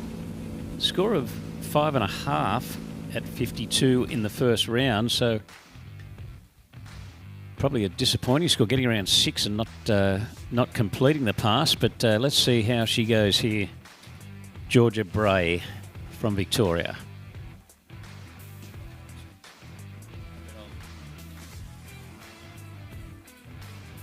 Okay, opening pass.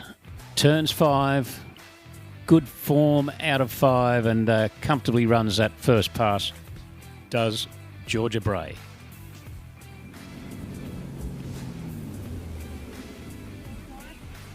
Okay, we don't know her boy. I think she's from Bendigo, and her dad Lee, a bit of a long-term skier. He's competing in the over 21s. He's well over 21, but he's competing in the over 21s nonetheless. So the start speed was 49. So Georgia will up the boat speed now to 52 kilometres per hour. And our lead at the moment, although it's 2 rounds added together to take out the event, but our lead at the moment is a score of 3 on the 52k boat speed by our previous competitor, Addison Spelter.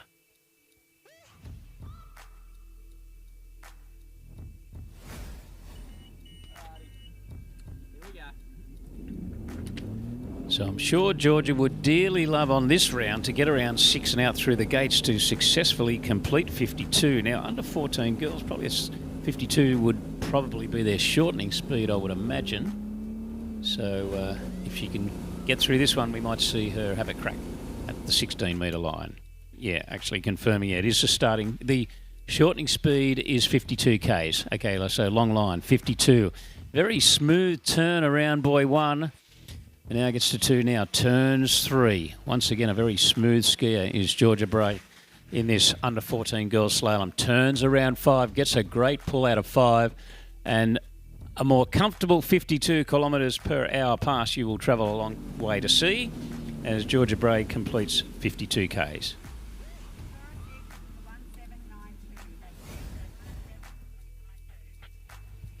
So this is the second round for the under 14 girls. This is a combined event, so we will crown an Australian champion for the under 14 girls today. Of course, Emma Wright sitting on the top. She's been skiing extremely well. So they'll be looking to put together the best score they can with combined. So and they will sort the placings out.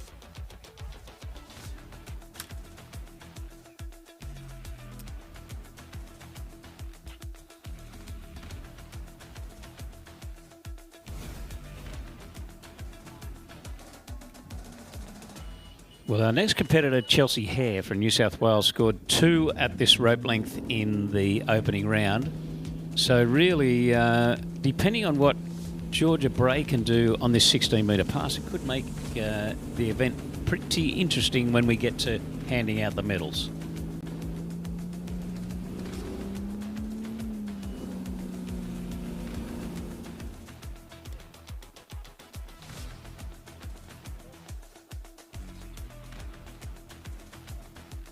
Okay, the 16-metre pass. Georgia Bray from Victoria turns around buoy 1. Now leans out to 2, a little bit down course, but I think she's still in the game. She turns 3, glorious conditions here. Turns 4 and just overturns 3.5 at 16. May well be the final score for Georgia Bray, but good skiing there for this under 14 girls competitor from Victoria.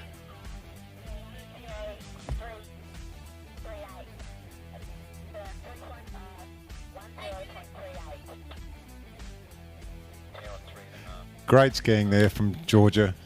She really was on that pass, so I'm not sure if she's run it before in training, but it looks like if she hasn't run in training, she's not far off it.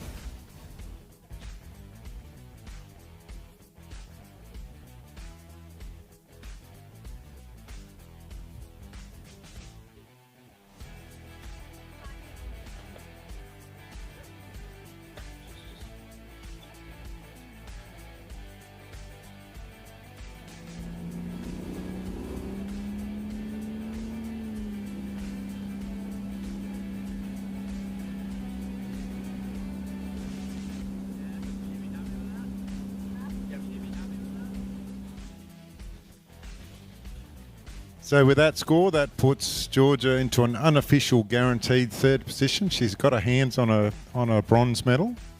Just depending on what these other skiers can do, because now the pressure sort of builds a little bit. They've got to come out and what they do in the second round, it all adds up.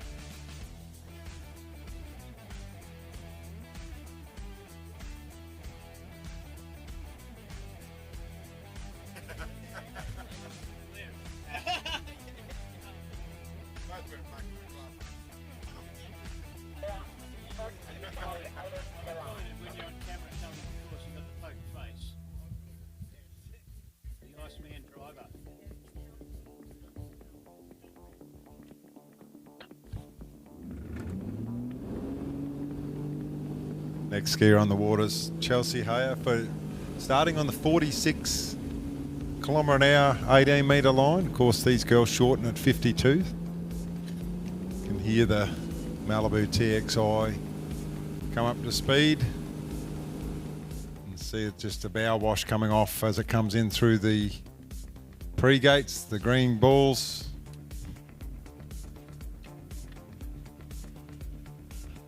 Chelsea's got a nice strong gate, so they've got to pull her over the front a little bit as she headed across the 2, but in control. Nice and easy out round 3. Very controlled. She's nearly got 2 hands on the rope there. She's that wide and early in this pass, so she's well in control of what she's doing. That's a great first pass. Early for 6, through the gates. Nothing wrong with that one.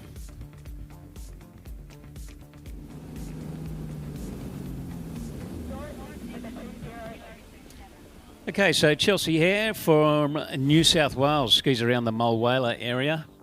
Skis a little bit at the Max Kerwin Twin Lakes down there, built by the Mulwala Ski Club. Also skis in other parts of down around Yarrawonga there, sneaky little course that's slalom course that's up around in the Bundalong area, about 10 k's from Mulwala, Yarrawonga, so does all the skiing around that southern New South Wales area, and great to see her up here at Port Macquarie competing in the Nationals. Really is a beautiful part of the world down there, strong with social skiers as well as competition skiers, plenty of places to ski, wonderful part of the world. Yeah, it's great how many sites there are down around that Riverina, that area of New South Wales down there. Probably a little bit cool for you Queenslanders in winter, but otherwise you just kind of get used to it. Yeah, I'm not sure about getting used to the cold down there. Great place to visit though. Yeah, well, the Nationals many times been held at those Max Kerr and Twin Lakes, so they were held there last year actually, but still great to see them up here at Stoney Park. And as we have Chelsea Hare now, what will be her 49-kilometre pass. Now just waiting for buoy 4, turning around 5 and running the 49-metre pass. Sorry, 49-kilometre per hour pass. I don't think we have a rope that's 49 metres long.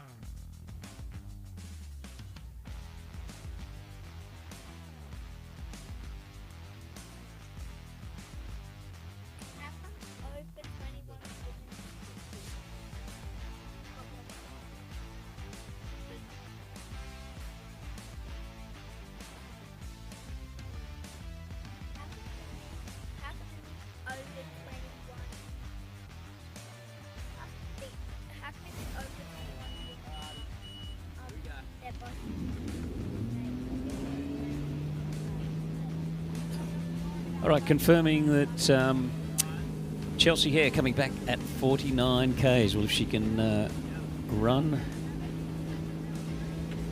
this pass, 52 k's, she'll shorten the rope to 16 if she can run this one. And it's going to be an interesting event as far as on the podium and positions in the event and on the podium. But the pressure now is on at this 52k pass for Chelsea. Turns round 1. It's a pretty good start, I think. Turns 2 now. Didn't get the greatest of angle out of 2, but she's still in the game now. She turns 4. Big turn around 4. Turns 5. And holding our breath as she rounds 6 out through the gates and completes the 52k pass. Yeah, great skiing there from Chelsea. Unofficially, she'll be looking to get into this 16, give it a good nudge, and that should take the lead back. So, well, with 2 rounds added together, we think she has a 3.5 buoy buffer, and 3.5 at 16 was a score by Georgia Bray. So basically, getting to buoy 1 would guarantee her silver, but she really needs to. If she's going to look at getting gold, she probably needs to run a couple of other passes. That's if it's even possible to get to gold. But to guarantee silver, she basically has to get around buoy 1, but she's going to come back on the 16-metre line.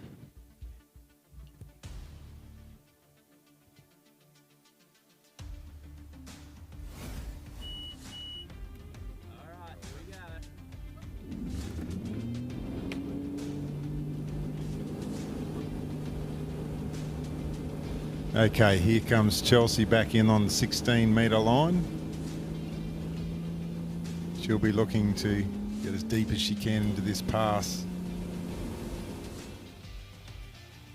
Pulls out nice and strong for the gates. Nice and high on the boat, exactly where you want to be. Get that swing off the boat, heads through the gates. Good one ball. I'll tell you what, she's nice and early. This is not bad position. A little bit pulled over the front for 2. Reaches across the 3. Big dip out of the 3. Cross to the wakes. We'll mark it down for 15 for the 3 at 16 metres. Great skiing, Chelsea.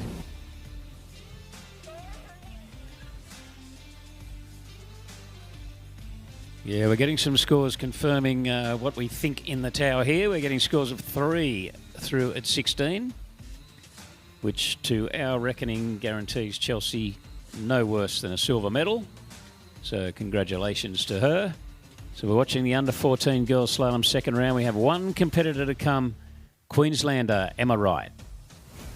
So Emma skis out of the Ski North Babinda site up at Cairns. Does a lot of work. Nick Adams does a lot of work with the Wright family up there. Goes up there on a regular basis. So she's quite an accomplished skier. Got a tournament PB of 2.5 at 13 metres.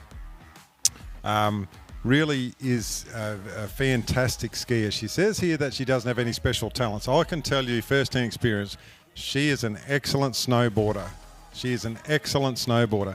So been to the snow with the Wright family, and I'll tell you what, she's got lots of talents.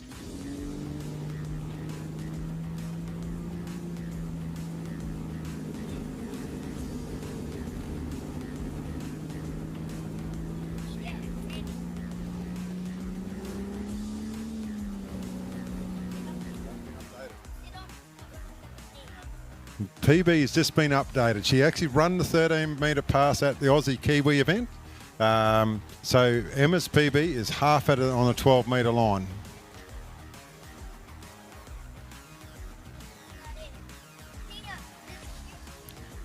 Looks like Emma has come in at 18 metres at 52 Ks. I didn't quite catch the boat speed, but she's making short work of it. She's poor Emma's she's a bit crook with the flu, so she's had a bit of a sleep in this morning. I'd say she's had a couple of Nurofen to get out there and give this a bit of a crack. So she's got through her first pass, so that's great skiing from Emma.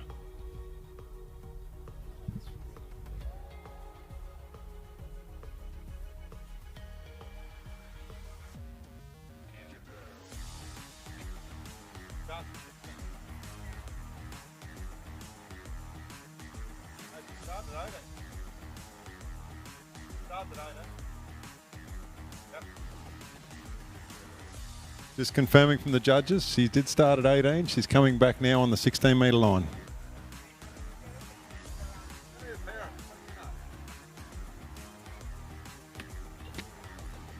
Well, we're getting mixed messages from the judges, though. We were told she's returning on 16. Now she's going to return on 14. Well, let's assume she isn't opting up. Let's assume she started at 16, and she's now coming back on a 14-metre line.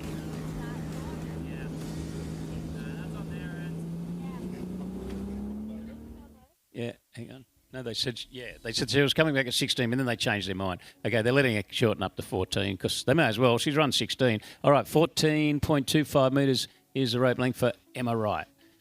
Well, she's taken the gold, so let's see just how far she can get into this pass in 2.5 on a 14-metre line. Well, it looks like she's disappointed, but good enough to take the gold and be the under-14 girls slalom Australian champion for 2025. Emma Wright from Queensland. Yeah, just got a little bit pulled out the front coming into 3-ball there. She's a little bit disappointed with that, but great skiing from Emma, though. She will take the crown of the under-14 girls Australian champion.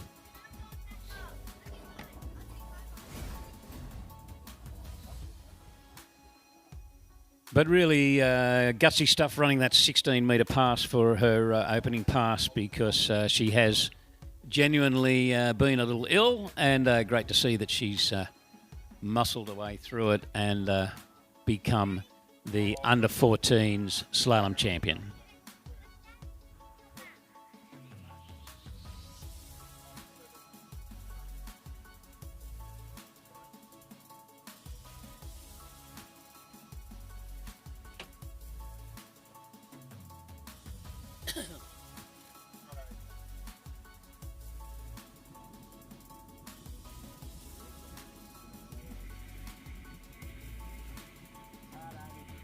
Here we go.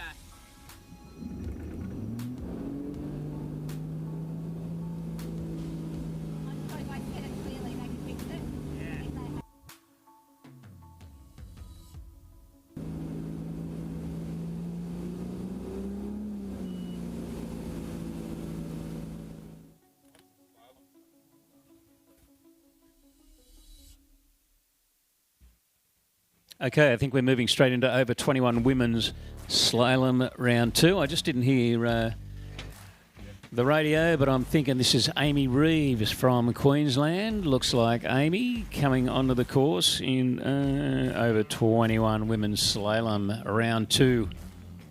Don't have a rope length, don't have a speed, but we'll figure that out as we go along, as we're looking at round 2. And once again, an Australian champion is going to come out of this event, as well as Amy Reeves from Queensland, competitor number 1 in women's slalom in the over 21s. Yeah, thinking Amy normally starts around about that 49 Ks. Yeah, just confirming she'll come back at 52, and of course that Reeves name, and you'll see it in the men's open men's jump with Scotty, the under 14s with Taj, and the under 17s with Zali. There's a fair bit of talent in that family household.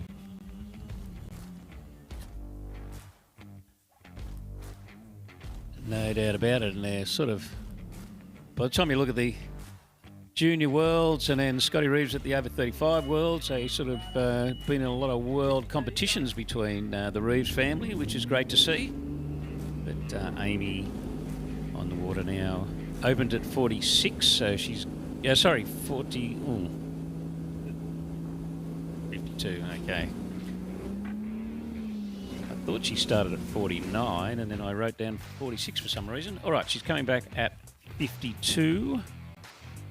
Their shortening speed is 55 k's, the over 21 women's. Amy turning around boy 1. Once again, I've got to mention the conditions are absolutely glorious. As she turns around 4, working hard around 4, turns 5. She's going to have to work to get to 6, but she does. But she just clips the buoy and falls, unfortunately, there for Amy Reeves on the 52k pass. Yeah, Amy will be a little bit disappointed with that. She throws her hand up and go, yep, I'm okay. The reflex is released. So she was all over the pass, just got in a little bit late, sort of coming into that 5 ball, pushed her hard for 6, and as she threw it round, once you clip that ball, it can throw the back end of the ski out. Once you lose that fin, you sort of got no control over it whatsoever. And then she's all over Red Rover.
Okay, now Karina Napier, our next competitor, starting at 18.25 metre long line rope length, 49 kilometres the boat speed.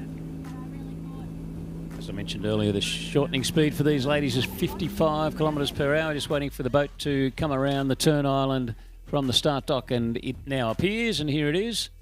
And as I mentioned, 49 k's the boat speed for Karina Napier. Angles now out of buoy 2. Keeps the line nice and tight. Turns 3. Gets to buoy 4. Look, I nearly gave her the commentator's curse and said she was looking good, but just hit the wakes there out of 4. And unfortunately, having a very untimely fall there, because she actually ran this pass and a couple more in the first round. So bit of a boil over there. Karina Napier not running the first pass, 4.5 on her opening pass. Yeah, Karina will be extremely disappointed with that. Very competent skier, skis around, lives up the Gold Coast area. She won't be happy with that.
bit ago.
So first up we'll have Oscar McNamara, then Dylan Wright, Min, Jagger, Finn, Rory, Bryce, Mitchell Bray, Ethan Roberts, Tiger Stone, Nate Pigden, Callum O'Connor, and the top seed Fletcher Green.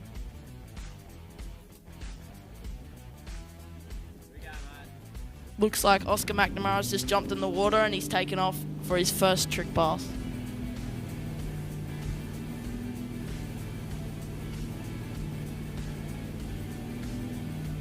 Looks like we're going for the hand tricks first. Yeah, well, it's a little bit of a headwind, so that's normally what the trickers do. It's coming into course now behind that Malibu TXI.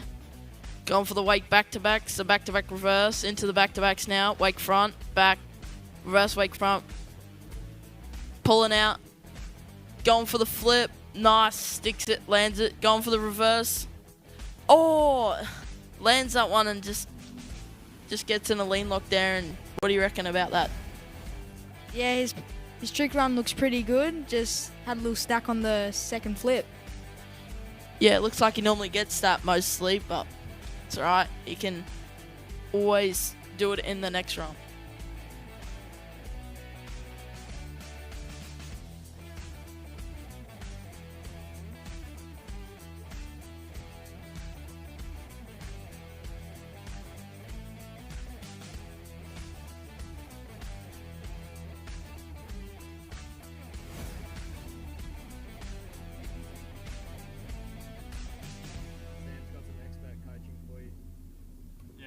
Right, you're cutting in, it was just a bit long. Yeah, definitely. Big spin, Jenny. Let's spin down here, eh? Yeah, I'll tell them to go up. Righto. Here we go. So he's got picked up and he's making his way down the end towards the back end of the lake, and he'll turn around and come back in for, I reckon, his toes pass. What do you reckon?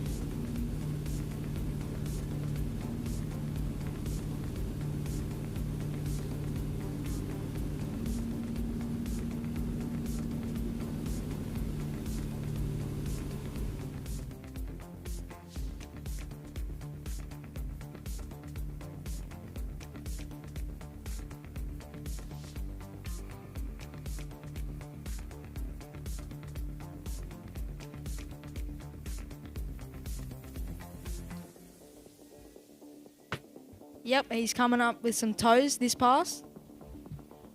Let's see what he can do. Just getting his toe piece on here.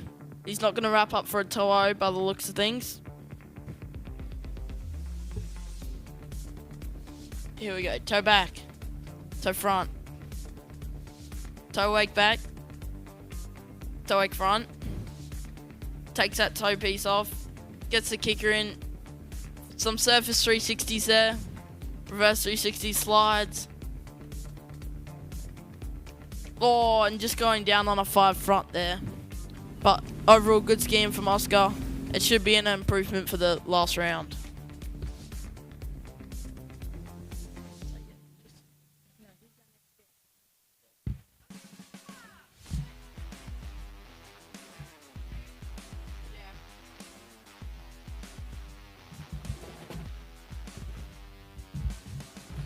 So we got Dylan Wright next up on the water.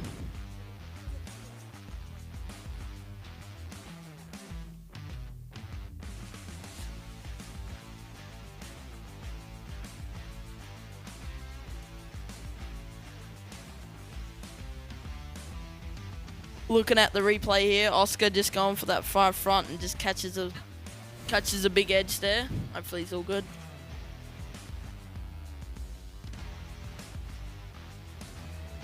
As we see the famous Dylan Wright on the dock getting ready for his trick set. His dad Martin Wright in the boat, a team manager for Queensland. What do we think he's done with Taj? Well, I was talking to him earlier and he said that he was starting with his hands.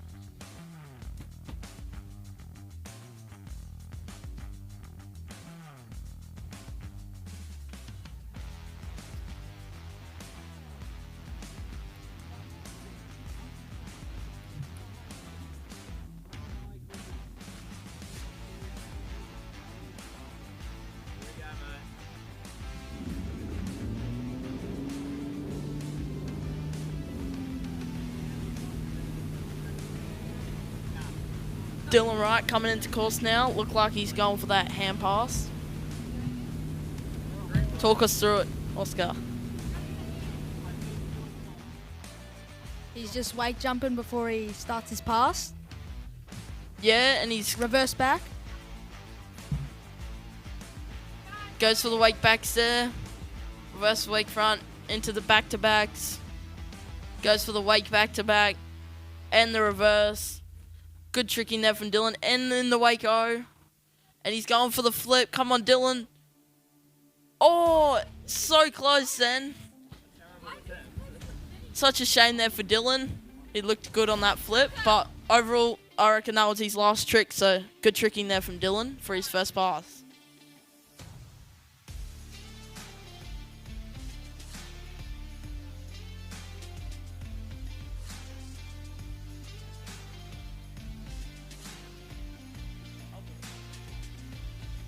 So Dylan's hometown is Cairns in Queensland, far north Queensland. His home ski club is the Barron River Ski Club and Ski North.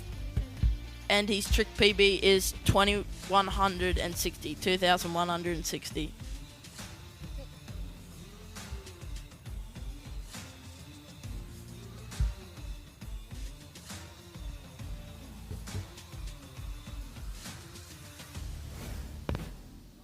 Yes, I have. I'm all over it.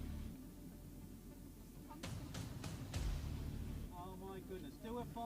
Get 350 points. Here we go. Dylan just getting picked up there. Taken down to the north end of the lake. Looks like he's going to come in for his second pass, which will probably be toes.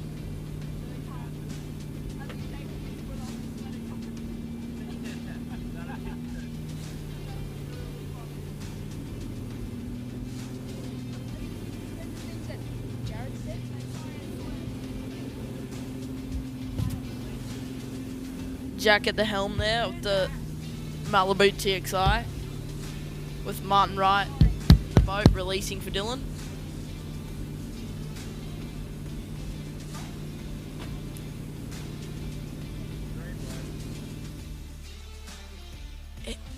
Here we go, Dylan Wright coming in for his toe pass. Back, front. Going Reverse for the toe reverse back. back there. Reverse front. Toe wake back. Toe wake front. Nice tricking there from Dylan. Toe reverse back. Oh! Oh! Come on, Dylan. And looks like a finish to... Oh, never mind. Doing some surface 360s there, Dylan. Just to finish off his pass. Oh, and goes to the wake 5 front. Not a And bad just- way to finish his pass.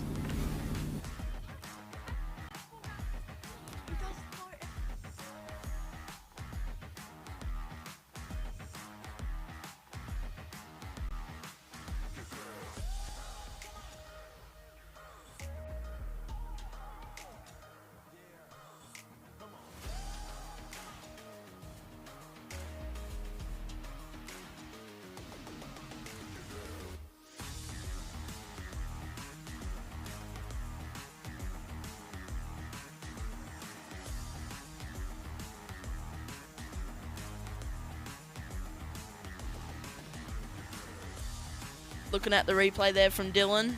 Few surface 360s to finish pass. What do you reckon, Oscar? They look nice out there. Yeah, his wake 5 looked very nice, but just dropped the handle at the end. Yeah, it looked pretty credit to me too. Don't know if it's in time, but that would have been a good one to land for an extra 310 points. Yeah, could have done a fair bit. Alright, we got Jagger King up next.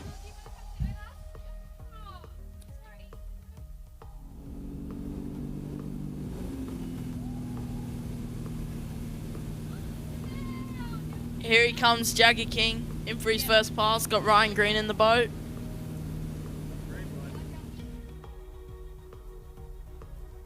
Looks like he's going for the hand tricks.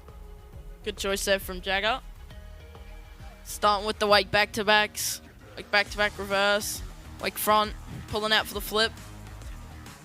Normal flip there. Oh, and just goes down there.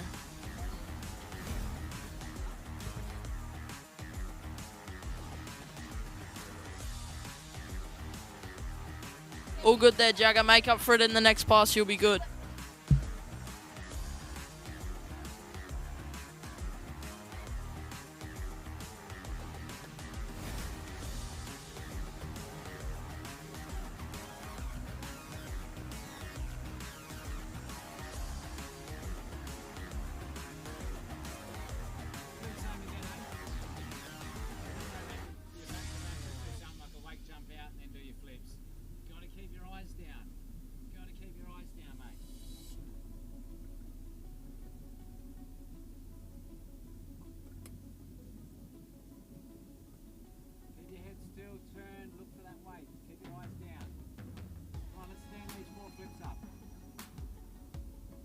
That's right, New South Wales get behind your boy Jagger. Going down to come in for his next pass. Looks like he might be going in for the hands pass again. I know he's got about 4 flips. Hopefully he can get them all in the next pass.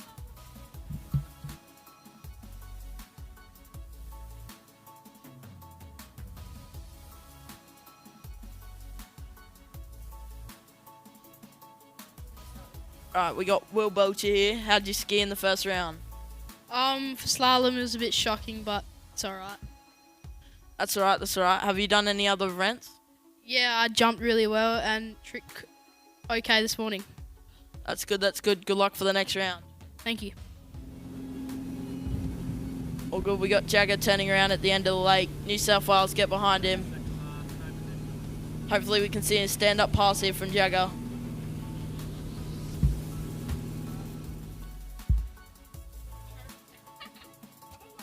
Looks like he's going to go for the flips. Talk us through this, Oscar. Yeah, I think he's doing his hands again. Done his first flip. He's got it. Gone for the second. He's also got it. Back to front. Back landing. Oh, and just goes down there on the back landing. But New South Wales, put your hands together for Jagger. Good skiing there, Jagger.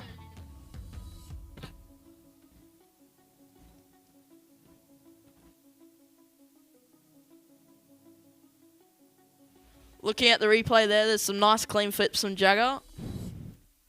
Normal, reverse. Big pop on that back to front flip. And it looked good for his 4th flip, and he just dropped his chest a little bit. I don't know, what do you reckon, Oscar? Looks yeah, good. it was a good flip, just the landing just caught a big edge.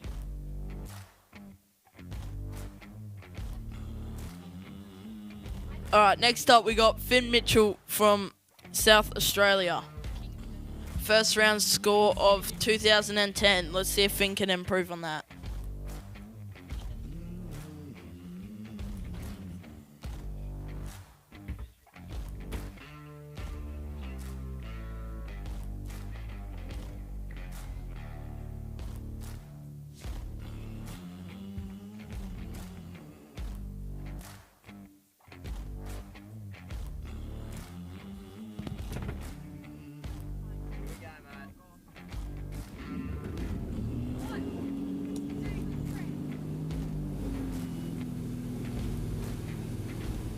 I know Finn skis in South Australia a lot, and also up here with Hayden Bickerton.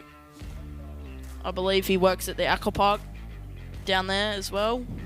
So Hayden should be Finn should be familiar with this site. Here we go. Reverse back, wake front, back. Reverse wake front, wake back, front. Reverse wake back, back to backs. Into the wake back to backs. The back-to-back reverse. Gone for the Waco there, Finn. Are we going to see the reverse? Yeah, nice work from Finn. Couple slides to finish the end of the pass. Nice stand-up pass there. What do you reckon, Oscar? Yeah, that was a nice and smooth run from Finn. Yeah. Yeah, it looks like he's pretty happy with that. Looking on the replay, he's getting a nice pop on them wake backs. Looks nice in credit.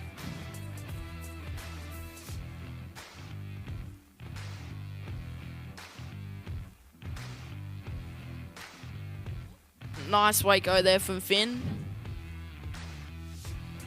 Got the reverse Waco there. Hello. Couple slides to finish the run. Nice clean run by Finn.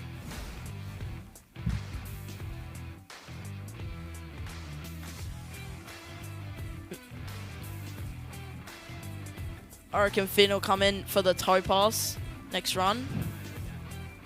Oh, he does 2 ham runs. I've been informed by Will Belcher that he does 2 ham runs.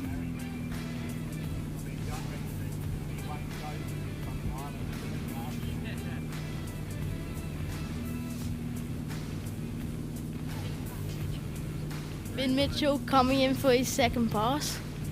Yeah, hopefully we can see a flip here from Finn next run. See how he goes. Pass the red boy. Starting Surface off with 360, reverse. Starting off with the Nice 360s and the 5s. Get into them 5 fronts there. And 5 backs, and a little 7 there from Finn. Just to confuse the judges a little bit. And he's going out for the flip. Finn, oh! Nice flip there from Finn. A little bit off, but he can work on it. And His run has a lot of spins. I'd be dizzy by the end of that. yeah, feel for the judges in there.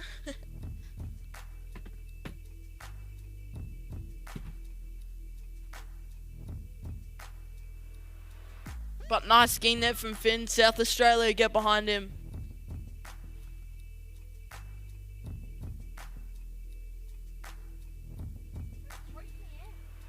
That might be a little bit more than the last round score with 2 stand-up passes there from Finn.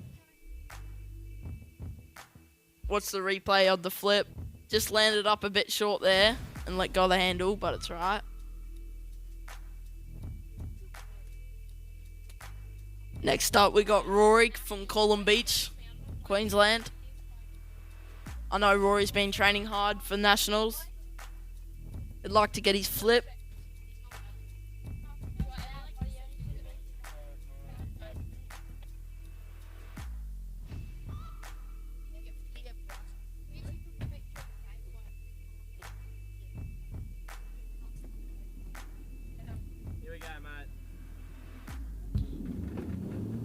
I think Rory's going to go for the hand pass first.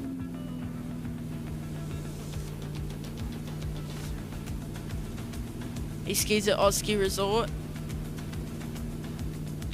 He's coming in at the green buoy. He's going to wrap up for a Waco, I believe. Talk us through it, Oscar. All right. He's got his first Waco. Reverse back. Back to back. Reverse back to back. Back to back.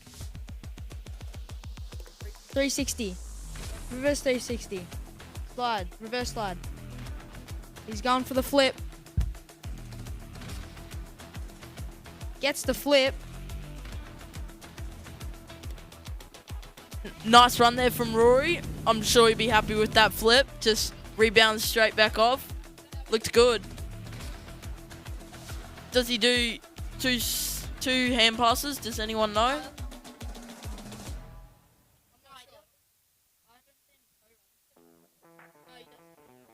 So he might be coming in for another hand pass. But it's good that Rory got his flip. I'm sure he'd be stoked with that. Nice stand-up pass there.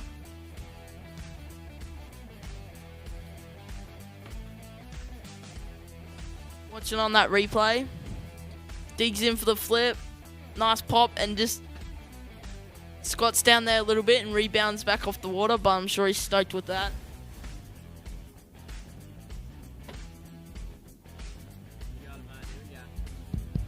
Yeah, it looks like he's not on the release, so he's coming in for his second hand pass. What are we going to see from him, Will? I reckon we're going to see a few more spins and maybe even another flip. We'll soon find out. Yeah, hopefully he can try his reverse. I don't know how close he is to it, but hopefully we can see one.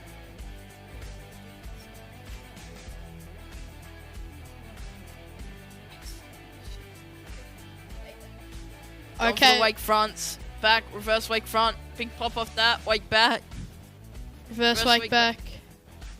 We've got the 5s. 5 to the back there, 5 front. We've got the back-to-backs. Is he going for the reverse flip? And he just slides out there. Unlucky. Oh look, that was a normal flip, I believe. Oh really? Shit.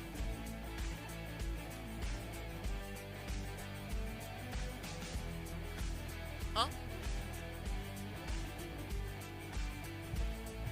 Alright, we got Dylan Wright up in the commentary booth. Come over here, Dylan.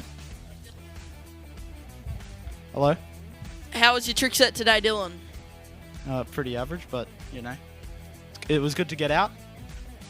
Yeah, good on you. Good on you. You looked good out there, Dylan. Some nice Wacos and Yeah, good. the conditions are really nice, so I try to make the most of it. I liked your flip there, Dylan. I'm so proud for all the other competitors. I love the sportsmanship, Dylan. Thank you. All right, next up we got Bryceps. He actually Bryceps. prides himself on the trick event. He was saying. Yeah, he specializes in his trick. Yeah, we've got a skiers buyer here. Bench PR of 110. Damn. So we know he can move the weights, but he's also Yeah. pretty handy with the trick ski. Hopefully we can see a big hand run here from Bryce. Train with him a little bit. A trick PB of 3,250 Taj, so... Yeah, let's see if we can get Brycey up here around 3,250. We got... Not yet. No, not yet. Here he comes, in for the hand pass, Brycey Smith. Take us away, Taj. Alright. Reckon he's going to start with the wake back-to-backs. Wake back-to-back reverse into Very the back-to-backs clean here. back-to-backs. Wake front, back, reverse wake front, wake back, front, reverse wake back. Gone in for the 360s here. Line back, line front. Wake line back, wake line front. Nice stand-up pass here from Brycey into the fives at the end to get them extra few points in. Looks good there, Bryce.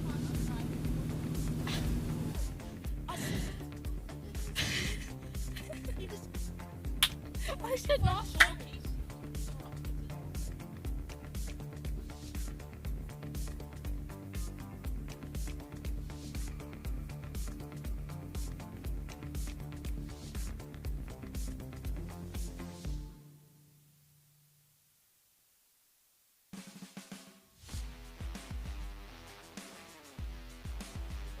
I know Bryce does a toe run, so we're gonna see one of our first toe runs from Brycey here.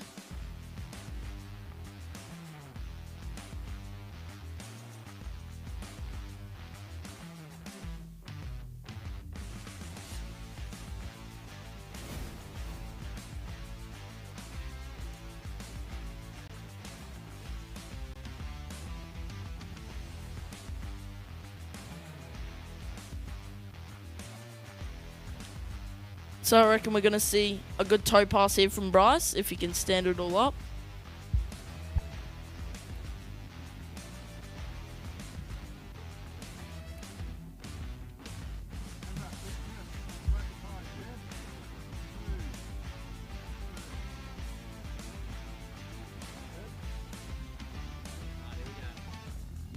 Got that driver cam there with Jack Sutherland, in charge of the Malibu 2025 TXI. Brycey strapping on his toe piece. He specialises in his toes, Bryce. He's going to wrap up for a toe 5 back, I believe. Here he goes, Brycey Smith coming into course. Gone for the toe 5 back. Beautiful toe 5 back there from Bryce. Into the back-to-backs. Back, front. Reverse back. Reverse front. Wake back. Go, Brycey. Wake front. Nice tricks here from Bryce. Slides. Gone for the toe wrap in. Oh, and just falls back there on the ski. But I reckon they'll be up close to a PB. What do you reckon? It looked like 2 solid runs there from Brycey. Watch this toe 5 back. Look how good it is. Yeah, his toes are very smooth for his size. Muscly Brycey. Well known for his toe 5 backs.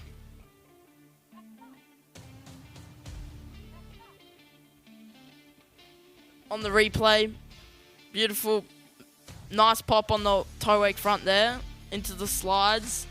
Looks good.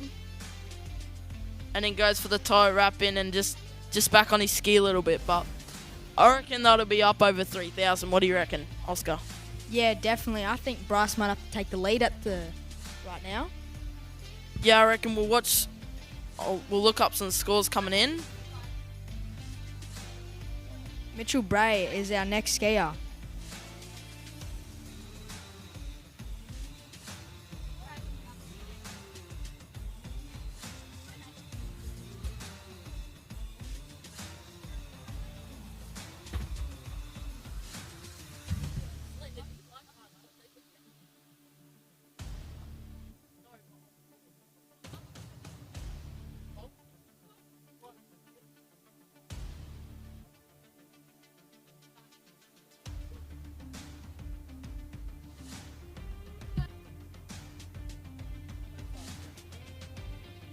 Next up, we got Mitchell Bray. We don't have a skiers profile, but in the first round, Mitchell Bray, it looks like he tricked 2,360.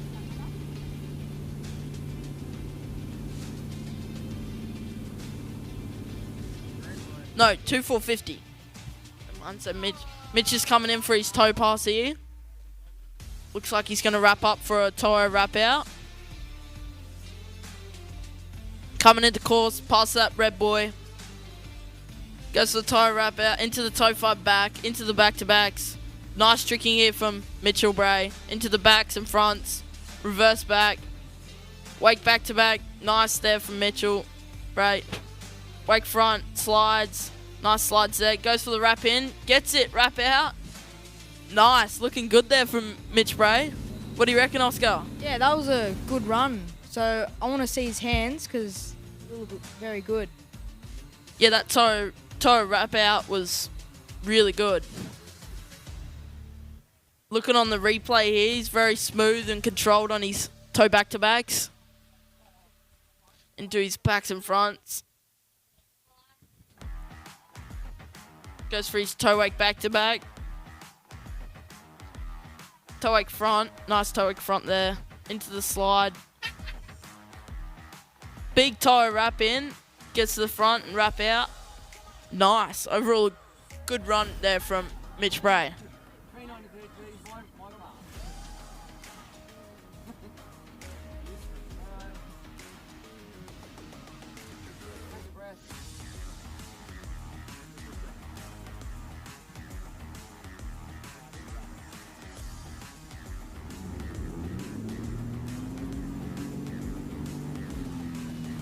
So Mitch Bray coming in for his ham run, I reckon. Wonder if we're going to see a flip here, Oscar. Take us through. All right.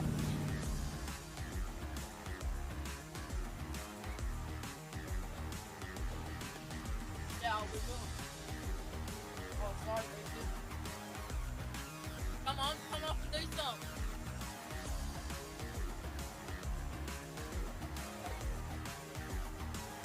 Waco. Back to back. Back to back. Reverse. Back to backs. Wake front. Reverse wake front. Wake back. Here we go for the flip. Has he got it? He's getting dragged.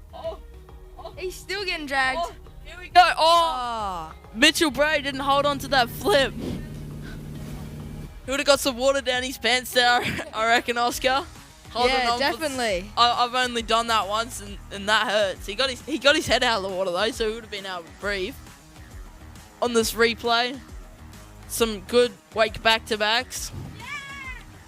Wake back-to-back reverse. Back-to-backs. Wake front, back. Reverse wake front. Telling the driver to go up speed. Does the wake back, out for the flip. Looks a good flip there from Mitchell Bray. And he just holds on there. He's trying to get his ski around. But it just looks like... Oh, he tried to get around and just couldn't get around there. Yeah. But nonetheless, good run there from Mitchell Bray. It should be over the 2,450 mark. Next up we have Ethan Roberts from Queensland.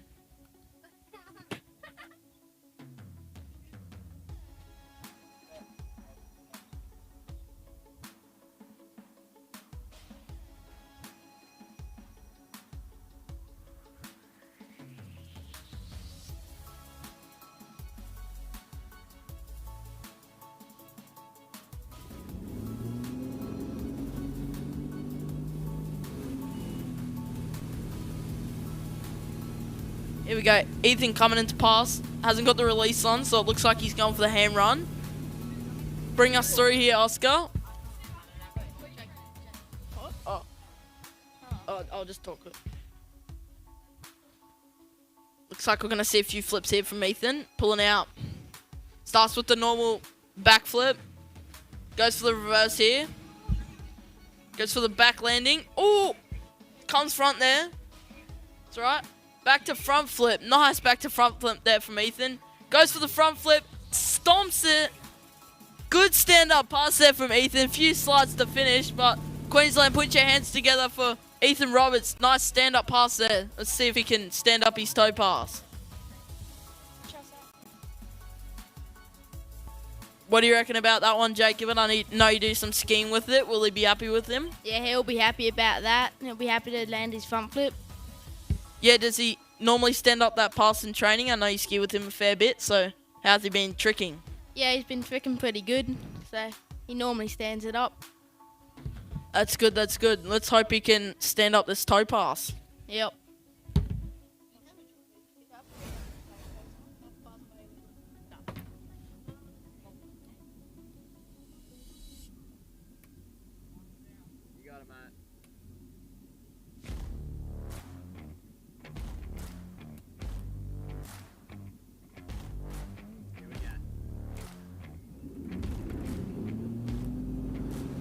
Queenslanders get down to the bank and watch Ethan Roberts coming in for his next pass. Looks like he's going for the toe run.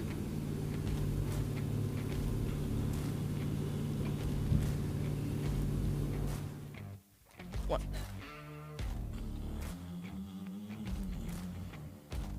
Doesn't look like he's going to wrap up for the toe O, so he's going to do some surface tricks. Here we go, Ethan Roberts. Toe slide. To back, to front. Nice serve from Ethan. Puts that foot back in. Boat speeds up. Into the wake back to backs. Nice serve from Ethan. Wake front, back.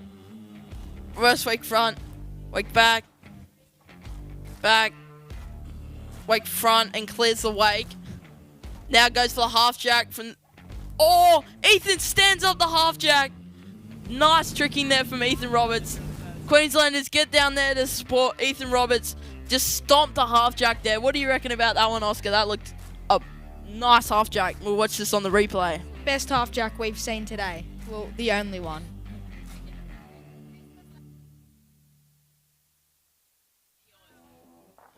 We have a D3 trick cover up at the judge commentary booth here. Anyone that left a D3 trick cover at Mike's Lake, come down to the commentary and get your D3 trick cover.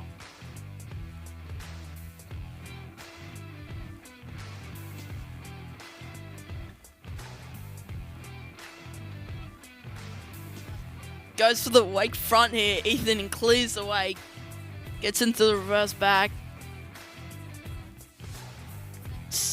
Huge height there, Oscar, and stomps the landing. Would it be in time though? I don't know. We'll soon find out, won't we? Hopefully it's in time, and hopefully it gets in time, because that'll be a big PB for Ethan if it is in time.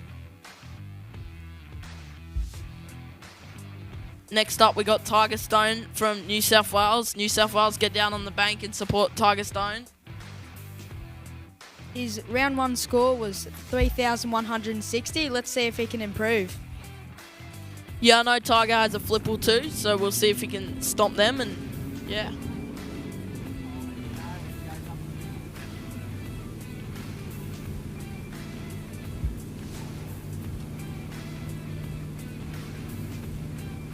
Doing a few wake jumps here from Tiger.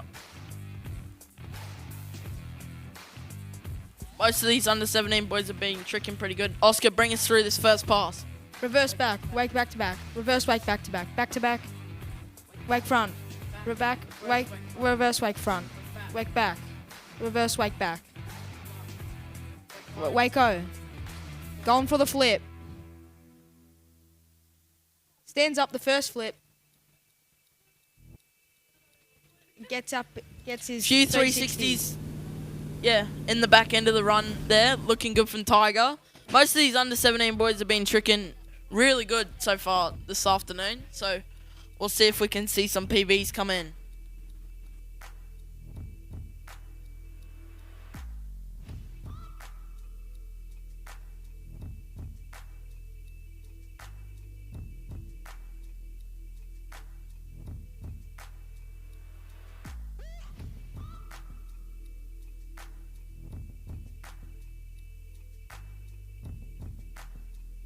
In the replay there, good flip from Tiger Stone with a few 360s to finish his run. A few slides.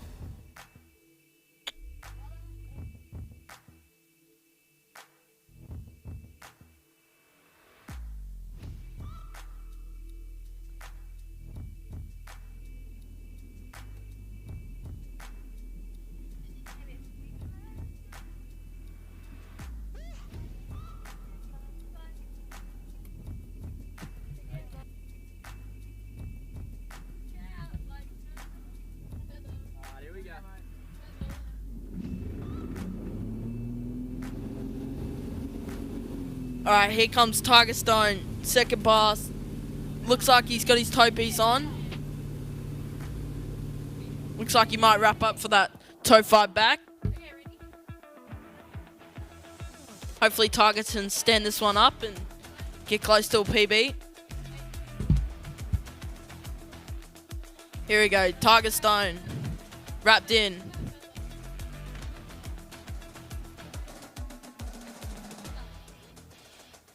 Oh, out there. Into the backs and fronts. Back to backs. Reverse back to back. Slide. Reverse back. Oh, going in for the wake back to back here. Oh, and Tiger just goes down on that wake back to back there. Unfortunate for Tiger, but a good stand up first run, which should maybe get him improved score, but we'll soon find out from the judges. Looked like some nice toe tricks there and just dropped his chest a little bit, but New South Wales, get down there and support Tiger Stone. Under 17 boys trick final. Next skier we have Nate Pigden.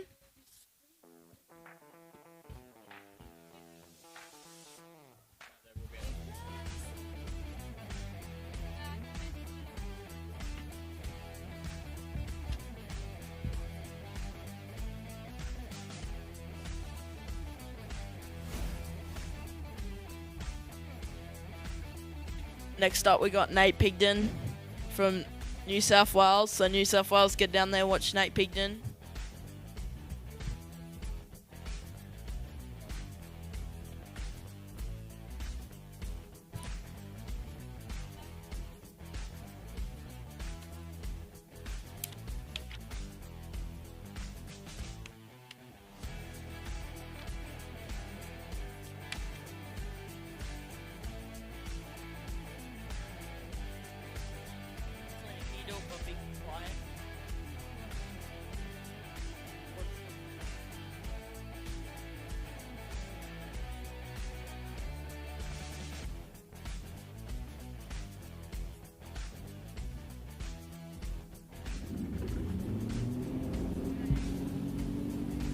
Here we go, Nate Pigden. Coming in for his first pass here on the south end. Looks like he's G'd up. Doing some big weight jumps here from Nate. Going for the hand pass. Here we go, Nate Pigden. Wake back to back. Back to back reverse. Into the back to backs here. Go Nate, wake front. Going for the back. Back to front flip. Huge pop off the back to front flip. Reverse flip. Into the normal flips here. Goes for the back landing. Stomps. Oh! Nate just come front there and just caught a little edge there, but That's alright. Hopefully he can strap the toe piece on and do some good toes. Let's have a look at this replay. Yeah, some back-to-backs here and into the wake front. And goes back. Huge pop there on the back-to-front flip. Into the normal flips now. Looking good there from Nate. Back landing and just comes front. Wonder if he'll get paid for that trick because he come front there and just caught a little edge, but we'll soon find out. Hopefully Nate can do some toe tricks and earn himself a bronze medal.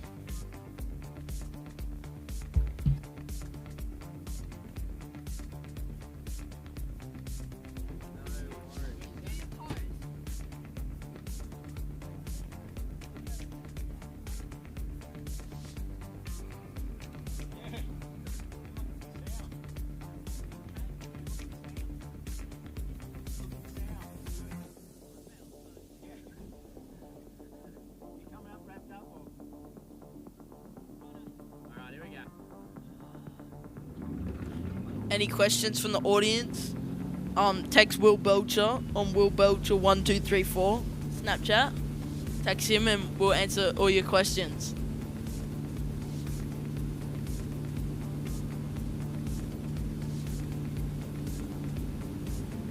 Any ladies wanting Will out there? Will's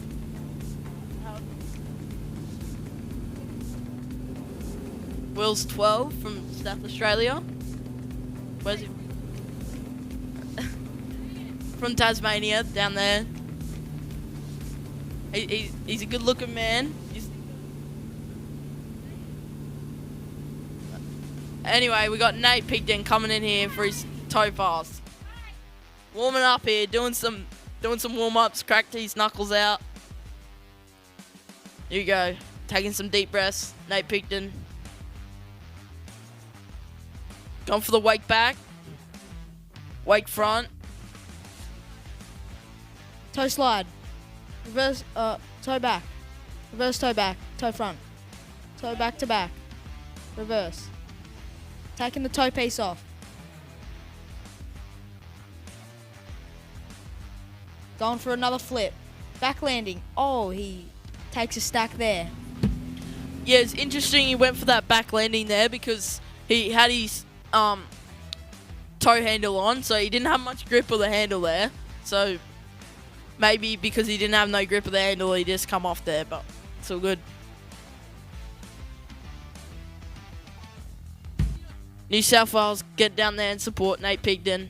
Good trick in there from Nate. I know it's probably not what he wanted, but overall, it should earn him a bronze medal. We'll have to see from the judges, but... And, of course, because it's a final with Ethan Roberts' score, will be, if he's half-jacks in time, it'll be close, won't it, Oscar?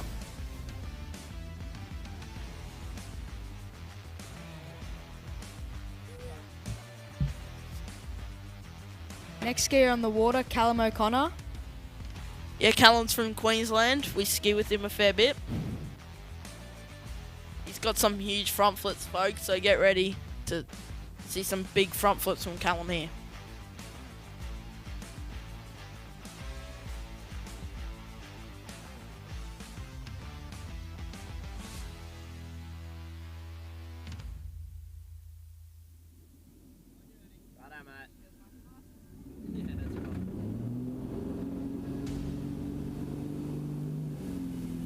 Here we go, Callum O'Connor coming in for the hand pass. Looks like he's going to start with some flips, I reckon. See if we can see some 6 flips here from Callum.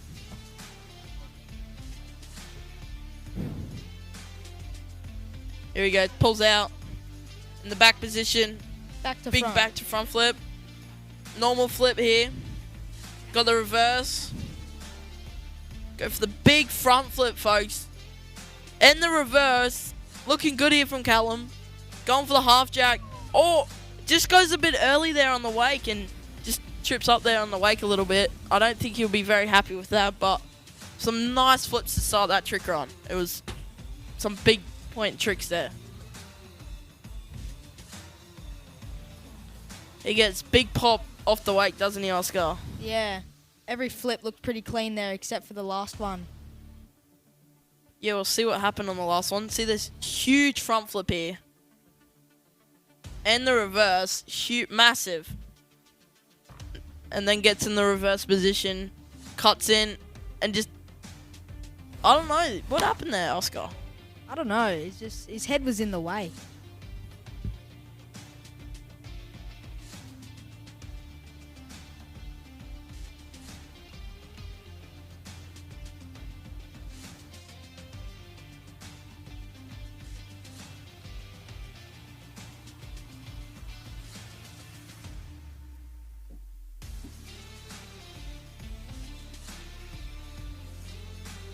Callum O'Connor down there changing his skis, getting ready for the next pass.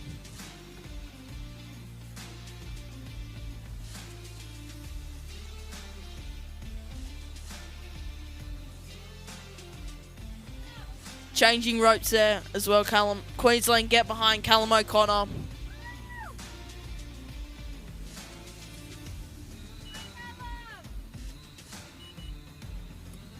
Straps that toe piece on. Let's see a stand-up run here from Callum. Queenslanders get down here on the bank and give him some support. He'll be coming in for his second run.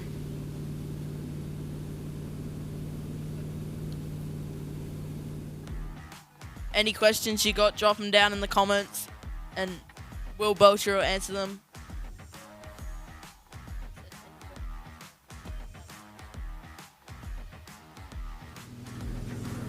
The Malibu Chicks high there turning, coming into course with Callum O'Connor behind it. Let's see some good toe tricks here from Callum. That Malibu response has got an awesome trick wake. You can get a huge pop off them.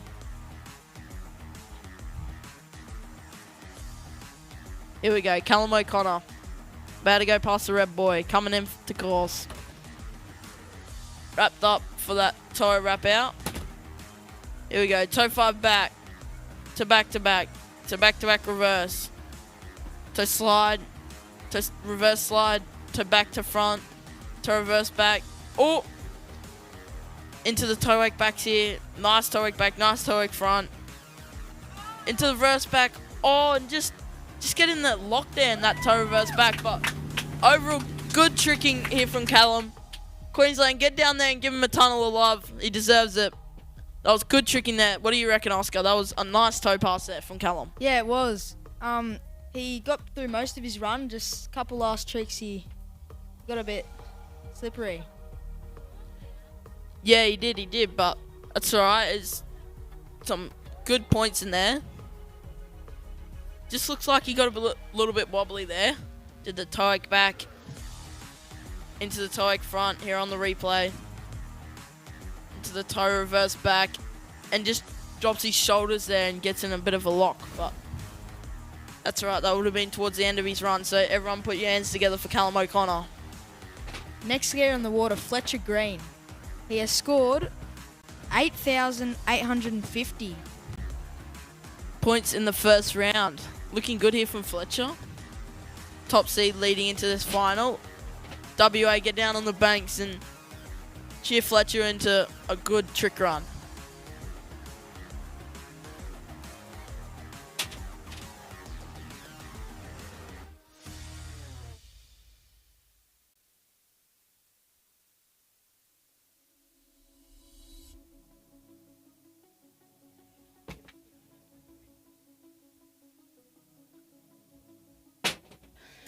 All right, here we go.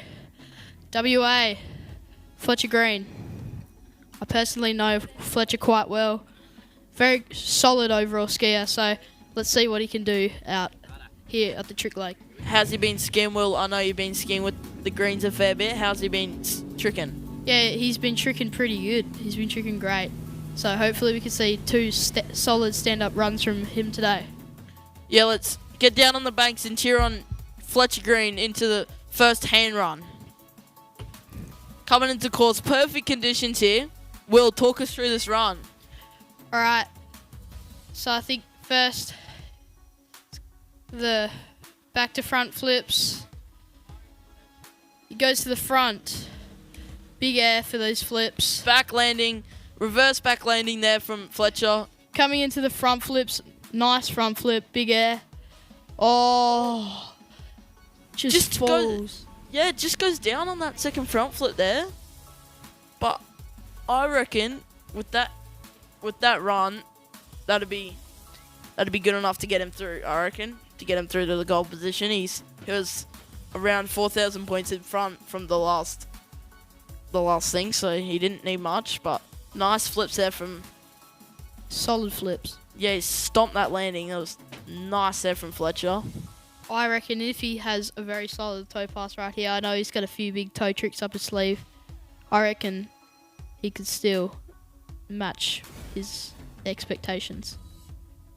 Yeah, I don't think it'll be the score that he got in the first round. I believe he got a PB of 8,850. Big PB there from Fletcher.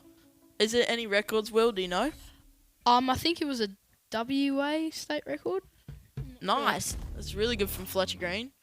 But he'll just be looking to stand up his toe pass and just guarantee himself the gold.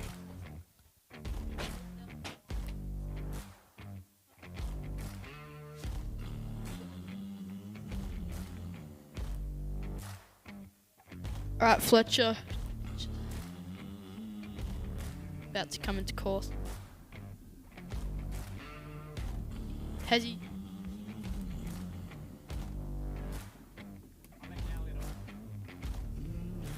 Sorry, to my calculations, it's a final here, so Fletcher will be looking to stand up the next round. Sorry, I thought the two scores were added together, so sorry, it's a final. Alright, so we need a big toe run here from Fletcher. Everyone get down to the bank. Cheer Fletcher on.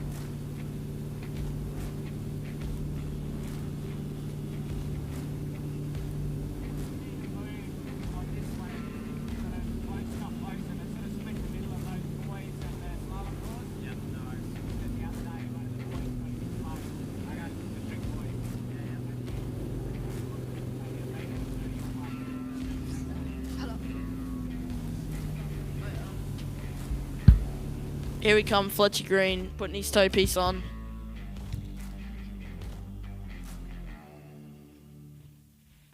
I think he's going to come into course. First trick, toe 5 back.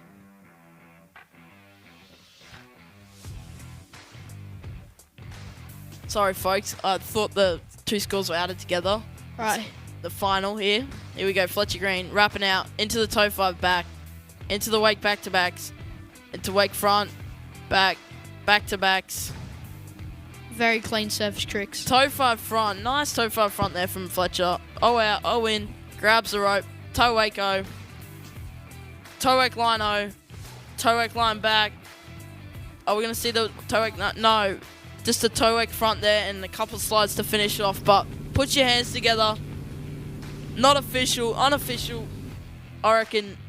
Under 17 boys trick champion. What do you reckon, Will? That was a good stand-up pass there from Fletcher. Yeah, after that fall in his hands pass, I reckon that's just what he needed to claw back up to the top. Yeah, awesome tricking from all the under 17 boys here in the final. We don't have any scores through, so sorry we can't tell you any scores. If you want to know the scores, go on to IWWF and go into... There's just no scores published on here.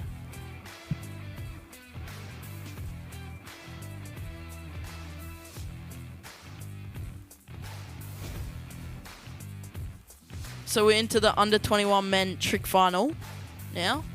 Starting with Ryan McDonald. I don't know if we're going straight into it. I think we might have a crew change first, but we'll see. We got Hamish Butler enjoying his burger here at the back. Are you ready to jump, Hamish? Not really. Come on, you got to get pumped up. Looks nice conditions out there. Yeah, they are pretty nice, but last time random gusts of headwinds came, that wasn't the best. That's all right. That's all right. You can go out there and rip it up. Have a good jump. Good luck. How was your first round? not the best. Only got 14 meters. Alright, that's alright. Alright, moving on to this under 21 men's trick final. First up, Ryan McDonald. I think we're hopping straight into it.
After the under 21 men trick final, we got the under 14 boys jump, so that'll be good to watch.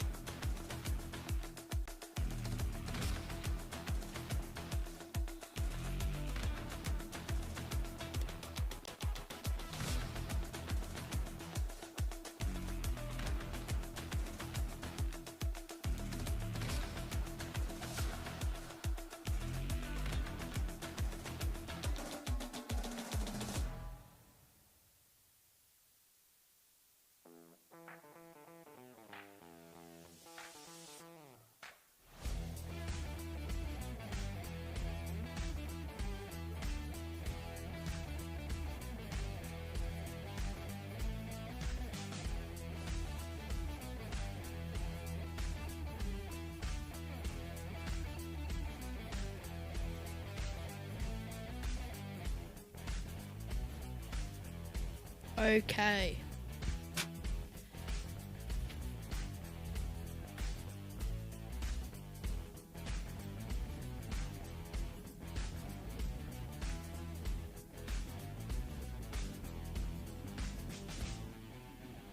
Right, so the starting order for the under 21 men's trick final is first up Ryan McDonald, then Hayden Bickerton,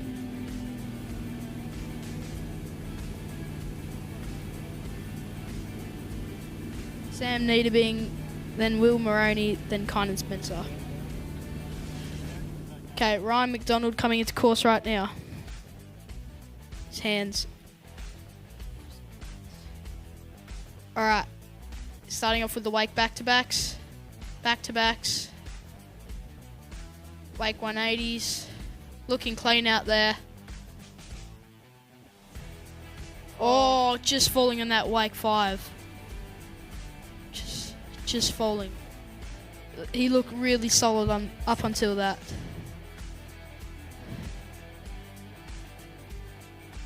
Really solid wake back-to-backs. Good surface. Tricks. Getting really good pop on that Malibu wakes.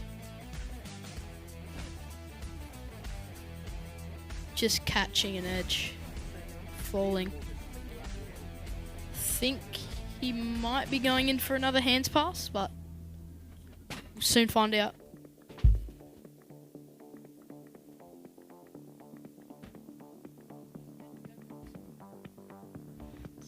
Good.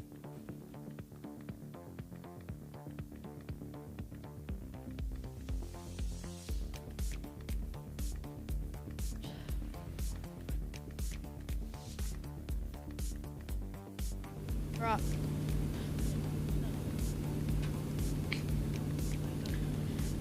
Alright, Ryan McDonald just about to come into course again. See what other tricks he has up his sleeve.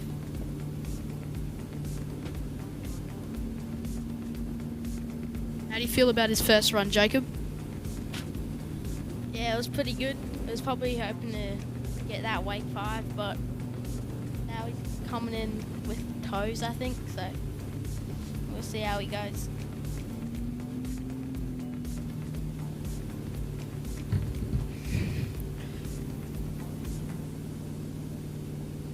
Alright. Ryan McDonald, toe pass. Alright, he's wrapping up for maybe a toe 5 back. Alright, Ryan McDonald. Toe 5 back. Toe back to back. Toe the reverse. Or nice big air on that toe 8 back to back. Toe front. Toe reverse, toe 8 front, toe 8 back. Another toe 8 back. Toe slide. Nice stand up toe pass for Ryan McDonald.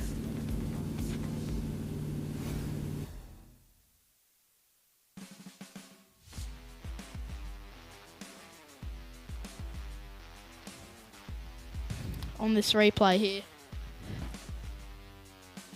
Just bit of a wobble through his surface back to back. Very clean wake back to back. Just happy with a wake front.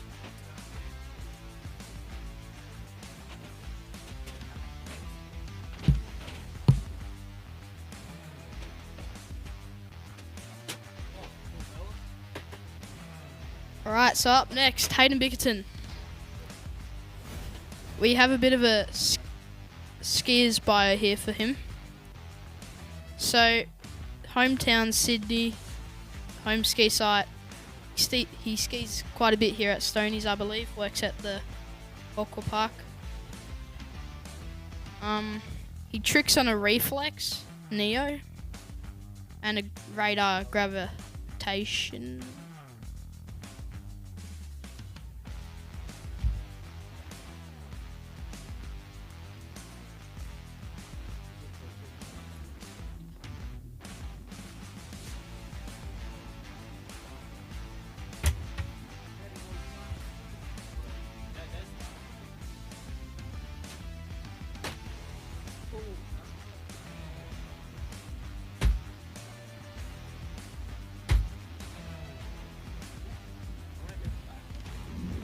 Alright, Hayden Bickerton coming into course.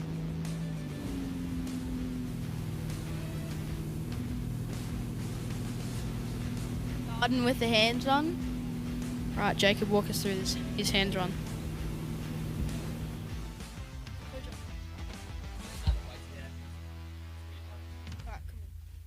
Starting with a wake back to back, reverse wake back to back, back to back, wake front, wake back, coming in with a flip, first flip, wake-o, ski line back.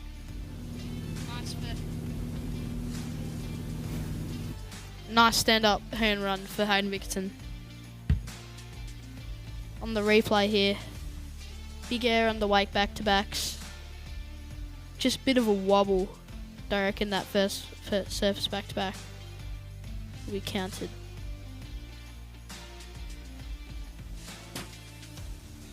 So on this replay, pulls out for the flip. Nice flip.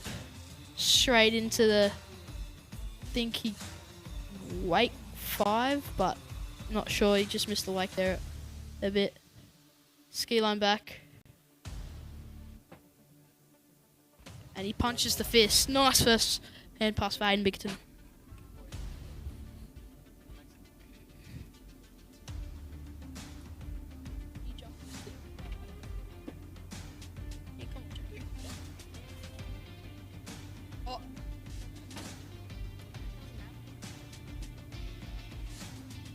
Dylan, what do you reckon of his first run?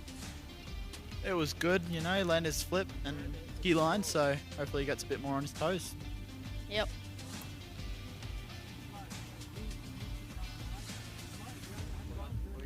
Alright. New South Wales, get down to the bank because Hayden Bickerton is about to come into course with hopefully a big toe run.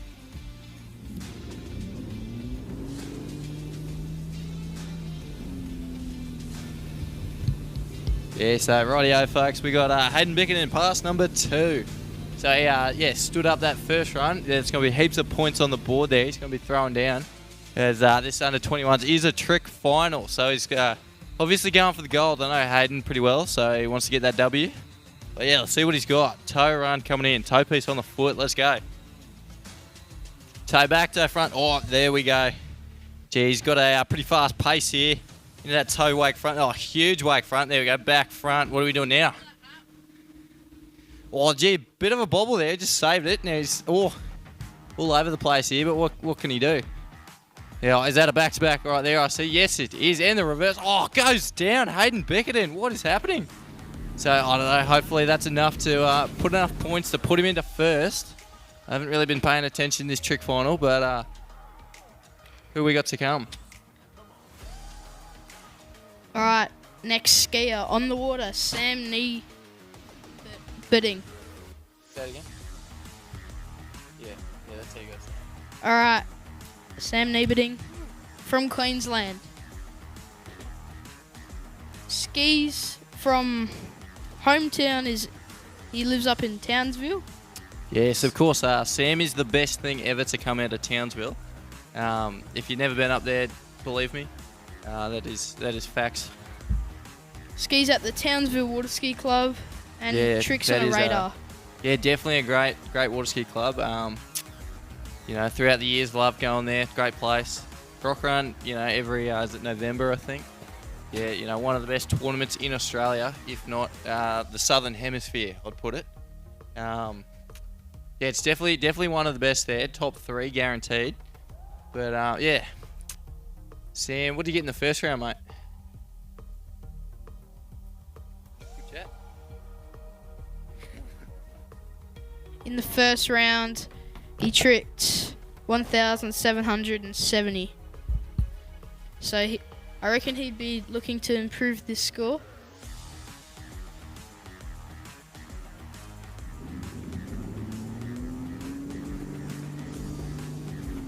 So yeah, we see the very handsome Gary Pollock driving this trick final.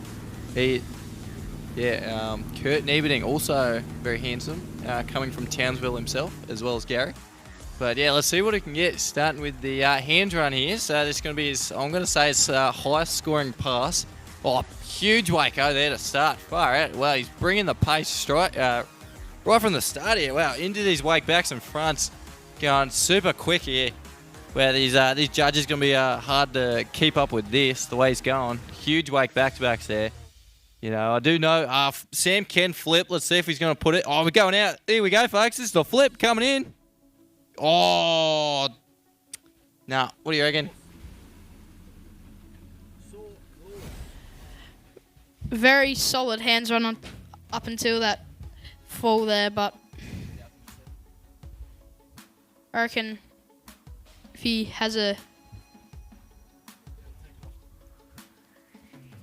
Yeah. Yeah, I reckon if he can... I reckon that would have been up towards the 1K region, so he should be able to... Oh... Yeah, probably a bit more maybe. I don't know. Not much of a tricker myself, but that should improve his first round score. We'll have a look at his second, if he got the flip. I reckon that was pushing the time, but it might have been in time, so...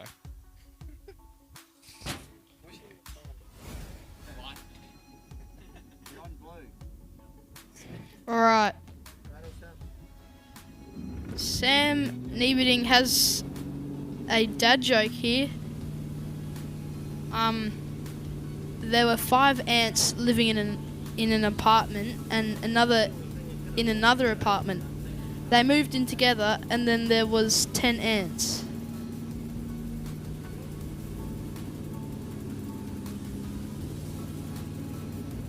It's a cracker.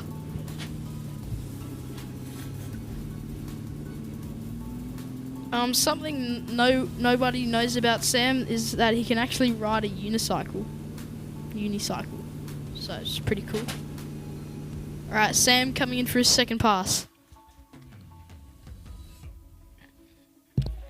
Yeah, so here we go. But just going past that green ball just then, but here we go. Sam Nieberding, pass number 2. He's going to need to stand this one up if he wants to throw down and get himself up on the podium. So here we go, starting with the toe backs and fronts, you know. We did see similar stuff there from Hayden Bickerton just before, so let's see what Sam can do. He's going to have to pull something big out if he wants to get up there. Oh, he's fallen out the back. What has happened here? Sam Nieberding's gone swimming. Oh, unlucky Sam. Yeah, well, that was good scan, mate. Where's Queensland at? Queenslanders get to the bank and support the one and only Sam Nieberding, the man, the myth, the legend. Solid up until that fall, Lucas. Very solid.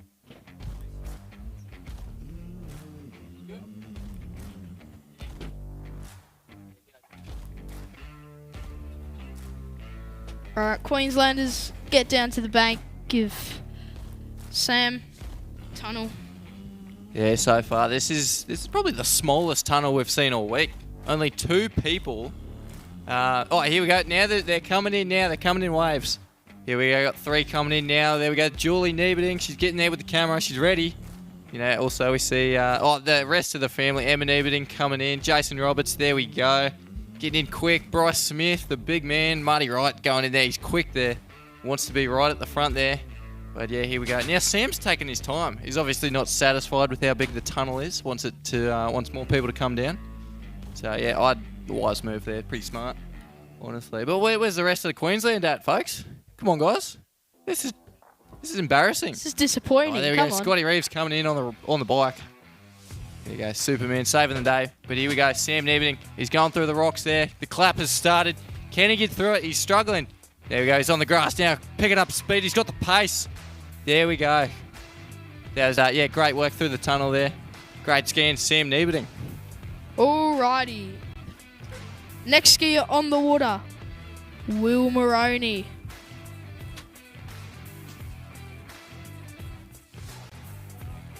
Yep.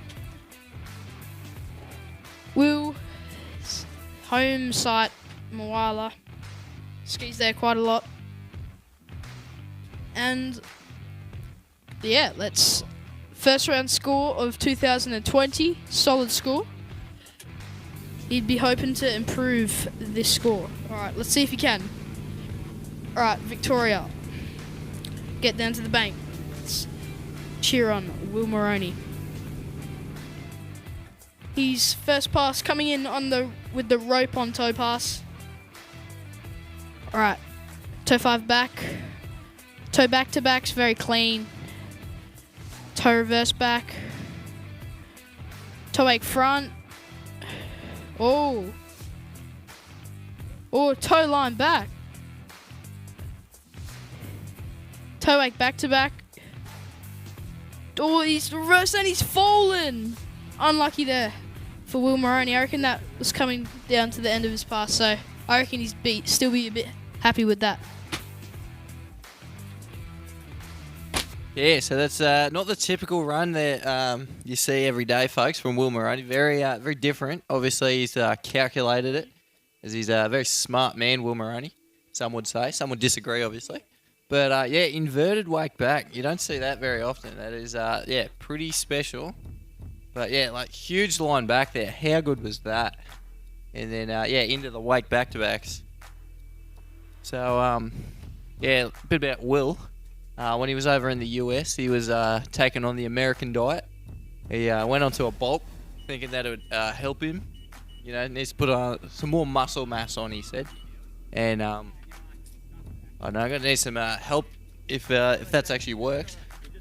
Haven't seen the before or after pictures yet on Instagram, so maybe it wasn't the best, but either way, pretty fit there if he's tricking like that, doing some great toe tricks.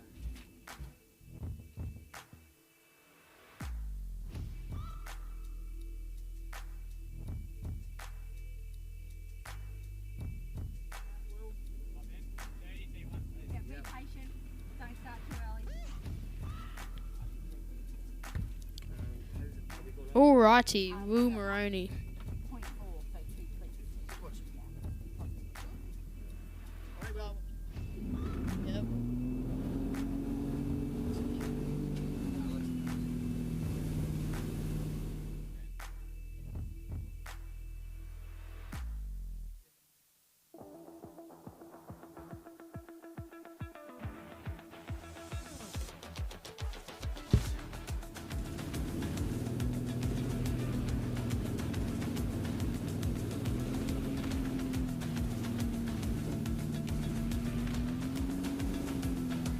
Alright, Will Maroney coming in for his hands pass. Yeah, so Will Maroney is actually he's a bit of a nerd, bit of a gamer. I heard he's actually pretty good at Fortnite, you know. Back when he was and soccer. He wants to be Brazilian, he says. But here we go, starting that, it's got to be a positional back, I'm calling it. Wake back-to-backs to go. Here we go, he's flying through this, he's hoping to score better than the first. Oh, wrap in Waco and reverse. Wow, super quick here from Will Maroney. Let's see what he's got. Going the Wake 5 front. Where's the flip at? Oh, it's coming up now. Let's see it, folks. Eyes on the water. Will Maroney, slips out the back of his flip. But either way, that's going to be a huge score there from Will Maroney. I'm sure it's going to put him into the lead. How many skis have we got to come? One more ski in this division, Kynan Spencer from WA. Yeah, so that's going to be tough to beat there from Will Maroney. That was great trick in there. Obviously went with a bit of an easier run than the first round. As we, if you weren't here, we saw a huge edge catch. He was setting up for a Wake 5 front, I believe, but in the side slide, caught an edge and just, as soon as you could see it, he was gone, you know. What do you call it? Bloody faster than the speed of sound. He hit the water. I'm sure even like.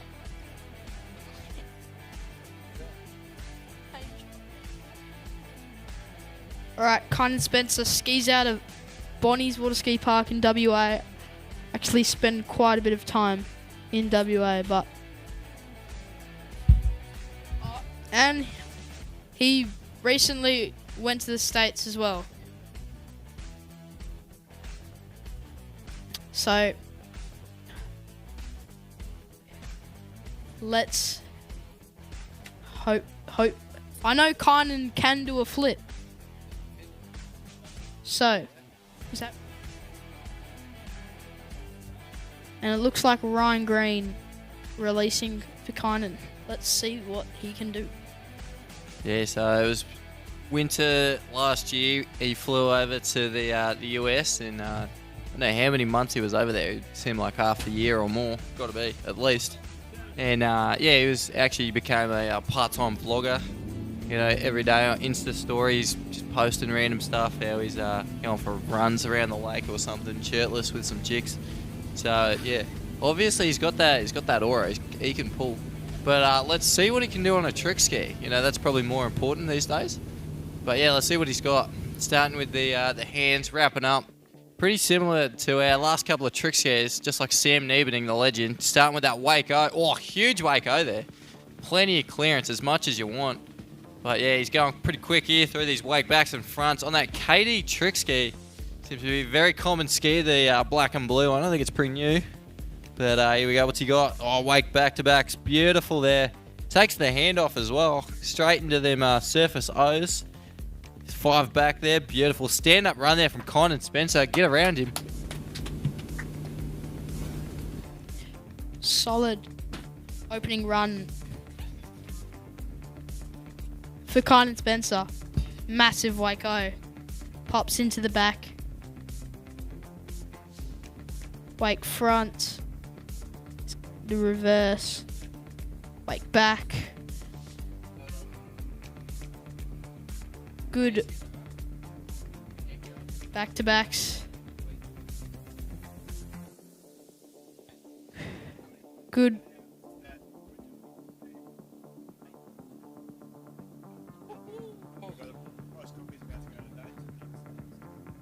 Ladies and gentlemen, I've got some bloody good news for you. So I get down to the, was it Double Cut Diner right now because we are doing a half price special on all iced coffees. So yeah, half price. How much actually is it then? $2.50 for an iced coffee. Far out. Get around that. That is pretty good, folks. You know, it's perfect time for an iced coffee. You know, yeah, you know, you got some jump coming up. Got to get hyped. You know, best thing to do, have an iced coffee. It's half price. Think about it. You can buy 2 for the price of 1. No brainer, as quoted by Hamish McCullum. Alrighty, Kynan Spencer coming in for his rope on toe pass. Anyways, here we Kynan go. Spencer. Pass number 2 for the man from WA. He's wrapping up. So yeah, what do we got? To'o, I'm calling it right now. But you never know, he could do the Joel Poland and go for the toe wake 5 back, but he doesn't. He's a toe. And he's a bit unsettled. He's getting the wobbles.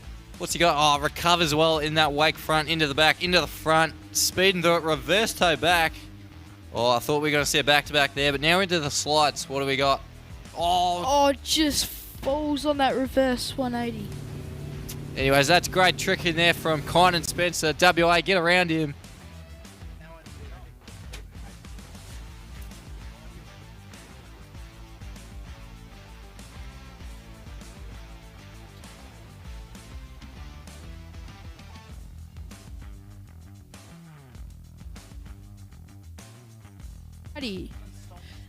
Next event, under 14 boys jump round 2. There's quite a few skiers in this division. Hey, Jacob.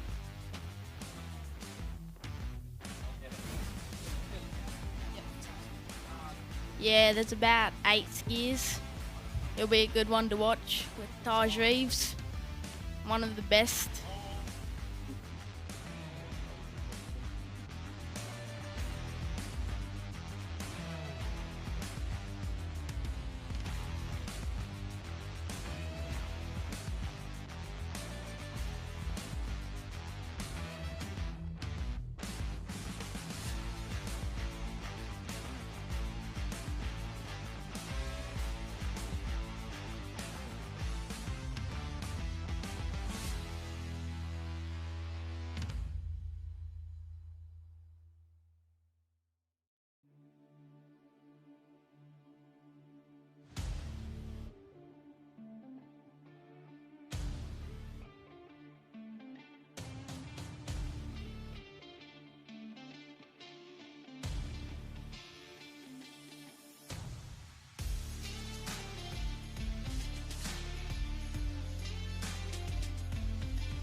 Alrighty, we have Campbell Sutton coming into course right now.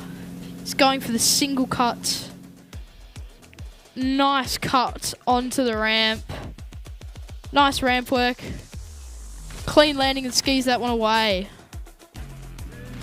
5, 9, 7, 8. Waiting for that score.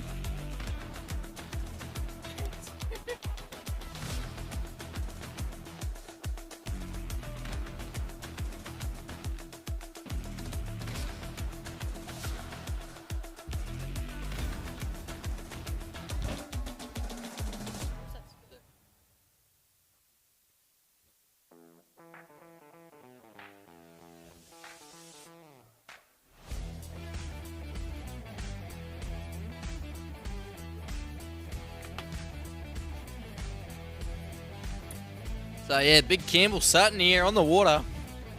There you go, getting some big coaching there, but more importantly, he's going up to 42 Ks now for jump number 2. So he's obviously not satisfied with that first jump, wants to go further, need a bit extra speed. With a jump of 10.6 on this first jump. Let's see if this 42 kilometers an hour can help him fly down this Stoney Park Waterski lake.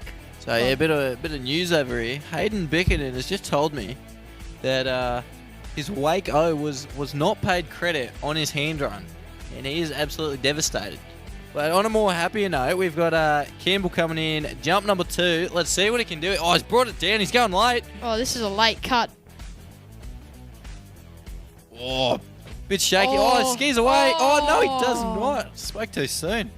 He was riding on one ski, one hand, lost a ski, tried to get away, but yeah, no, lost the other one.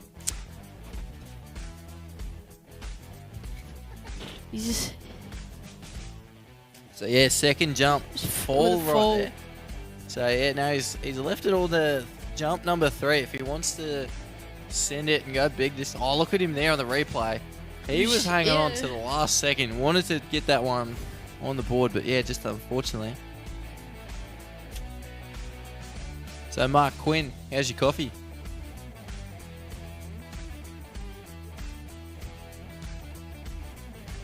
It's good, Mark. Have you had a taste test? Yeah.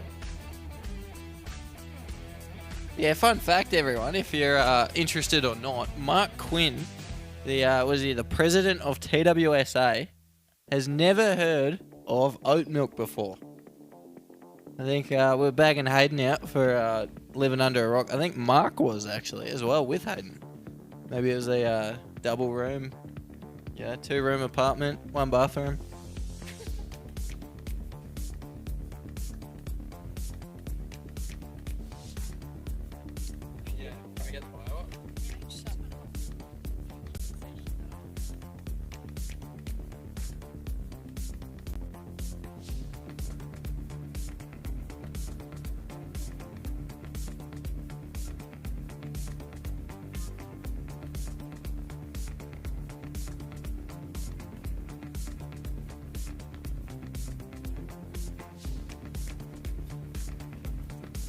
So yeah, just looking at the bio here.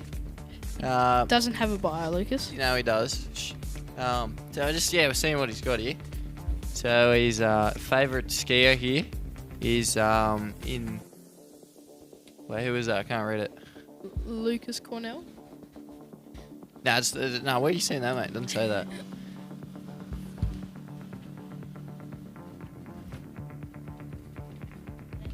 Oh, here we go. Now we can see it now. Favourite skier is Adam Settlemeyer. Okay, so bit of a random choice there. And but I guess he's a good overall skier. You know, obviously he's now pipped by Joel Pollen. But anyways. All right, Campbell coming in for jump number 3. Let's see if he can kick a big one.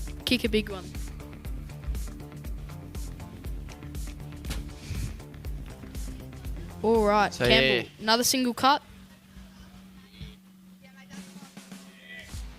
Oh, nice strong cut onto the ramp. Nice ramp work.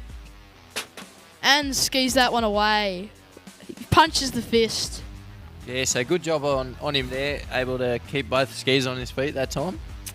So yeah, he's doing a good job, already improving throughout this set. So how big was his first round jump? 12.6, I believe. 12.3. Yeah, we'll be up that sort of way. See if we're any further. I reckon we might be a fraction further. Jump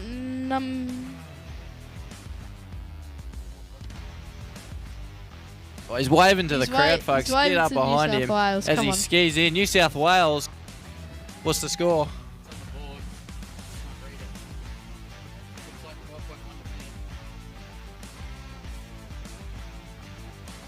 How's it come up? 12.1. Just under his first round performance, but well done, Campbell. Good jumping.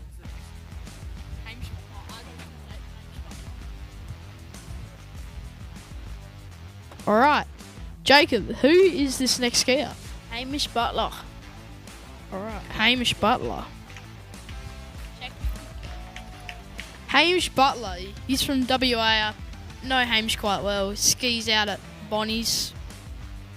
Skis with the greens quite a fair bit. And with a big first round score of 14 metres. So he'd be looking to improve this score dramatically. So let's see what he has in store for us.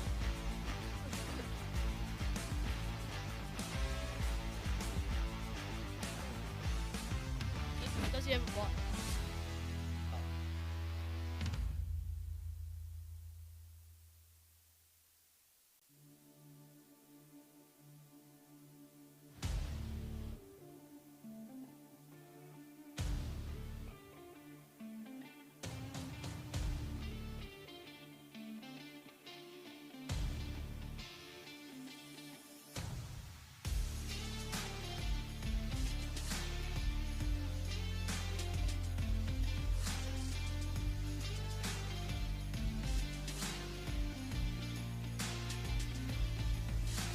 Right, Hamish Butler.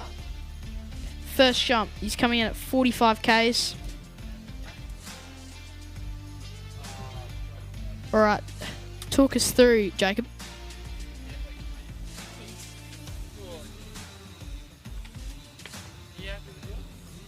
Pretty sure he's doing a single cut. Warming up his feet. Coming in. Oh, it's a late cut off the... Oh, and he just pops the handle. He doesn't seem too happy.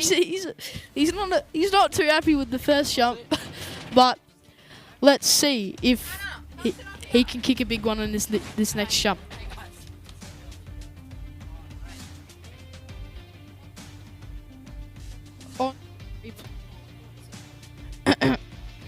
On this replay, nice ramp work, just not the landing.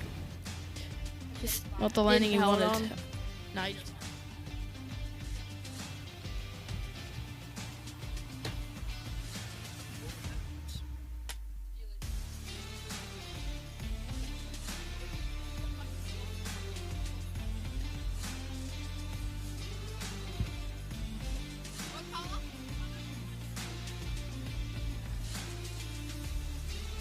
Will Maroney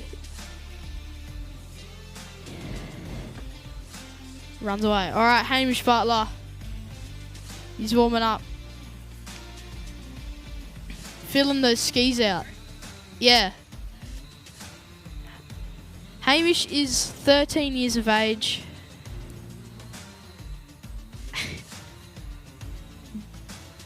But when it comes to water skiing, he's about 21 years of age. So he's a lot of knowledge, this kid.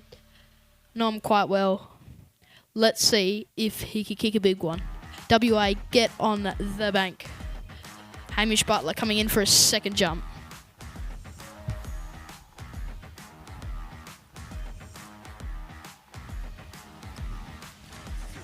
Coming in for another single cut. Feeling out his skis there. Oh, this is a quite a late cut. Big cut onto the ramp. Hopefully he can hold on. And he rides it away. That is a big jump by Hamish Butler.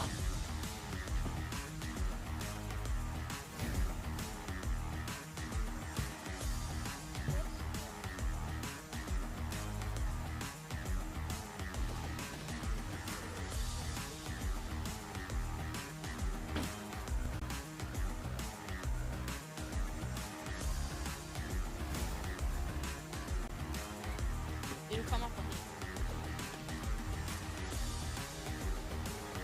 Hamish rocking very cool helmet. Hamish's jump was just came back. 13.3, jump number 2. Let's see. Hoping to get over that 14 meter mark, but I think his PB is around 13.5. If anyone could correct me. So round 1, he beat that PB. Alright, WA's down on the bank. We've got Dion Butler, his dad. We've got Sarah Green. Got everyone coming to watch Hamish for his third and final jump, filling out those skis. Everyone get down there. Come watch. It's an earlier cut, but stronger cut. And rides it away. I think that improved that score from Hopefully he can get a bit jump number further. 2.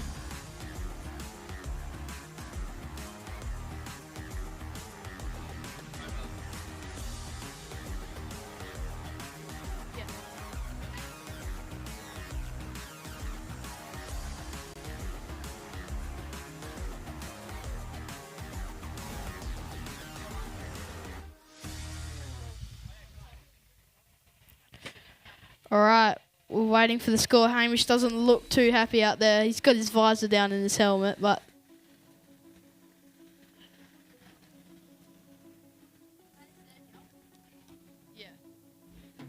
oh, unlucky Hamish, but still good score with a 12.7 meter jump. Jacob, how do you reckon he went out there? Yeah, I reckon he didn't seem too happy, but I reckon he did alright. I reckon he had a bit more in the tank, but next skier, we have got Jax Pigden. Skis out at Lake Hume. Yeah. Jack's probably hoping to get around 18. Yeah. Yep. First round score of 18.0 meters. So hopefully he carves it up.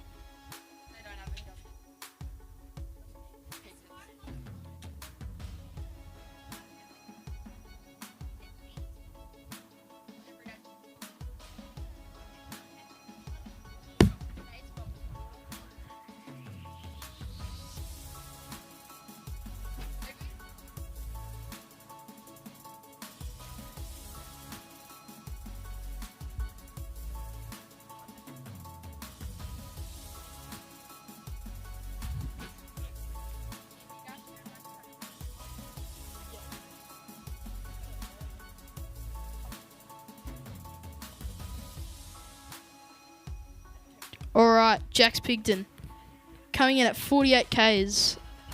Zali, do you know anything about Jax? No, not really. I know that he's a pretty good mountain bike rider. And Jack selecting to do the single cut on his first approach. Nice lift off the top. that was a good jump. Oh, just pops the handle. Yeah, Jax is a good mountain biker. Likes going at Threadbow.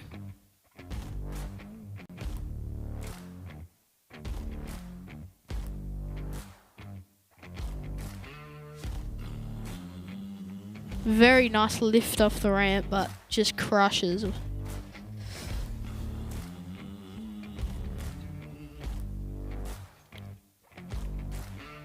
Looks like Murray Pigden is spotting for Jax.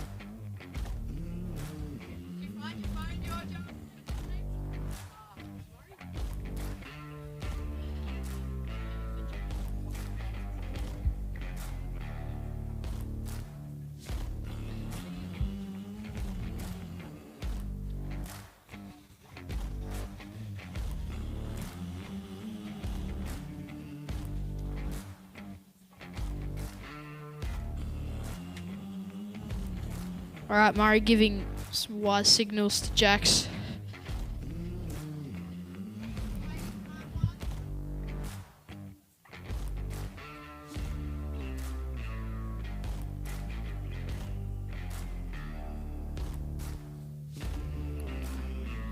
All right, Jax Pigden coming in, jump number 2.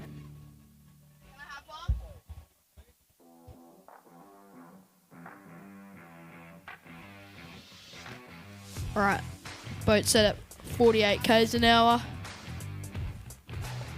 This is a nice cut. Oh, and he rides it away. It's a bit sketchy, but Jax Pigden with a lovely jump. On this replay here, nice consistent cuts onto the ramp. Just Buddy rides it away. Nice jump.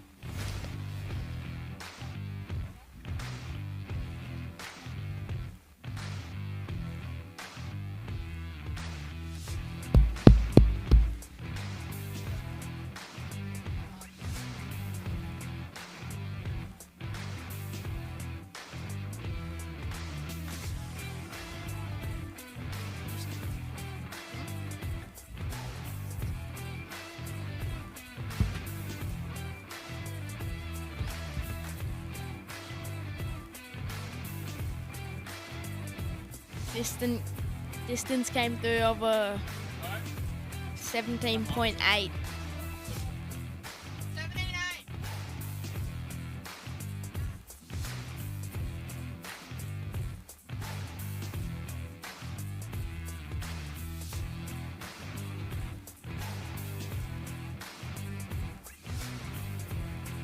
Jax Pigden. Oh. Oh my god. Oh, just pops the handle on that jump. But Jack's finishing the set with a 17.8. He should be happy with that. On this replay. Good, very nice airform. Just pops the handle, nearly goes out the front. Bit disappointed with that one, but Jax Pigden, pretty good set for him.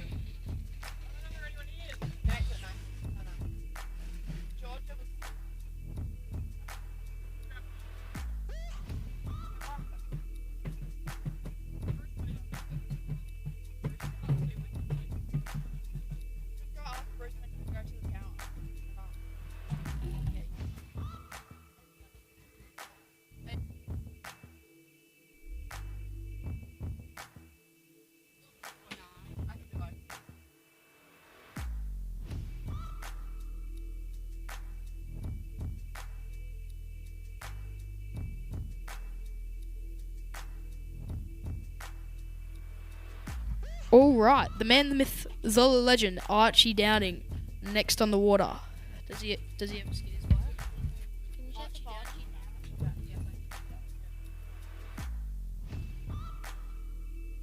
With a first round score of 20.3, so there's a big jump from Archie.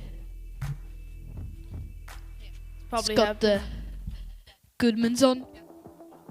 He has a PB of 23.2 metres and from WA, skis at Bonnie's. He's probably hoping to extend his 20.3 round. His favourite food is lasagna, and his favourite movie is a very good movie of Top Gun. His favourite song, Seven Nation Army. And his favourite colour is an interesting choice of crystal pearl white. But Archie coming in for jump number 1. Single cut. He's pumped. He's pumped. You can tell him. You can tell he's pumped out in the water. Tell this is gonna be a big one. Oh, nice cuts. Just back on. Buddy rides it away. Good first jump for Archie Downing. 1, 2, 4. 4 after Archie.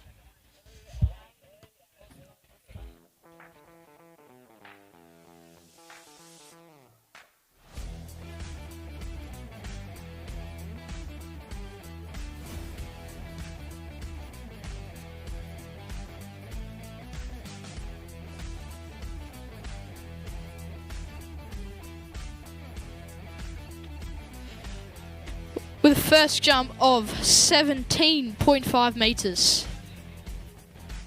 Solid first jump from Archie.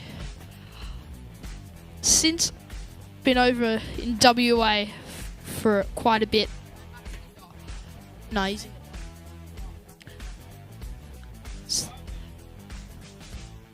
Archie has been jumping phenomenal over the past couple of weeks.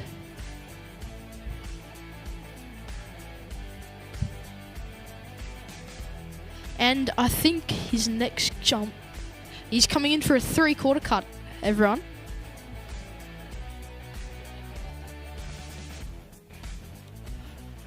Alright, lifting that right ski up lots. For a 3/4 cut. 3/4 cut, or Coming this is in a late strong. one.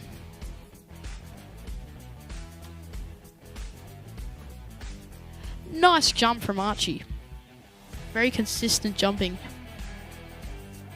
What do you think about that jump, Jacob? Yeah, it was pretty good. Probably hoping they get a little bit longer.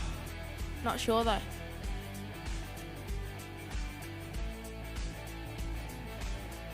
Replay. Just got a little bit of slack line. But good jumping from Archie so far. Very nice ramp work. Nice lift.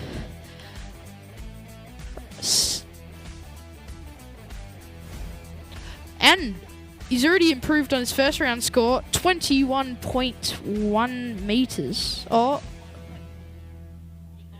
21.4 meters, sorry. So already improved on his first round score. So I reckon he'd be happy with that. Sarah Green just down on the bank, spotting him.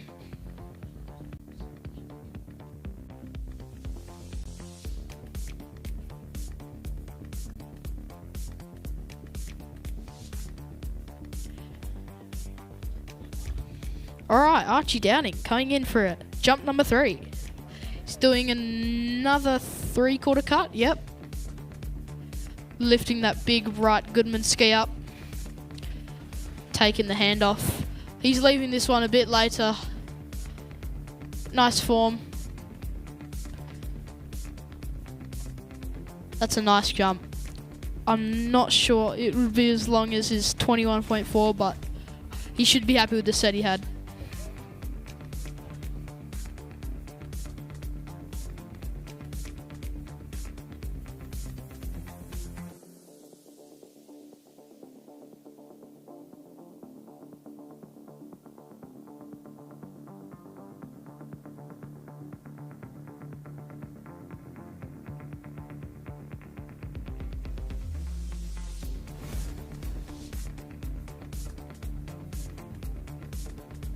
Has it improved? Oh, no, he hasn't. No one.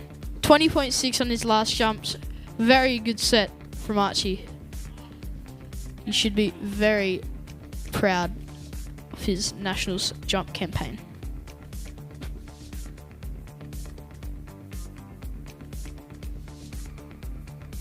Next up, we have Harry Kilby out of Victoria with a first round score of 22.4 meters. Let's see if he can kick a big one.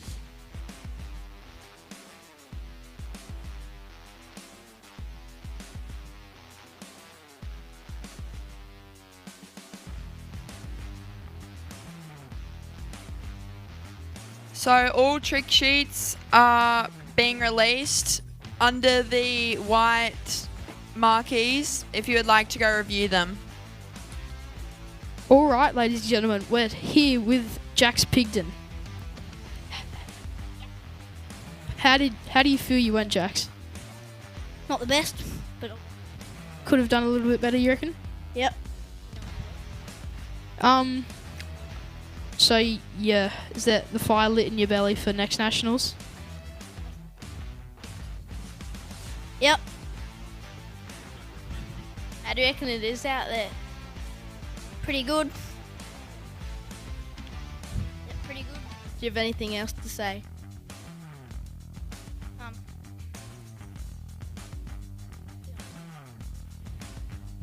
Okay, enough from that. Jax. Harry Kilby. Harry Kilby coming in for 3/4 straight off the bat. He's left it late. First jump. Oh, that's a nice jump. Lovely jump. Reckon that be up over 20 metres. Lovely first jump from Harry Kilby.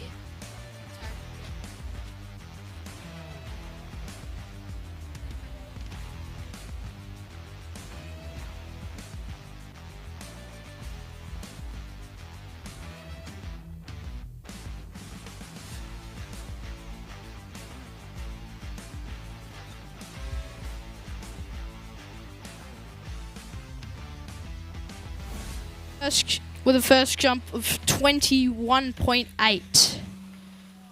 21.9, sorry. So I'm sure he'd be happy with that first jump. He had a round one score of 22.4. Let's see if he can leave that cut a little bit later.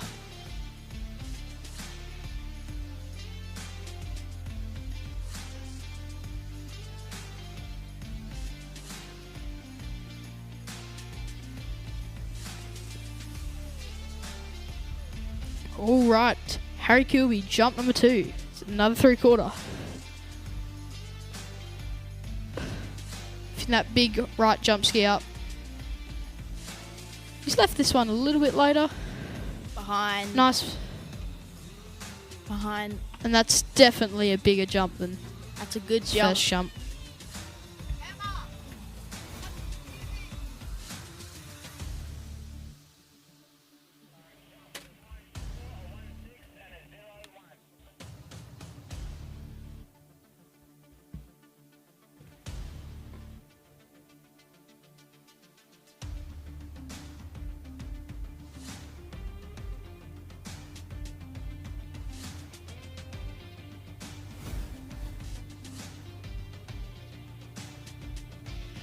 With a second jump, close to a PB territory, I reckon 24.8 metres. 23.8 metres, sorry.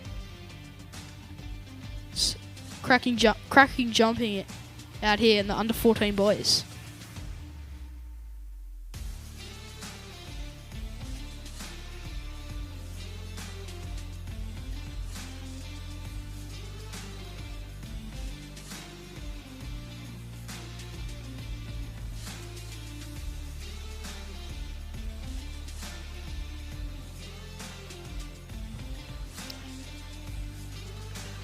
Alrighty, jump number 3, Harry Kilby.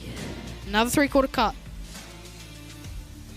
Oh, he's got a bit wider on this one, and he's left it a little bit really late. Oh, that's a nice jump. Boosted off of that one.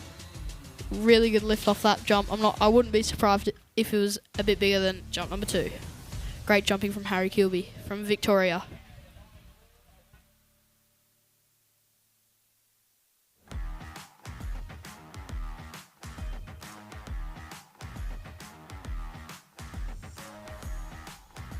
On this replay, very nice lift.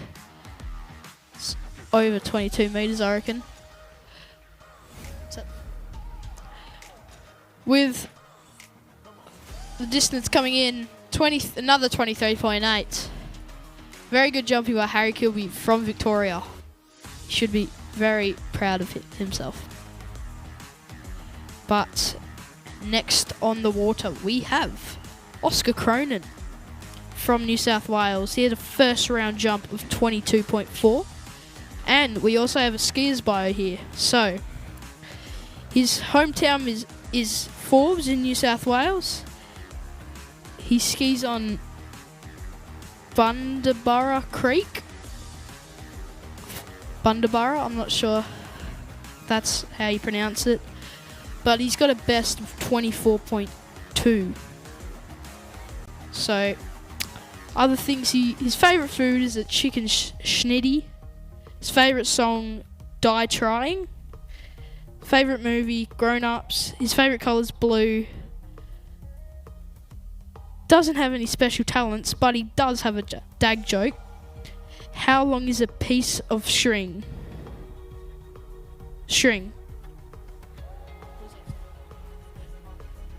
twice as long as half of it. Don't really get that one, but oh yep. In fact, nobody knows about him.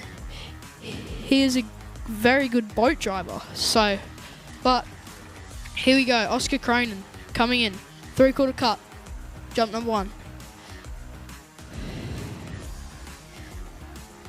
Letting it go with that hand. He's left this first jump late. Oh, just has a bit of a body crush on the ramp, but skis it away. Nice first jump from Oscar Cronin.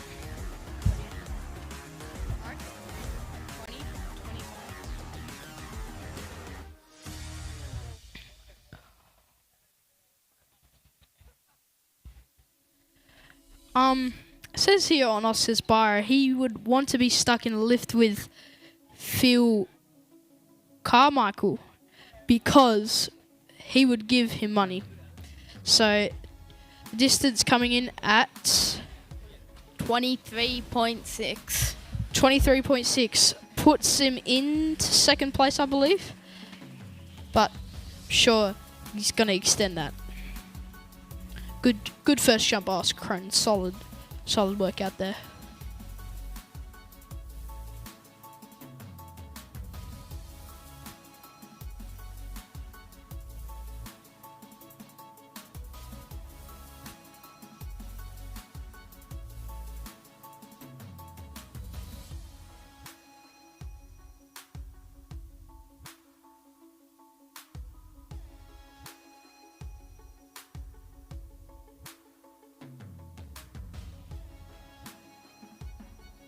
Alright, Oscar Cronin, jump number 2. He's got that right ski up. He's left this one late, ladies and gentlemen. Nice cut. Lovely jump from Oscar Cronin. Oh! Just doesn't ski it away, but unlucky for Oscar Cronin. On this replay, takes that right hand off the handle. Very nice cut to the ramp. Crushes on the ramp a bit, doesn't get the lift, and just falls back and just pops the handle. Unlucky jumping from Oscar Cronin.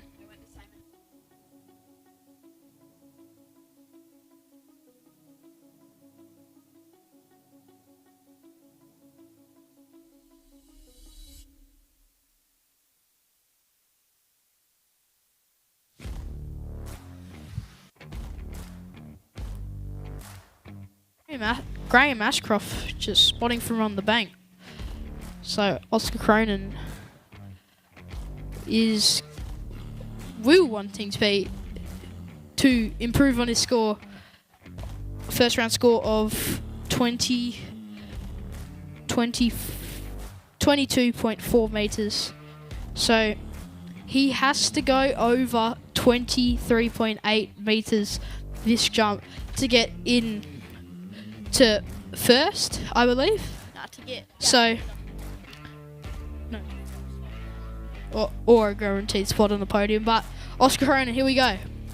It'll be a close call. Oh, he's gone wide on this cut. He's gone wide and he's left it late.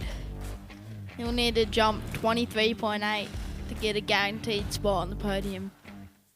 Oh, it's going to be close, guys. It's going to be very close. Wait for the score to come in.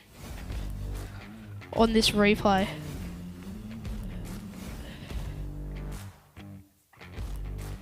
Very wide on the replay.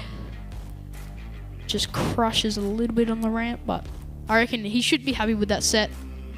Let's see the results.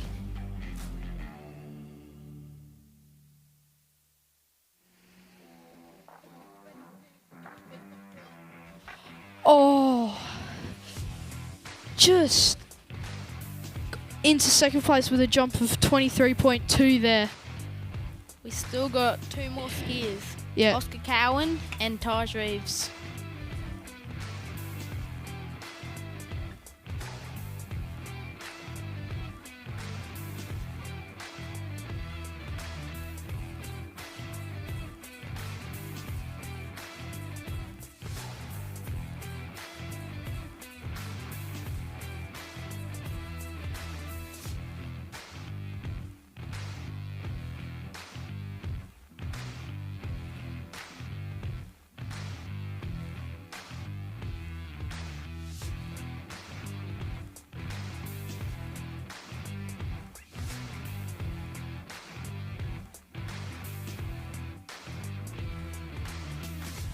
Just a reminder, all open women's, your division's next. Under 14 girls jumped yesterday, so they will not be jumping again.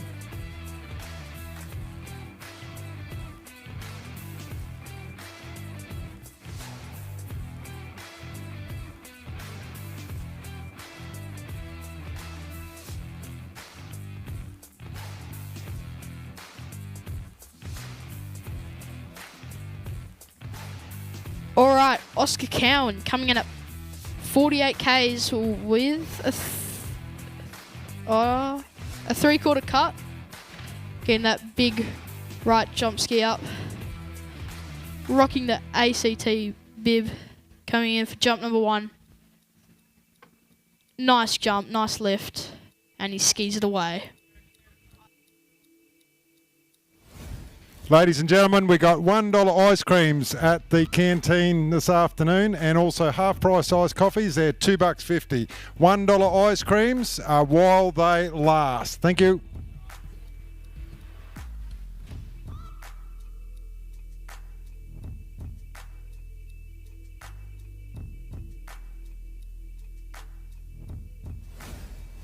So Oscar Cowan, has just jumped himself into the lead with 26.2, was it?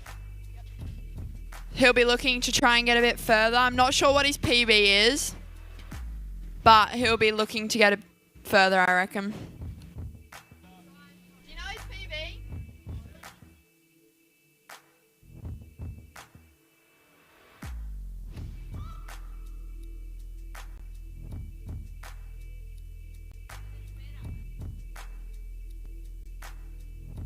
So we've just been told that's a PB for Oscar Cowan. With a first round score of 25.7. He's just got a PB on his first jump. How good's that? So let's see. He's coming into course jump number 2. Nice strong one ski counter cut. It's nice and wide on this Malibu TXI. He's left this jump a little bit later. Nice lift. And I reckon that's around the same for Oscar Cowan. Nice jump.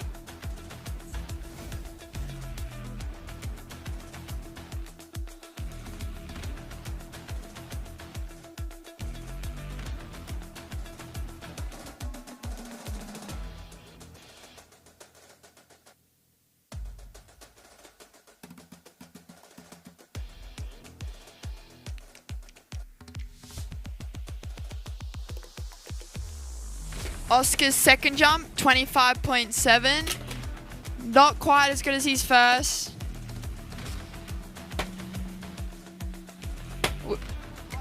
Archie Davis on the bank, spotting for him. All right. He'll be looking to jump over that 26.2 and get another PB.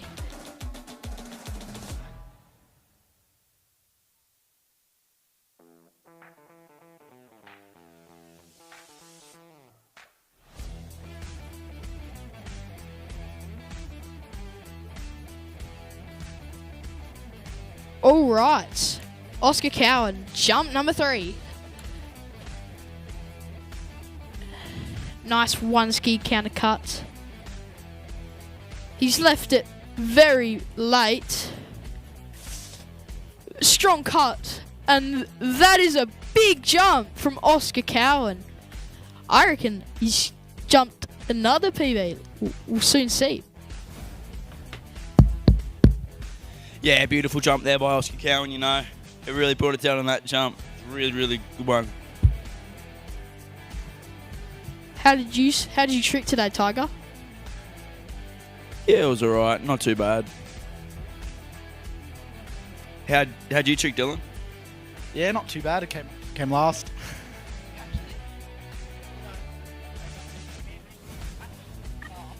And Oscar's just jumped another PB, 26.8. Very good jumping from Oscar. Oh, 26.9, sorry. ACT, get around him. Oscar Cowan from the ACT. Very good jumping.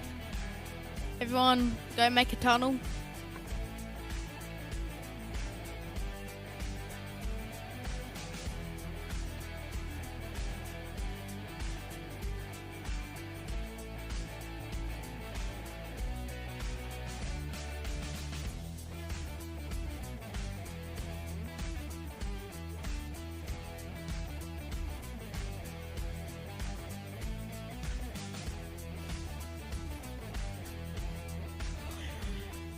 Alrighty, next jumper. Top seed, Taj Reeves. We've got a skier's bio here for Taj. He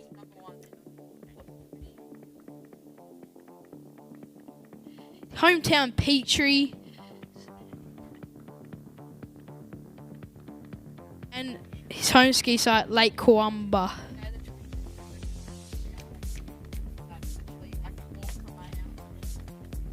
Alright, here's a PB of 38 metres for jump.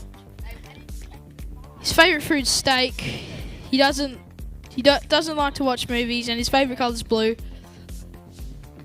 He's going around the island, so I assume he's coming in for a double cut. So Taj Reeves, yep, I was right. He's coming for his double cut.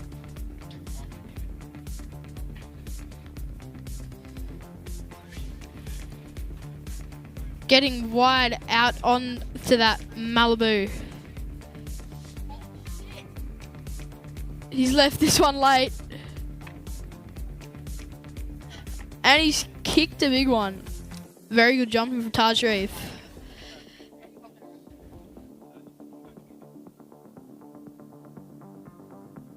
Charcuterie boards at the cafe for $20, I've just been told. So go get yourself a charcuterie board for $20.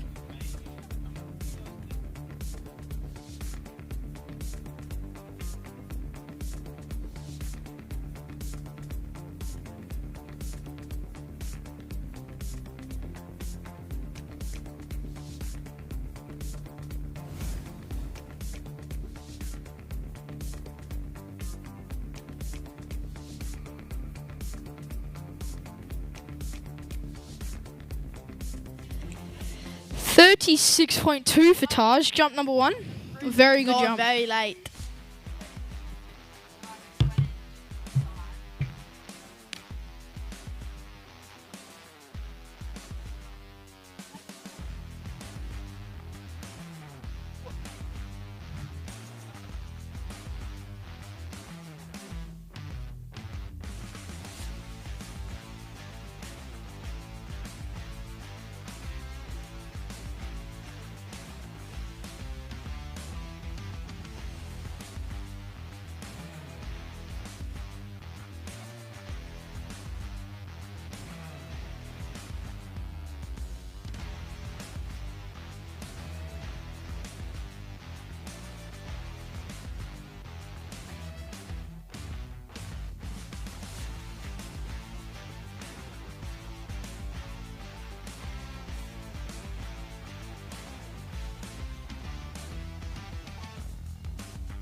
A big jump from Taj Reeves. I reckon it's over 37 metres. What do you reckon, Jacob? Yeah, probably. Waiting for the score to come in. Hopefully it's a bit bigger, so.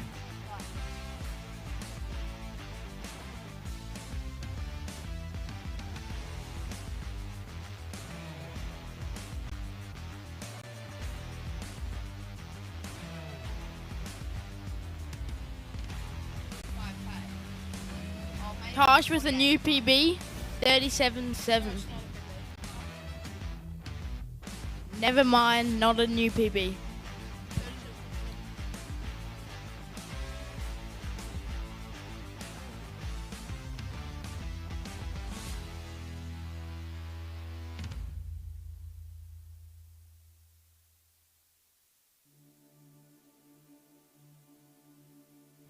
Alright, big jump.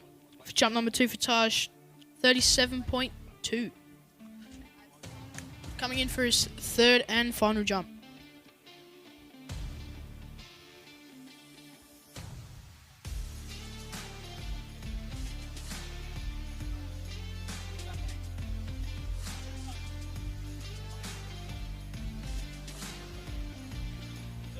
Pulling out for his first cut. Coming out nice and wide. Coming in late, very late. Not too late.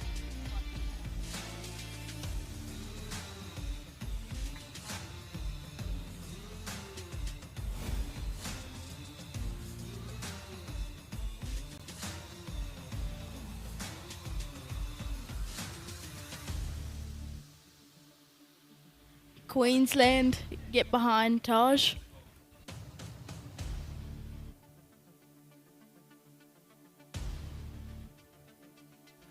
Good jumping by the under 14 boys. The unofficial podium, Taj Reeves first, Oscar Cowan second, and I think Harry Kilby third. So good job everyone in that division. You skied very well today.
All right, ladies and gentlemen, we're about to kick off on the open women's jump, the Action Horizons open women's jump.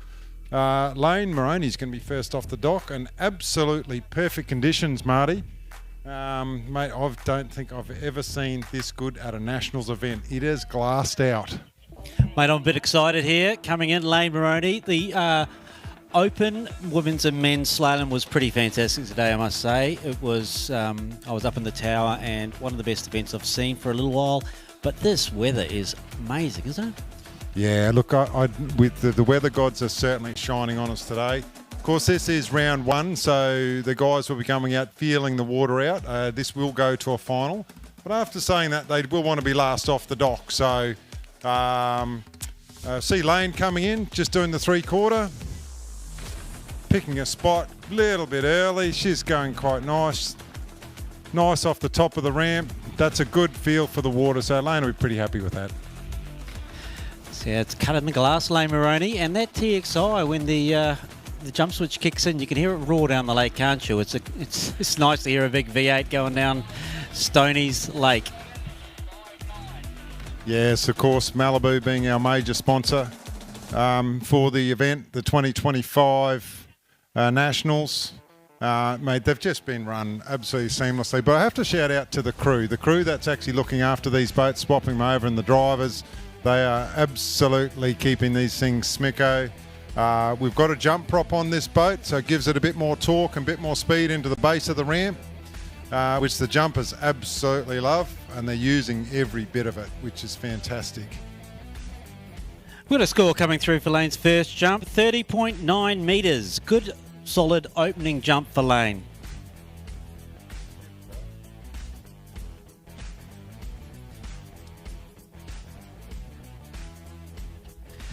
See, she's getting a little bit of advice from Jolo too down there, but I'm not sure. He's looking at it going, wonder if she actually saw me.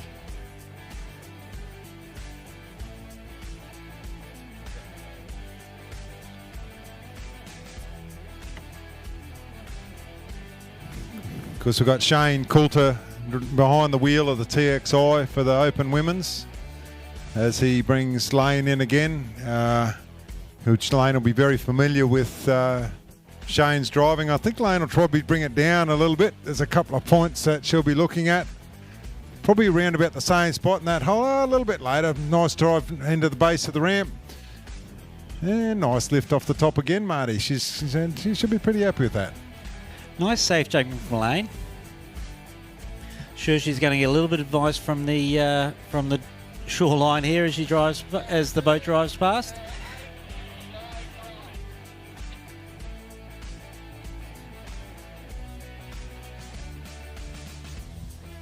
Have to give a shout out to the Port Hastings Shire Council also for being one of our major sponsors.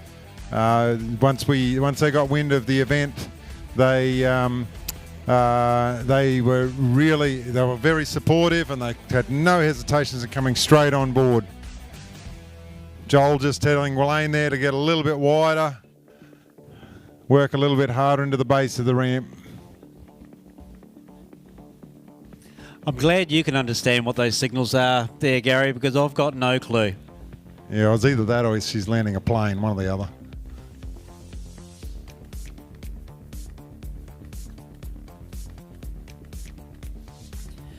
Now, if you're sitting on the shoreline watching the event, the bar is open. I'm sure that the Pox behind there serving up any drinks you like this afternoon. There are cheese boards or charcuterie boards behind the cafe, so get in there while they last. They usually go pretty quick at night, don't they, Gary? Yeah, mojitos, I believe, are on special tonight. They're gone very quickly. Okay, here comes Lane in again. Drives a little bit harder on the counter. Probably just falling in about that same hole. Nice soft turn. Drives into the base of the ramp. A little bit of crush off the top, but lands nice and safely.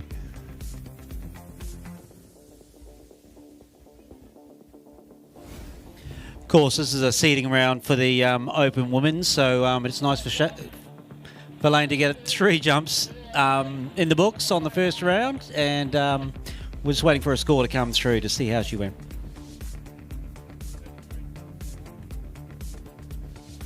Yeah, that's the biggest, 33.4 for Lane. Nice feel of the water. She'll come in and take a breath. She knows what to expect now and what she can improve on for the finals.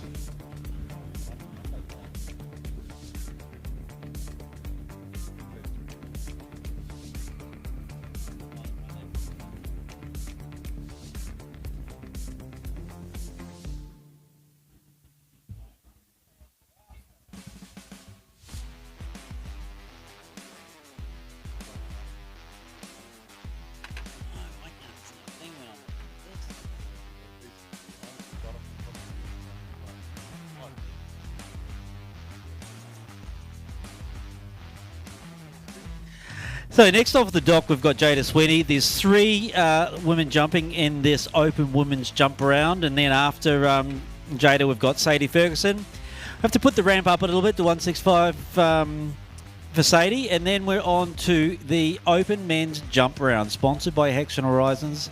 And we've got 8 jumpers, starting off with Lockie Bunton. Lucas Cornell's slapping on some jump skis. We've got Jacob Seddington, Joel O'Toole, Corey Seddington, Scotty Reeves, Callan Ashcroft, and Archie Davis rounding out the list. So it's going to be a pretty exciting afternoon here. The conditions are perfect. We're looking forward to some big jumps.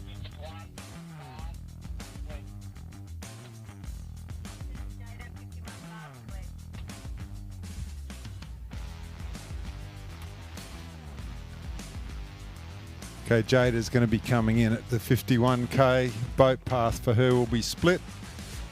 For those of you who just learning a little bit about the jump, if the boat has a path which is set, is controlled with speed via GPS, and the path that they can pick is anything the skier wants really, but Jada's going straight down the middle, which is pretty common. So Jada's up nice and high on the boat. Actually gone a little bit later than Lane, to tell you the truth. From strong into the base of the ramp. Well, a little bit. I'll tell you what, she ended up being a little bit late, but that's a nice jump from Jada, nice and safe.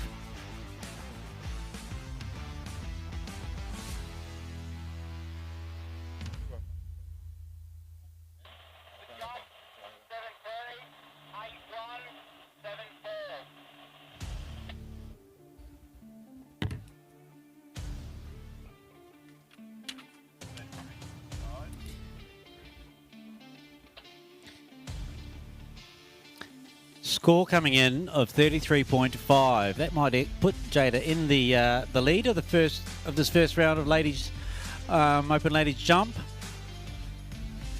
I think Jada will be pretty happy with that, to tell you the truth. She's ended up quite late on that cut. She really had to drive into the base of the ramp. For the guys on the other side who've not seen jump before, it's really a calculation and carrying as much speed as you can into the base of the ramp. If you're running late, you can clip the ski on the bottom and takes the fin out, which can end quite badly. So it is a matter of just building speed into the base of the ramp and holding speed through the ramp, pulling through the ramp, and to get as far as you can.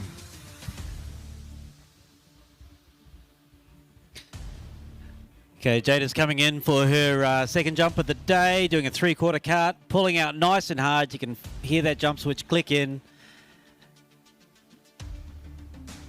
And I think this is a little bit nicer spot, a little nice and controlled over the ramp, great lift off the top, and I think that might be a little bit further. What do you think, Gary? Yeah, no, I think it's better. She had a little bit of slack line up when she got up on the boat, which is not great, but she handled it.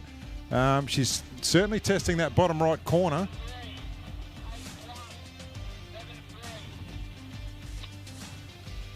Times from the boat seem to be coming through. And a score of 33.8, so very, very similar. Couple of centimetres in it, about 10, 20 centimetres, a little bit longer, so she's going well. Just has to work out that, taking that slack out there when she's nice and wide, and she might be able to get a few more metres out of this jump.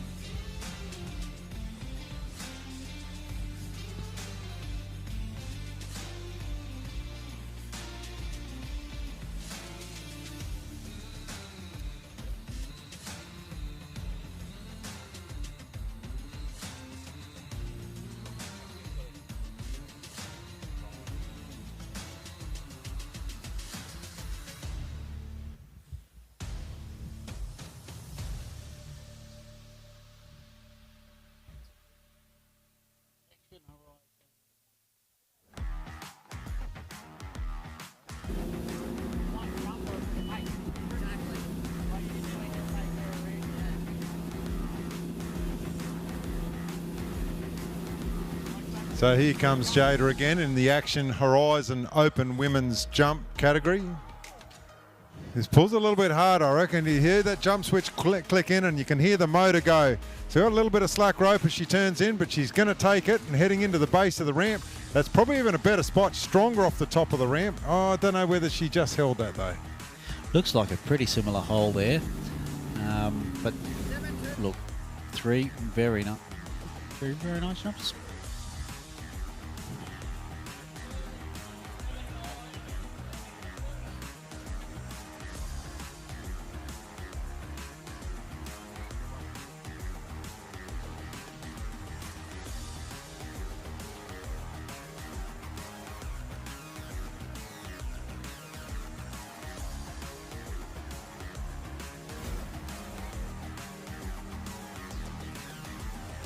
Score of 34.1 for Jada, so she has improved on every jump. She's finding her spot quite nicely. So now our last competitor in the Open Women's will be Sadie Ferguson. So Sadie jumps off the 5.5 foot ramp, so the ramp will be put up for her. Sadie, I think, has got a PB into, I think we'll see plus 45, sort of around about that 46 metre mark. I don't actually have that in front. Actually, 47.6 is her PB. So if you've ever seen someone who has a go at the ramp, Sadie Ferguson from Queensland, comes originally from Roma, she'll certainly have a crack at it.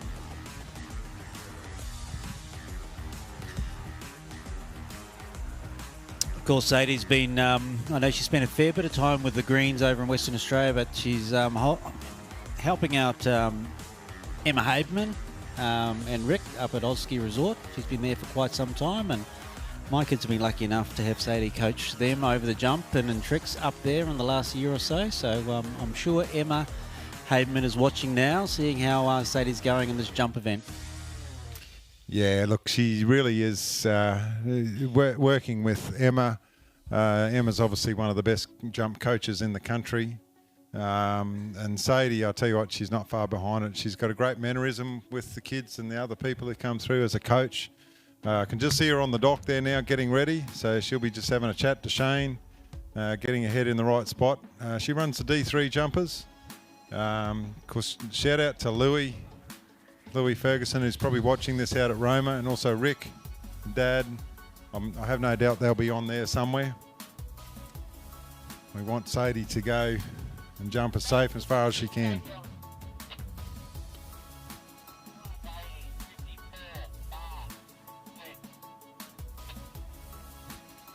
Okay. You can hear the TXI wind up and Shane behind the wheel. Sadie's just coming around the aisle, and now we're just watching it on the live stream, just getting warmed up and smacking those jump skis in so she knows she's got her feet nice and lodged in there. She'll come in at 54 kilometres an hour, so this will be her famille for this site. So you see her stomping her feet. What she's doing is just setting those jump skis to make sure she's got some pretty good feel on them. She's going to go straight into a straight 3/4. Nice and high on the boat. Little bit of an early spot, nice slow turn into the base. Rock back a little bit off the heels, but nice safe landing. But I tell you what, I think she's probably she's taken out the top spot already with that one, I reckon.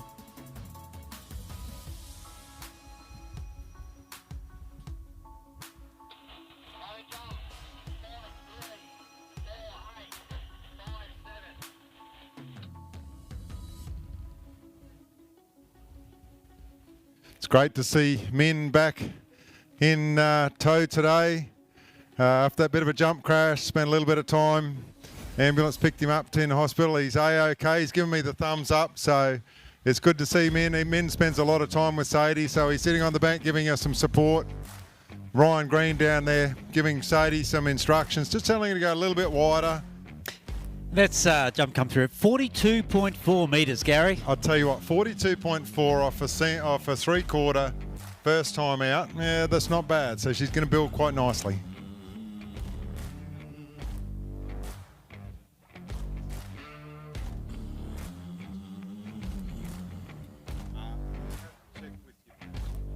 Possibly. But you need to get ready. I've been told that they'll want you to get ready.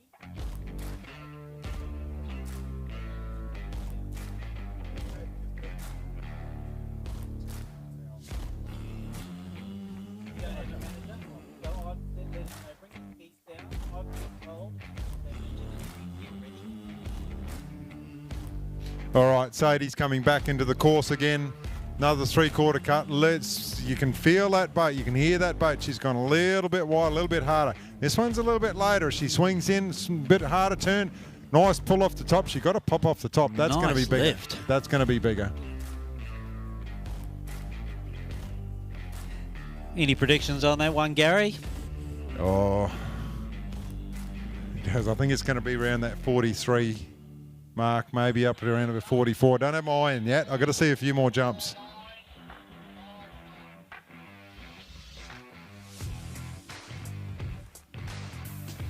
The nice thing about that jump, she looked very in control though, didn't she, Gary, hitting that ramp? There wasn't much movement. And did I hear a 44? Yep, 44.4, so maybe we are dialed in. So just looking at the coaching from the sideline from Ryan, he's saying for Sadie to get her hips under and really drive into the base of the ramp.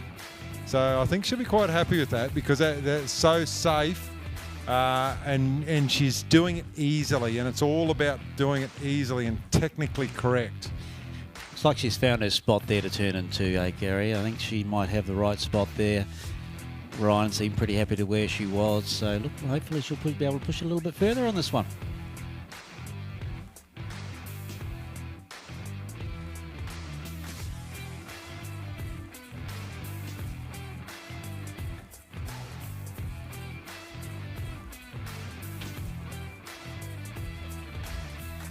All right, here comes Sadie. Third and final jump. I think she's worked a bit harder on that counter cut coming in on the 3/4. Stretches out. I think the spots around about the same. Into the base of the ramp. Just rock back on her heels a little bit there. I don't know whether that'll be quite as far, but she certainly put the effort in. Yeah, not quite the lift off that ramp there, Gary, but I think she'll be pretty happy with that 44 metre jump. Puts her well ahead of the field and sets her up for a great round on Monday. They'll be jumping, the open women.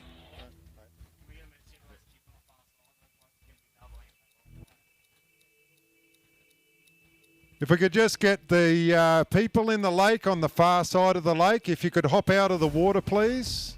The kids in the lake on the far side of the lake, can you please hop out of the water? The men's are starting. They will double. They'll come right over near that edge. Thank you very much.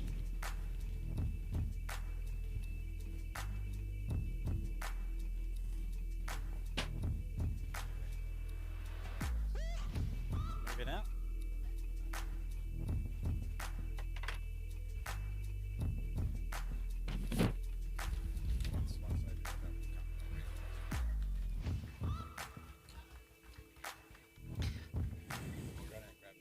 Yeah.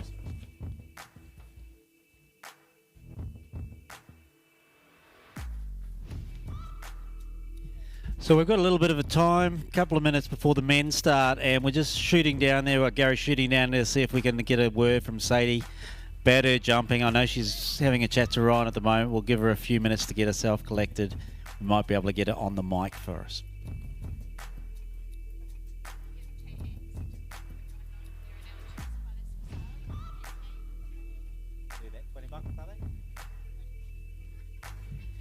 And if you're waiting for this open men's to start, you feel like a little bit to fill your bellies. There are cheese boards available at the cafe, $20 each. They go pretty quick. Get up there and grab them. Sit back, grab a beer from the bar, and wait for this open men's jumping that is going to happen really, really shortly. We've got a couple of kids in the water over there on the bank. When these men start jumping, they're going to be cutting right over towards the caravans on the side. And they're going to go really close to that bank. So if you are in the water, you might be a little bit unsafe there. So we just want to make sure people are out of the water and safe when we start this.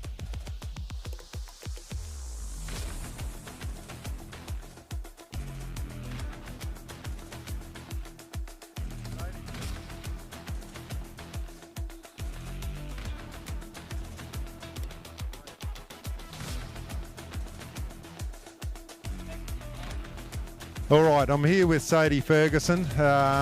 Made 3 really safe jumps. How did you feel it there today? Really good. I just went out there with a heap of confidence and tried to build on each jump, and my overall outcome I'm pretty stoked with. Just happy to be out here. It's beautiful. Yeah, we've really been blessed with the conditions now. How's your body feeling now? Obviously, this sport can be quite hard on the body. Are you carrying any injuries? Is everything going okay? Everything's going well, as every athlete has their ups and downs with their body, but all we can do is keep building on it and getting better and stronger. But yeah, no, I'm feeling good for this weekend. That's awesome. So we just noticed, like, you've done three quarter cuts. You'll stick with that sort of program for this event? Yep, I'm going to stay with the same sort of setup as I had this set. Hopefully next set I can just build a little further into the course and go a little further. Excellent. Now, do you have anyone that you want to make a shout out to? My mum, my dad, family and friends all back home, Emma and Rick, and all my supporters in general. Thank you. Thanks, Sadie. Look, best of luck for the final, and we'll look forward to see you in the other two finals as well. Thank you, Gary. Well done, Gary, and just in time because we've got Lockie Butland coming into the course for his first jump, and he's doing a double cut. You can hear that Malibu boat roaring as he comes up. Looks like a nice spot here. Turning nice and sharp to the ramp. Got some good lift off the top, and what a great jump. Great opening jump by Lockie Butland. Tell you what, I've never seen a bloke who pops off the top of the ramp. He really kicks it and gets so much height.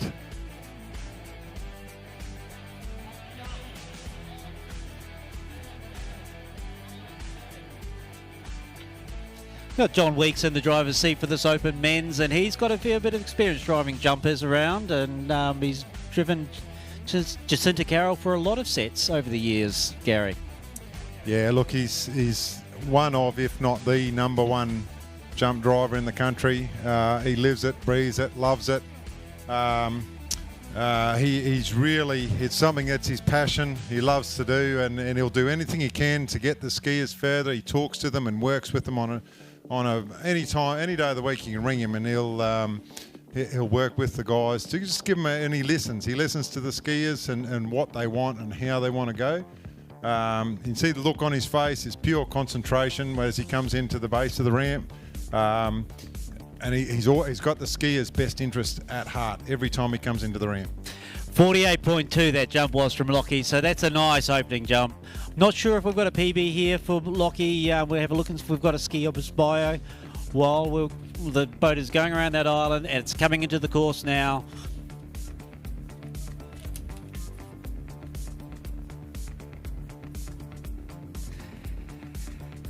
And here we go, Lockie on the street, double cut. You can hear that boat roaring again as he comes up. Looks like a pretty similar spot here for Lockie. A nice turn in. The boat is roaring and he's getting some great pop off the top. I reckon that might be a bit further. Gary, what do you think? Yeah, I don't have a bio for Lockie, but 48, it's got to be up around where his top is. I haven't seen him jump for a little while. He had a little bit of slack line coming in as he turned in then, which is always a little bit scary. He sort of drifted forward a little bit, but he really got that pop, and I think it might be just a fraction further.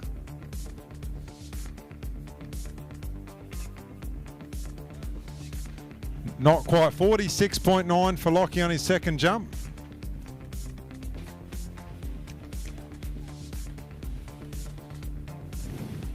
For those of you, when you see the boat come past, you'll see there's a screen on the boat. As soon as the judges have measured it, it will actually show up on the boat, and it's a great new initiative. Only come in the last couple of years, so there's both the skier and the people from the bank can see exactly what the measurement is, and you know how they're going, what they're aiming for.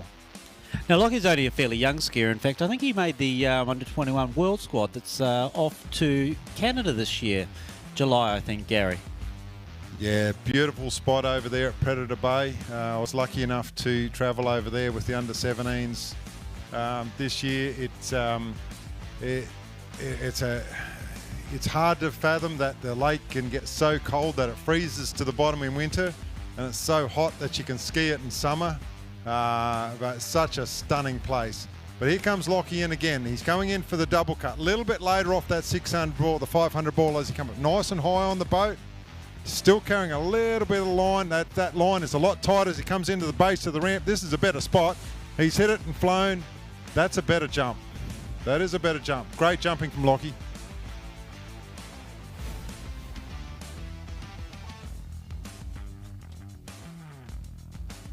Of course, this is a seeding round for open men. They're going to be hitting the finals on Monday. Last event, I believe, on the calendar is the open men's. It's always the marquee event.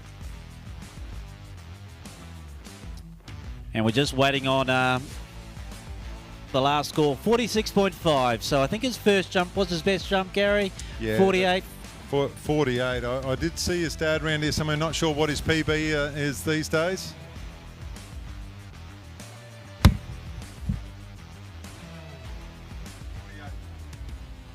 So his PB is 48.4, and we've got a jump of 48.2. So that is, I think he's going to be pretty happy with that when he gets those jumps he gets off his feet. Yeah, he'd have to be, seeding round, going out and pulling that out first jump, cold, no famils.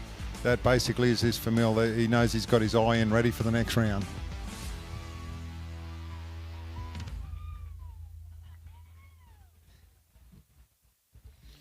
The next skier on the water will be Lucas Cornell. We saw him in slalom today, ran 2 at 10.2, which is a brilliant score. He was a little bit disappointed with that. He just didn't get the setup, but lining up again for jump. I had a chat to Lucas before the event. He hasn't been doing a lot of jump. He's really settled down in his jumping, smoothed things out a bit. Concentrated on his slalom of late, but he still loves to jump. Now, have we got a PB for Lucas? I'm just wondering, I think I've seen him go 48.49, but has he cracked the 50 metres? I don't think he's cracked the 50 metres. I'm just looking for a bio to see if we've got a PB for Lucas.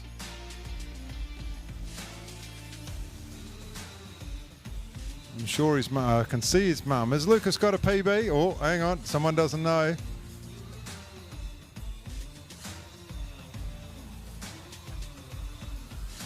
.49 is his PB, I've just been told.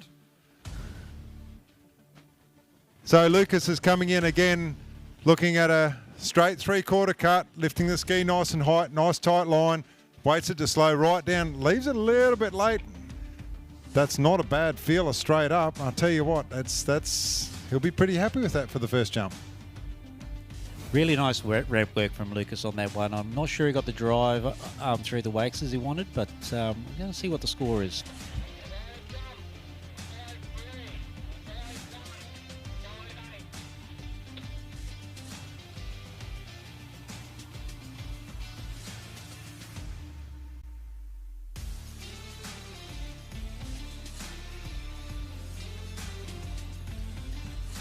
Jump of 46.9 for his first jump for Lucas. I think he'll be okay with that as he just comes out for his first one.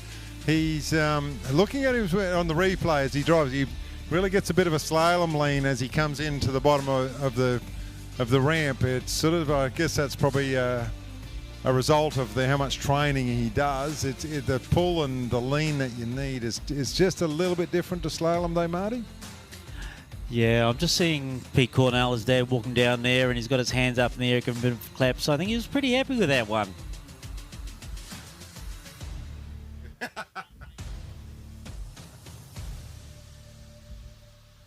you spotting for him, Pete? Are you spotting? Who's spotting?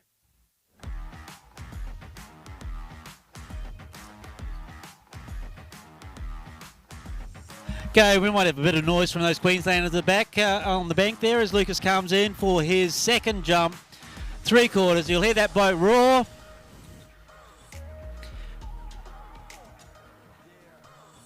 And I'm not sure. It's a nice controlled turn, and he's got a good drive off the ramp and a bit better kick and a bit of a line drive maybe, but it looks like that one's a little bit further. What do you think, Gary? Yeah, I just don't think he got the lift off the top like he did on the others. I think you're right. It was a little bit more of a line drive. It's sort of a catch-22 situation. You want speed into the base of the ramp and you want speed off the top, but you want lift too. And if you don't get that lift, it's a bit of a line drive.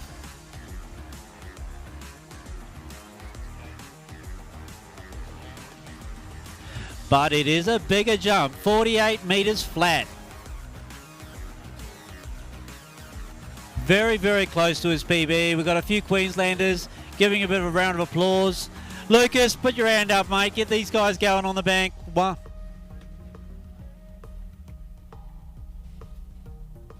I see Dad's down on the bank giving him the thumbs up. I guess that means he's landed safely, so that's all he's looking for, is just a safe landing. He's saying, Lucas, slalom finals come yet to come.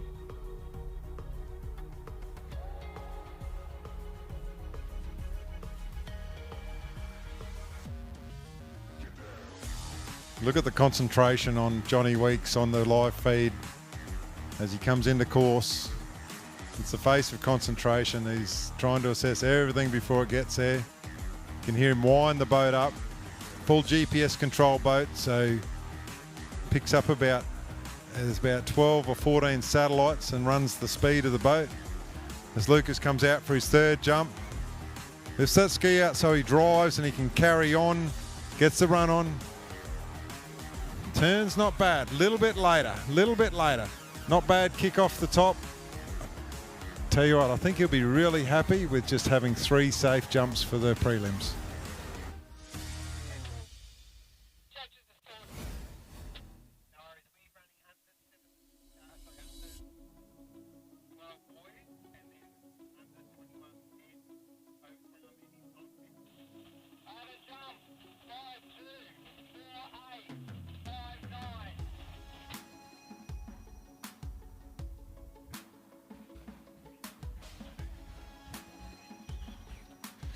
Jump of 46.2 on the last one for Lucas as he comes into the bank.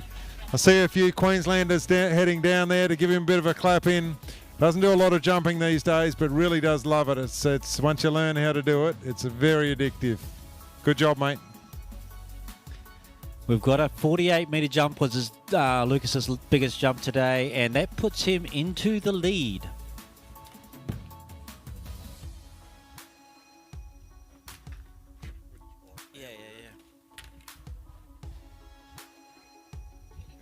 All the Queenslanders are coming down to give Lucas a bit of a tunnel, but he wanted to get out of the water. Maybe he wants to get to the Malibu's bar. But they're coming down, give him a pat on the back. Well, good jumping, Lucas.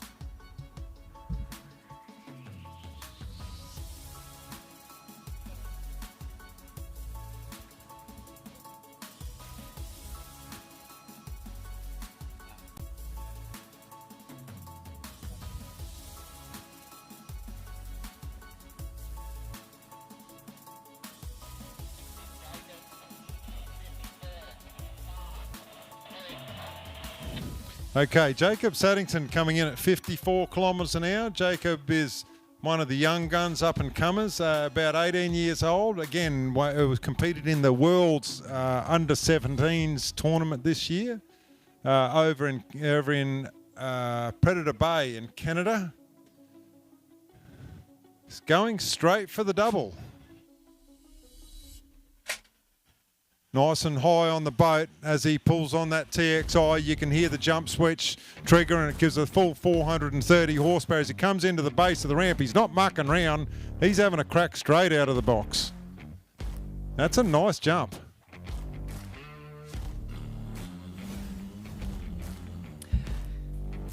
Yeah, Jacob has been jumping really well. In fact, we were down here earlier this year and I saw Jacob jump over 50 metres, so he'll be looking for something like that today, and he wasn't holding back on that one.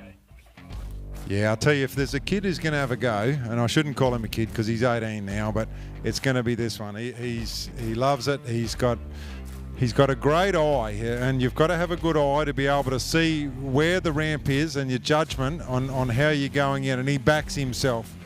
Ryan, his coach, is down there. Of course, Ryan Green is the Australian coach, just telling him to not drop his shoulder in and get his hips around and be smoother on his turn and stay over his skis, and it'll give him a smoother entry into the base of the ramp. Well, 48.9 I think that first jump was, so that puts him into the lead on the first jump. Yeah, that's I don't have a bio for Jacob, but I don't know what his PB is, but I'll tell you what, it's got to be close. Oh, I know he's jumped 50, so I've been here with his jump 50 at this site, so he knows this lake pretty well. He likes this lake pretty well, and he's not holding back in this preliminary round Open Men's Jump, sponsored by Action Horizon.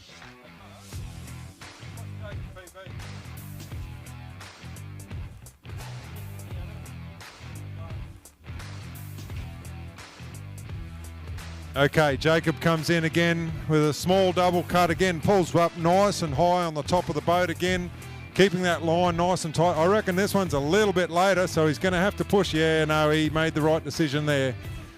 Of course, the skiers have got the option. If they think their timing is not right or it's not going to be safe, they just let the handle go. They must ski round the outside of the ramp. It is immediate disqualification if they ski on the inside of the ramp. It is a safety. It is a safety rule. So he's made the right decision on that one because he was going to be really late. And of course, if you hit that white part of the ramp, it doesn't end well.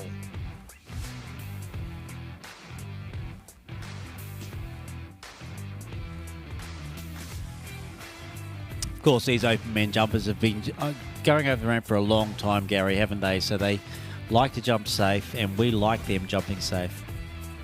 Yeah, look, absolutely. It's when you see the good jumpers jump, they put on such a spectacle. You can see the timing and work they put into this event. It's something that they love to do. You know, and you really do want them to come back. And you know, Jacob's an up and comer, so he'll be in this division in the open men's for a lot of years to come. So we want him to do it safely and just grow.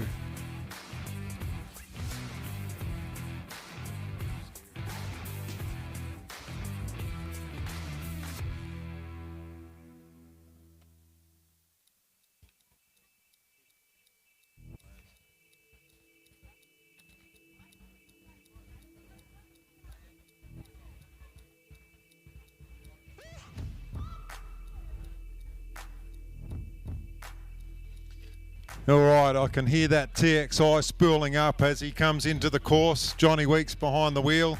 Jacob pulls out again for that double cut. Really leans on that left ski to get it up as high as he can on the boat. I reckon he's carried a little bit more speed. Oh, this one is late. He's going to have a crack at it though. He's taken the ramp on that bottom right corner. Nice lift off the top. I reckon that might be a bit bigger if he can hold on to that handle. Yes, he does. That one will count.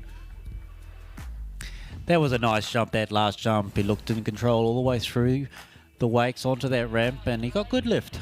Yeah, I tell you what, you wouldn't want to be any later than that, though. I've just watching the replay now. He was right up on the boat. He's nearly level with the driver. Little bit of slack line, turns in nice and hard. He decided he was going to hold it. He's pretty close to that bottom right corner, but he knew he had it.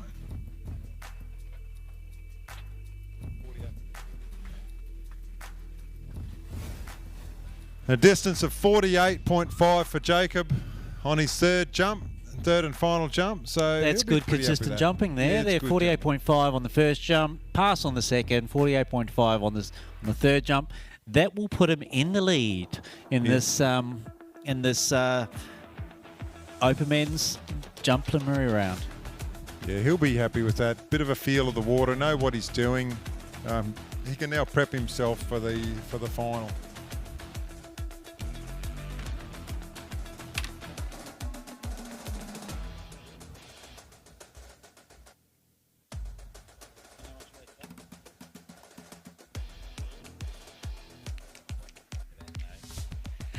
Okay, so we've got a Joel Old too from New South Wales. Yeah, we don't have a bio on Joel, so we don't have a PB. He's been around the sport for a while. We watched him again slalom in the open men's today. Didn't quite have the slalom result he wanted, but he's coming into the top speed. The top speed for open men's is 57 kilometres an hour. That's flat out. That's as fast as they're allowed to go. So he's got a split course, so he's going to come straight down the centre of the course. I reckon Joel will go over 50. He'd have to be a 50-metre jumper.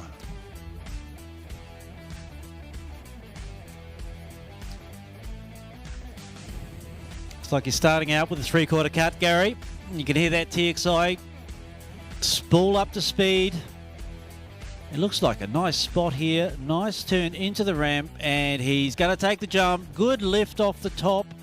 maybe didn't quite get all of that cut out he wanted to, but he rides that first jump away, and I think that's a good sider for him, Gary. Yeah, he just had a bit of a moment on his pull-out. I just watched his ski seem to skip a bit across the water. I'm watching the replay now. He pulled out really hard, and yeah, he did. The back of the ski skipped and started to bounce a bit on his counter, coming for his three-quarter. It's always a scary moment because you don't have control if the ski starts to do that. Got a little bit of a slack line as he turned and came into the base, but he got better control of it. But yeah, I think he's got a fair bit more in him. His ramp work was good. He got good lift off the top of the ramp.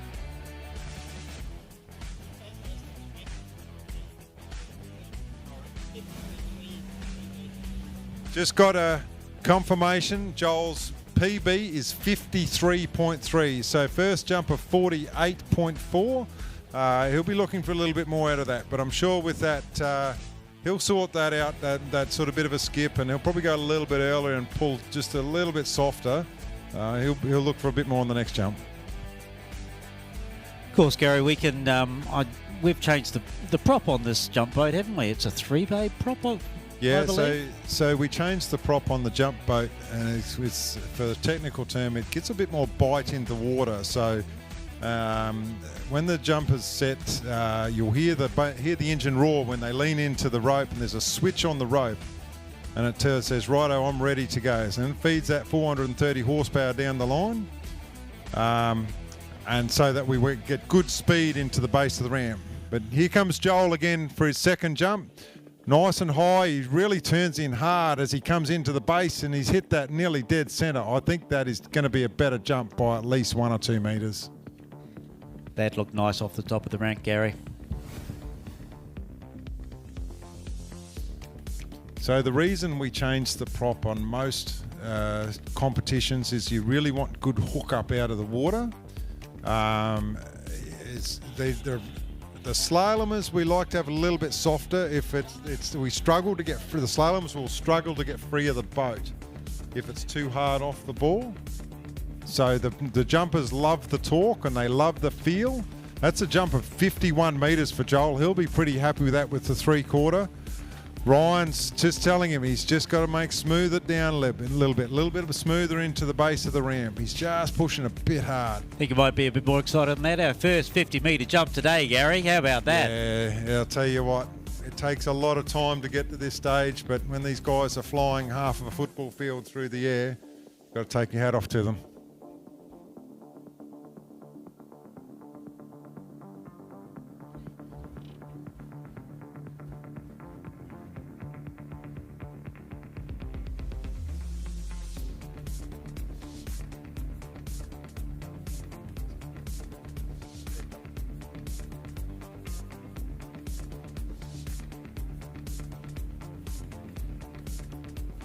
All right, here comes Joel.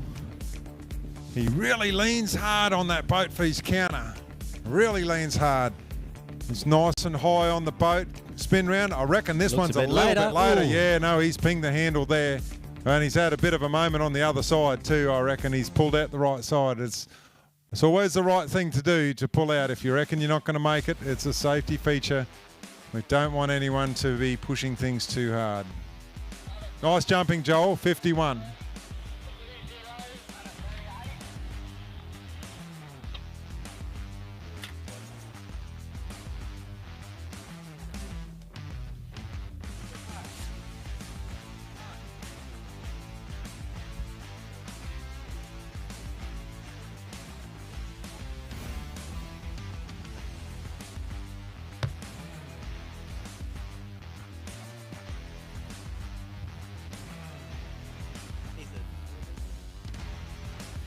So, Victoria, we've got Corey Saddington on the water, coming on the water, this next jumper. And I've just heard that his PB is 54.1, around that 55 metre mark. So we are ramping it up. 55.1. I've just got the message, 55.1. So we're just ramping it up. This is seated, so the jumpers will get bigger and bigger. And I know that our last jumper there, Archie Davis, he's jumped over 60 a few times, Gary, I think. Yeah, I'll tell you what, you start to land those jumps in around the 55 metre mark. These guys are really going at the base of the ramp. Be interesting to see. I know Corey's done a lot of work on his body. He's fit, he's strong. He's really enjoying his skiing at the moment. He's slaloming extremely well. So I know he'll be looking forward to this and having a real crack for the seed. He'll want to get as far down as he can so he knows where to go and how hard to go for his final, in the final.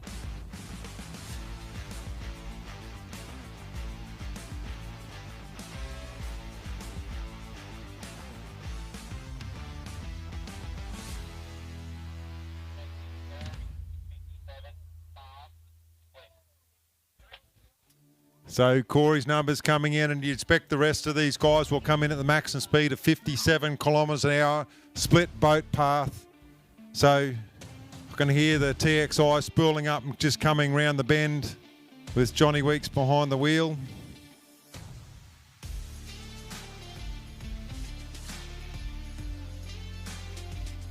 Looks like he's going to set up for a straight 3/4.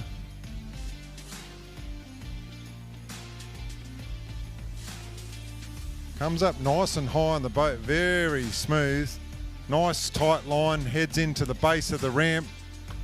Splits it down the middle, nice and smooth. That's as good as you get for a first jump. Just feeling out the ramp, feeling out the water. He'll be happy with that one.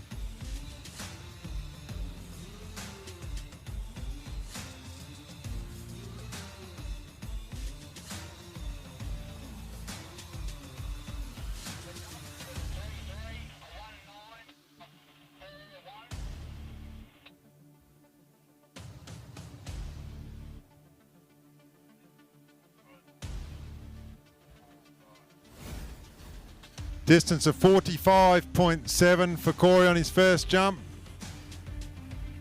We know he's got a lot more in the tank with that, but he'll only ramp it up from here.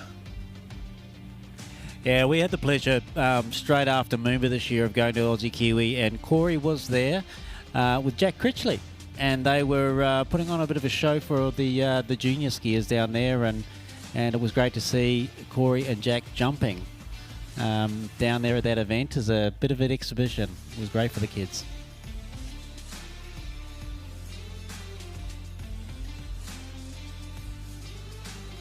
So Jack Critchley is one of the nice guys of the sport, wears that customary red super suit. He's actually an Englishman, but he skis out of Florida in the United States and does a lot of work. He loves to work with different sites around the country, and he'll feed his information and wisdom on to any of these jumpers. They all want each other to go well and go safe. As Corey comes into the ramp, he's gone a little bit late, a little bit of slack line as he spins into the base, but not too bad. Well in control, nice flight and pops off for the top of the ramp and lands nice and strong. Well, those stand-up landings look nice, don't they, Gary?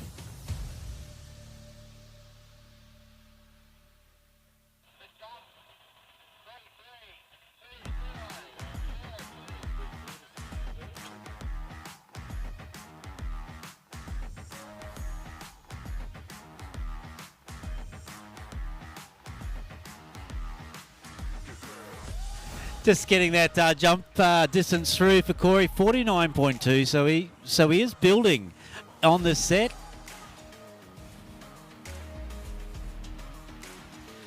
He's looking at his brother Jacob there, saying, "What do I do, Jacob?" And Jacob just puts his hands up and said, "I don't know, mate."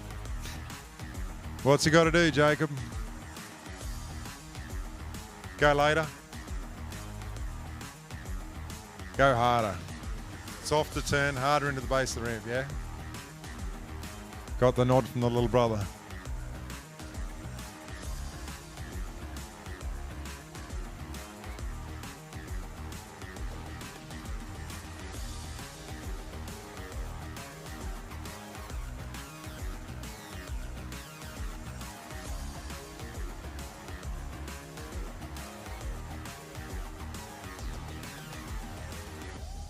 All right, here comes Corey into the third and final jump for him for this seeding round for the open men's jump. I think he's put a little bit higher, a little bit later off his counter cut. Spins in to the base of the ramp. Nice spot. Probably could have done a little bit later, but nice ramp work and excellent landing. He's jumping really smooth. I like what he's doing. I think maybe at the same hole, Gary. I'm wondering maybe a metre or so, but it'd be nice for him to get over that 50 metres.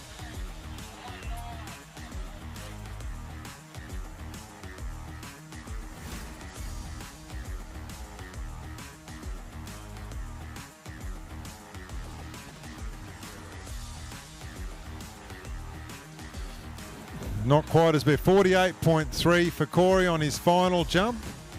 So I've no doubt he'll make some adjustments on what he's doing and how he's doing into the ramp for the next round.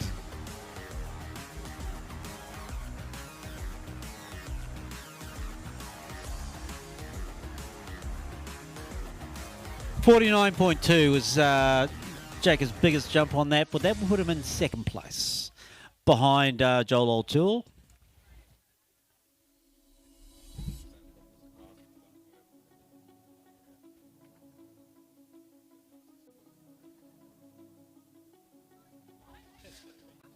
All right, next jumper coming onto the course. Down on the dock is Superman Scotty Reeves.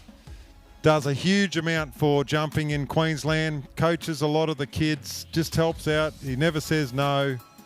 One of the nice guys. But I tell you what, watch this guy and the amount of speed he holds into the base of the ramp. If you've ever seen a boat work hard, he'll make it work hard. I believe his settings will probably start with a Z, which is as fast as it can get.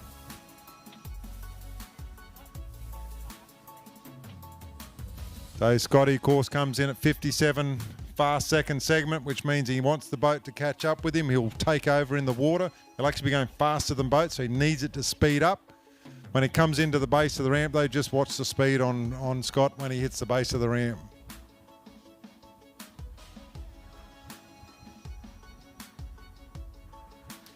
Okay, Scotty's gone straight into a double cut. He must be feeling pretty good as he swings out onto the top side. Nice and high on the boat. I reckon he's actually in front of Johnny right now. Nice tight line. Turns in late. Holds the line into the base of the ramp. Just rocked back off his heels a little bit there. But he had plenty of speed going into the base of the ramp.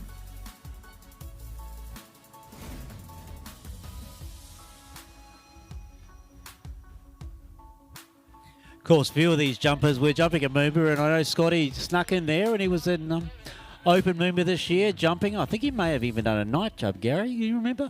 Yeah, I'm pretty sure he made it into the prelims in the night jump. He's just rocked off the boat. Didn't get his pop off the top of the ramp. He just rocked back on his heels just for the last piece of the ramp. And it's amazing how it just pulls back on your top end speed and where you land. So he's saying he's going to bring it down. He's going to bring it down. First jump of 49.1. So we're going to build from there.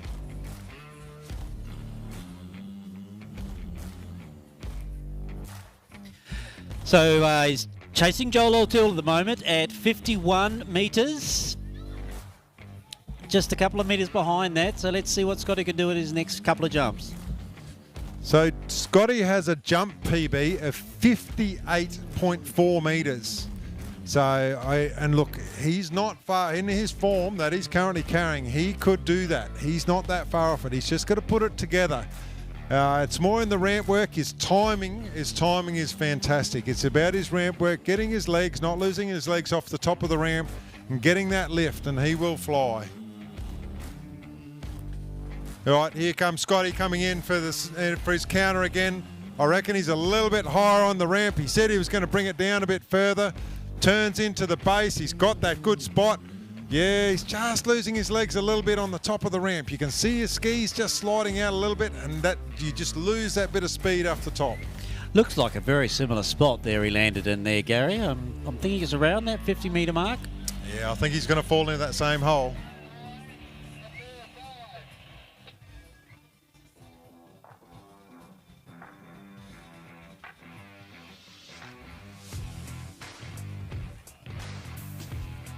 Yeah, 49.2 for Scotty. He'll be looking to get that ramp work a little bit better. As Zali, his daughter's down there coaching, of course, the Reeves name. He's got two superstars as kids who are jumping way beyond their years in Zali and also Taj. They're in and around Worlds teams already, and they've got people looking over their shoulder because they've got another few years in their each individual divisions. I think Zali got third, didn't she? In under-17 Worlds in Canada. She was 14 at the time, I believe, and got a third place there. So, look, we've got some superstars with Reeves family, and hopefully we can get Scotty up above that 50-metre mark on this third and final jump. Yeah, that's correct. Zali jumped extremely well in Canada. It's a 14-year-old and an under-17s competition. Personal best of 40 metres. Unbelievable for a 14-year-old. All right, let's bring him in. Scotty swings out and he swings up to get high on the boat as hard as he can. He's having a crack. He's carrying a lot more speed this time. You'll see how late he's going to go. Oh, he's later on this one. Swings into the base of the ramp, looking to see if he gets his legs. Just lost his legs a bit, but that's going to be bigger. That's got to be over 50.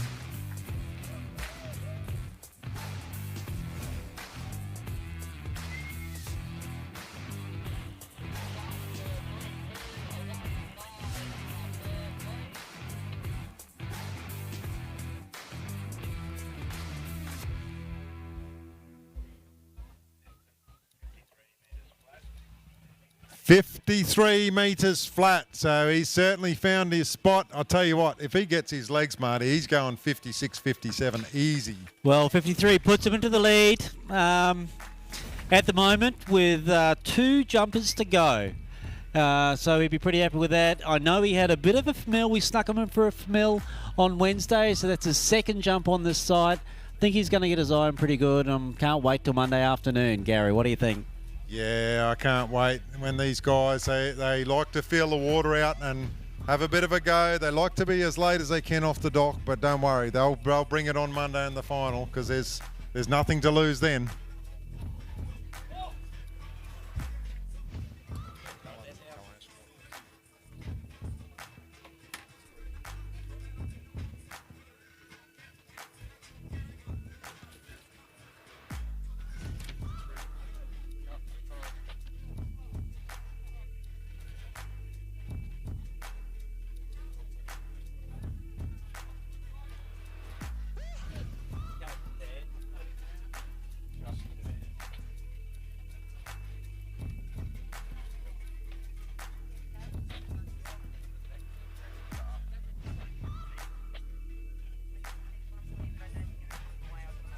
All right, next skier on the water is Callan Ashcroft from New South Wales. You know, I was having a bit of a chat to Callan on the as he was doing dock duty the other day, and he is a world champion. World champion in show skiing. He is a world champion. I'll tell you what, if he see how he's feeling and how he's jumping, he's known for a bit of a ski grab coming off the jump. He tends to mix things up a bit, but there's no doubt about it. Callan will do what Callan wants to do. Very talented family, of course, right into the 3-event tournament skiing. Goes straight into the double cut, spreads his skis, slow himself down so he heads into the turn. The timing on this guy, he's nice and high in the boat, nice tight line as he turns in, pulls it on the boat. Hear the trigger go off. Oh, I tell you what, he's got nice lift off that. Good lift.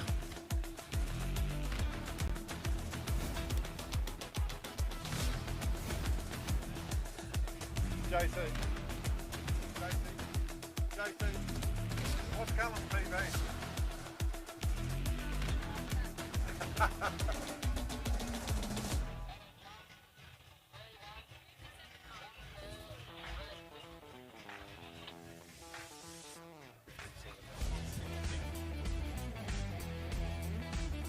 So looking at that replay there, it got great lift off top of that ramp. I'm just waiting for the scores to come through.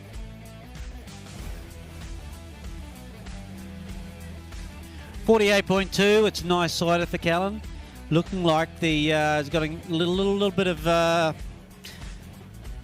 spotting from the bank, saying to bring it down a little bit. Gary, what do you think, mate? Yeah, that looks like Jason Stone doing the spotting. So if there's an experienced man in water skiing, that'd have to be the man, wouldn't it? He's ignoring me. No, he's not. Now he's got the thumbs up. There we go. Now, I've just heard from the Ashcroft family, Callan's PB is 57.9. So he will wick this up. There's no two ways about that.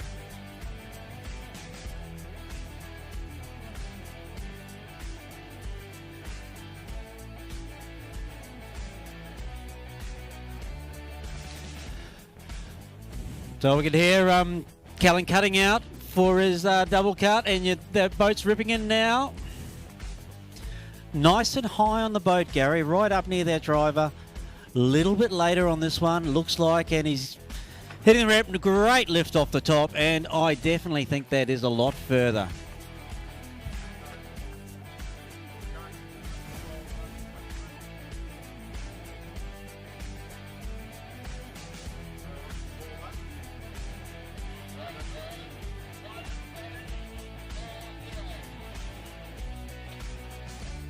Okay, ladies and gentlemen, I've just been confirmed after this event, the jumping is not ending. We are going to go into under 12 boys jump, followed by under 21s men's jump final, along with over 21s men's jump round 2.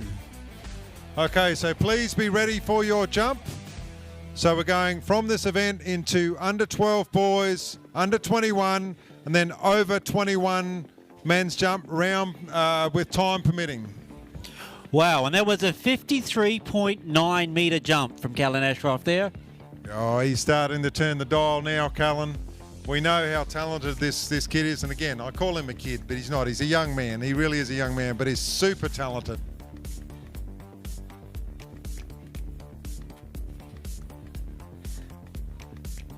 That might have just put him in the lead. I know.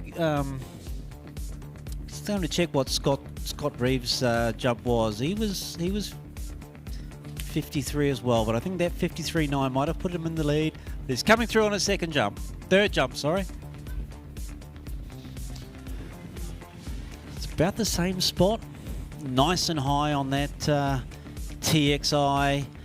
Nice controlled turn and good lift off the top, but I think his second jump might be the best jump of the night. Yeah, he just went a little bit earlier then. He was earlier off the counter and earlier off the turn in, and you see him, he really got on the top left side of the ramp, but he sort of split it down the middle, so it's really a catch-22 situation where you want it to be, you want to enter the ramp on the bottom right and leave on the top left. That's the ultimate aim, but in that one he was end up on the top left, but he was just, could have been a little bit later.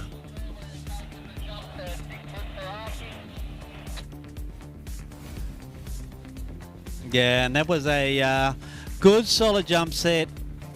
49 on that last jump. So we got 53.9, and I believe that puts him just ahead of Scotty Reeves. New South Wales are coming down to give him a bit of love as he comes out of the water. Great jumping. Okay, our next jumper will be Archie Davis, the Mr. Nice Guy, loveliest bloke you'll ever meet. When you meet him and shake his hand, you sort of go, wow, are you a jumper? He's just such a nice guy. But Archie goes off the 6-foot ramp. So the team are over there right now. They're putting the ramp up to 6 foot. Jumping at this sort of speed though, and I've never had the ability or pleasure to do it myself. I reckon it's just like a big red wall. It's like hitting a brick wall when you hit there. So you've got to be super strong when you go into it.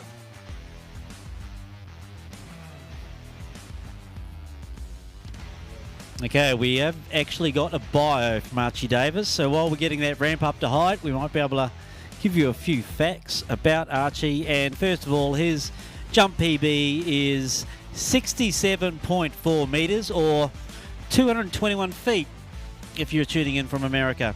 67 metres. So it is possible that we will see a 60 metre plus jump today. Archie's an all-round 3-event water skier. He tricks over 9,000. He runs into 10.75. In fact, his PB is 4 at 10.75, and he was on the water slaloming this morning. And I think he got through the 11 metre line onto the 10.7 metre line. So he's had a good day already. Sporting idol is Roger Federer. There you go. He reckons if he was a dog, he'd be a Kelpie. I can actually see that. Okay, here comes Archie. Nice and high on the bank. Right where, geez, the guys on the other side of the bank got great view of him as he comes in. Pulls hard on that counter cut. Gets nice and high on the boat. See him Mr. Smooth. He's actually in front of the boat. He's that far ahead. Spins into the base of the ramp as late as anyone, pulls hard. Hear that boat trigger, and I'll tell you what, he's thrown it out there straight up. Beautiful landing, smooth as you like.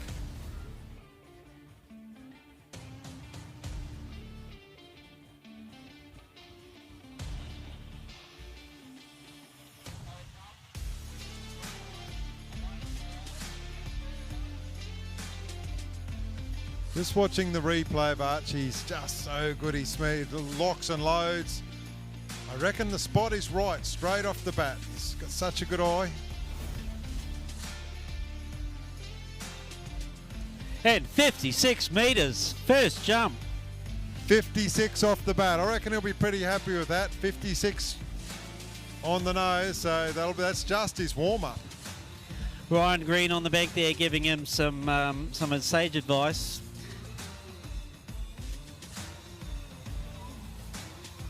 And it's just a great afternoon, Gary. I can't get much better than this. The music has started pumping in the bar. There's a few people out there with drinks, and we've got Archie Davis jumping hopefully 60 metres in a few more minutes. I'm a little bit jealous, Marty. The bar's open and we're not there. What's going on with that? Maybe they put us here for a reason, mate.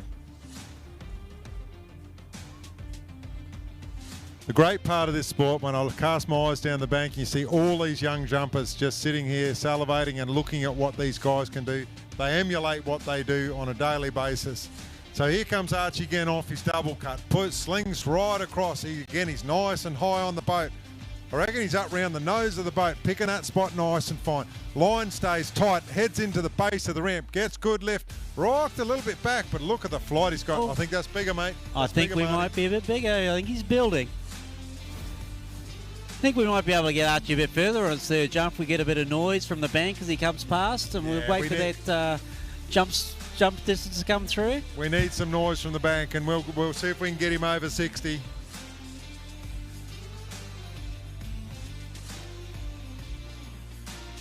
Scotty. 57.5 was that jump there, so he's creeping up.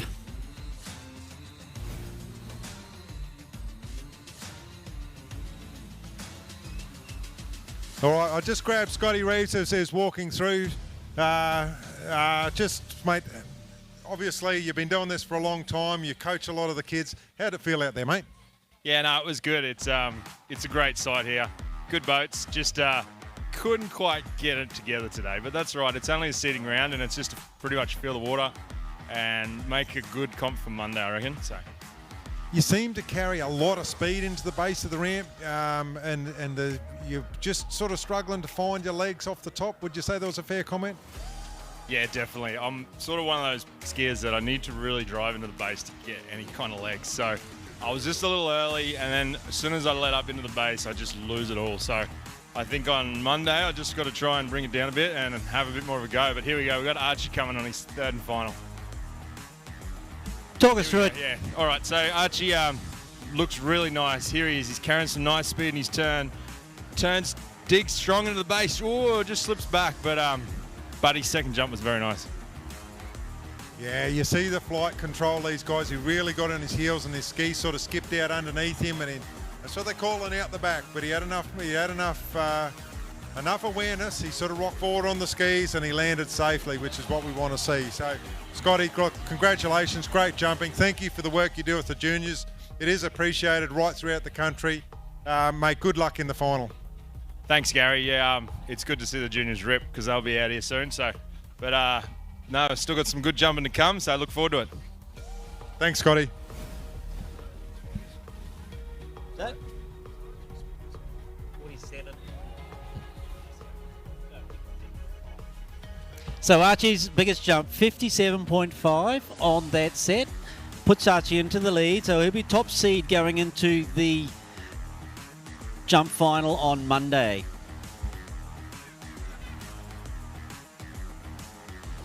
So the jumping action is going to continue. The conditions are that good. We're going to make use of them. So it's a great afternoon. So we're going to go into the under-12 boys, the young ones. These are the under-12s for everyone who's not seen the jump event before. That is the earliest that you're allowed to jump. You're not allowed to jump as an under-10. You must be over 10 years old to jump.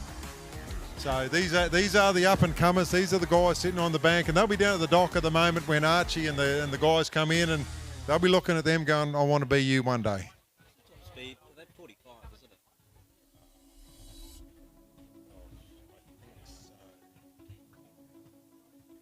Hey, Taj. Is it 45k for under 12? 45k top speed for under 12? Yeah.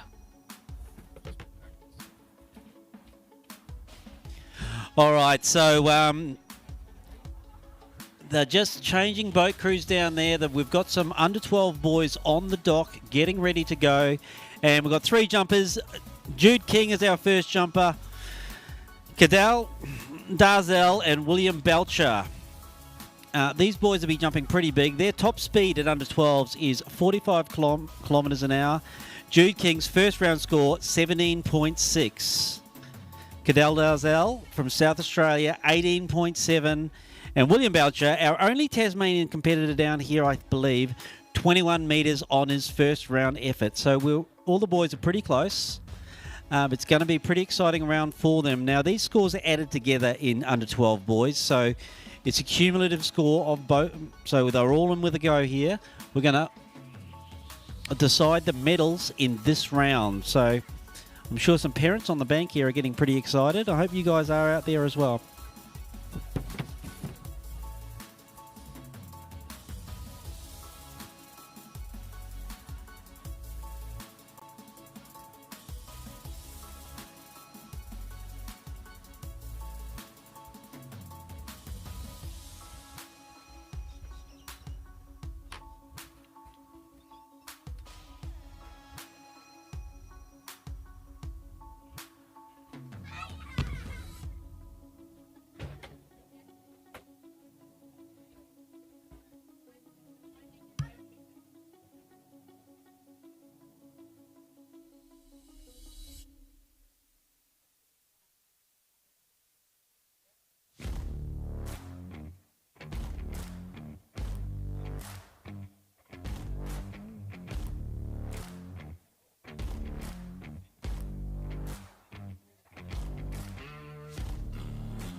All right, we're back. We're hearing the call from the judges that we've got Jude King from New South Wales, under 12 boys jump.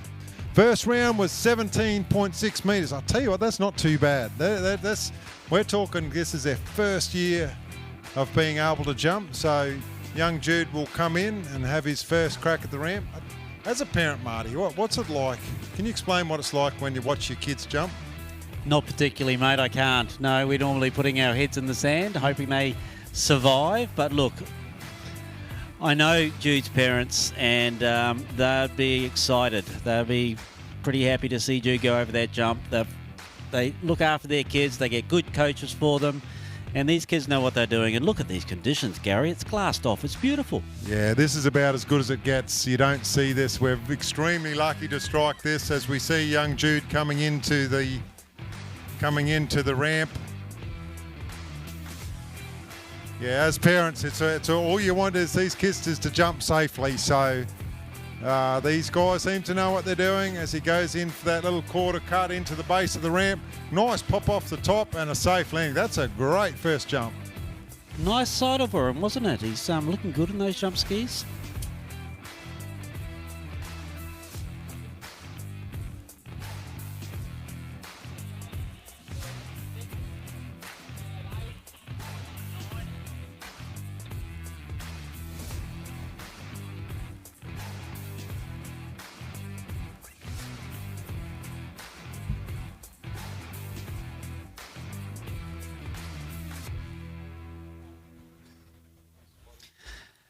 So it's all about the people looking after these young jumpers, and on the bank there we've got some coaching going on, which is great to see.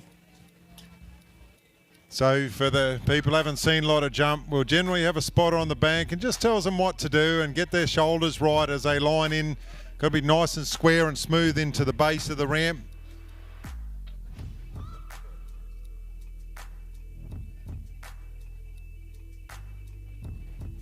Of course, we've got Shane Coulter behind the wheel. Again, one of the best jump drivers in the country. First jump of 16.9 metres. So that's a good warm-up, Marty. He'll be looking to build on that now. And here he comes into the jump. Another single cut. Looks like he's going a little bit later, and he's got a good sense on there. And nice pop off the top. Great stand-up landing from Jude King. He's solid on the landing, isn't he? He just rocked back a bit, but I'll tell you what, it didn't affect him. He knows what he's doing when it comes to landing those jump skis.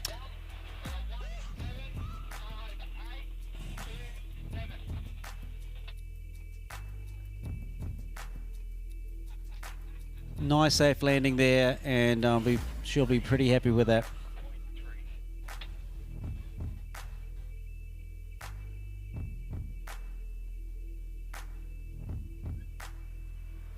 So 16.3 on that second jump, so not quite as far as the first jump, but in that same sort of hole there. So he hasn't, not going too far backwards. I think we might be building for another big jump here. He needs a few metres though, Gary's, and he's a little bit behind the other two jumpers, so a little bit of a lead on them would be nice. Yeah, this is a combined event, so they had the best of your first round and the best of the second round together. So with Jude's first round of 17.6, he'll be looking to grow on that if he can. But the other guys yet to come, so the pressure always comes on. All right, here comes Jude. It's a TXI, comes up to the ramp, pulls as hard as he can into that base to get as much speed. That's a better looking jump. He held his legs quite nicely then and stomps the landing. Great jumping, Jude.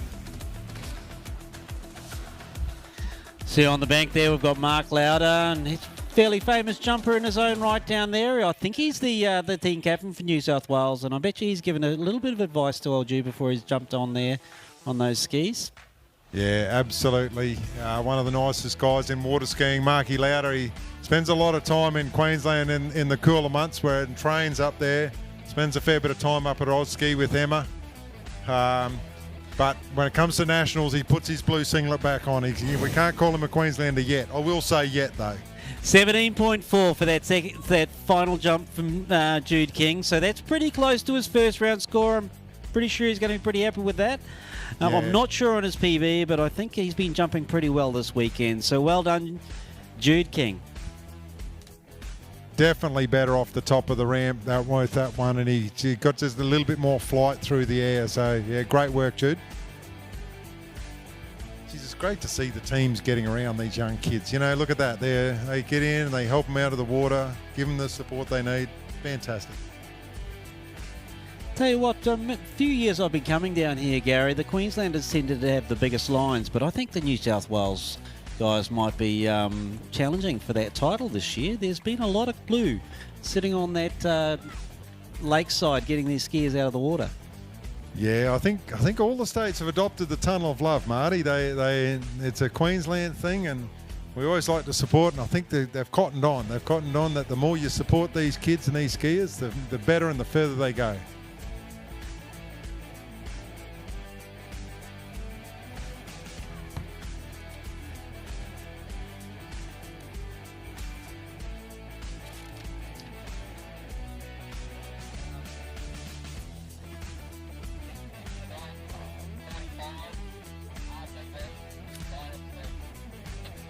Okay, next jumper on the water will be Cadell Darzel. Coming in at 45 kilometres an hour, had a first round jump of 18.7 metres.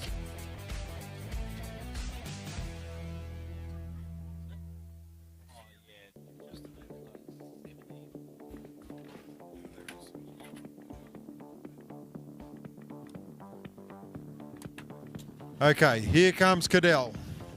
Looking to be nice and strong behind the boat. Pushes in. Gets that little cut. Oh, nice pop off the top. There's a solid landing at the back end of it, but I'll tell you what, he had a crack at it. Now, Cadell jumped 18.7 metres in the first round. I've got a bio here, and his PB is 22.3 metres. So, look, he's going to be pushing it into the lead with William Boucher coming. William Boucher, who's in the lead at the moment, 21 metres. So there might be a bit of a big bit of competition coming up here, Gary, but that's about an 18-metre jump on that first one. 18.8. He's improved it already on his first jump, so he knows if he wants to put some pressure on William for this title, he's thrown it down already. Of course, Cadell's from South Australia. Quite a strong contingent from South Australia come up. They always seem to hold their own. The skiers are pretty good.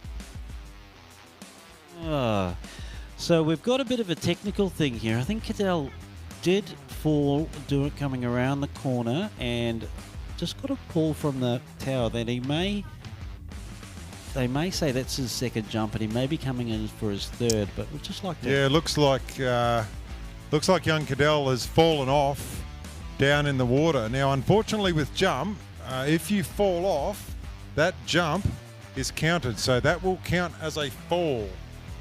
So I can't see down the end there, but it looks like Cadell will be coming in. This will be his third jump, so he still gets another go at it.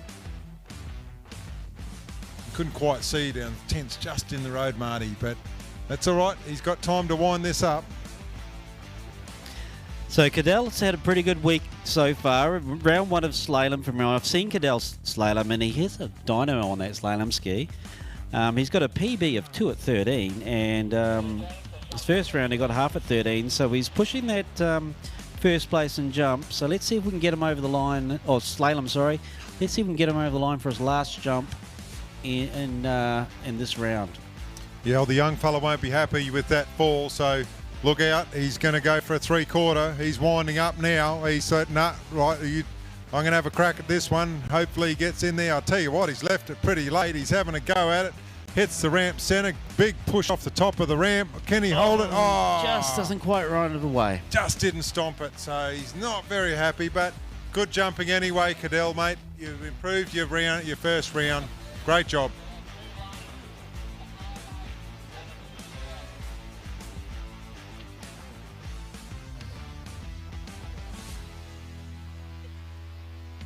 Yeah, we're just looking at the replay here, and he's got in a good position here, but he was pretty late on that ramp.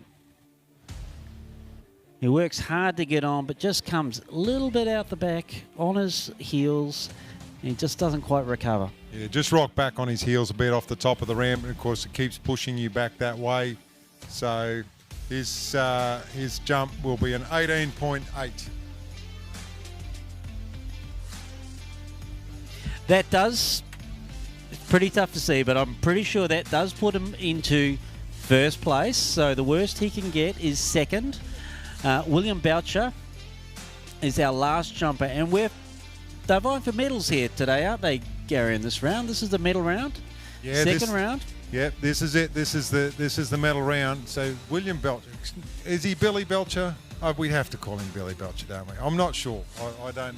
He's from Tasmania. So he'll be coming in as the top seed. His first round, he went 21 metres. So he'll be looking to get a little bit further than that.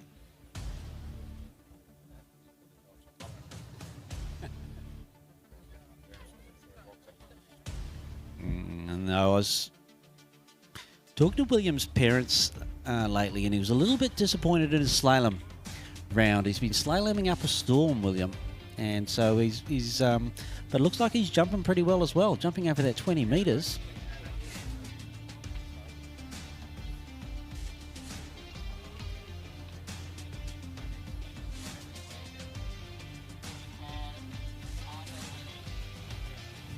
Yeah, Will's going to come in at 45. 45 split. So boat's going to go down dead down the centre of the course with Stoney Coulter at the drive, at the helm, behind the Malibu TXI. They really are a stunning boat, aren't they? So here comes Will, lining up. Nice. Gets the side of the ramp. Gets himself in position. Freezes. Hits the ramp. Nice pop off the top. Solid as. I'll tell you what, he held on with the right hand. Normally you get your jumpers to hold on with the left hand to pull them up, but he's strong. He's just come straight back up again.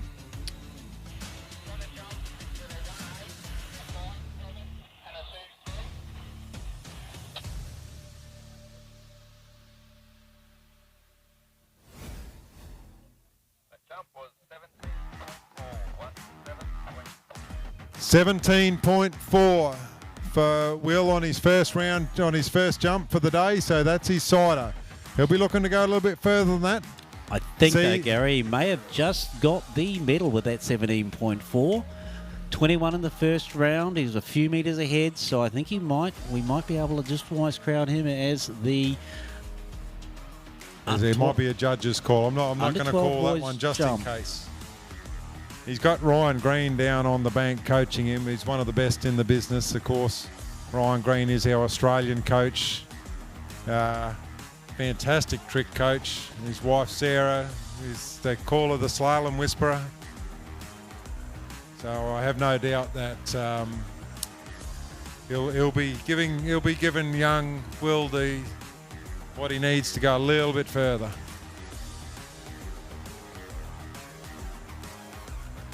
Okay, Will's pulling out for a 3/4 on this one. Nice tight line as he goes into the base of the ramp. Little bit early. He's going to split that. Oh, he's just let go of the rope, and he's had a bit of a fall. The boat will spin around and pick him up. He throws the hand up, so he's okay.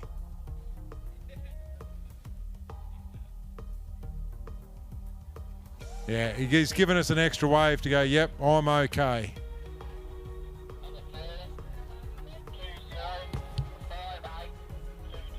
Yeah, just when he went off the top of the ramp, he sort of felt himself starting to go backward. The unfortunate part, when you let go of the rope, you lose control, so you've got no chance of gaining that control back again. But he fell quite safely. He came back on his butt, so he'll be okay.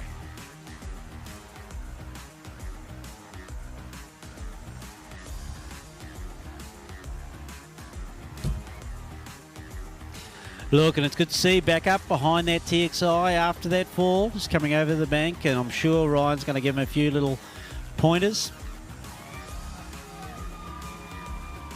Do you know, I've watched baseball a little while, and I've seen those guys on the side give those hand signals, and I can't work them out, but I couldn't work that one out from Ryan then either.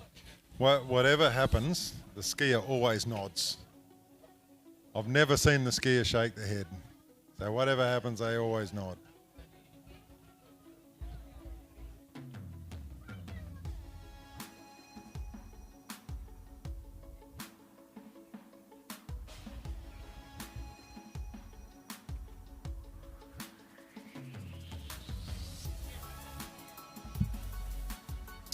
Okay, here comes young Will. jump title on the line on this last jump. Pulls out for his 3/4. Leaves it a little bit later. Nice tight line into the base of the ramp. Oh, that Pulled looked like pretty a hard. nice I'll tell jump. you what, now, nice jump, nice landing. He'll be pretty happy with that.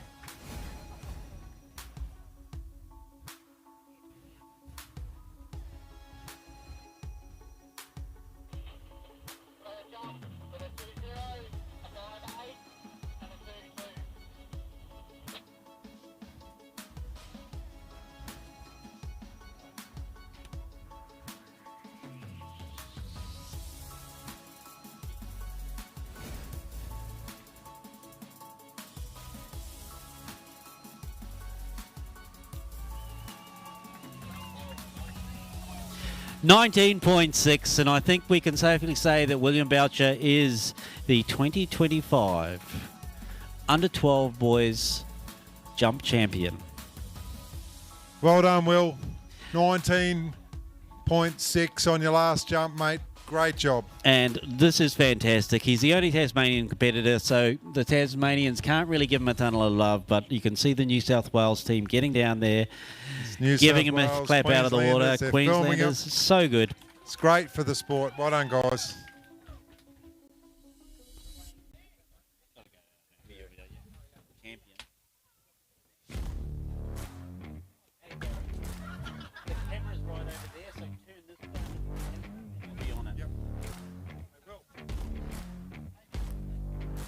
Turn that way, Gary.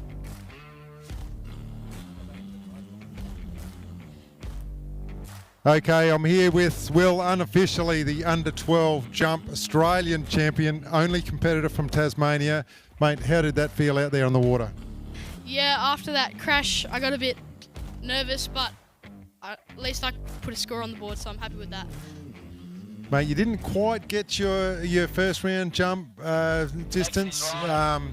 Did you feel any sort of pressure coming into that last jump? Yeah, I felt a bit, but I knew I could do it, so. Mate, that's awesome. I'll tell you what, look, how's the event been for you? Like when you look around and see the support you've got from different people, have you got anyone you want to thank? Yeah, I want to thank the Greens a lot because they're part of like who I am. So yeah, and my parents. Don't forget the parents. I was about to give you a nudge then, so I think you've got the parents are having a little look at you right now. So mate, look, congratulations, unofficially, the Australian Under-12 champion jump. Congratulations. Thank you. Well done, Gary, and well done, William Boucher. Fantastic to see. And we've just had our first Under-21 men's jump go over the ramp while you're chatting there, Gary. In the final, Ryan McDonald from Victoria. First round of 31.7 metres.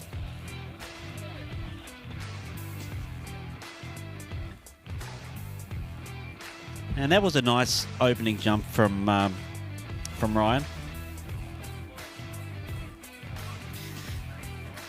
33.9 I'm hearing from the tower, and his first round jump was 31.7, so he's already exceeded that. I think he's got his eye in here, or 33.5. Ryan McDonald is looking good.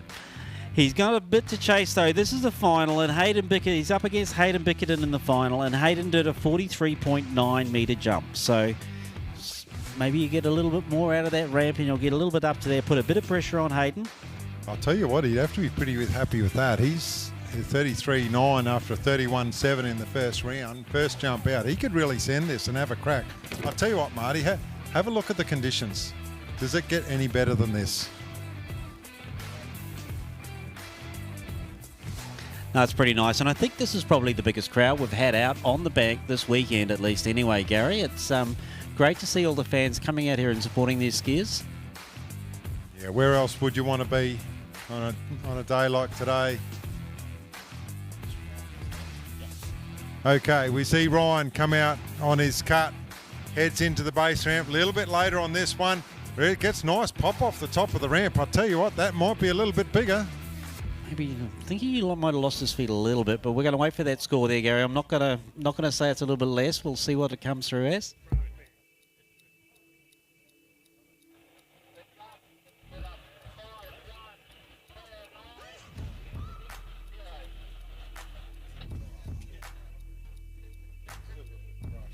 Yeah, just a little bit crushed. Just coming off the top of the ramp. His feet seemed to hold. The skis were good.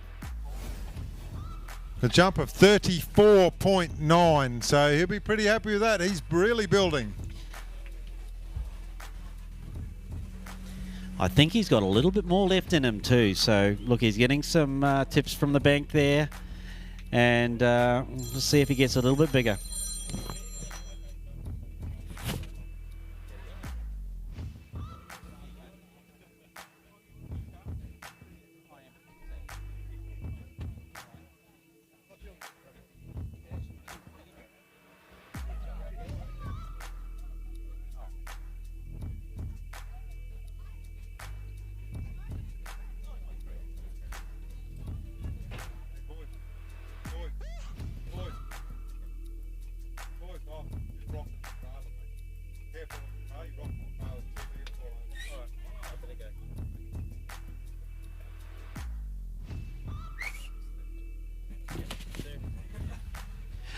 So Ryan's been building. This is his third jump, and he's coming in. You can hear that Malibu screaming as the speed winds up.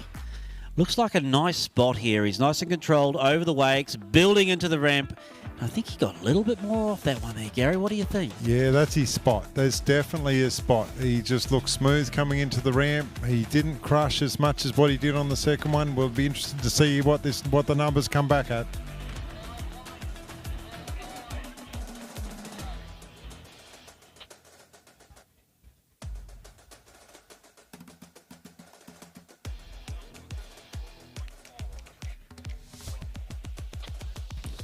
$34.4. That's a great jumping from Ryan. Well done, bud. That's a great jump. So look at Ryan's second jump, 34.9 was his biggest jump of that set. So great jumping from Ryan.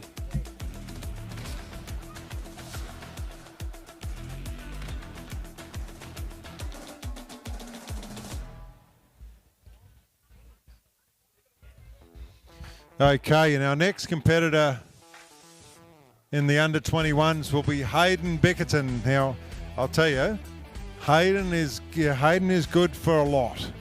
Was part of the World's team for under-17s who went to Canada. Unfortunately, had a crash in training over in Canada, and he couldn't compete.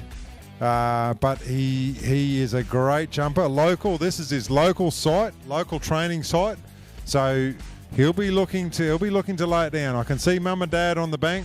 Mum just looks a little bit nervous, but that's pretty normal for jump.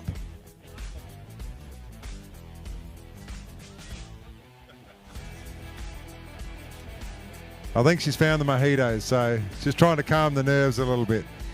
Now, I've just been handed up this very nice iPhone. So if you've lost your phone, it's got a black case on it. It's got 3 cameras on the back. It seems pretty heavy, seems pretty new. So if you've lost your iPhone, left it on the ground, come on up to the announcer's box. We've got it here.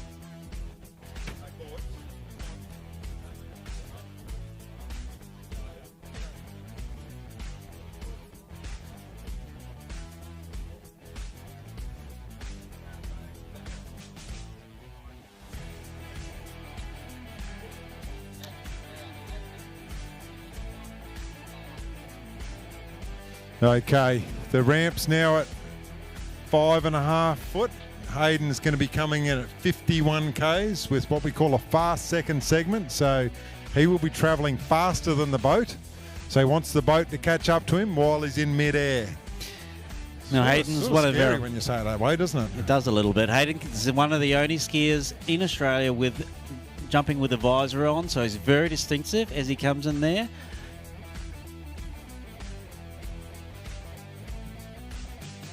Looks like Gary's doing the 3/4 cut first off today. So you see him lean on the boat, get as high as he can, gets his eye in, releases nice sight line, smooth into the base of the ramp. Nice pop off the top of the ramp. That's a good jump. That's a good opener. So what we've got, this is a final, Gary, of the under-21s men's, and he's got 34.9 metres to beat now. Well, his dad's coming over here and saying, is he one is done? So do we want to see him jump a little bit more? I think he might have got there. I think he's got to go more. We need more. Mum's saying, no, that's it. We need to stop him now. No, I think we're going again. 40.7 on Haydos's opener. A big round of applause for your under-21 men's jump champion. Visor up, coming in. I don't see, he's not one and done, so he's going to go and give us a bit of a show, guys. So clap him as he goes down the big chair as he comes in. We'll see if we can get him a bit further. I think that's Chris Coburn down there spotting for Hayden.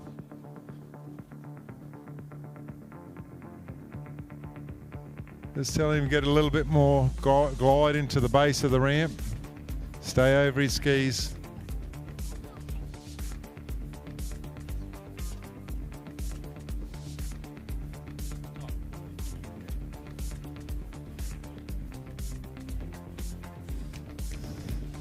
Okay, see Hayden come in again behind the Malibu TXI, pulls the visor down, gets nice and high on the boat, picks his spot, locks and loads into the base of the ramp, holds that stance, gets a nice push off the base of the ramp. Yeah, that's a nice jump, nice and safe. Switches the handle to the left side and pulls him out of the water. It's got to be bigger, Marty. Yeah, I think it might be a little bit bigger, Gary.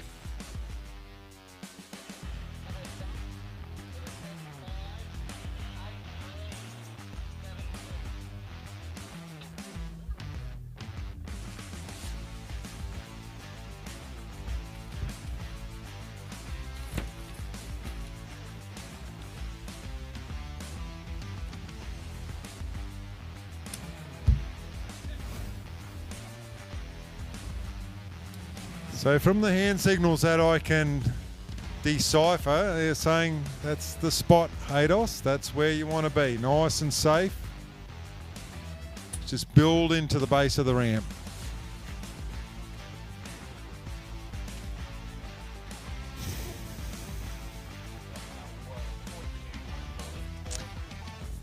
.42.4 that jump, so we're building. It's another 2 meters on this first jump, so let's see if we can get him over a little bit further than 42 on this last jump. Yeah, he'll be looking to go a little bit further than that.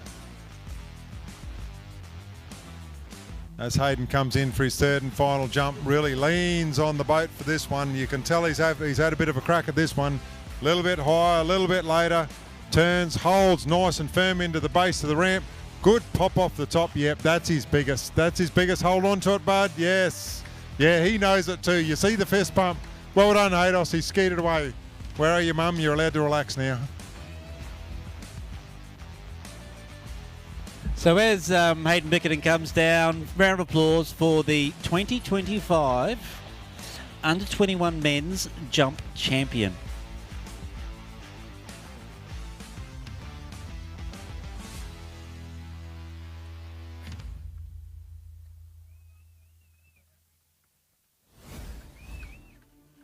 All right, New South Wales, get round. Hayden is coming in.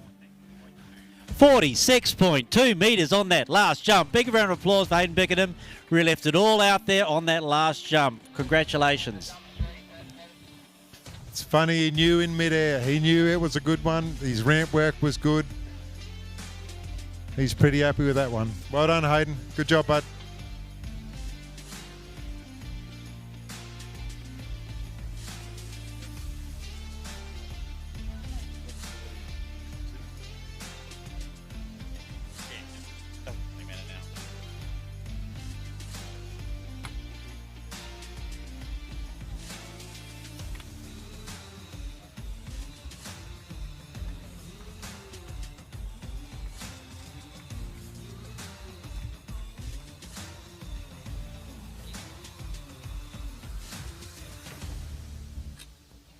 It's great to see the Bickerton family do a lot for water skiing in New South Wales. They, as this is a Queensland Nationals, they assisted as advisors in the background. They spent a lot of time at this site. They're a leaseholder at this site. They're part of the furniture here, and it's just great to see them in the sport. So we've got our final event, I believe.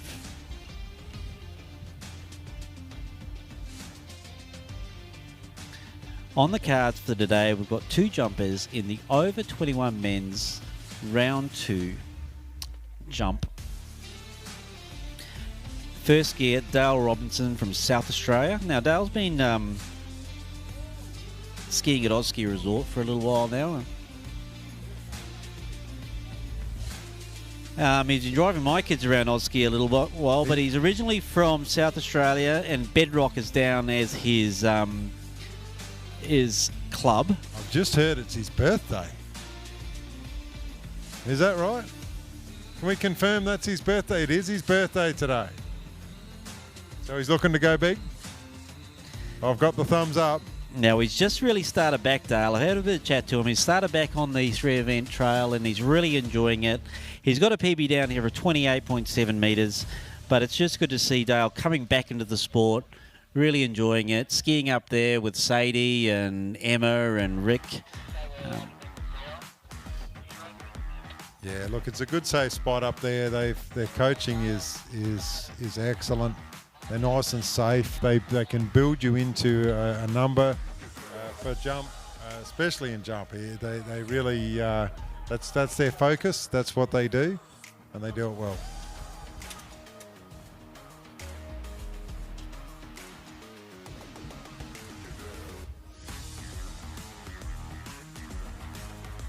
So Dale had a score of 28.7 in the first round, so he'll be looking to build on that from South Australia, spending a lot of time in Queensland, but why wouldn't you?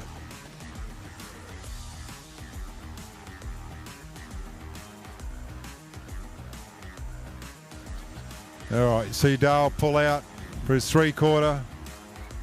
Nice and firm on the boat, nice and smooth, nice tight line. Didn't like the look of that one. He said, yep, no, I'm not going to take that one. Didn't quite feel right. Hayden, if you could just put your skis down, mate, and come up here while we're waiting.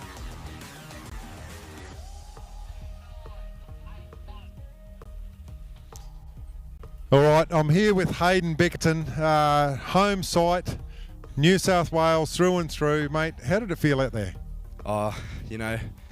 Jumping without any wind is pretty difficult, but I tell you what, it's pretty good. It doesn't get much better than that.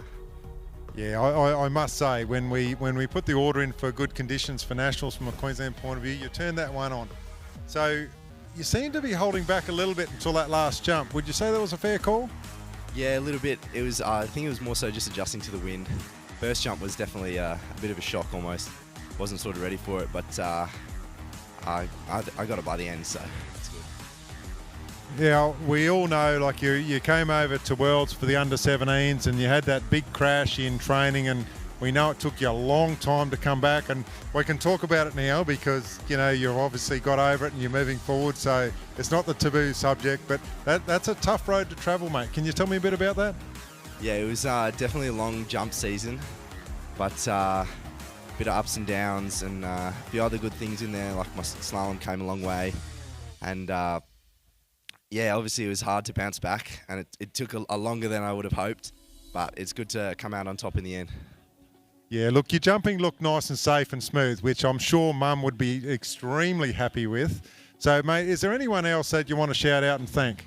Oh, shout out Nana. She's watching on the live stream, so yeah, hopefully I made her proud.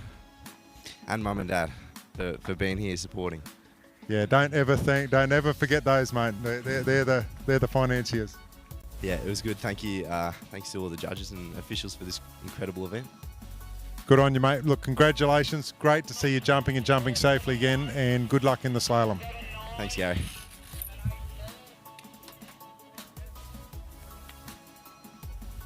Thanks, Gary. Now, we've just had Dale land a really nice jump. He had some little pointers from Sadie Ferguson on the bank here, and he pulled out a really nice jump. Just waiting on that score.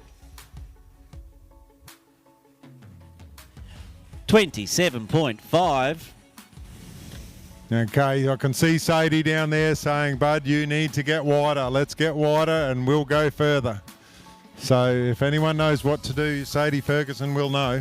He's about a metre off a PB there, Gary, so I think he'd be pretty happy with that jump, but I think he's got a bit more in him. It's his birthday. Yeah, no, it'd be great on his birthday to see him get up over his PB. Coming in now, you hear the TXI spool up.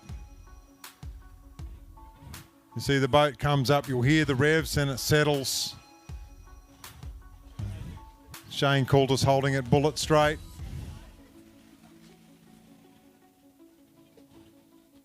A little bit later on this one as he comes into the base of the ramp, feeling quite good. Nice pop off the top of the ramp. That's a pretty solid jump. Great see where jump that there. comes at. I'm calling it a bigger jump. I think he might have got pretty close to eclipsing his PB on You that calling one, the Gary. PB, Marty?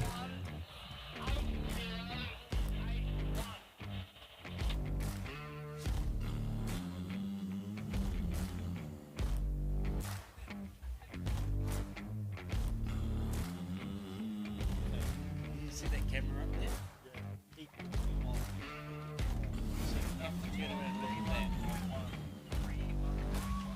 31.1 metres on the third and final jump. That is a new PB for Dale. Big round of applause for him. And look, we've got a few people coming around, giving him a ton of love. And happy birthday, Dale. What a great birthday present, eh? Yeah, I reckon he might have a couple of sherbets. Not too many, but I reckon he might have a couple tonight. Congratulations, David. Big PB. And welcome back, mate.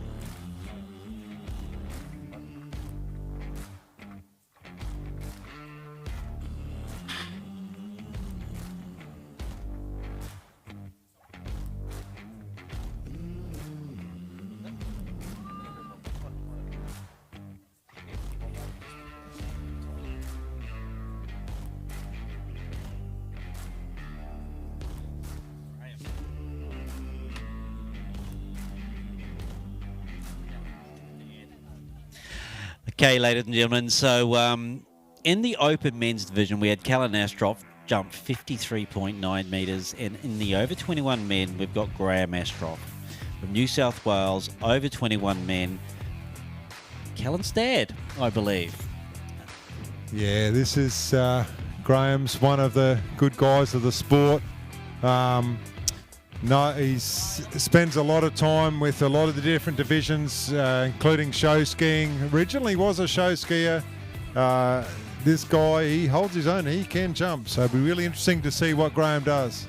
40.4 metres in his first round. So look, that's a great jump for anybody. That's not too bad for one of the dads, is it?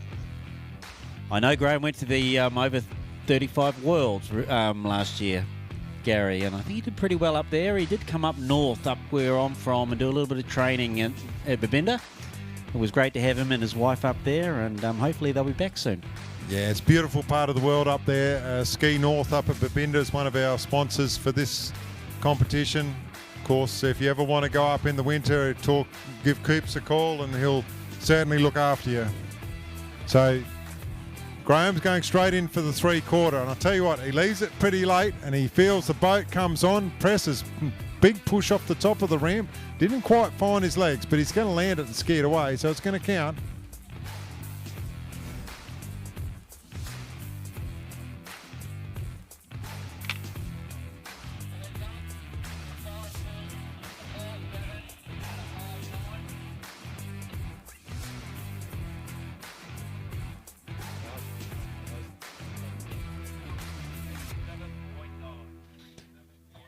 $37.9. That will wrap it up for Graham. He will be the over 21 national champion for 2025. Well done, Graham. His son Callum down there, tell him to stay over his skis, get it round, go a little bit later, and you'll get a little bit further.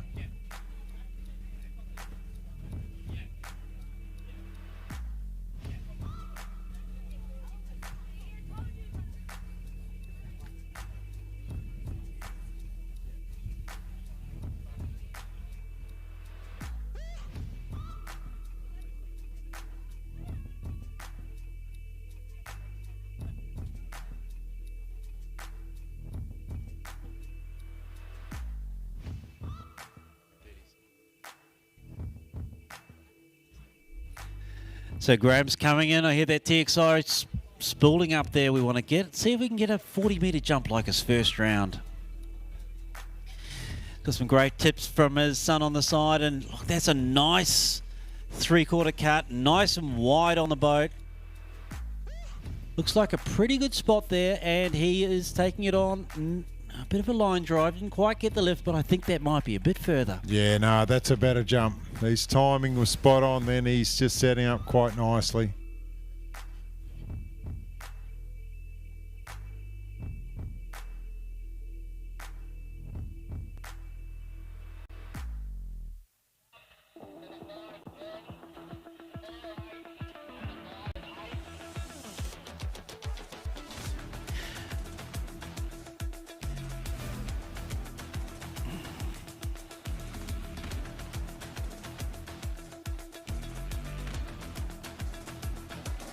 Oh, Graham skiing in. He's had enough. He's done. He went, you know what? I've got this.